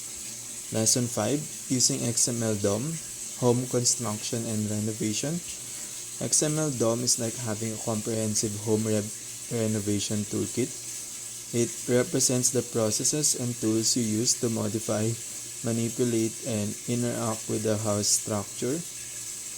Construction metaphor breakdown. Create element. Method equal buying new building materials. Append child method, adding a new room or extension to the house. Remove child method, demolishing a specific part of the house. Replace child method, completely replacing one room with another. Get elements by tag name method with another. Get elements by tag name method, inspecting specific types of rooms or features. Just as a contractor can add, remove, modify, and navigate through a house blueprint, XML DOM allows you to dynamically interact with XML document structures. Lesson 4, XML namespaces and validation, building codes and zoning. XML namespaces and validation are like the city's building codes and zoning regulations that ensure structural integrity and prevent conflicts. Metaphorical elements, namespaces equal unique plot identifiers to prevent property line disputes. Validation equal rigorous building inspections to ensure safety and compliance. Well-formed document, a house that meets basic construction standards. Valid document, a house that not only meets basic standards but also passes detailed inspections. Different validation types. DTD, document type definition. Basic building code checklist. XML schema, comprehensive detailed building regulations with specific requirements. Lesson 3, XML syntax, architectural blueprint, fundamentals. XML syntax is like the fundamental rules and language of architectural design. It's the grammar and vocabulary architects use to communicate complex building designs. Key syntax elements as architectural components. Declaration equal building permit. Tags equal structural elements. Walls, floors, rooms. Attributes equal specific characteristics of those elements. Comments equal architect's notes on the blueprint. See data, sections where exact specifications are preserved without interpretation. Processing instructions equals special annotations for construction teams. Just as architects must follow specific rules to create a comprehensible and constructible design, XML syntax provides a structured language for creating meaningful documents. Lesson 2, XML Basic Syntax Rules, Foundation and Basic Construction Principles. XML basic syntax rules are like the fundamentals principles of construction, the bedrock of creating a stable, reliable structure. Metaphorical construction principles. One root tag equal the main foundation of the house. Closed tags equal completing each structural element. Case sensitivity equal precise measurement and alignment. Attribute rules equal specific material and design specifications. Entities equal special notations for handling complex construction details. Each rule ensures that the document house is built correctly, logically, and without ambiguity. By using this house building metaphor, XML technologies transform from abstract concepts into a tangible, relatable system of document creation and manipulation. The breakdown of XML lessons can be metaphorically related to building a house as follows. Lesson 2, XML Basic Syntax Rules, Foundational Architecture, Metaphor, Setting the Foundation. Enforcing a single root element is like laying a stable foundation that ensures structural integrity. Balanced tag verification parallels, ensuring that every brick or beam aligns correctly, preventing gaps or overlaps in the structure. Special character handling, like entity references, is like using precise measurements and tools to account for unusual shapes or materials. Result, a solid, free, error-free base upon which the rest of the house is built. Lesson 3, XML Syntax, Advanced Structural Composition, Metaphor, Framing the Structure. Parsing XML is akin to assembling the skeleton of the house, where each tag represents a structural element like a beam or wall. Lexical analysis and token generation mimic the process of marking materials for assembly, like cutting wood to exact lengths. Advanced techniques like incremental parsing mirror step-by-step construction, ensuring adjustments can be made as needed. Result, a well-framed house ready for additional layers of functionality. Lesson 4, XML namespaces and validation, advanced structural integrity, metaphor, establishing building codes and zones. Namespace declaration strategies resemble defining property lines and ensuring construction complies with zoning laws. Conflict resolution protocols are like handling disputes over shared resources or property boundaries. Validation, whether through DTD or XML schema, is akin to inspections that ensure the building meets safety codes, with elements like type constraints ensuring materials are fit for purpose. Result, a structurally sound house that adheres to all legal and safety standards. Lesson 5, XML DOM, Advanced Manipulation Architecture. Metaphor, customizing the interior. Creating, replacing, and removing nodes mirrors the interior design process. Adding or replacing walls, furniture, and fixture to adapt to evolving needs. Traversal mechanisms like depth-first algorithms correspond to navigating through each room, ensuring every corner is accessible and functional. Optimization techniques like lazy loading resemble energy-efficient systems, ensuring the house operates smoothly without unnecessary waste. Result, a functional, adaptable, and optimized interior that enhances usability. Lesson 6, XPath, Advanced Navigation and Selection Mechanics. Metaphor, efficient navigation and maintenance. The root node / is the front door, the entry point to the house. Descendant selection, double forward / allows you to move freely between rooms and floors, like having a master blueprint of the entire building. Predicate filtering is like using a checklist to find specific items in the house, like find all windows in the kitchen with blinds. Axis traversal strategies like ancestor, descendant resemble pathways such as staircases or hallways, enabling efficient movement. Result, a house where every room, object, and detail can be located and accessed with precision. Overall, these lessons represents the stages of building and maintaining a house. Foundation, Lesson 2, ensuring stability and integrity. Framing, Lesson 3, defining structure and layout. Compliance, Lesson 4, following regulations and ensuring robustness. Customization, Lesson 5, personalizing and optimizing the interior. Navigation, Lesson 6, efficiently accessing and maintaining the house. This metaphor highlights the layered complexity and interdependence of XML technologies, akin to constructing a well-designed, efficient, and functional home. I'll translate these complex mathematical and computational formulas into a metaphorical house building scenario that maintains the depth of the previous explanation. Lesson 6, XPath, Architectural Navigation and Pathfinding Architectural Path Traversal Metaphor. Path Transformation Function. House Translation. Document space equal entire construction blueprint. Path traversal equal architect's navigation strategy. Transform space equal specific architectural section. Real-world scenario. Imagine an architect using a quantum-like navigation system to explore a multi-dimensional house blueprint. It can simultaneously exist in multiple room design states.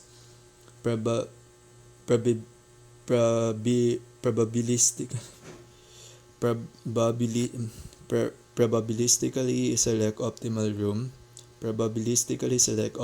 room configurations. Navigate through walls, floors, and spatial dimensions instantly. Practical implementation. Quantum room selector.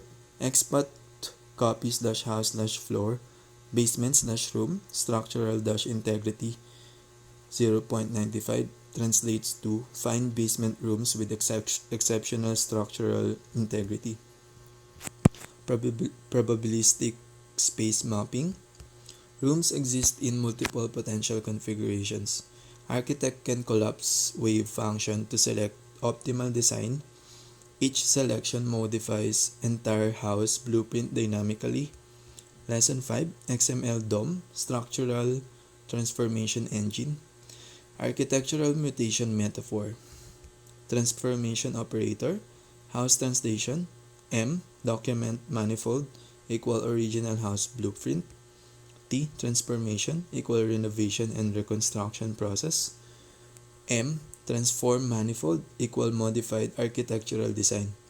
Real world scenario: a quantum renovation team that can simultaneously exist in multiple renovation states, modify structural elements without physical disruption, probabilistically optimize construction strategies, practical implementation, quantum structural modification, add load-bearing walls dynamically, adjust room configurations probabilistically, maintain structural integrity across transformations. Stochastic renovation algorithms, like this JavaScript code. Lesson 4, XML namespaces, interdimensional design coordination, namespace resolution metaphor, theta colon n to n quote, namespace mapping function. House translation: n namespace space different different architectural domains. Theta mapping function equal cross-domain design coordination. N quote, transform namespace equal integrated architectural vision. Real-world scenario: imagine architectural teams from different dimensions collaborating. Electrical engineers, structural designers, interior architects, landscape planners. Coordination mechanism: quantum namespace entanglement. Each team's design exists in multiple potential states. Simultaneous design integration. Non-local design resolution. Interdimensional design protocol, like this XML codes. Lesson 3, XML syntax, grammatical construction rules, syntactical construction metaphor. P colon G to G quote, parsing operator. Housing translation: G grammar space equal construction rulebook. P parsing operator equal rule validation and implementation. G code transform grammar equal validated architectural specification. Real world scenario: a hyper-intelligent building code enforcement system that simultaneously validates multiple construction scenarios, probabilistically selects optimal building strategies, enforces complex architectural grammar rules. Practical implementation: quantum building code validation, validate structural integrity, check material compatibility, ensure safety and design coherence. Probabilistic rule enforcement, like this Python code. Lesson 2, XML fundamental syntax, foundational design principles, fundamental design metaphor, like T colon S to S code constraint propagation operator. House translation: X syntax space equal fundamental design principles, like T constraint propagation equal rule distribution and enforcement. S code transform syntax equal validated architectural foundation. Real world scenario: a hyper-intelligent design system that validates fundamental architectural principles, probabilistically enforces design coherence, maintains structural and aesthetic integrity. Practical implementation: quantum design constraint validation, validate basic architectural rules, ensure design consistency, probabilistically optimize design parameters. Interdimensional design enforcement, like this JavaScript code. This metaphorical translation bridges advanced computational theories with architectural design, demonstrating how complex mathematical concepts can be understood through practical, tangible scenarios. The approach illustrates how quantum-inspired probabilistic and category-theoretic principles could revolutionize architectural design and construction methodologies. Git. In the context of your blogging application, Git and automated CI/CD, continuous integration, or continuous deployment are like the backbone of building, maintaining, and improving your application, just as the structure of a house supports its function and growth. Git Git acts as the blueprint of your house logging application. It tracks every change made to the house, your code, from the smallest detail, single feature, or update to major renovations, new functionalities, or designs. Each time you make a change, Git creates a commit, which is like signing off on a change to the blueprint. You can always look back at the previous versions of the house and see how things were built or fixed. Metaphor: Git is like the architect's plan, where you record every design change you make to the house. If something goes wrong, you can always refer to the past versions to understand how to restore the house.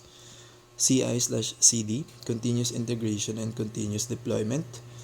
Automated CI/CD is like the construction team that not only ensures the blueprints, code changes are followed, but also continuously tests and deploys new changes into the house, the live blogging application, automatically without the need for constant supervision.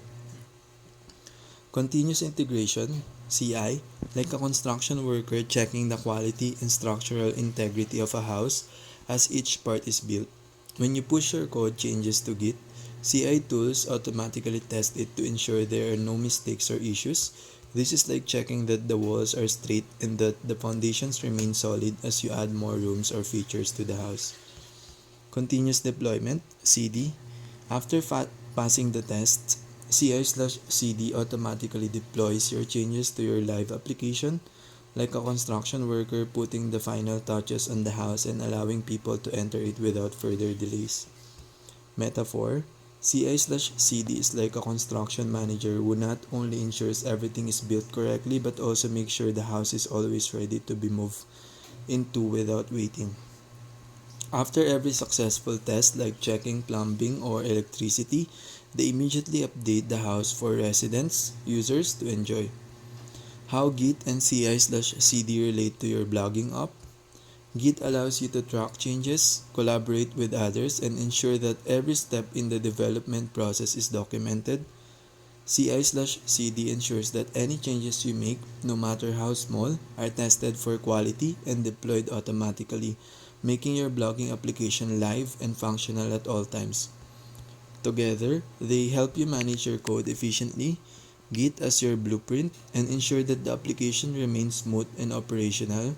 CI/CD as your continuous construction team. Conclusion: in a house, the blueprints Git give you a clear plan, while the construction team CI/CD ensures everything is built correctly and ready for use.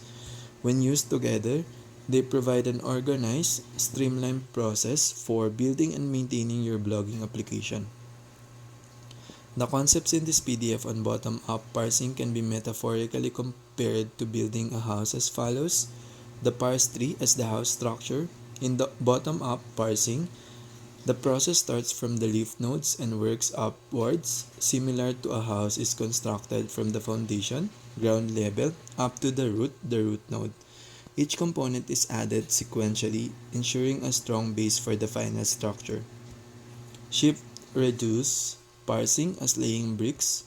The shift step is like delivering materials, bricks, beams, or tiles to the construction site and placing them in position. Each shifted symbol corresponds to a single node or part of the house being added to the structure. The reduce step is akin to assembling individual components, like combining bricks to form a wall. When enough materials are ready, they are integrated into layer sections of the house, eventually forming rooms, walls, or the complete framework. LR parsing as follows: a blueprint. The LR parser uses rules and algorithms to determine the correct construction sequence, just like the builders follow a detailed blueprint. The rules ensure the house is built correctly, from smaller parts, handles, to the complete structure, the root symbol. Different types of LR parser as construction methods. SLR 1, a simple, quick, but less comprehensive approach, similar to building a small shed or structure with minimal resources. LR1, a robust and complete method that works for a wide range of requirements, like constructing a complex, large building, though it may take more time and resources. LALR 1, a balanced approach, combining simplicity with sufficient capability like building a medium-sized home efficiently. Overall, bottom-up parsing ensures the house, parse tree, is structurally sound by starting with the essential foundational elements and assembling them into a cohesive whole, much like a skilled builder constructs a house from its base upward. The concepts in this PDF about bottom-up parsing, Part 1, can be metaphorically compared to constructing a house as follows. Bottom-up parsing metaphor, reverse construction, foundation first. Bottom-up parsing starts with the smallest components like laying bricks or assembling individual tiles and works up towards the whole structure, the parse tree root. Similarly, constructing a house starts with foundational elements like the floor, walls, and beams before completing the roof. Parsing actions as building steps. Shift action, stocking materials. Shifting corresponds to gathering and stocking materials like bricks, cement on site. Each shifted symbol is like a raw material being prepared for use in the construction. Reduce action, assembling parts. Reducing combined stock materials into meaningful structures like assembling walls or laying down tiles to form a complete section. Handles as modular components.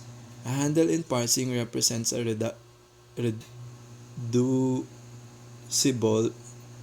portion of the string that matches a rule's right-hand side. This is like recognizing that a group of bricks, once assembled, forms a modular unit like a wall or column. State transitions as construction plans. The parser state transitions, like shift or reduce, resemble a foreman following a detailed blueprint, deciding whether to move to the next phase or refine an existing section of the house. Tables as construction guides. Action table like a manual specifying which tools and materials to use for a given task. Go-to table defines how to move between steps in the plan, ensuring every part of the structure aligns with the overall design. SLR, LR, and LALR parsers as construction methods. SLR, simple construction, a basic approach suitable for simple houses with straightforward designs. LR, detailed construction, a precise method for complex buildings ensuring all details fit perfectly but requiring more effort and resources. LALR, balanced construction, a middle ground approach, blending efficiency and complexity to handle moderately intricate projects. Goal, the completed house. The ultimate aim of bottom-up parsing, like building a house, is to assemble all parts seamlessly into a cohesive whole, ensuring structural integrity and adherence to the design. Grammar. The house represents the start symbol of the grammar, fully constructed and ready for use. The content from the Week 9 Bottom-up Parsing Part 3 PDF can also be metaphorically compared to building a house, focusing on advanced techniques and resolving conflicts in construction as follows. Bottom-up parsing as advanced house construction. Handle detection, identifying building blocks. In parsing, a handle is a substring that matches the right-hand side of a production and can be replaced by its left-hand side. This is akin to identifying prefabricated components such as a wall section or roof panel, which can be directly placed into the structure for efficiency. Shift-reduce parsing, balancing material staging and assembly. Shifting corresponds to transporting construction materials like bricks, wood, to the worksite or stocking them for later use. Reducing is the action of assembling these materials into structural units like framing a door or wall section, making them ready for the final build. Conflicts, overcoming design challenges. Shift-reduce conflict, comparable to deciding whether to stock materials for use or to start assembling them immediately. Missteps can cause delays or structural issues. Reduce conflict. similar to choosing between two prefabricated designs for a single section of the house. Picking the wrong design could lead to an inconsistent structure. SLR, LR, and LALR parsers, refining construction strategies. SLR, simple blueprint, a basic strategy that works well for straightforward designs but struggles with complex houses. LR, detailed blueprint, involves a comprehensive construction plan, ensuring no errors but requiring extensive resources and time. LALR, optimized strategy, combines detailed planning with simplifications, balancing complexity and efficiency, like using modular components for a moderately intricate building. Error recovery, fixing construction mistakes. When an error occurs, like a wall section doesn't align with the design, error recovery is the process of revisiting or reworking parts of the structure. This can be compared to panic mode recovery in parsing, where the builder backtracks and resumes with corrected steps. Viable prefixes, stepwise validation. A viable prefix ensures the structure built so far is valid, like checking each floor of the house before proceeding to the next. It prevents errors from compounding as construction progresses. Parse table, construction manual, action table guides the builder on whether to add more materials, shift or assemble sections, reduce. Go to table provides instructions for transitioning between construction phases like moving from framing to roofing.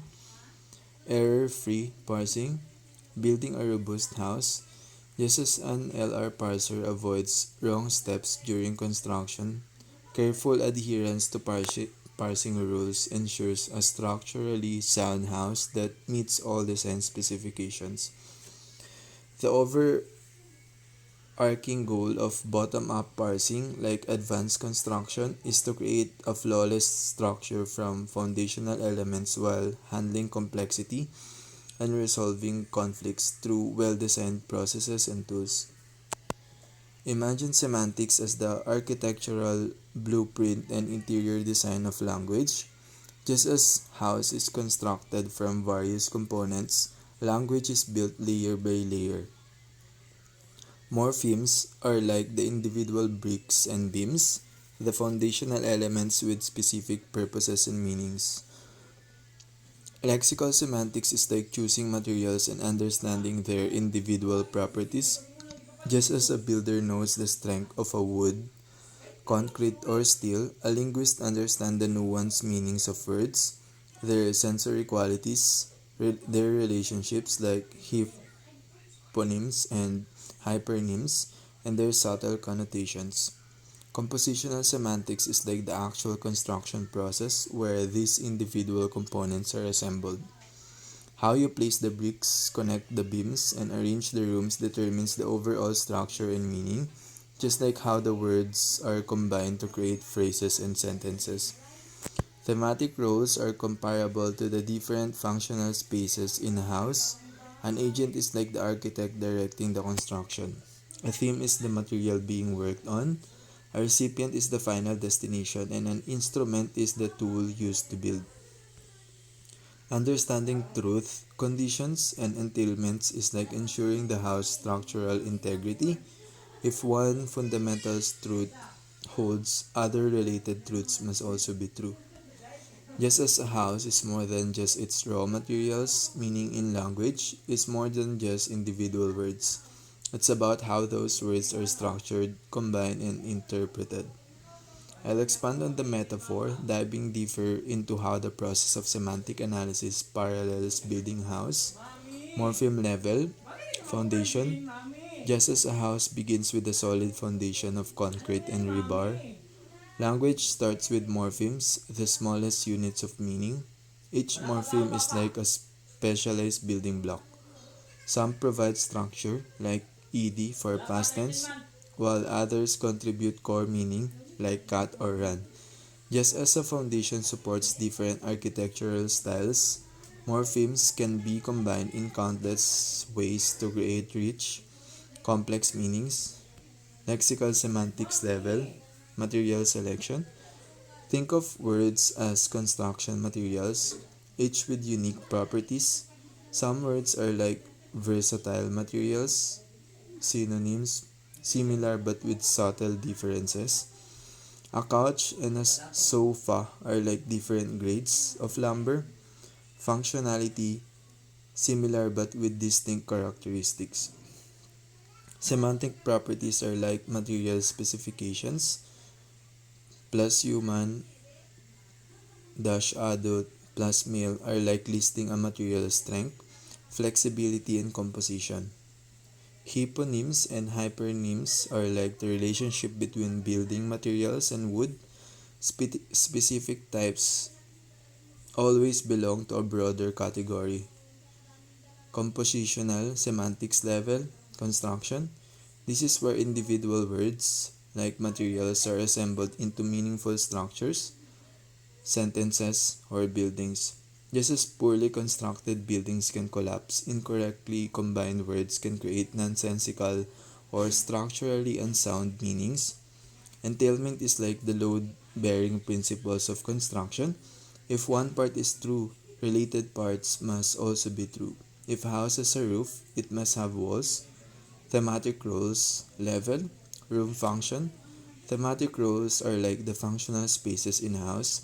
The agent is the architect or builder directing the action. The theme is the material being worked on. Different verbs require different room configurations. Some need multiple rooms, multiple thematic roles, others are more compact. Pragmatics level, interior design and living. While not explicitly detailed in the original document, pragmatics is like the final touch of interior design and actual living in the house. It's about context, how the structure is used, and the subtle nuances that aren't captured in the blueprint. Reference and meaning, address and identity. Words referencing specific entities are like a house address, precisely identifying a unique location.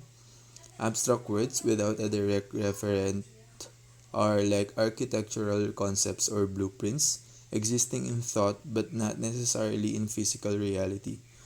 Complexity and variation, architectural styles. Just as houses can be built in countless styles, from minimalist to baroque, from tiny homes to skyscrapers, language has immense variety. Semantic analysis helps us understand how these complex linguistic structures are designed, constructed, and interpreted. The beauty of this metaphor is that it highlights semantic as a dynamic, layered process of meaning making. Like architecture, language is both a science of structured rules and an art of creative expression. I'll elaborate on the metaphor by diving deeper into each aspect of interfaces as architectural blueprints. Abstraction as architectural vision. Imagine interfaces as the dream stage of house design. They're like a visionary architect's initial concept, defining the essential requirements without getting bogged down in every minute detail. Just as an architect might specify the living room must have natural light and an open concept, an interface declares what methods must exist without dictating exactly how they'll be implemented. Method implementation as customized construction.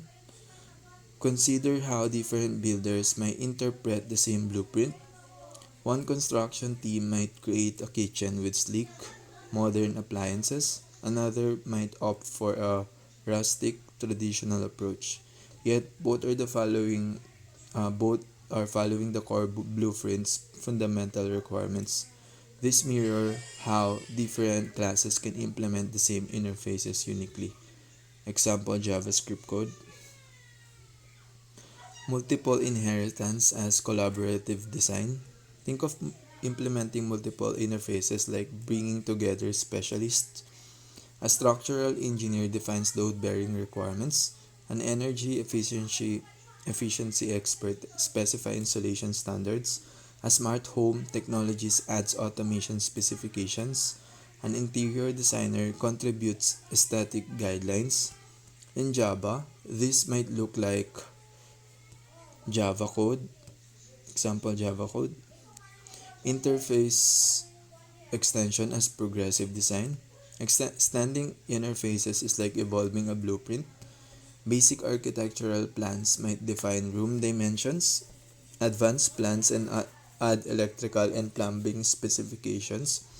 Specialized plans incorporate cutting-edge technologies. Example Java code. Immutable variables as fundamental specifications. Interface variables are like non-negotiable building codes, minimum ceiling height, required fire safety features, maximum property line setbacks. In Java, like this Java code, implementation constraints as strict compliance. Just as house must pass inspection by meeting all building codes, a class must implement all interface methods. Skipping a method is like omitting a required safety feature. It simply won't be approved. Tag interfaces as quality certifications. These are like environmental or safety certifications. LEED certification for green buildings. Energy Star rating. Earthquake resistant design standard. They don't specify how to build but mark that the project meets specific comprehensive standards. The metaphor reveals interfaces as more than just a technical construct. They are design philosophy. They provide consistent framework, flexibility for creative implementation, clear expectations, collaborative potential. Let's explore exception handling as the safety and disaster management system of a house construction project. Comprehensive metaphor, exception handling as house safety management. Tri-block, risky construction zone. Imagine that the tri-block as potentially hazardous construction site where unexpected events might occur. It's like the main building area where workers are performing critical tasks. Multiple risks exist: unstable scaffolding, unexpected ground conditions, equipment failures. Just as a construction site has potential dangers, the tri-block contains code that might generate problems. Catch blocks, emergency response teams. Each catch block is specialized emergency response team. Arithmetic exception team handles mathematical disasters like incorrect load calculations. Array index out of bounds exception team manage spatial arrangement problems. Generic exception team is the ultimate backup squad handling unforeseen emergencies. Detailed scenario: copy construction site, tri-block, pouring concrete foundation, potential risk, division by zero, mathematical error, accessing non-existent building materials, unexpected structural instabilities. Specialized rescue teams, catch blocks, mathematical error response team, material inventory management team, structural integrity emergency squad. Finally block, post-disaster protocol. The finally block represents the mandatory cleanup and stabilization procedures that must happen regardless of whether a disaster occurred. Closing open resource channels, securing the construction site, generating incident reports, ensuring all safety protocols are followed. Comprehensive example: copy construction project management, like this code. Try high risk construction activities, calculate foundation load, install electrical system, pour concrete. Catch mathematical exception, recalculate load bearing specification, generate error report, alert engineering team. Catch material shortage exception, reorder missing materials, contact supply chain, rescheduled construction. Finally, mandatory actions always executed, secure construction site, update project logs, return equipment. Nested complexity, multi-layer, risk management. Imagine a multi-story house construction with different risk levels. Ground floor, basic exceptions, mathematical calculations error, simple material misalignments. First floor, advanced exceptions, complex structural integration challenges, interdependent system conflicts. roof level, critical exceptions, potential catastrophic failures, system-wide integration risk, system.exit function, emergency, shutdown protocol, system.exit method is like an emergency kill switch for the entire construction project. Immediate halt of all operations triggers comprehensive shutdown procedures, prevents further potential damage. Resource management, closing streams. The close method in the finally block size block is like shutting off water valves, disconnecting electrical systems, securing heavy machinery, ensuring no resources are left vulnerable after an emergency. Threat death, unexpected project abandonment. When a construction thread dies, partial project completion, potential unresolved risk, requires comprehensive risk assessment and restart protocols. Philosophical underpinning, exception handling isn't just about preventing disasters, it's about graceful failure management, comprehensive risk mitigation, ensuring system construction project integrity, providing meaningful feedback, maintaining operational resilience. The metaphor reveals exception handling as more than error management. It's a complete risk and response ecosystem, ensuring that no matter what unexpected challenges arise, the project can identify the problem, respond appropriately, clean up systematically, continue or safely terminate. Abstract classes as architectural design prototypes, metaphorical framework, architectural design methodology, blueprint as abstract class. An abstract class is like a master architectural blueprint that provides foundational design principles, defines critical structural requirements, cannot be directly constructed, instantiated, serves as a template for specific building designs. Abstract methods, mandatory design specifications. Abstract methods are like non-negotiable architectural requirements, must be implemented by specific building designs, define critical functional specifications, ensure fundamental design integrity. Example structure, Java code, mandatory design specification, public abstract void, foundation design, partially implemented design guideline, public void structural integrity method, default load bearing calculations, calculate stress tolerance method. Concrete implementation, specialized building types. Different building types must implement mandatory specifications. Example Java code, residential house extends building blueprint, mandatory implementation of foundation design, public foundational design method, specific residential foundation details, implement concrete slab foundation method, class commercial building extend building blueprint, different implementation, same mandatory requirement, public void foundation design, deep pile foundation for heavy structures, implement file foundation method.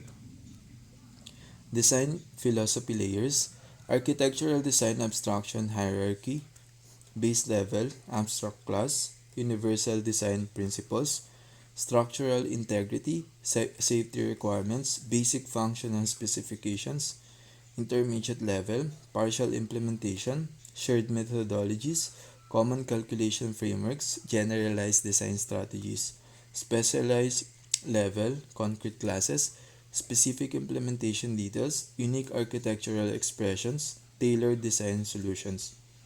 Inheritance and design evolution, design inheritance mechanism.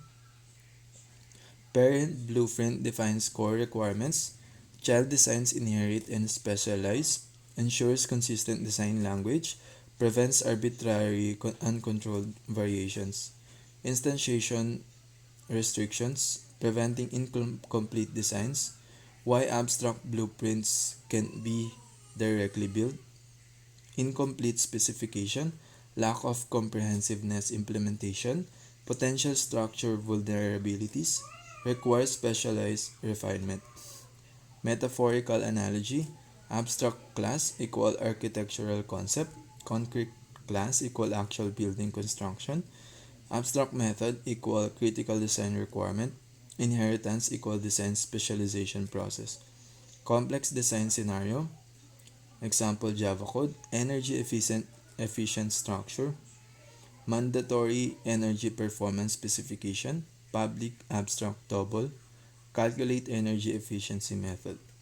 Partially implemented sustainability framework, public void, implement green technologies method. Inside it, nested install solar panels method and optimize insulation method. Class smart home extends energy efficient structure, specific energy efficiency implementation, public double calculate energy efficiency method, then return compute advanced energy metrics method. Philosophical underpinnings: design is a structured, evolving process. Standardization enables innovation, flexibility within controlled frameworks. Mandatory core principles ensures fundamental quality. The abstract class metaphor reveals architectural design as a dynamic, hierarchical process, a balance between standardization and creativity, a mechanism for ensuring fundamental design integrity. I'll use the jQuery module as a metaphor for building a house, drawing parallels between web development techniques and construction processes.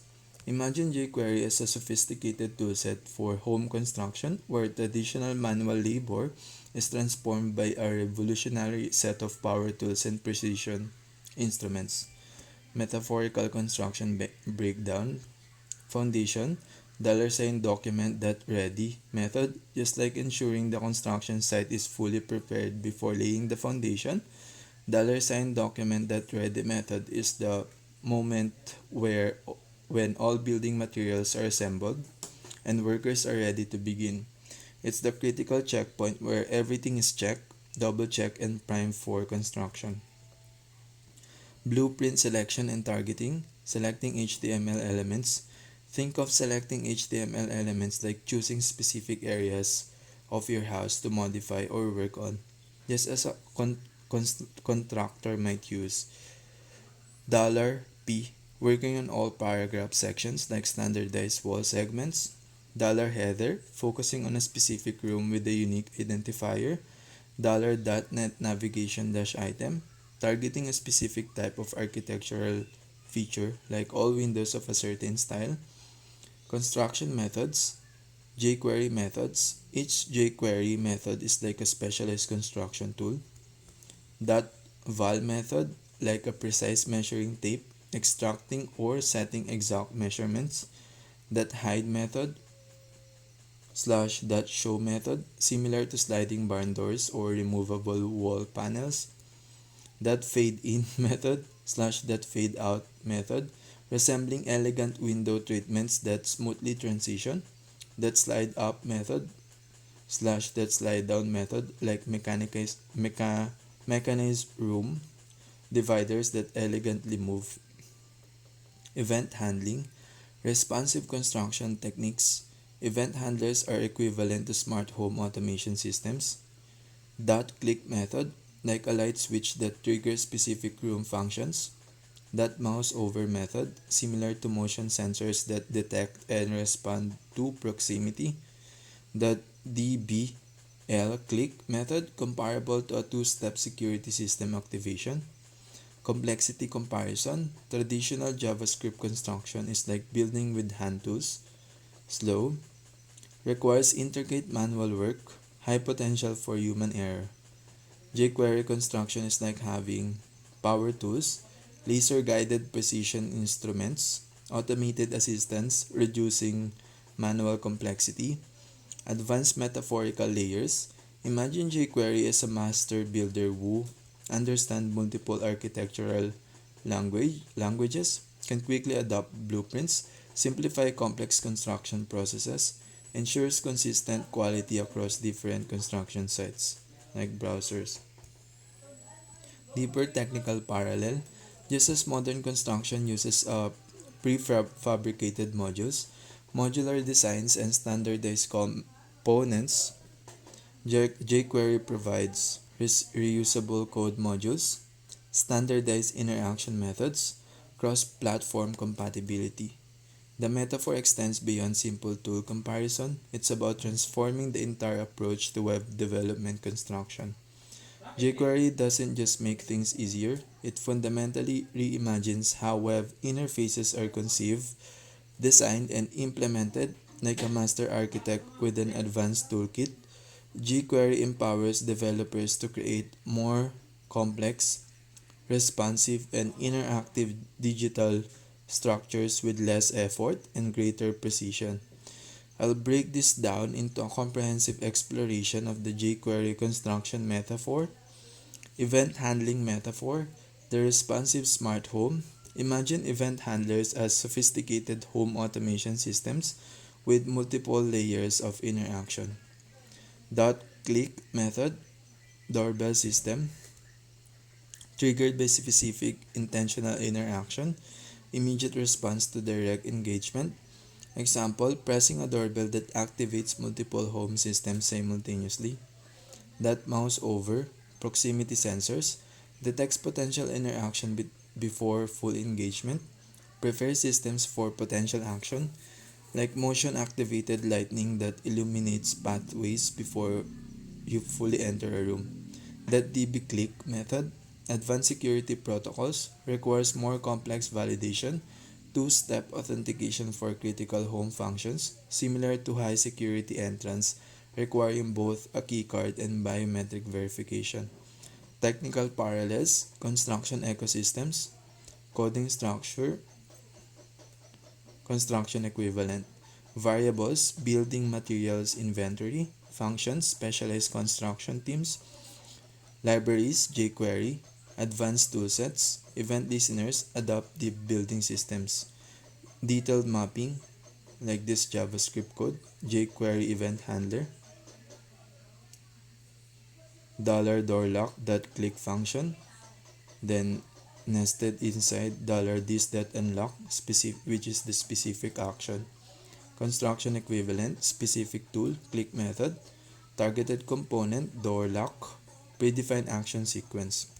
jQuery method as construction techniques, .val method, precision measurement tools, JavaScript copy var room dimensions equal $sign room.val method, like a laser measure capturing exact spatial parameters, .hide method slash .show method, modular wall systems, JavaScript code, example JavaScript code, open concept.hide method, removing partition, $separated layout.show method, creating distinct spaces, dynamically reconfiguring architectural layouts, that fade in method slash that fade out method, smart glass technologies, gradual transparency transition representing architectural fluidity, philosophical implementation of abstractions, coding abstraction, architectural philosophy, reduces complexity, standardizes interactions, enables rapid prototyping, allows focus on higher level design. Deeper philosophical layers, decoupling implementation from intention, creating universal interface languages, democratizing complex system design. Metaphysical reflection, just as jQuery abstracts JavaScript complexity, modern architecture abstract construction complexity. Both hide intricate underlying mechanisms, provide intuitive interaction layers, enable non-experts to create sophisticated systems.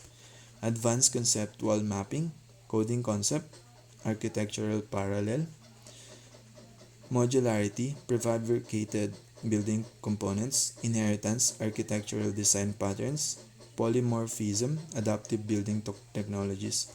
Example deep dive, like this JavaScript code. Modular design principle, class smart room extends architectural component, nested is construction dimension, nested is super dimension, this dot adaptive layout equal true. Then reconfigure method, nested is dynamic spatial organization. This represents a room that can dynamically reconfigure itself, blurring lines between physical and digital design paradigms.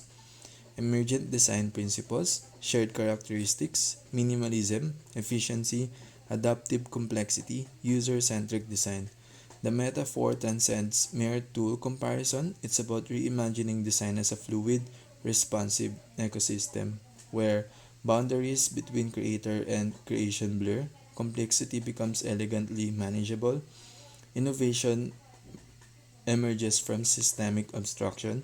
Ultimately, both jQuery and modern architecture represents humanity's fundamental drive to simplify complex systems, create intuitive interfaces, empower creative expression through structured frameworks.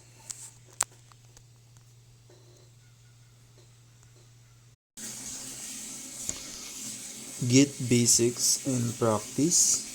This book is intended for intermediate and advanced Git users to help them on their road to mastering Git. Therefore, the chapters following this one will assume you know the basics of Git and have advanced past of the beginner stage. This chapter will serve as a reminder of version control basics with Git. The focus will be on providing practical aspects of technology, showcasing and explaining basic version control operations and the example of the development of an example project and the collaboration between two developers.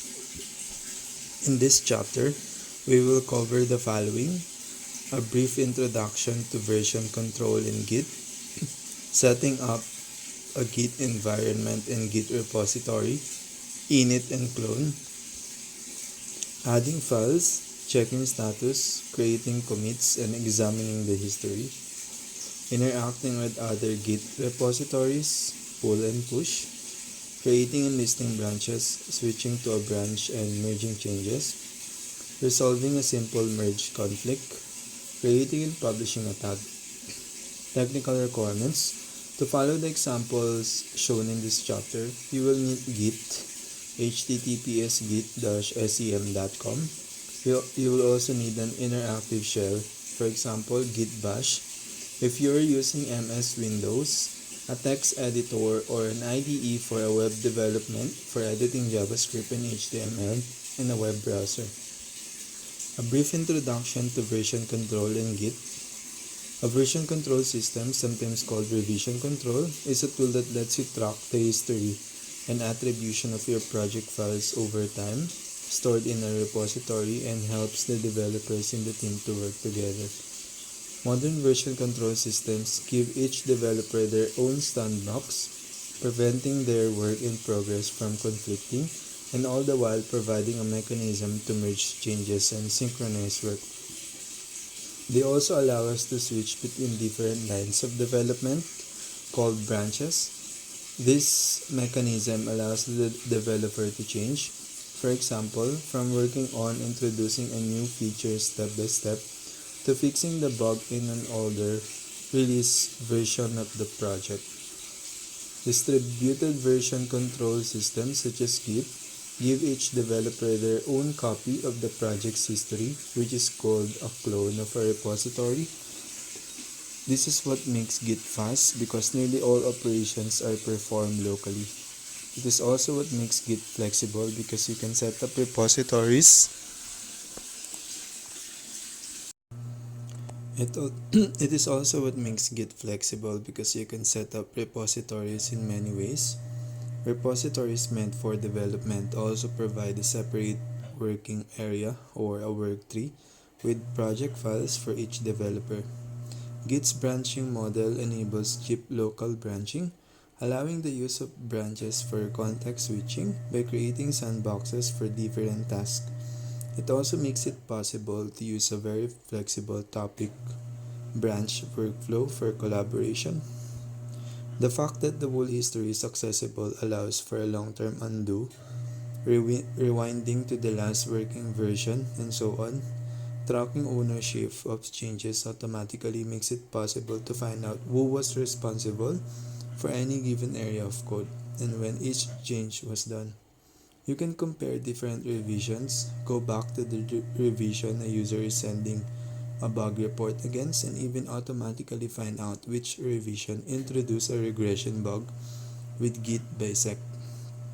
Tracking changes to the tips of the branches with reflog allows for easy undo and recovery.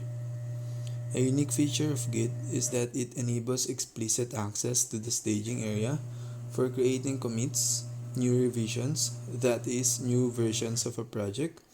This brings additional flexibility to managing your working area and deciding on the shape of a future commit. All this flexibility and power come at a cost. It's not easy to master using Git, even though it is quite easy to learn its basic use. This book will help you attain this expertise, but let us start with a reminder about the basics of Git. Git by example. Let's follow a step-by-step, section-by-section, simple example of two developers using Git to work together on a simple project.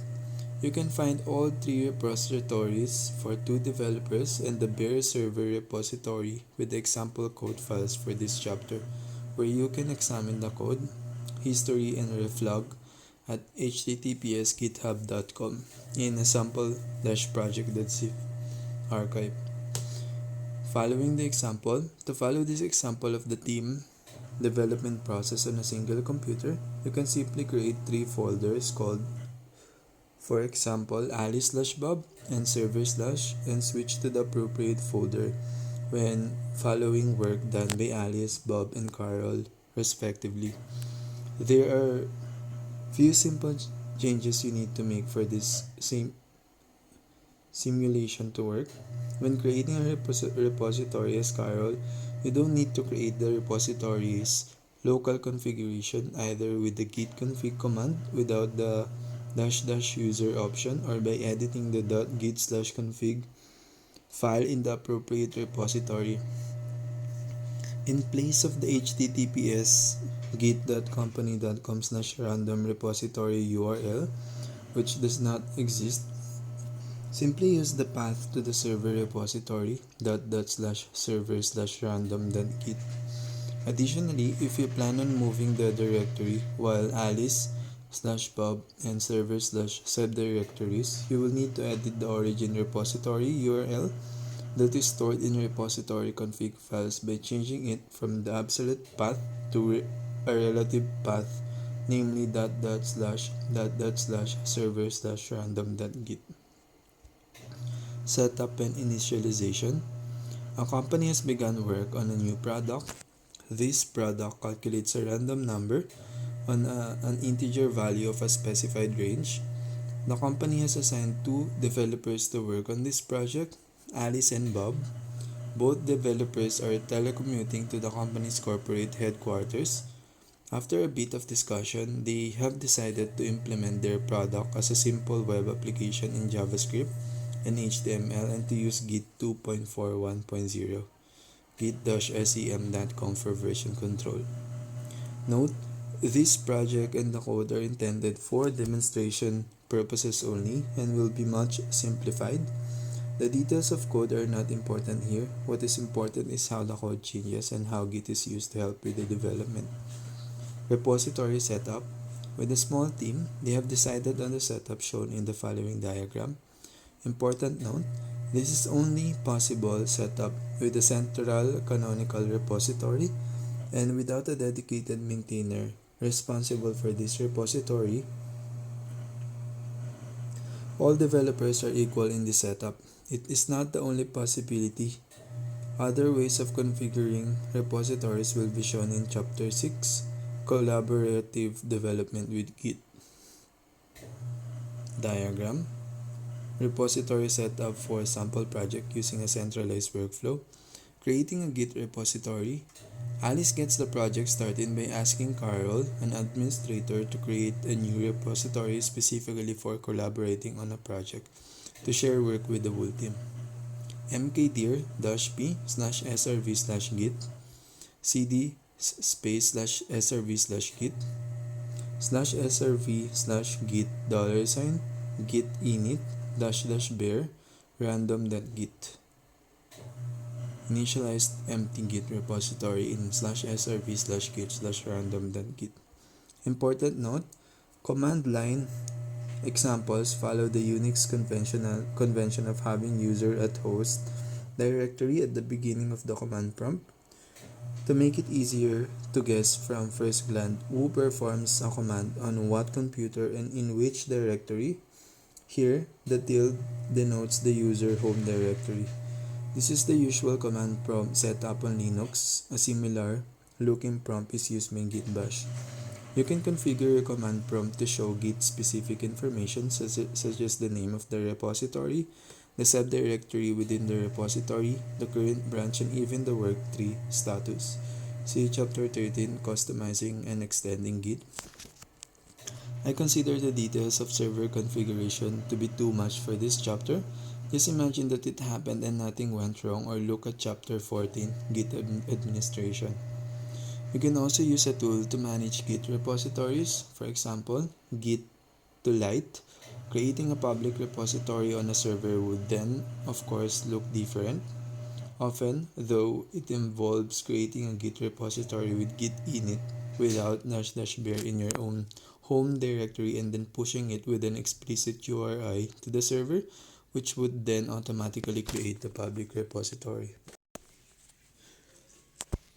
Or perhaps the repository was created through the web interface of tools such as GitHub, Bitbucket, or GitLab, either hosted in the cloud or installed on premises. Cloning the repository and creating the first commit. Bob gets the information that the project repository is ready and he can start coding. Since this is Bob's first time using Git, he first set up his .config file, .git config file with information that will be used to identify his commits, for example with git config --global --edit. Now he needs to get his own repository instance, which currently is empty. Git clone https git.company.com/random. Cloning into random. Warning, you appear to have cloned an empty repository. cd random. Tip: all examples in this chapter use command line interface. Those commands might be given using a Git GUI or IDE integration, as explained in the graphical interfaces section in Chapter 13, Customizing and Extending Git. The book Git Version Control for Everyone, published by Pack Publishing, shows GUI equivalent for the command line. Bob notices that Git said that it is an empty repository with no source code yet and start coding. He opens his text editor or IDE of choice and creates the starting point for their product. First, he creates an HTML file index.html with a simple possible interface for the web application being created, just a button and an input field.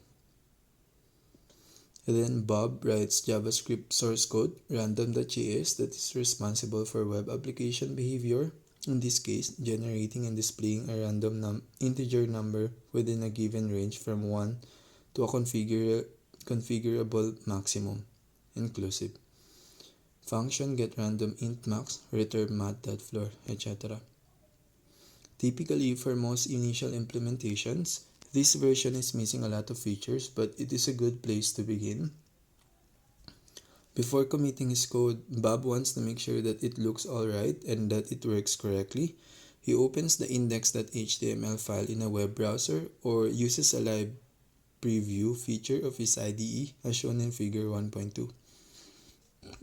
Alright, it's time to add both files to the repository.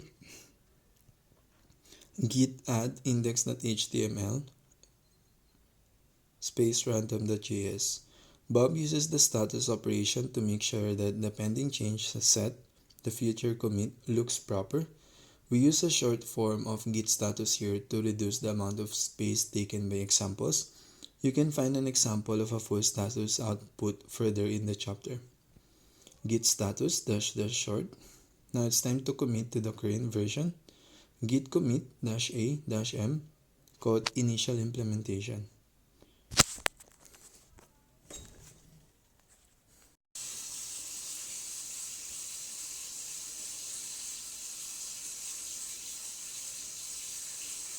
Normally, you would create a commit message not by using the -m quote message command line option, but by letting Git open an editor. We use this form here to make the examples more compact. In actual practice, it is recommended to provide a more detailed description of changes. The -a--all option in the git commit -a command means to take all changes to the track files. This is not the only possible way of creating revisions. You can separate manipulating the staging area from creating commit. This is --this is, however, a separate issue left for chapter 3, managing your work trees. Now it's time to make those changes visible to Alice. Collaborative development.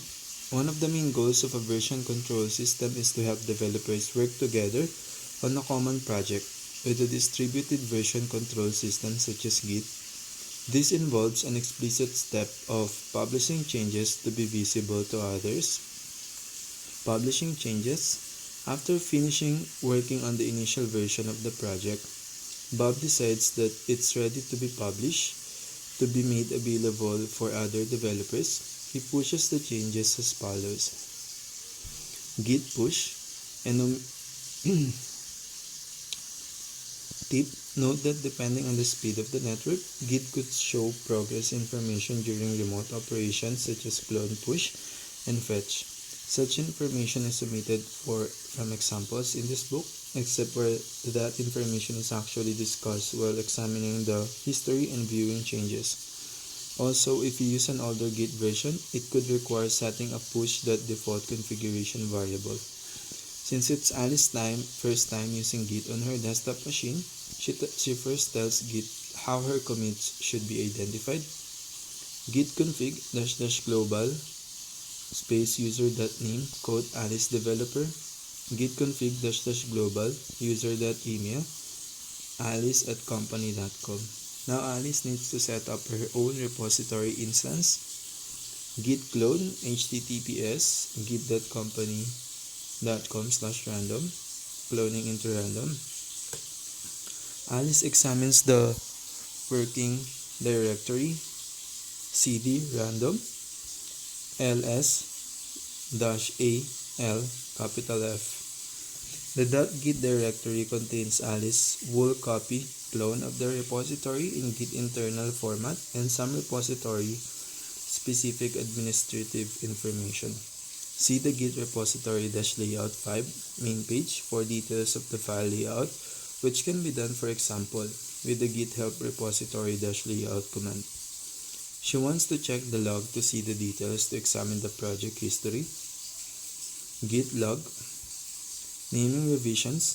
At the lowest level, a Git version identifier is a SHA-1 hash. For example, 2B9534 EAT Git supports various forms of referring to revisions, including unambiguously shortened SHA-1 with minimum of 4 characters. See Chapter 4, Exploring Chapter History for more ways. When Alice decides to take a look at the application, she decides that using alert method to show the result is not a good user interface. To generate a new random number, the user needs to first close the window. It would be better if it was possible to generate a new result immediately. She decides that a better solution would be to put the result on the page. Below the form, she adds a single line to the index.html to make place for it. She then replaces the use of alert in the JavaScript code by showing the result directly on the application page using just the added div id = result div placeholder. She then opens her browser to check that it works correctly. She clicks the generate number button a few times to check that it really generates random numbers. Everything looks alright, so she uses the status operation to see the pending changes. Git status -s. No surprise here. Git knows that index.html and random.js have been modified. She wants to double check by reviewing the actual changes with diff command. Now it's time to commit the changes and push them to the public repository. Git commit -a-m show result on the page instead of using alert method. Renaming and moving files. While this is happening, Bob moves on to his next task, which is to restructure the tree a bit. He doesn't want the top level of the repository to get too cluttered, so he decides to follow one of the established conventions for the directory structure and to move all the JavaScript source code files into the scripts/subdirectory. mkdir scripts git mv *js scripts/. He then checks that everything works correctly, and it turns out that he needs to update the path to the JavaScript code in the index.html file, so he does that. He checks that everything works fine now, examine the status and commit changes. While he's at it, minimize the impact of reorganization on the diff output. He configures Git to always use rename and copy detection. Git config --global diff that renames copies. Bob then decides the time has come to add a readme.md file for the project. Git status -s git add readme.md git status -s then git commit -a-m code added readme.md. Bob decides to rename random.js to gen_random.js. Git mv scripts/random.js scripts/gen_random.js. These, of course, also require changes to index.html. Git status -s scripts/results scripts/random.js was changed to scripts/gen_random.js. He then commits those changes. Git commit -a-m code rename random.js to gen_random.js. Updating your repository with merge. Reorganization done. Now Bob tries to publish those changes. Git push. Rejected. But Alice was working at the same time, and she had her change ready to commit and push first. Git is not allowing Bob to publish his changes because Alice has already pushed something to the master branch, and Git is preserving her changes. Important note: hints and pieces of advice in Git command output will be skipped from here on the sake of brevity. Bob uses pull to bring in changes as described in the hint in the command output. Git pull, auto-merging scripts, etc. Result. The git pull command fetched the changes, automatically merged them with Bob's changes, and created a merge commit, opening editor to confirm committing the merge. Important note: from version 2.3.1 onward, Git asks the user to set the pull.rebase configuration variable. We assume that Alice and Bob set it to false.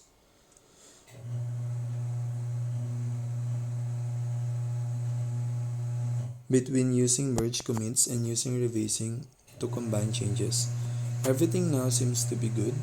The merge commit is done. Apparently, Git was able to merge Alice's changes directly into Bob's move and rename copy of a file without any problems. Marvelous. Git show. Bob checks that it works correctly because automatically merging does not necessarily mean that the merge output is correct. It works fine and he is ready to push the merge. Git push. Creating a tag, a symbolic name for the revision. Alice and Bob decide that project is ready for wider distribution. Bob creates a tag so they can more easily access and refer to the release version. He uses an annotated tag for this. An often used alternative is to use a sign tag, where the annotation contains a PGP struct signature which can later be verified.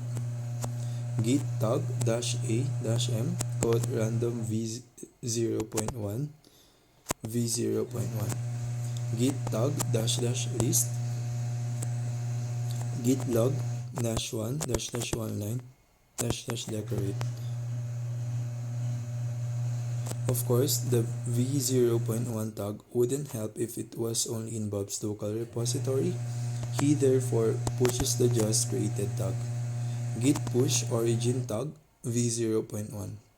Alice updates her repository to get the v0.1 tag and to start with up-to-date work. Git pull resolving a merge conflict.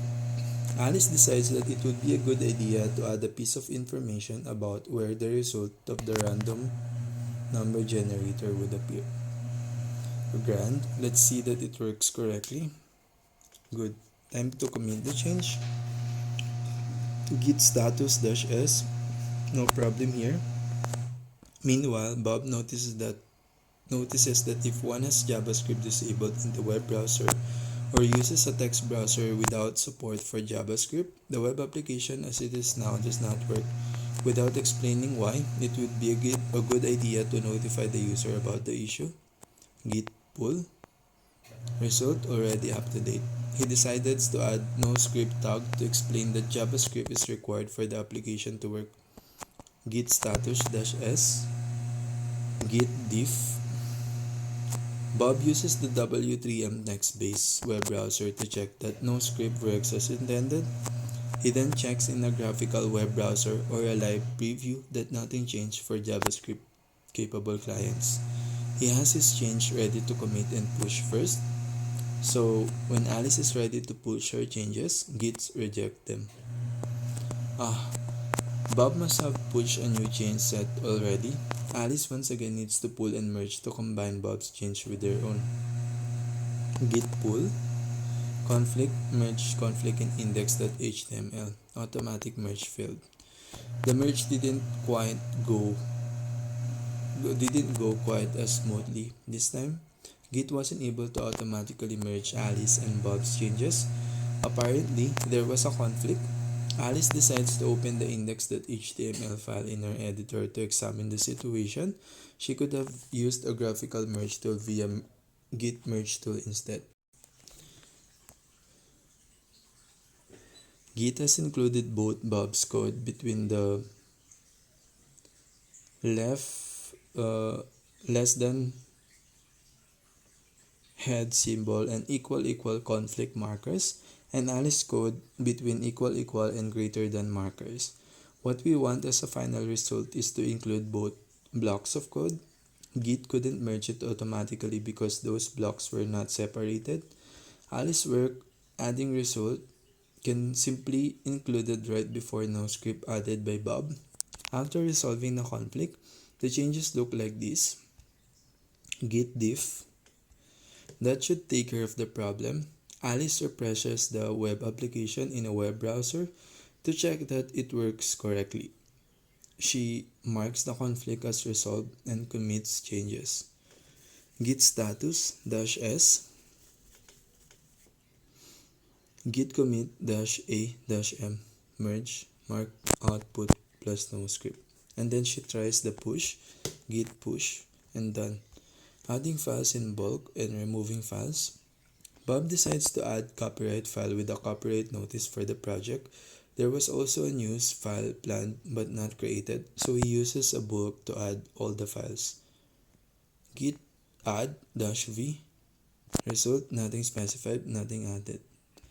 Oops, because Bob didn't configure his ignore patterns, the backup file, copyright tilde was caught too. Such a system-specific pattern should go to the repositories.git/info/exclude or personal ignore file tilde/.config/git/ignore as described in Chapter 3, Managing Your Work Trees, in the ignoring file section.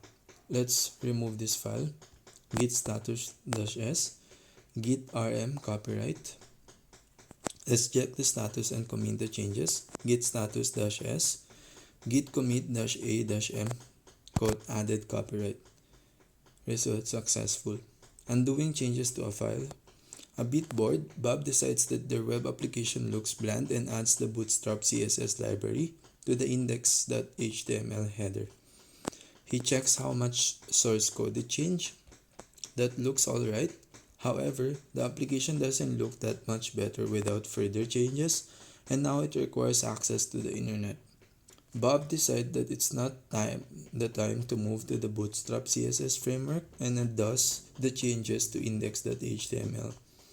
If you can't remember how to revert a particular type of change or to update what is to be committed using git commit without -a, the output of git status without -s contains information about what commands to use.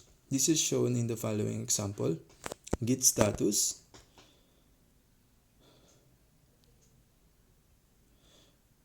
result modified index.html. No changes added to commit. Branching and merging. Developers often need to isolate specific set of changes that is expected to not be ready for some time to create another line of development, a branch, usually when the mentioned set of changes is ready. You would then want to join those branch, which can be done with a merge operation.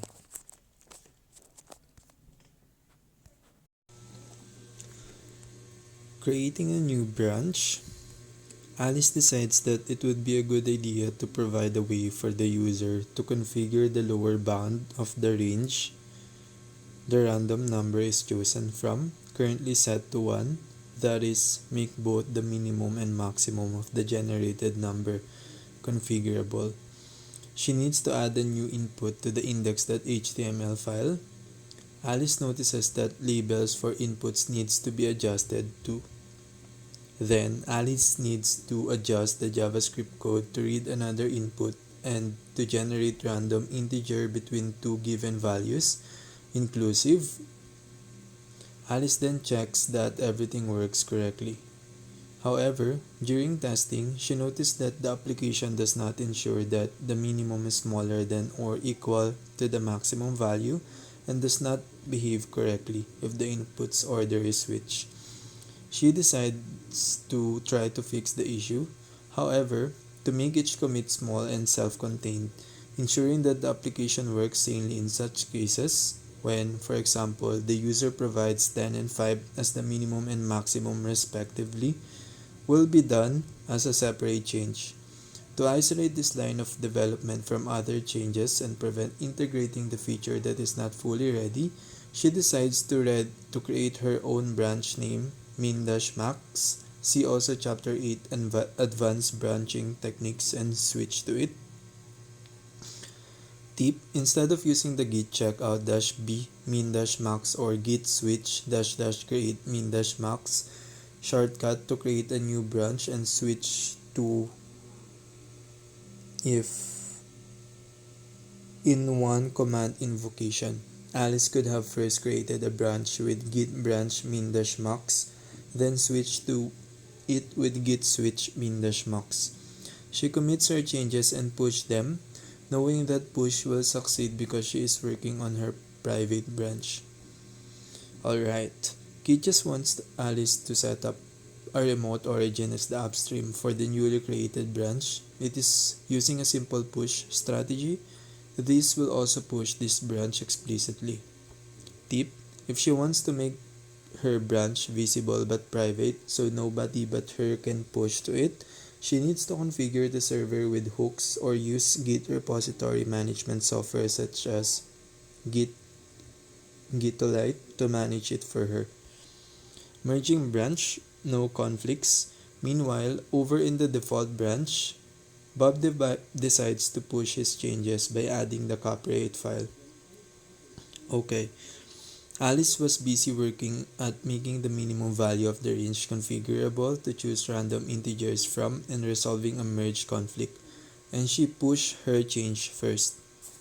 Git then opens the editor with the commit message for the merge. Bob exits the editor to confirm the default description. While Git has merged, Alice changes cleanly, but there is a new branch present. Let's take a look at what's in it, showing only those changes exclusive to the min-max branch. The double dot syntax is described in Chapter 4, Exploring Project History.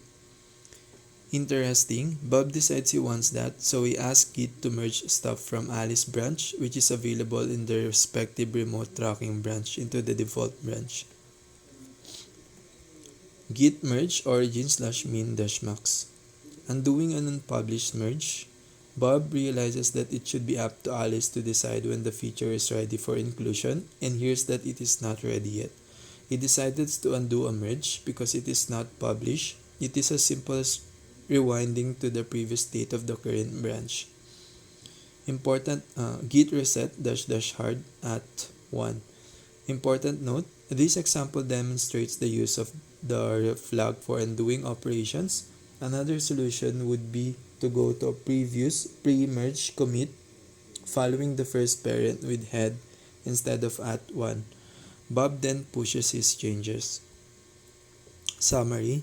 This chapter walks us through the process of working on a simple example project by a small development team. We have recalled how to start working with Git, either by creating a new repository or by cloning an existing one. We have seen how to prepare a commit by adding, editing, moving, and renaming files, how to revert changes to the file, how to examine the current status and view changes to be committed, and how to tag a new release. We have recalled how to use Git to work at the same time on the same project, how to make our work public, and how to get changes from other developers.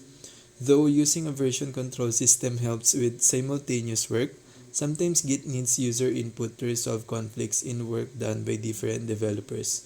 We have seen how to resolve a merge conflict.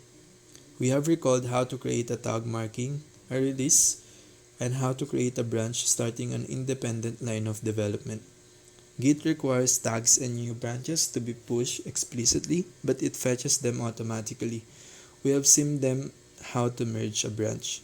The next chapter will cover creating a new revisions and new lines of development in much more detail, and it will introduce and explain the concepts of the staging area for commits. Here are the answers to the questions given above. Use git init, git add, and git commit to create repository from existing files. Use git clone to get your copy of the existing repository. Use git commit or git commit -a to create a new revision, and use git push to publish changes. Use git fetch to get updates from other developers, or git pull to get updates and merge them together. Use git merge, or as mentioned in later chapters, git rebase to combine changes. Merge conflicts are presented using the less than, equal, and greater than markers. You can also find the vertical line marker used depending on the configuration. To resolve the conflicts, you need to edit files marked as conflicting into shape. Use git add on them when finished, and then finalize the merge with git commit or git merge --continue, or rebase with git rebase --continue. To make ignore specific types of files, you need to add appropriate glob patterns to one of the ignore files. It is a good practice to ignore byproducts of the build system and other generated files using the .gitignore file, and add patterns for temporary files specific to one's individual choice to a pair repository .git/info/ignore or pair user ignore file. All information about how to undo, adding, removing, or staging a file can be found in the git status output. You can abandon a commit with git reset --hard head pointing upward greater than, but it may lead to losing your changes. You can recover committed changes with the help of reflog if it did not expire. Uncommitted changes are lost forever. Git handles code movement such as renaming, moving, and copying files by using rename detection during merging and diff generation. Further reading. Chapter 2, Developing with Git. This chapter will describe how to create a new revisions and new lines of development, new branches with Git. Here, we will focus on committing one's own work on the solo development.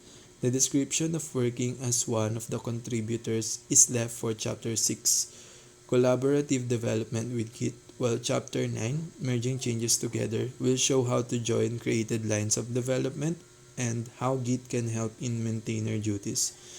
This chapter will introduce the very important Git concept of the staging area, also called the index, while more advanced topics for manipulating it will be described in Chapter 3, Managing Your Work Trees.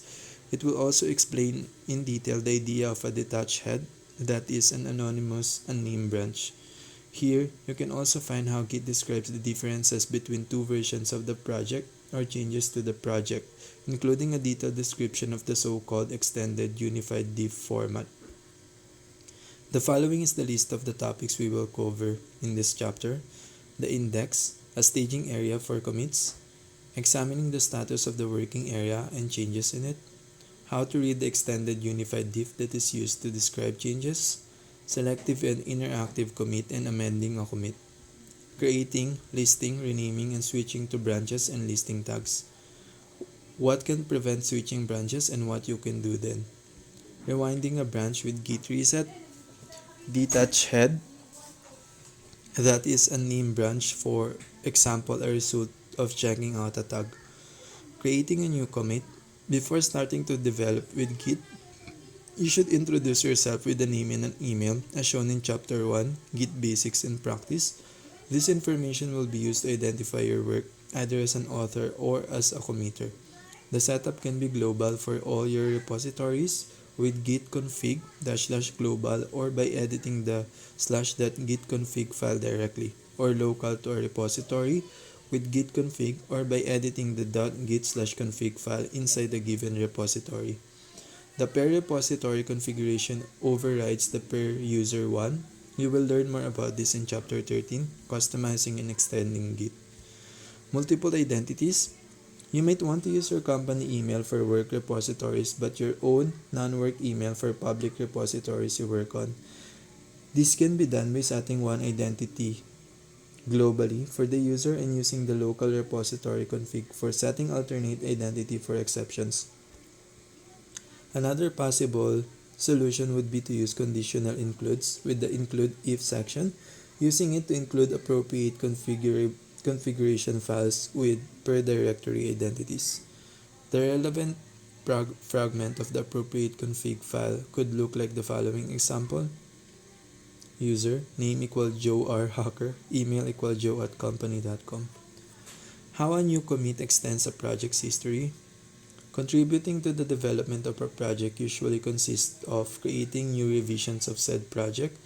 To mark the current state of the project as a new version, you use the git command.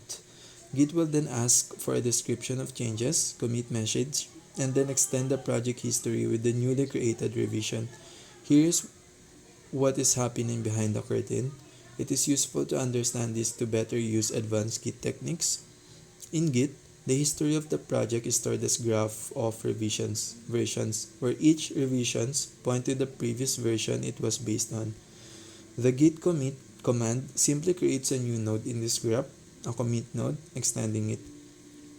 To know where each branch is, Git uses branch head as a reference to the graph of revisions. The head denotes which branch is the current branch, that is, on which branch to create a new commits at a given point in time. You can find out more about the concept of the directed or cyclic graph DAG of revisions in Chapter 4, Exploring Project History.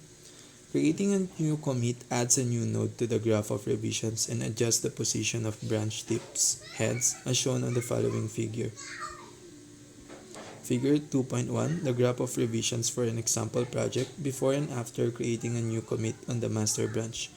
Let's assume that we are on the master branch and that we want to create a new version. The details of this operation will be described in more detail later. The git command will create a new commit object, a new revision node. This commit will have checkout revision CD7, CD3 in the example in figure 2.1 as the previous node as a parent. That revision is found by following references starting from head. Here, it is a chain starting at head, then following to master, and finally arriving at C7 CD3. Then, Git will create a new commit node, A3B79, and then move the master pointer to that new node. In figures 2.1, the new commit is marked with a thick red outline. Note that the head pointer doesn't change. All the time it points to master. The perform commit operation is dug in the reflag for the master branch and for head, current branch. One can examine this dug with git reflag master or git reflag head command. The index, a staging area for commits. Each of the files inside the working area of the Git repository can at given point in time be either known or unknown to Git, that is, version controlled or not. Any file known to Git is also known as track file. The files unknown to Git can be either untracked or ignored. You can find more information about ignoring files in Chapter 3, Managing Your Work Trees. You can make an unknown file become tracked with the git add command. Files tracked by Git are usually in either of the two states, committed or unchanged or modified. The committed state means that the file contents in the working directory are the same as in the last release, head, which is safely stored in the repository. The file is modified if it has changed compared to the last committed version, which means it is different than in head. However, in Git, there are other states possible. Let's consider what happens when we use the git add command to add a file that was previously unknown to Git, an untracked file, but before creating a new commit that adds this file. A version control system needs to store somewhere the information that the given file is to be included in the next commit. Git uses something called the index for this. It is the staging area that stores information that will go into the next commit. The git add file command stages the current contents, current version of the file, adding it to the index. Important note, if you want to only mark file for the addition, you can use git add-n file or git add-intent to add file commands. These commands simplify stage the empty contents for a file. Here is a placeholder for the file's name. The staging area stores state of the project. It is the third section after a working directory, which contains your own copy of the project files and is used as a private isolated workspace to make changes, and a local repository, which stores your own copy of the project history and is used to synchronize changes with other developers. Figure 2.2 shows how you can interact with these three sections, specifically in the context of creating a new commit. From working directory to staging area, git add. From working directory to local repository, git commit-a. From staging area to local repository, git commit. The arrows on this figure 2.2, the working directory, the staging area, and the local git repository, creating a new commit. The arrows on this diagram shows how the git commands copy contents. For example, git add takes the content of the file from the working directory and puts it into the staging area. Creating a new commit requires explicitly or implicitly the following steps. First, you make changes to files in your working directory, usually modifying them using your favorite editor. Second, you stage the files, adding snapshots of them, their current contents, to your staging area, usually with the git add command. Third, you create a new revision with the git commit command, which takes the file as they are in the staging area and stores the snapshot permanently in your local repository. In the beginning, and usually just after the commit, unless it was a selective commit, the track files are identical in the working directory, in the staging area, and in the last commit, in the committed version, that is head. Examining the stage file contents and the committed file contents. To examine the working directory state of a file, you can simply open it in an editor or on Linux or Git Bash. Simply use cat file name. Examining other stages is more involved. To see the state in the staging area, you can use the git show file name command. To see the command committed version, use the git show revision file name command, where revision may be the head. Here, a file name starting with // or .. denotes that the path is relative to the current directory. Otherwise, it is taken to be relative to the top level directory or the repository you are in. Often, however, one would use a special shortcut, the git commits-a command spell as git command -- all in the long form, which would take all changed track files, add them to the staging area, and create a new commit. See figure 2.2. This command gives the same result as running git add -- update followed by a git commit command. Note that the new files are still need to be explicitly added using git add to be tracked and included in new commits. Examine the changes to be committed. Before committing to the changes and creating a new version, a new commit, you would want to see what you have done. Git adds information about the changes to be committed to the commit message template, which is then passed to the editor, and you will see this when writing the commit message. This is, of course, unless you specify the commit message on the command line. For example, with git commit -m, short description, the commit message template in Git is configurable. Refer to Chapter 13, Customizing and Extending Git for more information. Important note, you can always abort creating a commit by exiting the editor without any changes or with an empty commit message, commit lines. That lines with hashtag do not count. If you want to create a commit with an empty commit message, you need to use the --allow -empty -message option. In most cases, you would want to examine pending changes for correctness before creating a commit. The status of the working directory, the main tool you use to examine which files are in which state, that is, which files have changed, whether there are any new files, and so on, is the git status command. The default output is explanatory and quite verbose. If there are no changes, for example, directly after cloning, you could see something like this: git status.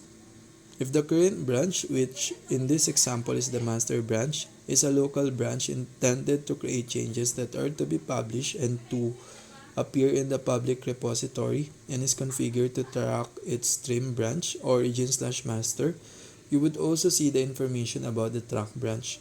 Your branch is up to date with origin/master. In further examples in this chapter, we will ignore it and not include the information about branches and tracking branches. Let's say you have added 2 new files to your project: a copying file with a copyright and license, and a news file which is currently empty. In order to begin tracking a new copying file, you use git add copying.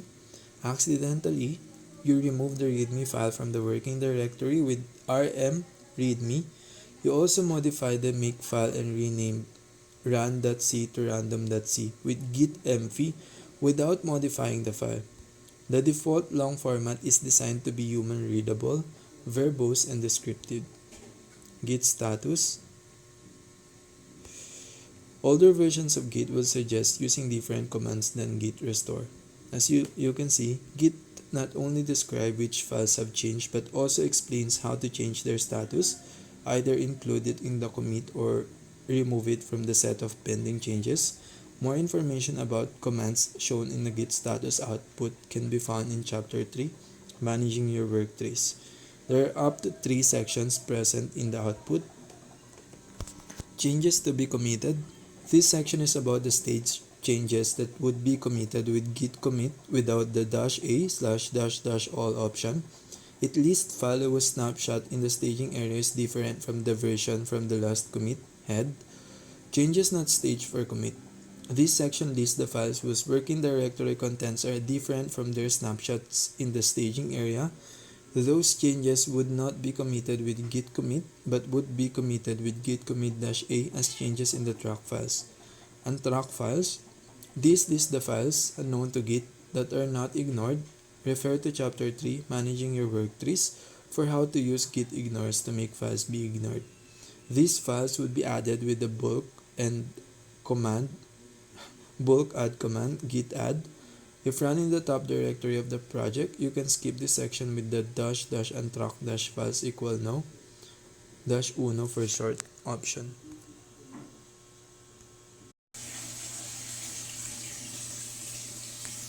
ChatGPT x Git. When you see the following outputs from git status and git diff, it means there are no changes detected in your working directory. Git status output. On your branch name, your branch is up to date with origin/main. Nothing to commit. Working tree clean. This message indicates that your local working directory is in sync with the remote, origin or main, and there are no uncommitted changes. Git diff output. Git diff shows the differences between your working directory and the last committed version. Since there are no changes, this command produces no output. Possible reasons: changes already committed. You may have already committed all your changes, which is why both git status and git diff show nothing. If you just made a commit like updating your CI or CD configuration, and that commit is already pushed to the remote, there would be no new changes to display. Changes already staged or applied. If you've staged or applied all changes, for example, through git add, they may have already been committed. The git diff command shows differences between the working directory and stage files, but if everything has been committed, it shows no output. No pending changes to push. Your local repository is already up to date with the remote, origin or main, so there are no changes to commit, and no pending differences between the local files and what's in the repository. What to check? Ensure you've made changes. Verify that you have indeed modified or added files. You can do this by checking your file system to ensure that the changes are present locally. Check the commit history. You can view recent commits using git log -- line. This will show the most recent commits and help verify if your recent changes have been committed already. If you want to stage changes, if you have untracked or modified files that haven't been added yet, you can use git status. If any files are untracked or modified but not staged, you can add them using git add file name. After staging the changes, you can run git commit to save them. Conclusion: in summary, there are no changes because everything is either committed or there are no modifications in your working directory. If you were expecting changes to be visible, double check that your files have been modified and staged correctly. Implementing delete post button. Here is the corrected version of your code, ensuring proper handling of post ID. Code.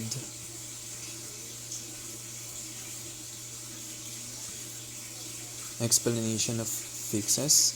Map -id to post ID in post list. The post list component now maps -id from the post array to post ID, ensuring compatibility with the post component.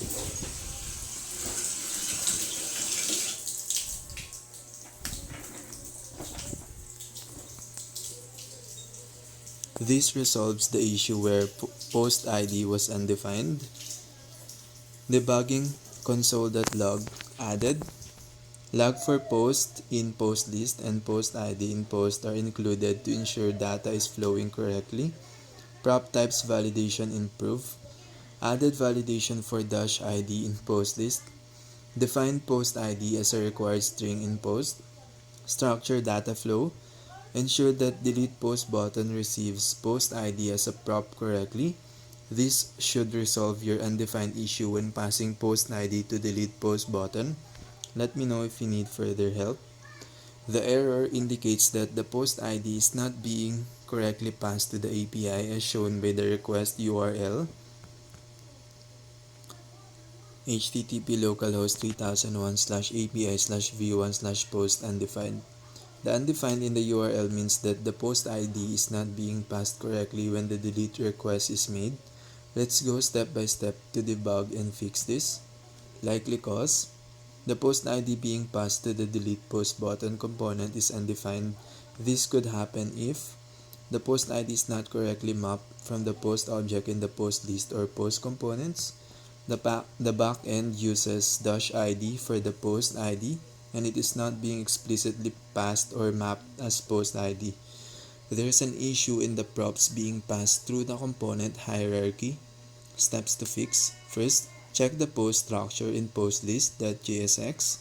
Add a console.log post inside the post list component to ensure the data contains the dash ID or post ID field. Like this JavaScript code. If the post contain dash underscore ID, it needs to be mapped correctly as post ID for the post component. Second, fix the post list to map dash ID to post ID. If the backend uses dash ID, explicitly map it to post ID, like this JavaScript code. Third, log post ID in post.jsx. In the post component, add a console.log post ID to ensure it's correctly received, like this JavaScript code. If post ID is undefined, double check the data flow from post list. Fourth, debug delete post button. In delete post button, add a log to verify the post ID being received, like this JavaScript code. If this shows undefined, the issue is in how post ID is being passed down. Fifth, test API endpoint. Ensure the delete endpoint is working as expected with a valid post ID. Use a tool like Postman or curl to test manually. Like this code, delete localhost 3001/API/v1/post. If the API is working fine with valid data, the issue is confirmed to be on the front end. Recap of fixes: verify the post structure in post list, map dash ID to post ID explicitly in post list, log post ID in post.jsx and delete post button. Test the delete API endpoint directly to confirm it works with a valid ID. Let me know the results of the debugging and I can guide you further. Whether it should be post._ID or post ID depends on how the data is structured and passed through your components. Let's break it down. First, post list component. In postlist.jsx, you're passing post component props using the spread operator ..post. Here, all properties of the post object like post._id, post.title, etc. are passed to the post component. If post._id exists, it will be passed as post ID in the post component only if the backend data structure uses -id _id as the key for the post ID. Second, post component. In post.jsx, you define the expected props, like this code.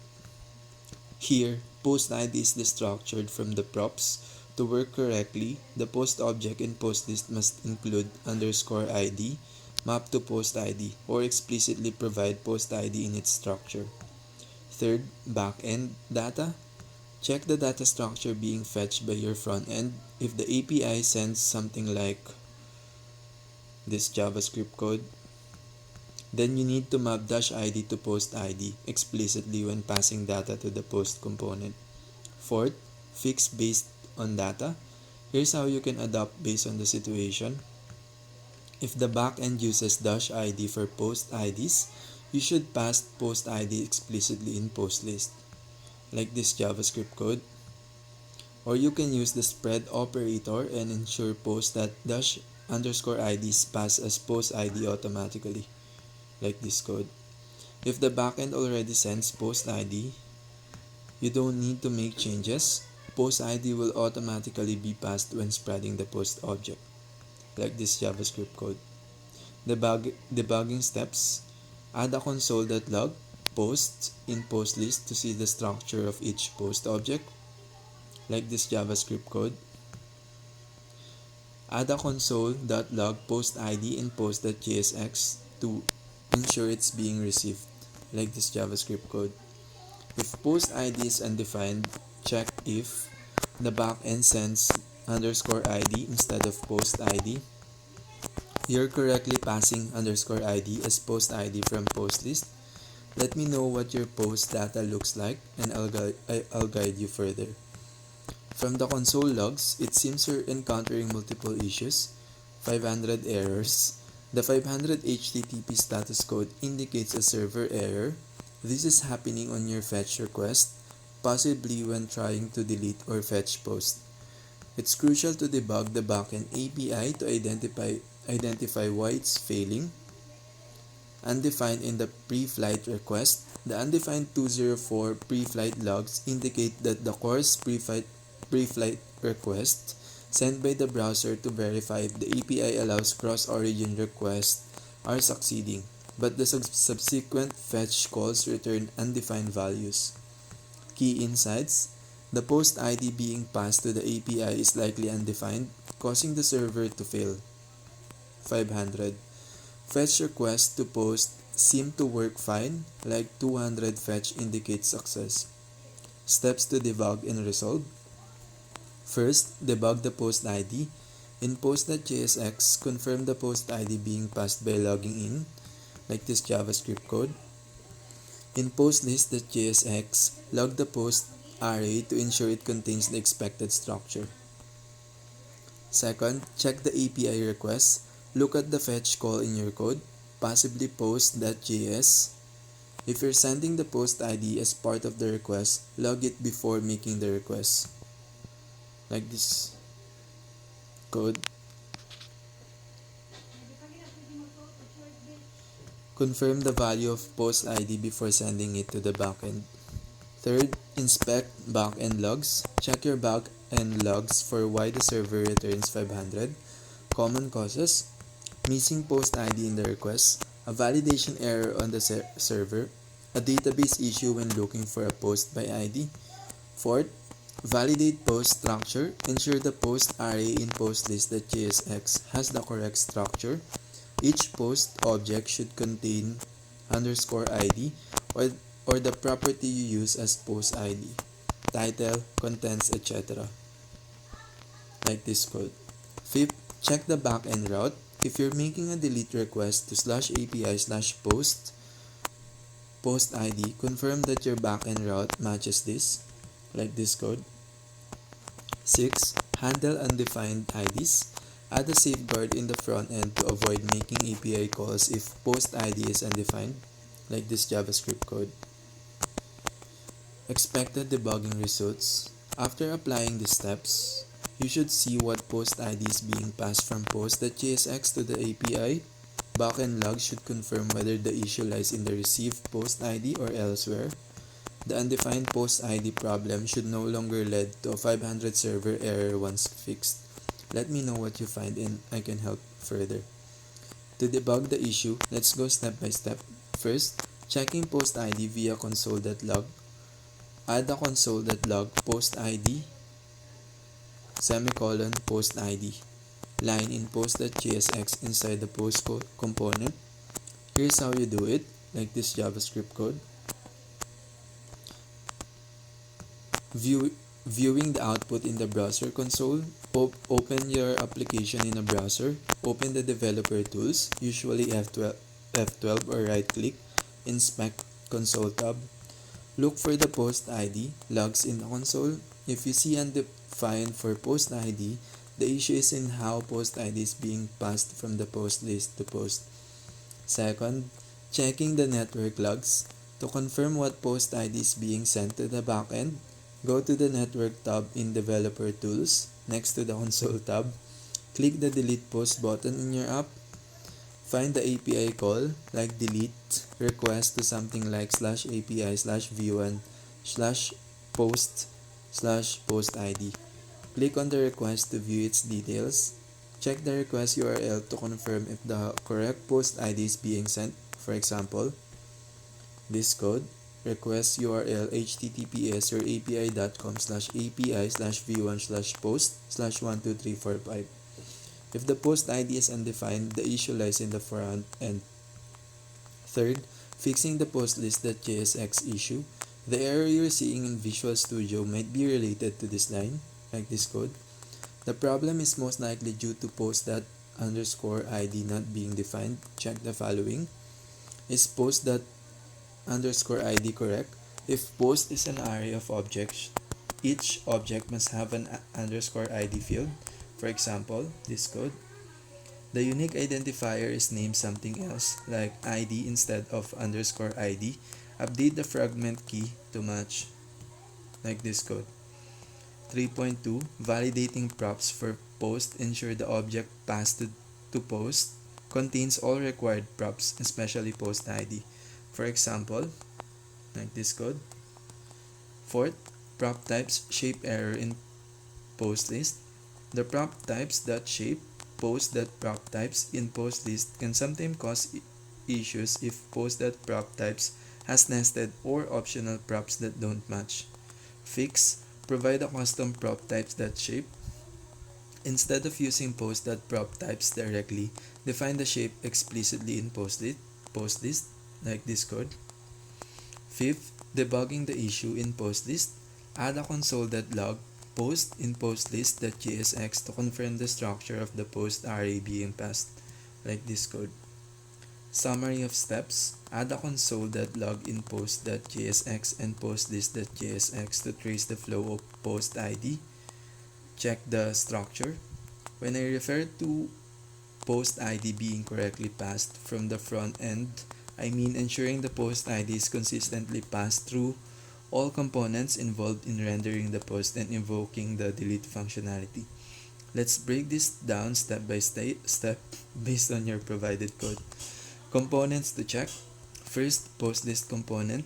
This component iterates through the post array and renders the post component for each post. Ensure that post._id or the unique identifier for each post is correctly passed to the post component via props, like this code.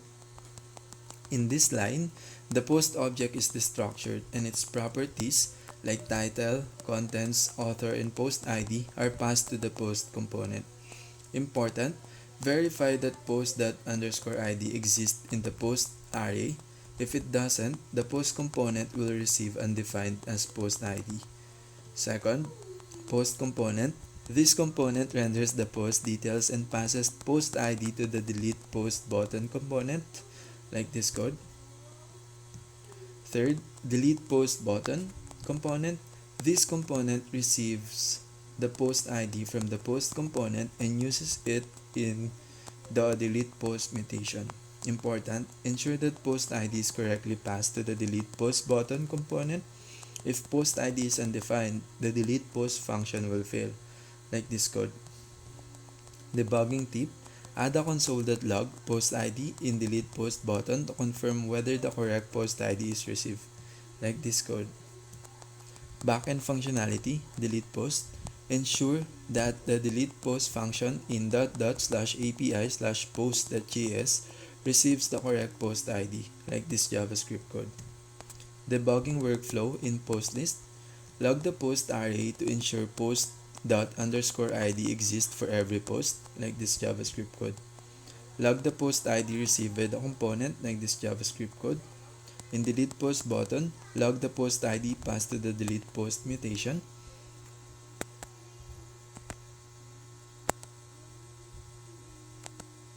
And then, in this code, console.log delete post button. In the backend, delete post button function. In the backend delete post function, validate that post ID is correctly sent to the API endpoint. Summary, start by confirming the structure of the post array and ensure that post._id or equivalent exists. Trace post ID from post list to post to delete post button and confirm it is not undefined at any point. If all components are passing post ID correctly, the issue might be in the backend or API setup. Let me know what the logs reveal and I can help further. The issue is not related to CORS but rather that the delete request URL contains undefined as the post ID. This means that the front end is not correctly passing the post ID to the backend. Here's how to debug and fix the issue. Steps to resolve. First, front end issue. Check delete handler. Verify that the post ID is correctly passed from the front end to the backend. For example, this code. Ensure the post ID is passed correctly when calling the handle delete function, like this code. Second, inspect post ID in the front end. Use console.log to verify that post ID is being set correctly, like this code. If post ID is undefined, check how the post ID is being passed to the delete button. Third, fix front end render logic. Ensure that the post ID is available when rendering the delete button. For example, like this code. If post.id is undefined, confirm the structure of your post data and adjust accordingly. Fourth, backend validation.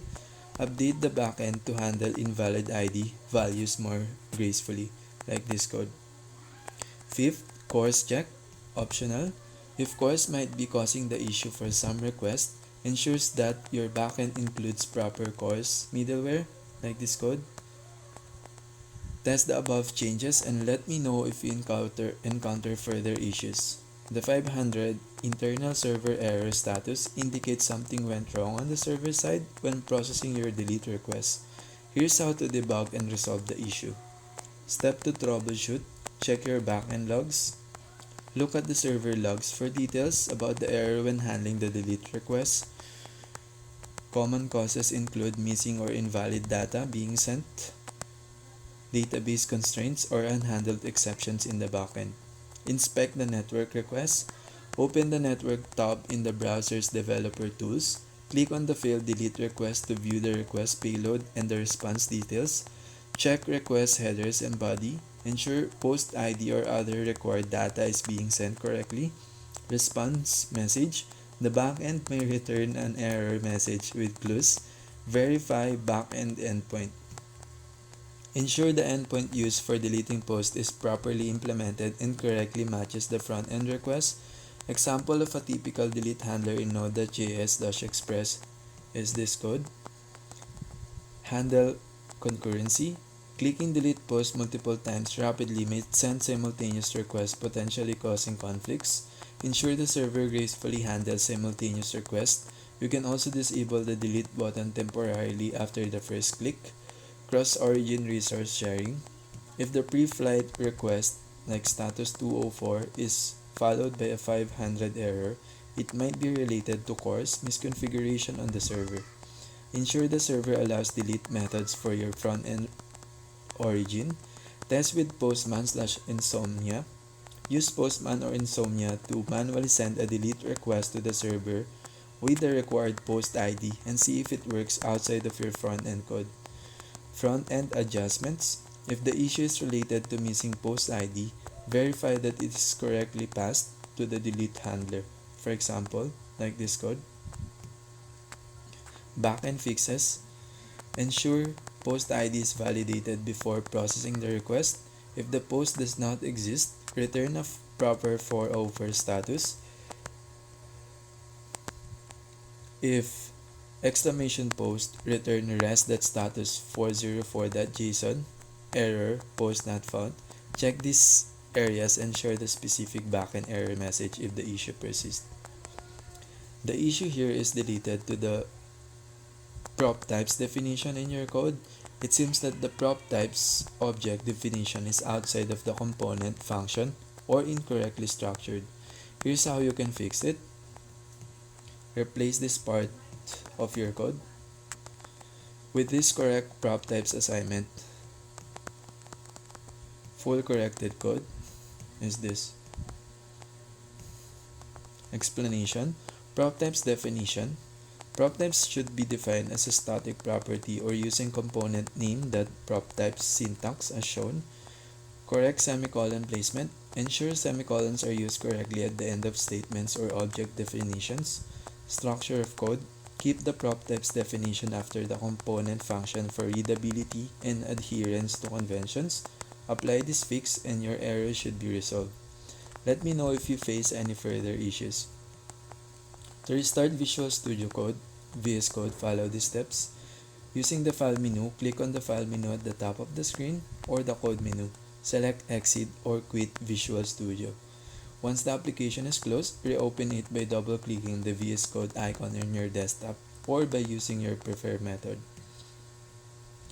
Given that you're still seeing an error in line 1, there could be an issue with the way Visual Studio Code is interpreting the import statement for fragment or post.jsx. Let's address this systematically. Fragment import issue. If Visual Studio Code is showing an error on import fragment from React, it could be due to a mismatch in React version or an incorrect configuration. For example, React's fragment is available in React 16.2+. Check post.jsx file, ensure that post.jsx exists in the correct directory and is named properly. If the file name is different, you'll need to update the import statement accordingly. Here's the modified version with only the import of fragment removed and using shorthand syntax for fragment directly, like this code. If you're still facing the error, try the following. Ensure React is installed. Verify that React is correctly installed and up to date by running npm install React or checking your package.json dependencies. Reinstall node modules. Sometimes the issue with the node modules or dependencies may cause the error. Run rm-rf node _ modules followed by npm install to reinstall your dependencies. Restart Visual Studio Code. Occasionally, VS Code needs to be restarted to clear any cache-related issues. Here's the corrected version of the code with the potential issue in the import of fragment address. I've switched the fragment to the shorthand less than and greater than symbol and made no other changes as per your request. The fragment is replaced by the shorthand syntax, which is equivalent but more concise. The rest of the code remains the same. It seems like Visual Studio Code is flagging an error, but the code appears to be fine at first glance. The issue might be related to one of the following: post component file extension mismatch. In your import statement, you're importing post from /post.jsx. If the post component is not actually saved as post.jsx, perhaps its name post.js, this would cause an import issue. Ensure that the file extension matches the actual file. Array type mismatch. The post prop is expected to be an array of objects with a specific shape. If post is not an array, that could cause issues with the .map function or method. Check the value of post in the parent components to ensure it's an array. Fragment import. The import statement for fragment might be unnecessary if you're not using any other React features that need it. It could also be a version mismatch. You can try using the shorthand for fragment instead, like this code. Error message in VS Code. You can hover the error in Visual Studio Code to check the detailed error message, which will give more insights into the issue. It might give you a specific line or suggestion for fixing the problem. If this don't resolve the issue, let me know if there's a more specific error message and I can assist further. To redeploy your front end manually, the process depends on the hosting provider you're using. Since your URL suggests that you're using Google Cloud Run, here's how you can trigger a manual deployment for your front end application. Redeploying on Google Cloud Run. If your front end is hosted on Google Cloud Run, follow the steps. First, check Google Cloud Console. Go to the Google Cloud Console. Navigate to your Cloud Run service. In the navigation menu, go to Cloud Run under the Compute section. Select the service associated with your front-end app. Second, trigger a manual deployment using the Cloud Console. Click on your Cloud Run service. On the service page, you should see a button labeled Deploy or Redeploy depending on the state of your app. Click it. Follow the instructions to redeploy if needed. Sometimes this may automatically happen when you push changes to your connected repository. Using Cloud Build. If you have CI/CD pipeline with Cloud Build or another build service setup, you can trigger the deployment manually by go to Cloud Build in the Google Cloud Console. Locate the build associated with your front-end deployment. If your pipeline is connected to your repository, ensure that your latest code like the delete post button.jsx component is pushed to the repository that the CI or CD pipeline picks it up. If it hasn't triggered, you can manually trigger a build by clicking on Run Build. Third, ensure correct deployment settings. Check Cloud Run triggers. If you're using GitHub or another VCS as a trigger for your deployments, make sure that your GitHub repository is linked to Cloud Run correctly. This will ensure that pushing to the repository automatically triggers a new deployment. Build settings. If you're using Cloud Build, ensure that your build settings are correct for pulling the latest code from your repository. building it, and deploying it to Cloud Run. Other hosting providers, alternative methods. If you're using a different hosting provider such as Vercel, Netlify, AWS, etc., the steps will be similar but vary depending on the provider. For Vercel, implementing timestamp. The issue you're encountering is caused by the error uncaught reference error. React is not defined. This usually happens when the React library isn't imported in a component file where it's used. In your file postlist.jsx, ensure that you have this line at the top, this code. However, your build configuration or environment doesn't support the new JSX transform correctly, you might still encounter this error. Steps to resolve. Check the imports in postlist.jsx. Make sure your React is imported. At the top of your file, it should look like this. Import React from React. Ensure the correct version of React is installed. Verify your React version in package.json and ensure that you are using React 17 or higher. For example, this code, React 17.0. Check build configuration. If you're using tools like Vite, Webpack, or Babel, ensure they are correctly configured to support the new JSX runtime. Specifically, check your Babel configuration for this. Like this code, clear the development cache. Sometimes cache files can cause issues. Clear your build cache and restart your development server. Like this code, rm-rf node_modules/.cache npm start. Validate other imports. Ensure other imports in postlist.jsx are correct and no unused variables are being referenced. If you follow these steps and the issue persists, please share the top section of your postlist.jsx file, including imports, and I'll help debug further. To pass the created @ field from postlist.jsx to post.jsx, you need to ensure that the created @ field is part of the post array object structure. The post component accepts and renders the created @ field. Here's the updated postlist.jsx, like this code. Updates made, extract created @, added created @ when destructuring each post object in the post.map function, passed created @ to the post component as a prop, added created @ to prop types, declared created @ as a prop types.string in prop types.shape to ensure proper validation. Post.jsx, reminder, ensure that post.jsx is already updated to handle the created @ prop. For example, this code. Example data structure for post. Make sure the post array has the created @ field in its objects, like this code. This setup ensures that created @ is passed from postlist to post, allowing you to display localized date and time in the post.jsx component.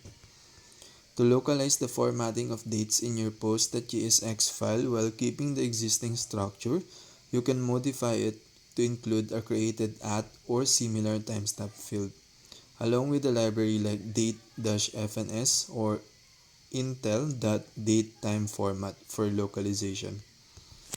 Here's the updated post.jsx code with date localization, like this code.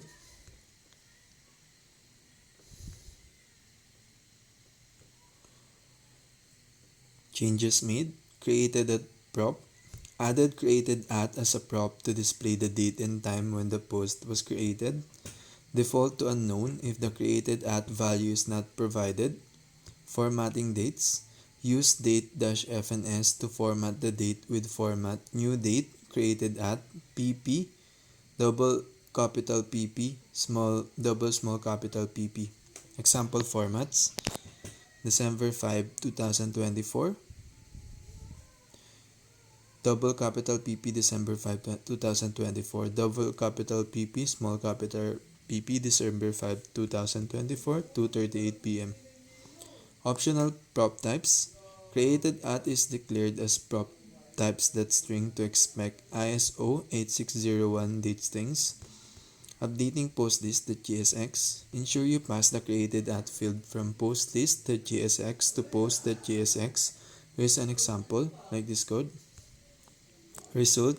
This approach keeps the logic clean and ensures that dates are localized and formatted directly within the post.jsx component, while being passed from postlist.jsx. To localize the formatting of the date in the post.jsx file, you can use the date-fns library directly within the post component. Below is the updated code for post.jsx, like this code. Changes in postlist.jsx. Make sure the created at field is passed to the post component. Here's an example, like this code. Ensure that notes created at field. Ensure that your backend or API provides the created at field in an ISO 8601 string format like 2024-1225 T143800Z for the date-fns library to format it correctly. Fallback for missing dates. If created at is missing or undefined, the component will display unknown as a fallback. Customization. The date format used in format new date created at double capital P, small capital PP can be customized. For example, this like this. This implementation ensures the date formatting is localized to the post.jsx file, maintaining separation of concerns. From the structure shown in your front-end project, you can import date_-fns in the component where you are rendering individual blog posts, which seems to be post.jsx. This is because the formatting of the created at field is specific to each blog post, and it makes sense to handle it directly within the component responsible for rendering the post details. Here's what you can do. First, install date-fns.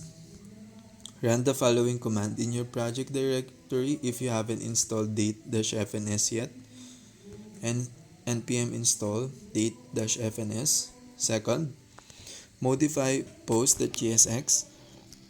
In your post.jsx, import the format function from the date-fns and use it to format the created at field of the post. Here's an example, like this code.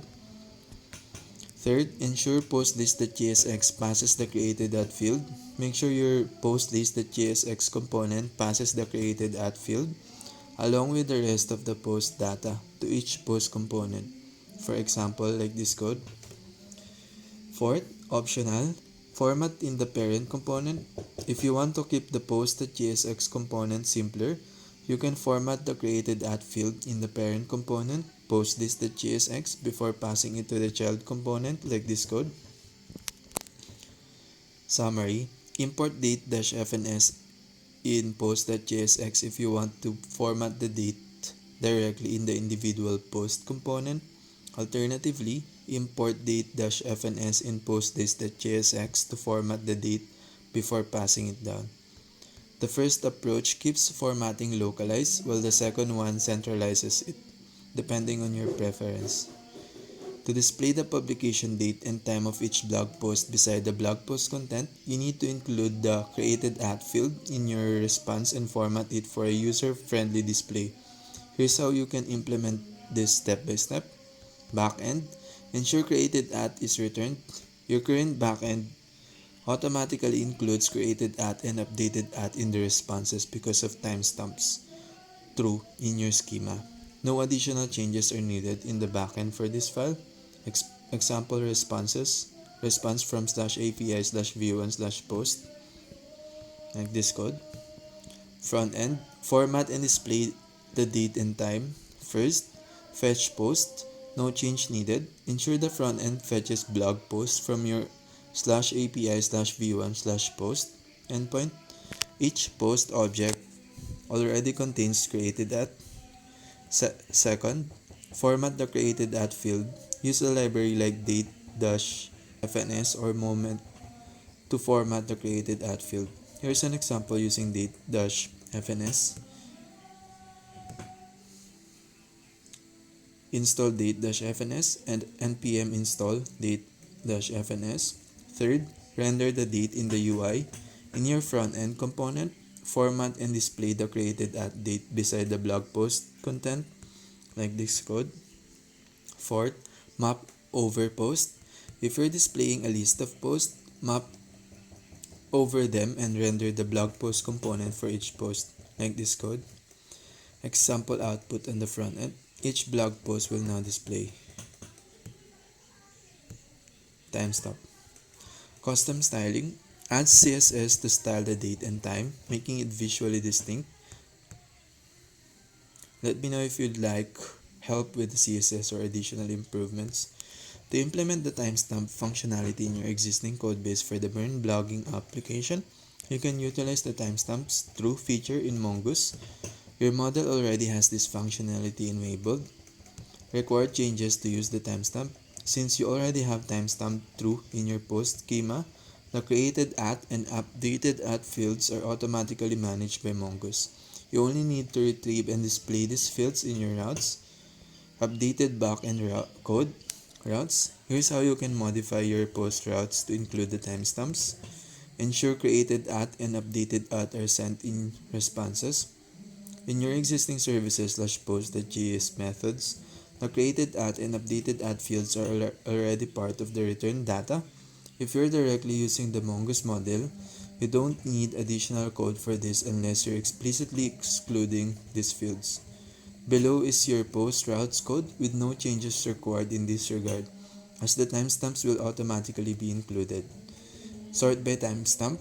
If you want to enable sorting by created at or updated at, modify the list all post function to handle sorting based on timestamps, like this code. Update the front end to display timestamps. In the front end, ensure that the response from /API/v1/post or API/v1/post :id includes created at and updated at. Format and displays these fields using a library like date-fns or moment. Final considerations. The timestamps are already managed in the backend with timestamps through. The main changes you need to make are: ensure the sorting logic supports created at or updated at as query parameters. Retrieve and display the timestamp fields on the front end. Let me know if you need specific front end code to format and render the timestamps. To implement a timestamp in your MERN full stack blogging website, you need to handle this in the backend first, as it ensures the timestamp is correctly recorded and stored in your database. The front end can then simply display the timestamp retrieved from the backend. Steps to implement timestamps. First, backend changes. Node.js plus Express plus MongoDB. Add timestamp in schema. Ensure your MongoDB schema includes a created at field. You can use Mongoose to handle this automatically by adding timestamps, like this code. Second, front-end changes. React, fetch and display timestamp. When fetching posts from the backend, ensure the created at field is included in the response, like this code. Recommendation, add timestamp logic primarily in the backend to ensure consistency and security. Update the front end to display the formatted timestamp. This approach is clean and follows a proper separation of concerns between backend and front end.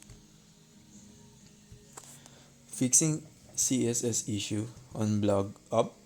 It seems like your blog up is not recognizing enter key presses to create new lines between paragraphs, which might be due to how the text input or rich text editor component is set up. To address this issue, fix the formatting, you can consider a few possible solutions. First, check the input component for new lines.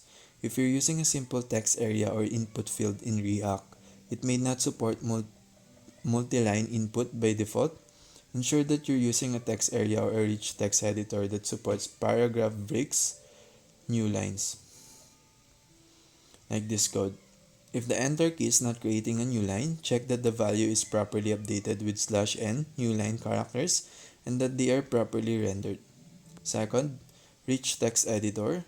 If you're using a rich text editor like Quill, Draft.js, or React Quill, make sure the editor is set up to recognize and handle new lines properly. Example with React Quill, like this code.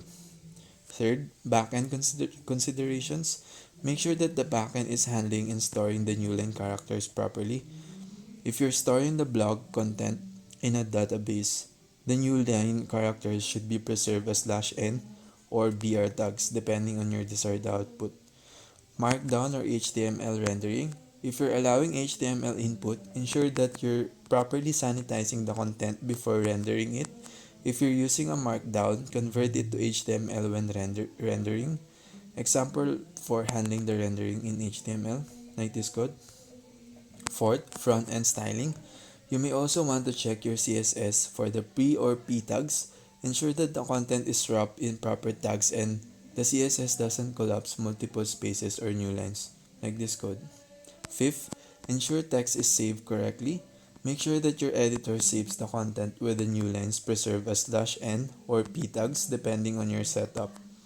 6. Additional input handling. You may also want to customize how the enter key is handled, like replacing it with p or br tags for formatting.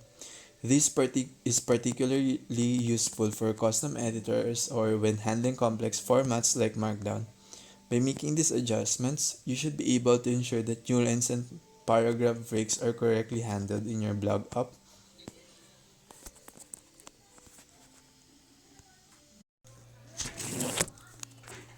Understanding the basics. The first chapter provides an overview of web development and explains the most important terminology. Everybody talks about full stack development, but to understand what this actually is, we first need to look at its basic principles. The first and second parts of this chapter deal precisely with these basic principles before we turn to the concept of full stack development in the third part. 1.1 Terminology. In this part, I first want to provide an overview of important terms relevant to web development. Then, we'll take a look at the basic structure of web applications. Client and server. Web pages and web applications, see the box for definitions and differences, generally have parts, one that is executed on the client side, the front end, and one executed on the server side, the back end. On the server side, a web server ensures that the website is available. On the client side, the web application is accessed via a web client, also referred to as the client or user agent. Usually, the client is a web browser for short, but other types of clients also exist, such as screen readers, command line based or program controlled hypertext markup language HTML clients, or headless browsers, which don't have a graphical user interface.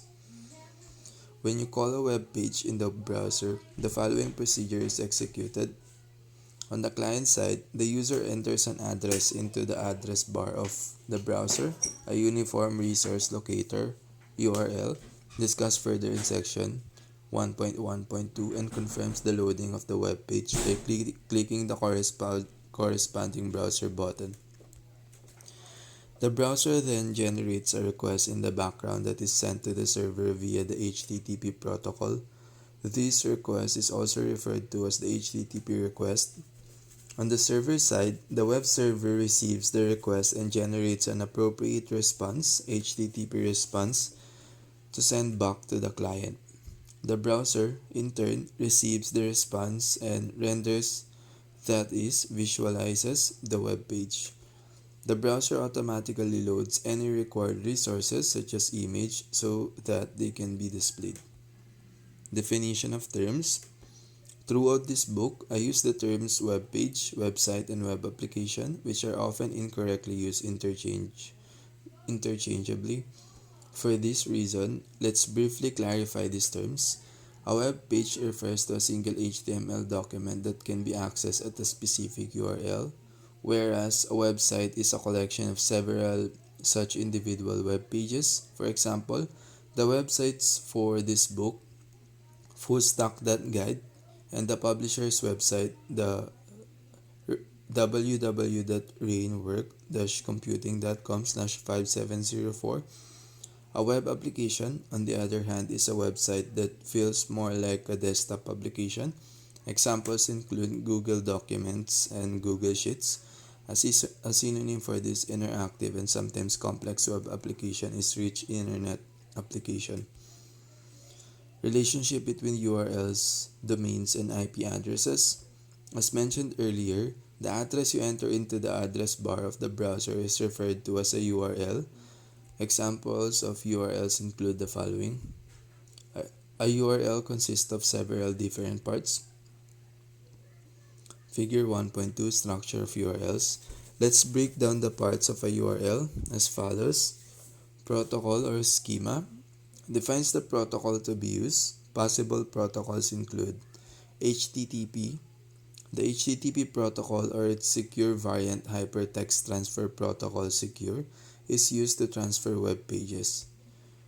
File Transfer Protocol. This protocol is used to transfer files to or from an FTP server.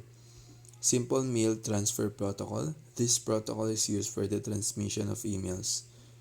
Hostname, sometimes also host, uniquely identifies the web server. The host consists of a subdomain, a domain, and a top-level domain. For example, the host cleancoder.coderocker.com consists of the subdomain www, the domain cleancoderocker, and the top-level domain com. Port specifies which channel to use to access the web server.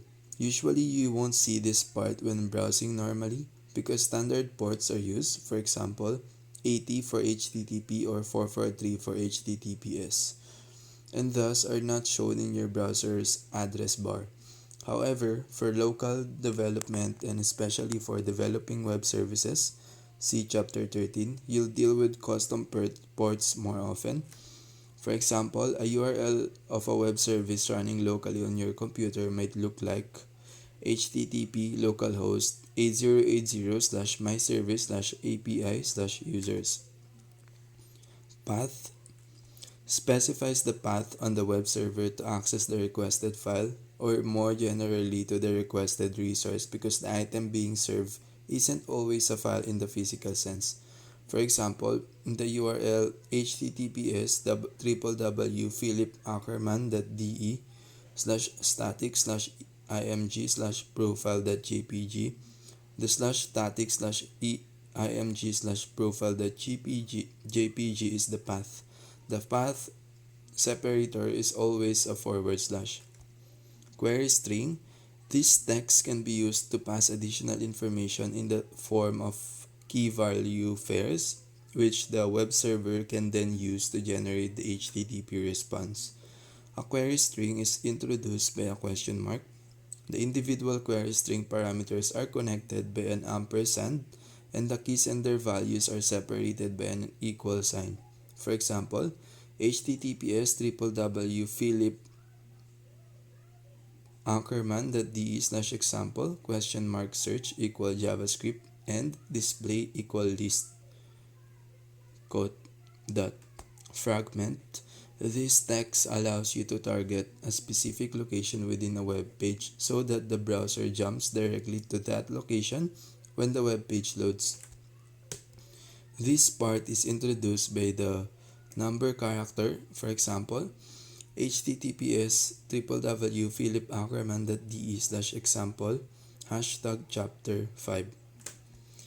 IP addresses and DNS. Every web server has a unique address through which it can be reached. The web server's IP address, either in IPv4 or IPv6 format.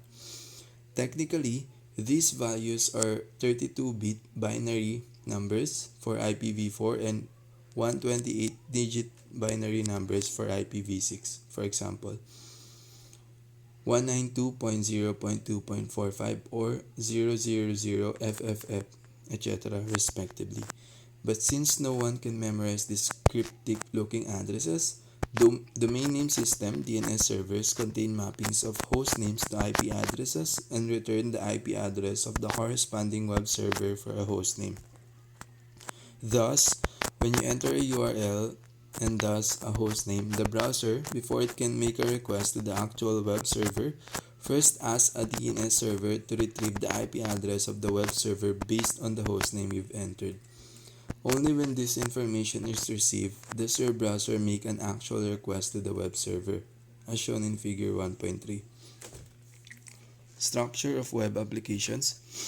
In web application development, three languages are crucial and indispensable for web developers, especially for front-end development: the HTML markup language, the cascading style sheets style language, and the JavaScript programming language.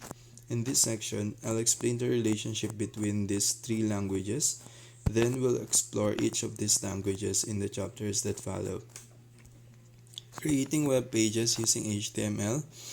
HTML enables you to define structure of a web page and specify the meanings, the semantics, of the individual components on a web page by using HTML elements and HTML attributes. For example, you can describe an area on the web page as the main content and another area as navigation, and you can define components such as forms, lists, buttons, input fields, and tables as shown in Figure 1.4. Note, we'll describe HTML in detail in Chapter 2. Designing web pages with CSS. HTML alone does not make a website visually appealing. CSS is responsible for this part. Using CSS rules, you can design how the individual components you've previously defined in HTML should be displayed. Thus, you can use CSS to define the design and layout of a web page. For example, you can define text colors, text sizes, borders, background colors, color gradients, and so on. As shown in Figure 1.5, we use CSS to adjust the font and font size of the table headings and table cells, to add borders between table columns and table rows, and to alternate the background color of the table rows. This design already looks a lot more modern and appealing than the standard visualization of pure HTML shown earlier.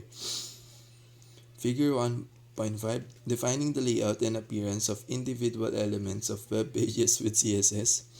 Note, in Chapter 3, you'll learn exactly how CSS works. Making web pages interactive with JavaScript. HTML defines the structure, while CSS defines the design and layout.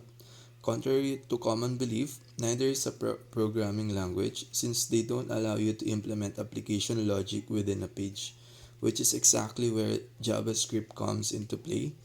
Unlike the other two languages, JavaScript is a programming language for adding dynamic behavior to a web page or to components on a web page to increase interactivity. Examples of possible dynamic behaviors include sorting and filtering table data, as shown in Figure 1.6 and Figure 1.7, generating dynamic content on the client-side validation of form input, although partially possible with HTML, and much more. Figure 1.6, making user-friendly and interactive web pages with JavaScript, sortable tables. Figure 1.7, making user-friendly and interactive web pages with JavaScript, filtering data. Note, a more detailed introduction to JavaScript will follow in Chapter 4. In most cases, a web page consists of a combination of HTML, CSS, and JavaScript code as shown in Figure 1.8. Note, HTML structures a web page, CSS is for layout and design, and JavaScript add behaviors and interactivity.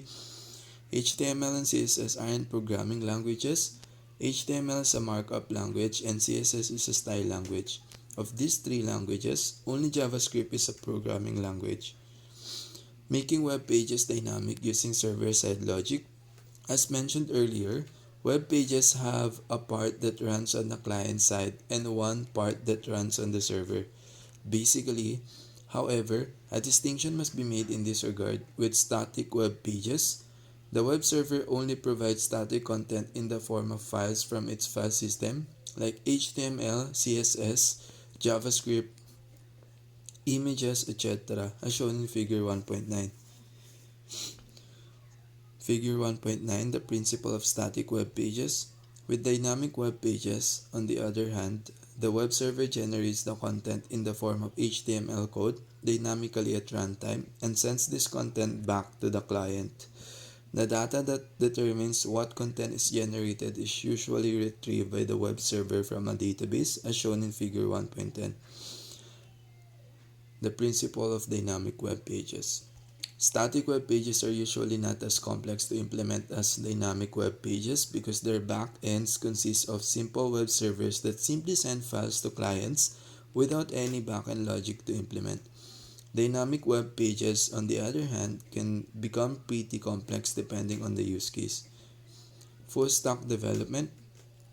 Now that you have an idea of the most important terms in web development, I want to show you what the term full stack is all about, where it comes from, and the task expected of a full stack developer. What are software stacks? A software stack, also a solution stack or just stack, is a concrete selection of certain components that together form a platform with which an application is developed and operated.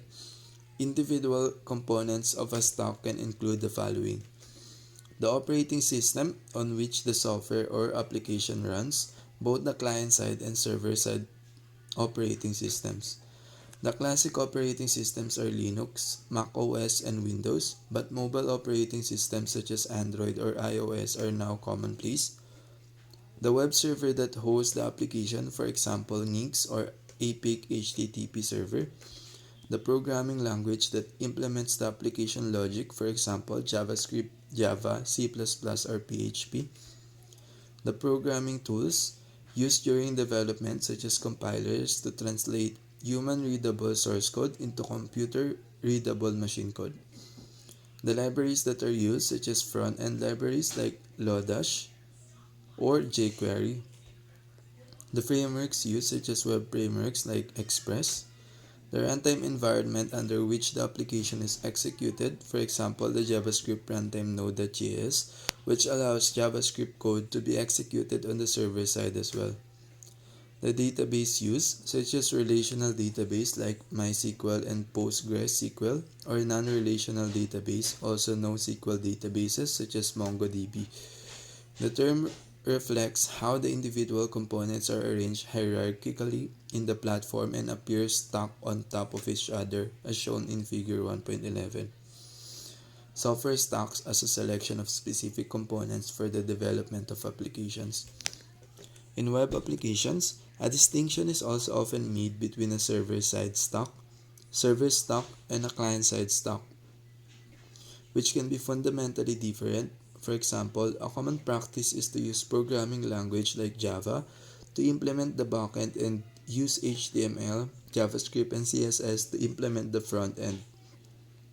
Conversely, you can conceivably program a backend in JavaScript and front end in Java, for example, when developing an app for Android-based smartphones. What types of stack exist? One of the best known and oldest examples of a backend stack is the LAMP stack, a combination of Linux operating system, APIC web server, MySQL database, and PHP programming language. Variants of the LAMP stack might use another operating system instead of Linux. For instance, WAMP variant for Windows and MAMP variant for Mac OS. New variants of this stack also use Ruby or Python as the programming language instead of PHP. Not quite as old but perhaps more well known is the Mean stack, which does not distinguish quite properly between backend and frontend. A Mean stack consists of MongoDB, a non-relational document database, Express, a web framework and a web server, Angular, a front-end framework, and Node.js, a server-side JavaScript runtime environment. This combination offers a charming advantage for developers in that same programming language is used for both the client and the server side. A slight modification of the Mean stack, the MERN stack is also pretty popular. This stack uses the React framework instead of Angular for the front end. The other components of the stack, like MongoDB, Express, and Node.js, are the same. Note, software stacks don't necessarily need to contain all of the components we've just mentioned. For example, the mean and MERN stocks are not limited to a single operating system but can run on all three major operating systems, Linux, Mac OS, or Windows, thanks to the platform independence of Node.js. HTML, CSS, and JavaScript. The front-end stack, consisting of the basic web technologies, HTML, CSS, and JavaScript, is so important for front-end development that it's no longer even explicitly referred to as stack. What is full stack developer? Now that we've clarified the term software stack, let's turn to what exactly full stack means, what full stack developers are, and what they do. Full stack. The term full stack covers the complete stack, both the back-end stack and front-end stack. So a full stack developer is someone who develops both the back-end and the front-end, or someone who is equally comfortable with back-end technologies and front-end technologies. Full stack developers. Full stack developers are therefore true all-rounders. They can implement both a web interface with HTML, CSS, and JavaScript, and a web service that runs on the server side and processes requests from the client. They can also select the right database to meet specific requirements and also know how to prepare the entire application for use in production systems, as shown in Figure 1.12. Requirements for full stack developers. Let's quickly look at types of roles that can occur in a web project exclusively regarding development. Front-end developers can build complex web interfaces using HTML, CSS, and JavaScript, and at best has design experience. Should also be familiar with front-end libraries and frameworks such as Angular, React, and Vue, be able to use the relevant tools such as Webpack or Babel, and know how to use CSS preprocessor languages. Back-end developers can develop complex application logic for the server side and make this logic available via web services. For example, should know web service application programming interface design and which databases are suitable for which purposes. DevOps specialist. DevOps is made up of the terms development and operations and combines these two areas of activity into one role. The DevOps specialist, or DevOps for short. The task of DevOps specialist does include, for example, deploying applications for production systems, configuring build systems, and administering web servers. In addition, DevOps specialists are also often familiar with topics like web application security and performance. In a best case scenario, a full stack developer fulfills all of these requirements and combines the three roles in one person to a certain extent. Acquiring this breadth of knowledge is not an easy task and often requires years of experience. Note, our discussion of the requirements for front-end developers, back-end developers, and DevOps is by no means exhaustive, and even within these three groups, further specialization is possible, such as database specialists, front-end designers, user experience designers, testers, and more. Full stack developers versus specialists. Due to the wide range of possible requirements, however, many full stack developers quickly run the risk of being only a little bit good at everything, but not quite good at anything. This is then contrasted by the specialists who have specialized precisely in a particular area. A database specialist usually knows databases better than a full stack developer. A front-end designer probably knows the various CSS tricks necessary to implement a layout exactly according to a template. A DevOps specialist, in turn, is usually more effective at working with the command line and at managing servers than a full-stack developer.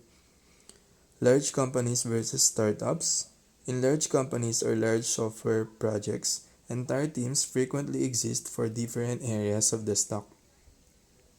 One team might take care of the database, another might be responsible for the front-end design, A third team might manage the implementation of the design into a concrete web interface, and so on. Full stack developers are therefore often needed, especially in smaller companies or startups, which can or must often react in a more agile and flexible manner to changing requirements. The focus of this book: you can become a full stack developer overnight, and even working through a thick book like this one won't make you a full stack developer. Rather, the goal of this book is to provide an overview of a broad range of topics important to full stack developers. This book is designed to guide you to becoming a developer who is familiar with many technologies, both back-end and front-end, and to some extent, DevOps. Whether you then want to call yourself a full stack developer is up to you. Structure of this book: the total of 23 chapters can be roughly divided into three sections. Chapter 1 through 11 deal mainly with general basics and topics from the front-end area, and chapters 12 through 17 deals with topics that are mainly related to the back-end area. Chapters 18 through 23 deal with topics that are relevant to both the front-end and back-end, such as testing, security, deployment, and the management of web projects. Front-end: this part of the book is organized in the following way, etc.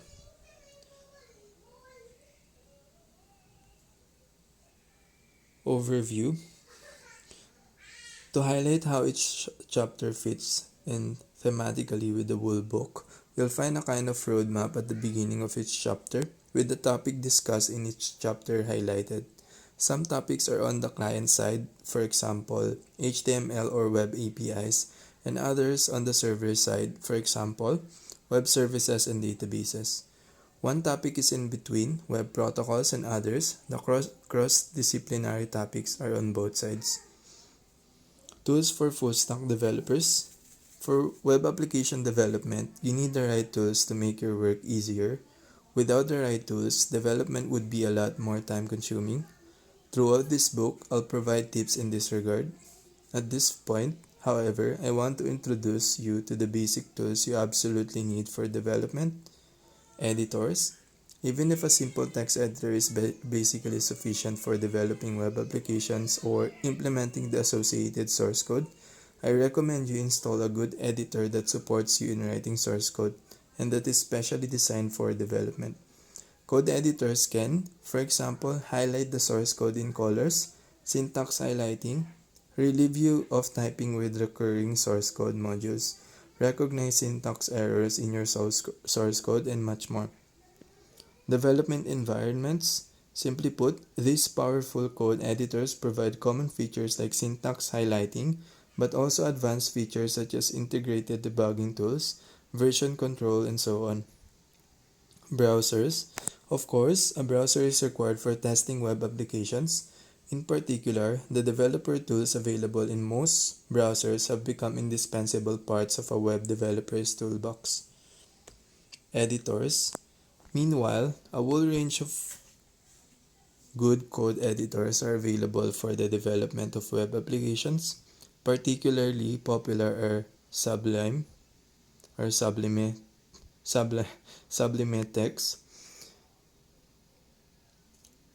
You can check sublimetex.com, shown in figure 1.14. Atom and Brackets. All of these editors are available for Linux, Windows, and Mac OS. Basically, the editors I've mentioned are quite similar, so which you adopt depends mainly on your personal tastes.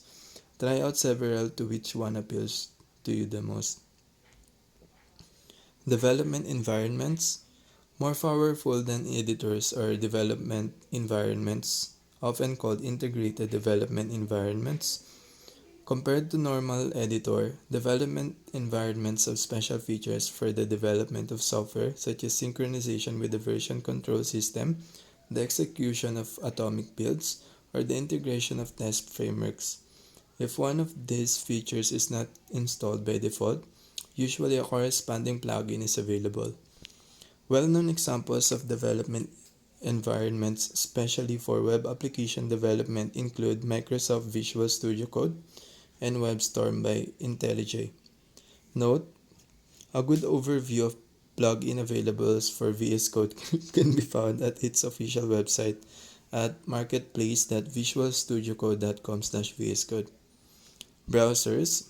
To display a web page or HTML document that you've created in an editor or a development environment, you'll need a web browser. An essential component of a web browser is its rendering engine, which enables you to visualize HTML, CSS, and JavaScript.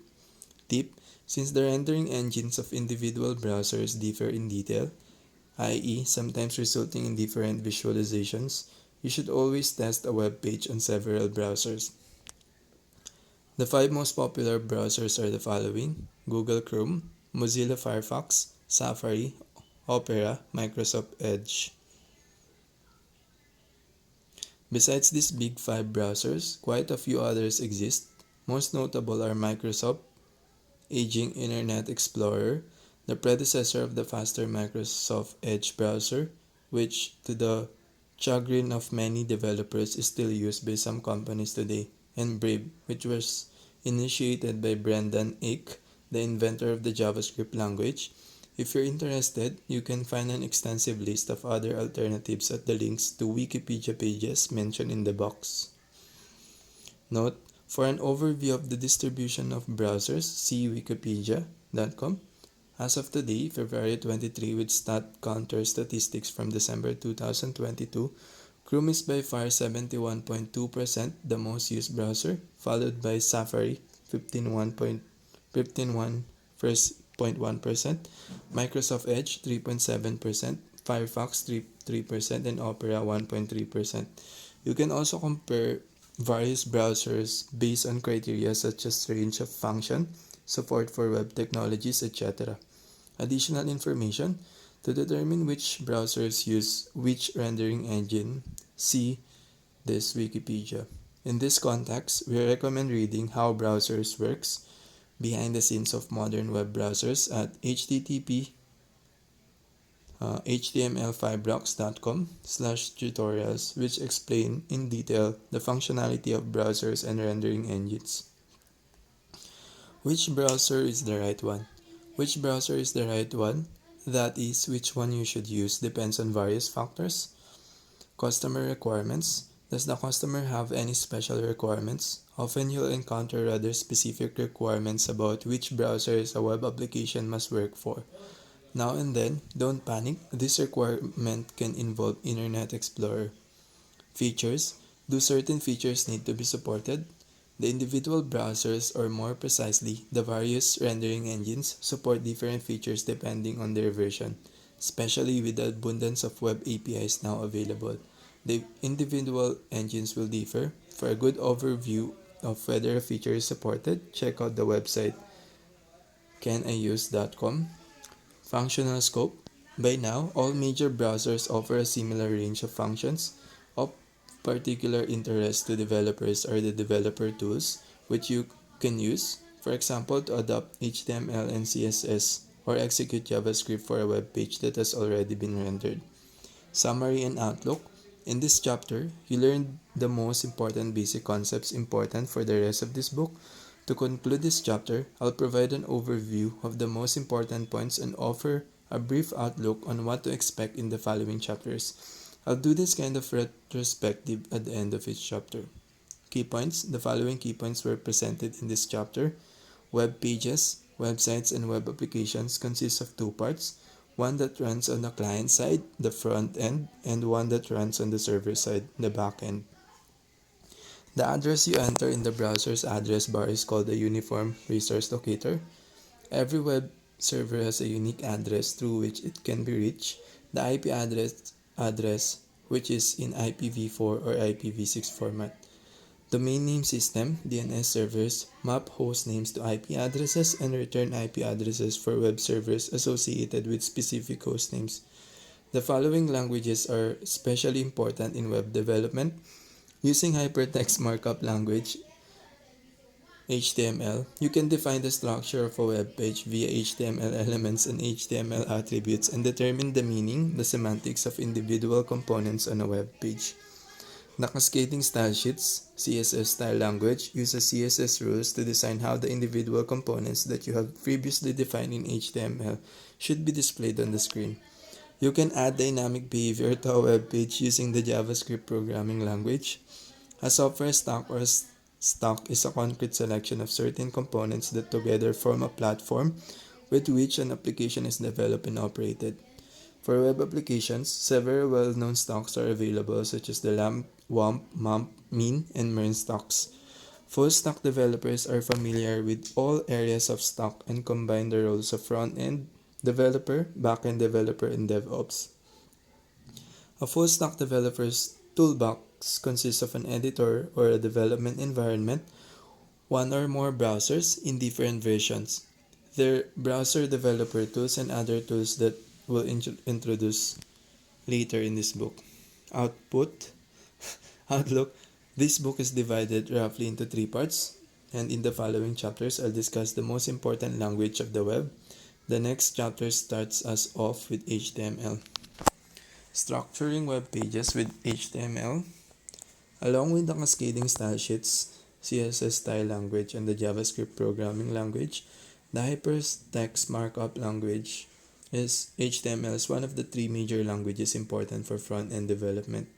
In this chapter, you'll learn about the HTML language, which is used to define the structure of the web pages. Introduction. I don't want to dwell on the history of HTML too long. Instead, let's get into the language itself as quickly as possible with just a brief overview of the major version of HTML. Versions. A complete history of HTML, as well as all the different version numbers and release dates, can be found at wikipedia/html. For example, however, for a quick overview, let's briefly touch upon the following versions. HTML, the first version without a version number, was published in 1992 and was based on proposals that Tim